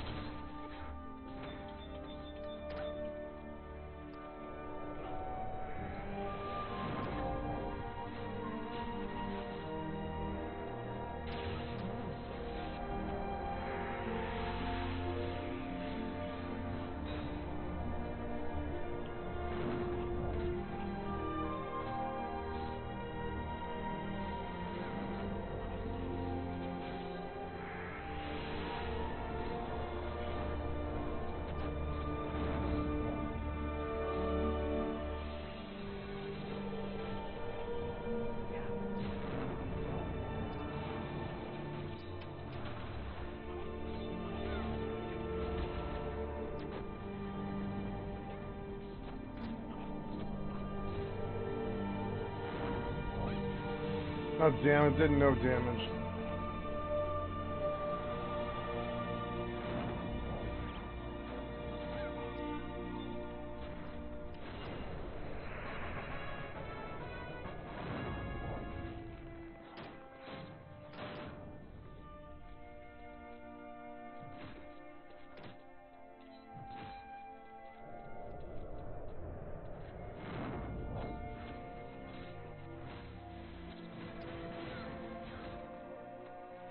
Your skill has increased.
You, sir, are very late. Very, very late.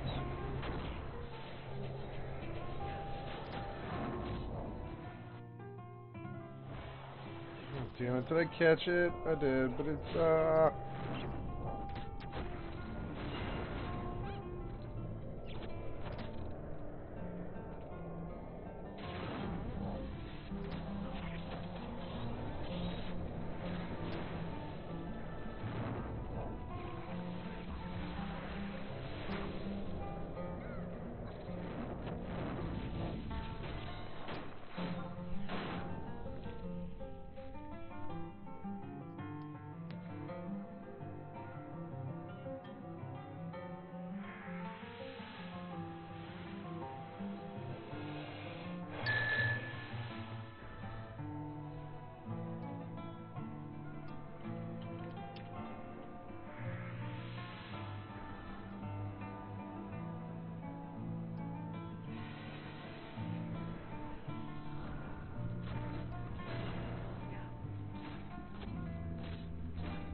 ooh, might get good now.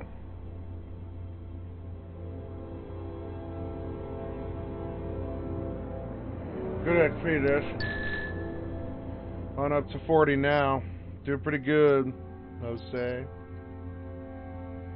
Pretty good, pretty good.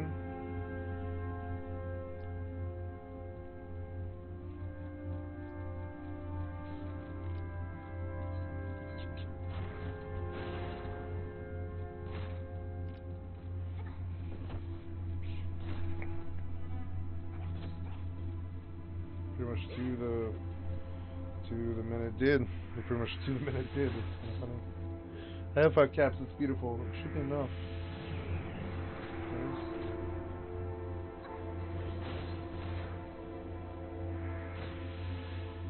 Nope. Nope. Oh, nice.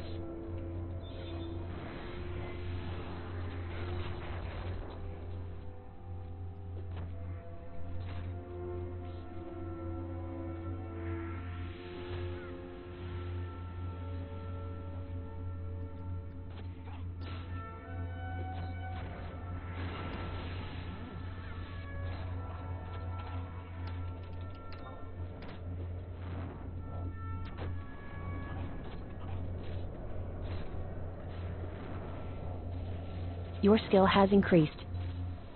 Ooh, elemental magic, yeah.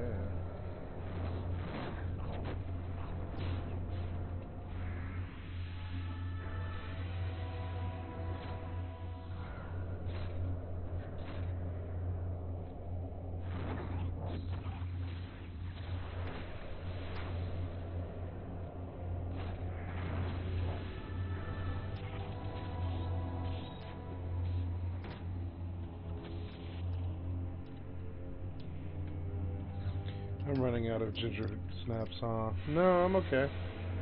Gotta buy another stack though, and there's more money going out. I have a stack of bat fangs now. That's pretty good because I sold those, I think, and a stack goes pretty well. Stack's okay. Ooh, Blizzard 2. 37 now. What do I have that I didn't have before? Do I have Fire 2 now? Do I? Yeah, I think 37 is Fire 2. Yeah. Do I have Fire 2 now? Maybe. That'd be cool.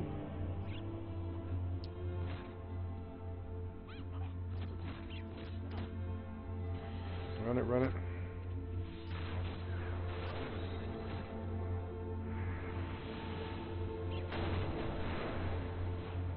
Your skill has increased.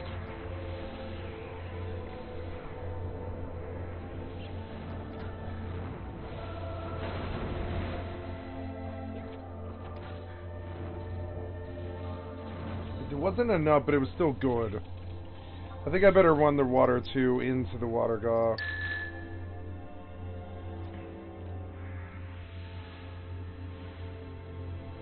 Reverb kind of sucks, but oh well. It's fine.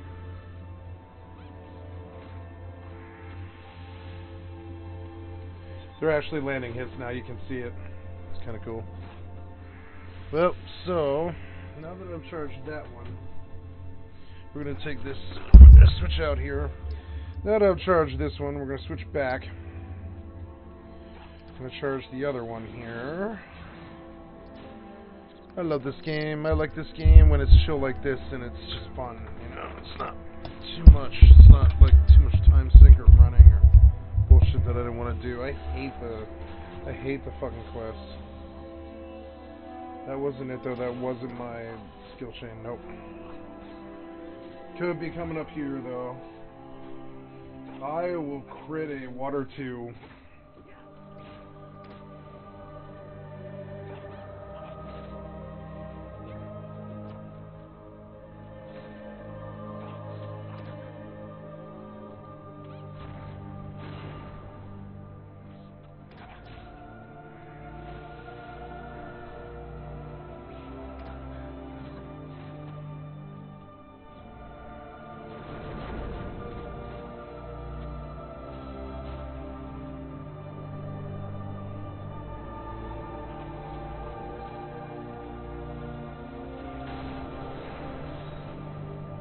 Why? Your skill has increased. There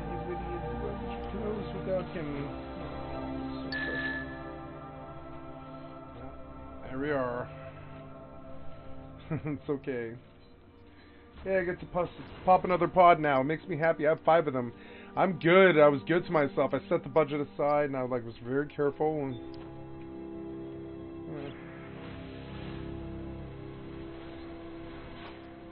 come on. Come on. Okay. 5, 4, 3.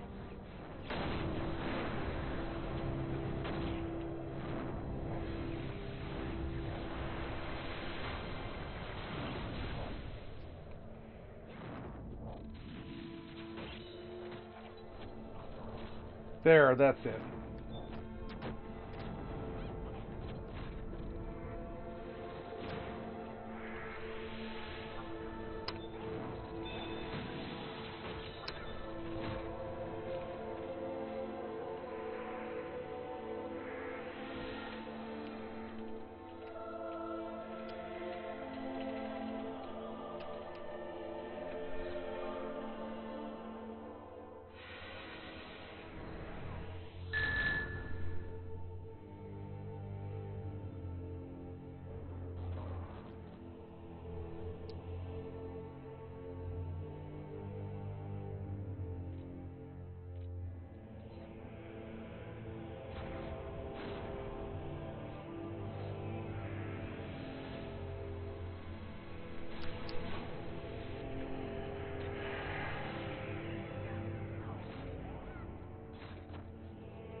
Say what you want about Green Crack. That Mithra got style.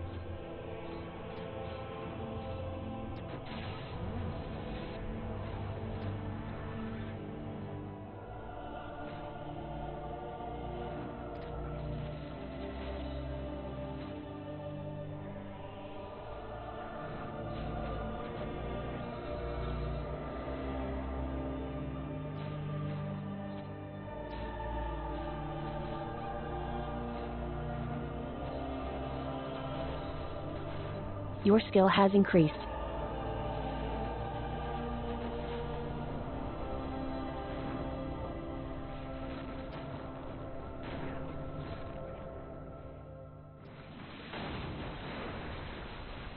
Oh, why would you close without him? It's so sad, Panda.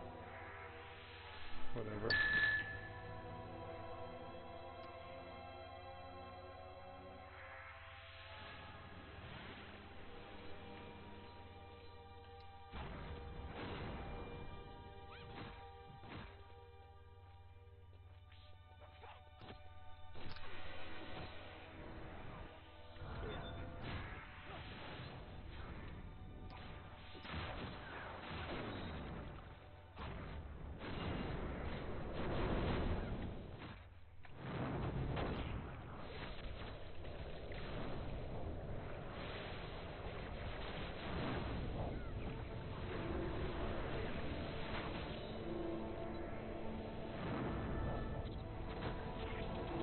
Oh, I don't have it, I don't have it. Okay, well, that's okay.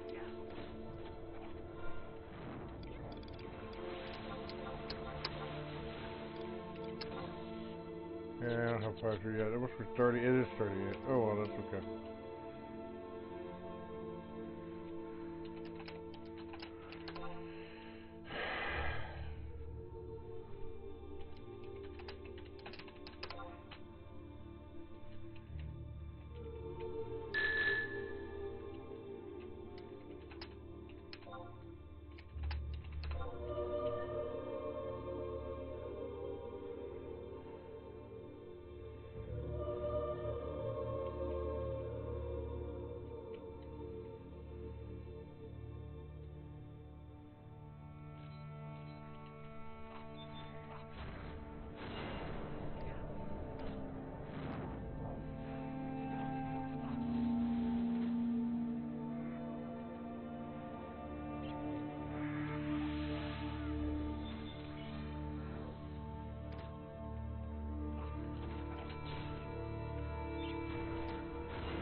Bam, bam, swoosh, swoosh, swoosh, swoosh. Let's go back right here, right here, right here. Swoosh, whiz, whiz, whiz, whiz, whiz.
Every mean, I'm not gonna say that.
Your skill has increased.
Your skill has increased.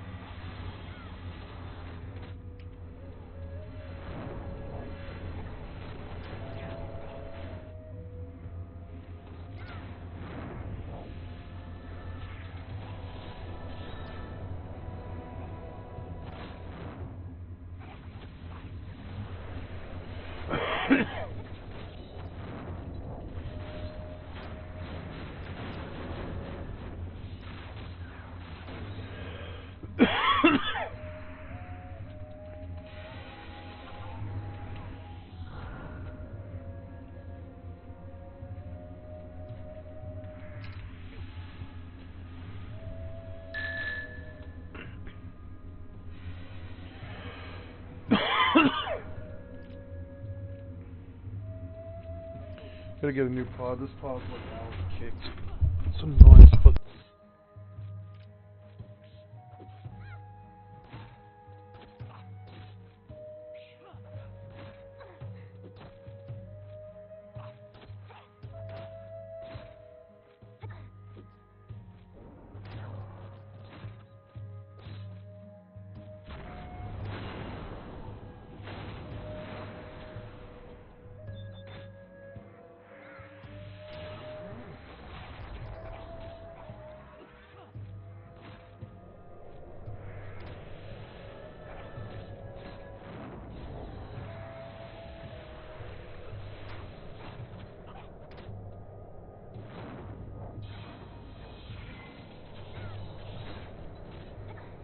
Your skill has increased.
Your skill has increased.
Your skill has increased.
Sorry about the camera, guys. I forgot that I dropped it.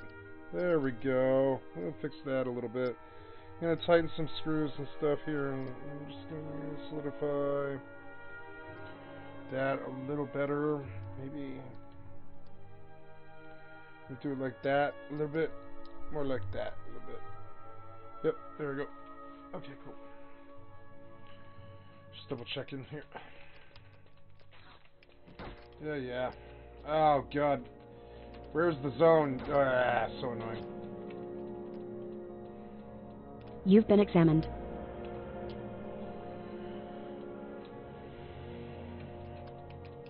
Okay, so that was fun.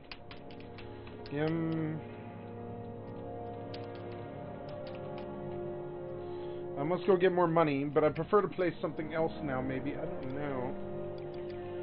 Blizzard 2, can we use that? No, not yet. But that was fun, though. Got a lot of levels,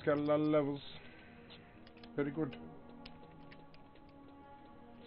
So now what? I am a level 40 Black Mage. Getting towards that Crawler's Nest level. I have to work on scrolls and gear like the Tathlum and such, but I don't really have too much in the way of marketable stuff beyond fishing, so that means a trip. Oh, I got this stack of wind crystals. That's some money. That's good. A little bit.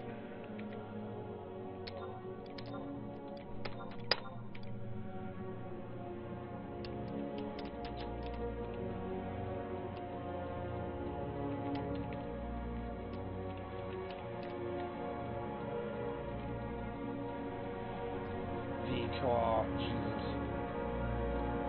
Fucking V-Claw.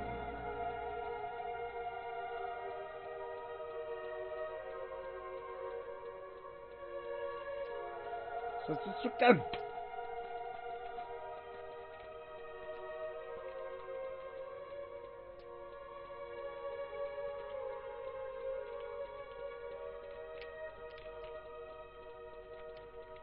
Is he to kill? That guy's name is Ben Speed. Ben Speed. Jesus Christ, dude.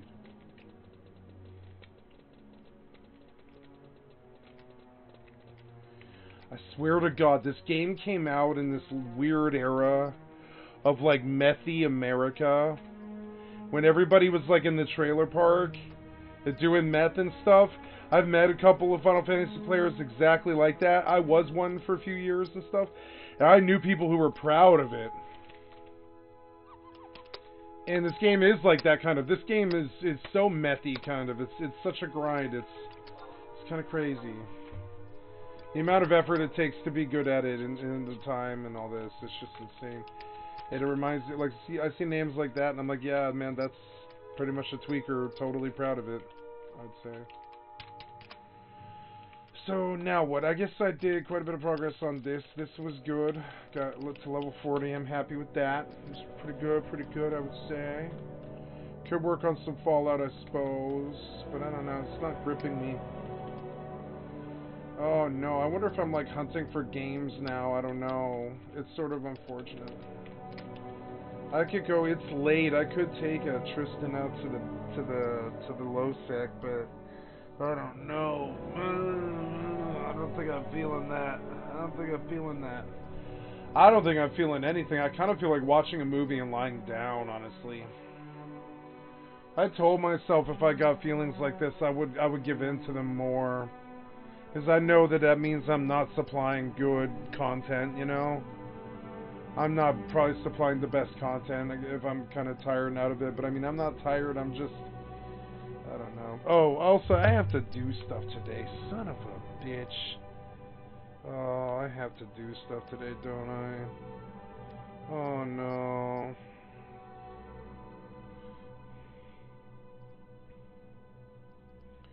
Oh no, what do I have to do today? Oh no. Oh no, well, yeah, today's Valentine's Day, huh? Oh well.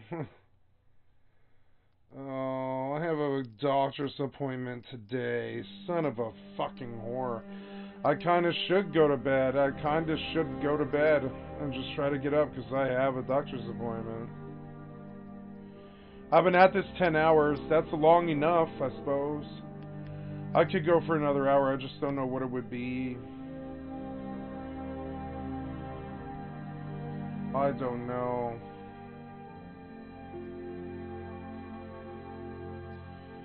I don't want to start another party. I don't want to go mining on Eve. I don't want to do Project Discovery. I don't want to play New Worlds. I don't want to get on Rust.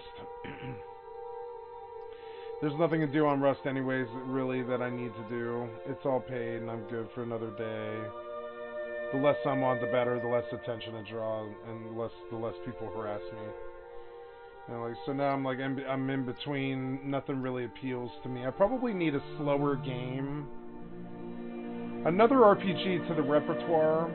You know, Arcanum was pretty good, and I bet that would load. I think Arcanum actually is in my list. Right? I think so. That game was amazing, actually.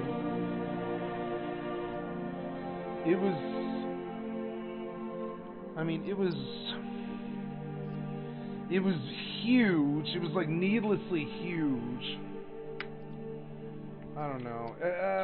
I feel like I'm locked out of my Xbox catalog, which is so annoying to me.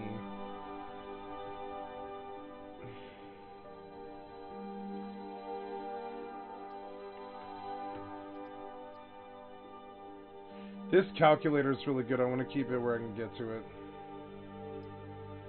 I don't know what to do.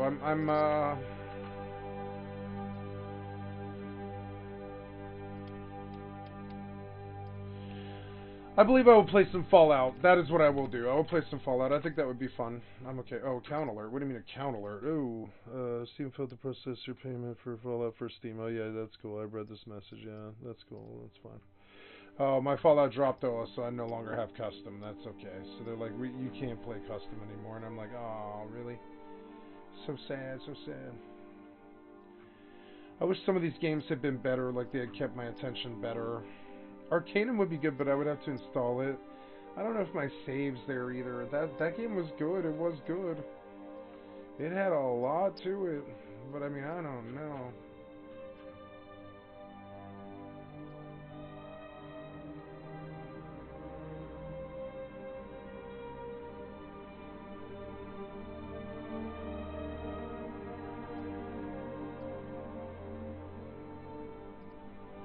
Okay, so... Oh, that reminds me. I'm gonna go...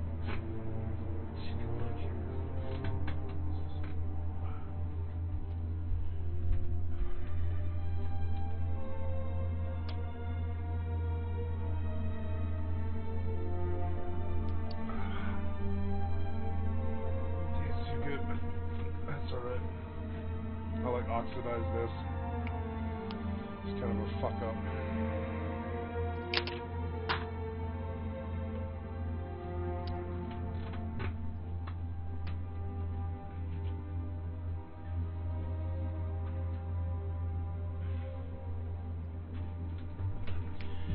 That Dark and Darker game would be good maybe, but I don't really want to play that right now.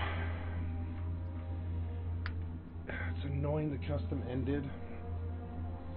I mean, it doesn't really matter. I just wish I could play my custom game. They're not gonna let me, are they? I don't know. Let's go see. Let's go see what they say, but if they don't, I'm gonna leave.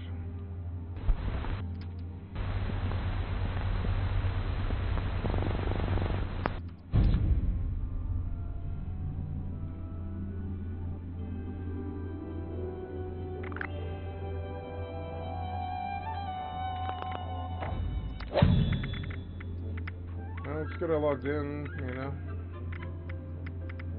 Hey, gold bullion, nice.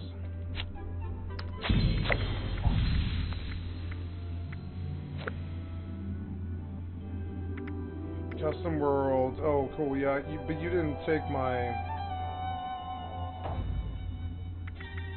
Oh, but I don't have Fallout First anymore. I see. So I can just do a Fallout. Oh, you have to have Skycat Live First. Okay, but you're gonna let me in, are you? Okay, well that's cool. They're gonna let me in, huh? Well, that's good. Cool.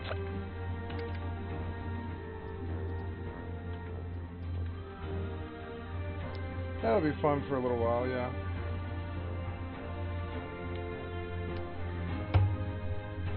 Let's switch over titles, I guess. I'm done with Final Fantasy for tonight.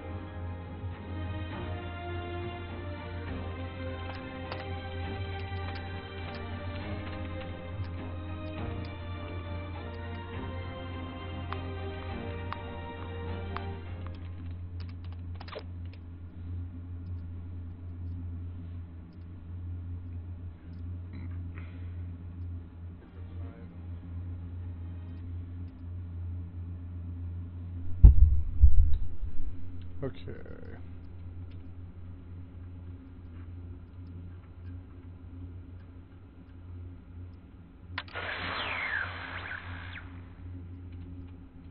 Another beautiful morning in Newtown, USA.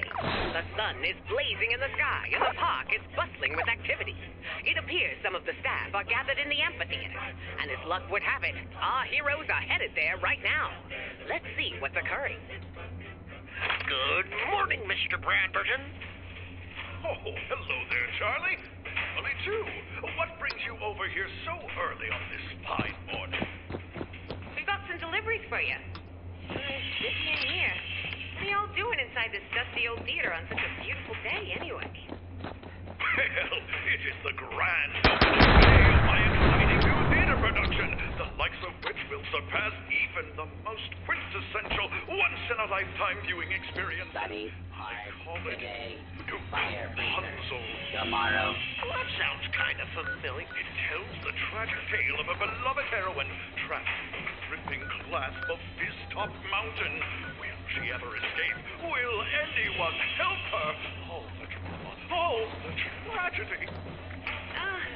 Sounds great. But, we better be off, Mr. Bradberton. Good luck with the play. Oh, won't you both stay and help with the setup? We could really do with the pair of you. Well, as much as I would love to, I've got some other jobs to get. Excellent. That's the sort of can-do attitude we need in the park. Emily, would you mind helping out the tech team? They could do with your engineering knowledge. The painting team could do with your guidance too, Charlie. There's lots of work to get done before the stage is set. Let's get to it. Chop, chop. The team worked tirelessly throughout the morning, past noon, and into the early evening, hammering away at set pieces and constructing eccentric outfits. As the clock struck 6 p.m., the stage was set, and the guests began to take their seats. But behind the curtain, Mr. Bradberton was growing ever more anxious. Where on earth are my lead actors? I told them to arrive precisely at 5 p.m., but, well, they aren't here. Whatever shall we do? Nuka Punzel, it's doomed! We can help out, Mr. Bradberton, sir. Oh, Charlie? I don't know about this. Oh, it will be all right, Emily. I promise. Okay, fine. But I'm playing the hero. Give the dress, Charlie. The pair got into their outfits, Charlie rather unwillingly, and nervously made their way onto the stage. The start of the play went without a hitch. The pair gasped, laughed, and cried in all the right places, remembering all of the lines from Mr. Bradberton's incessant bragging about how greatly written they were. But as the curtains opened on the final scene, suddenly the light snapped off, and dark, evil laughter was heard. Oh, geez, this isn't meant to happen. Ooh, went the cry. From the corner of his eye, Charlie spotted a shadowy figure crossing the stage. Stop right there, you brute! Get him, Charlie! I'll sort the lights! Charlie darted towards the figure, and Emily dashed to the back of the stage, fiddling with the switches until the lights flashed back on, illuminating the villain who stood at the side of the stage. Okay. I'm gonna plug those in, but I need to switch over, which will be over here in settings. Audio, switch over to that and mutes.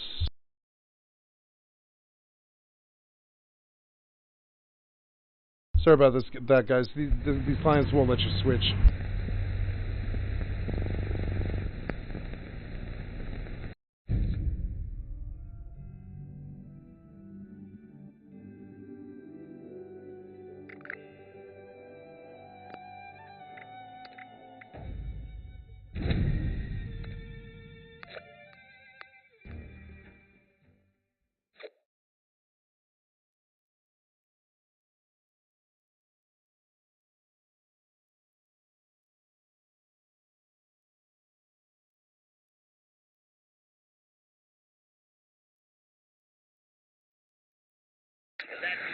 later is no match for us.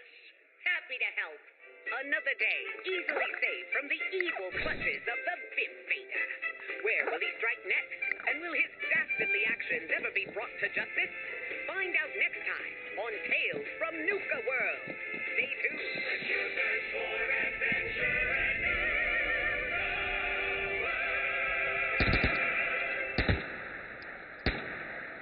Good morning, everyone. Are you feeling tired this morning? Are you just not a morning person? Or maybe you're just looking for a good drink to start the day with? Well, coming to Slocum's Joe is the right choice. How can I help the next person in line have a good morning? Hey there, Doughboy. Oh, I can't seem to wake up today. Got any specials running? Oh, I sure do. For only $30, you can get a large coffee and a delicious chili donut. That should perk you right up. Wow, only $30? I found $30 in my back pocket yesterday. I'll take one. Here you go. Oh, this is delicious. Thanks, Doughboy. I feel more awake already. Disclaimer. Slocum Joes cannot be held responsible for any burns caused by ingesting their products.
Surrounded by healthy waves of atomic energy. Now, although all of us know that radiation's warm glow is good for the brain, eyes, and skin, certain individuals of frailer constitution have been known to suffer some small health effects. That's why 9 out of 10 of my colleagues recommend a daily dose of Rad-X, America's preferred anti-rad medication. Rad-X bolsters your body's own radiation resistance. Doctors spell safety R-A-D-X.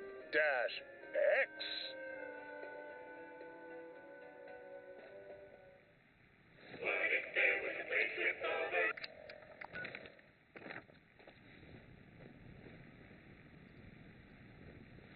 the... It's good to see you, but we need to focus on the inoculation. Is it done?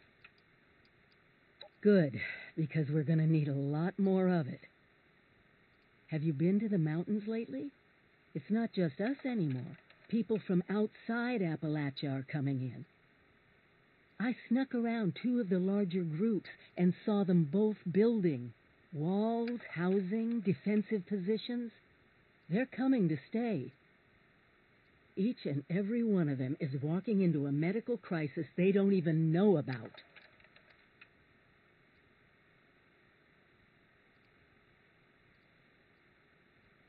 I knew I could count on you. I'll work on finding a way to make enough of the inoculation for everyone. You just get them all to agree. Judging by the architecture, the ones to the north are the old Raider pals that crazy robot Rose keeps going on about. You might, need to talk to her about them. See if she can arrange a meeting or whatever their word is for we need to talk, don't shoot us. The ones to the south look more like a caravan of families, but who knows what they've been through. Don't let your guard down around either of them. Thank you. Really. It's good to have my Vault family around again. Anyway, I'm sure you must have other questions. We can talk about them now if you want. Or if you're ready to head out, just be careful out there.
control of this old ski resort, and if I ever find her, I'm gonna wash her mouth out with the first thing vaguely resembling soap I can get my hands on.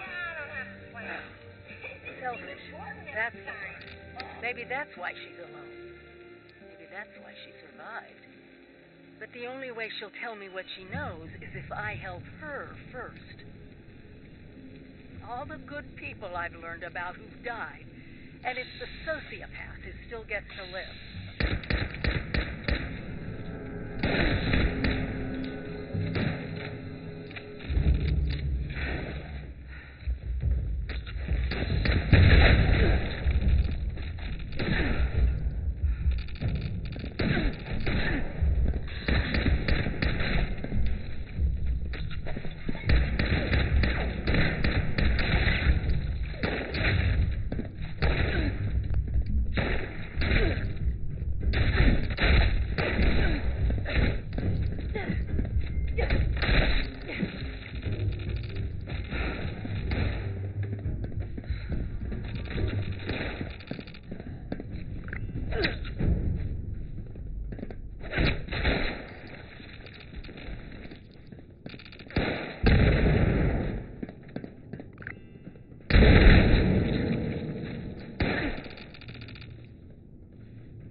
Okay, guys, I made it as far as I was going to make it. I want to thank everybody who supported my stream here today. Made it about 11 hours. Not too bad, considering I got a doctor's appointment tomorrow. Got to kind of go to bed and stuff. But yeah, thank you so much for the excellent support for the stream. I want to thank you for being there for me. And I will see you in the morning. And it's so good to see you. And yeah, that's it. That's everything I have for you. Thank you so much. You're watching Skycat Live, and thank you so much.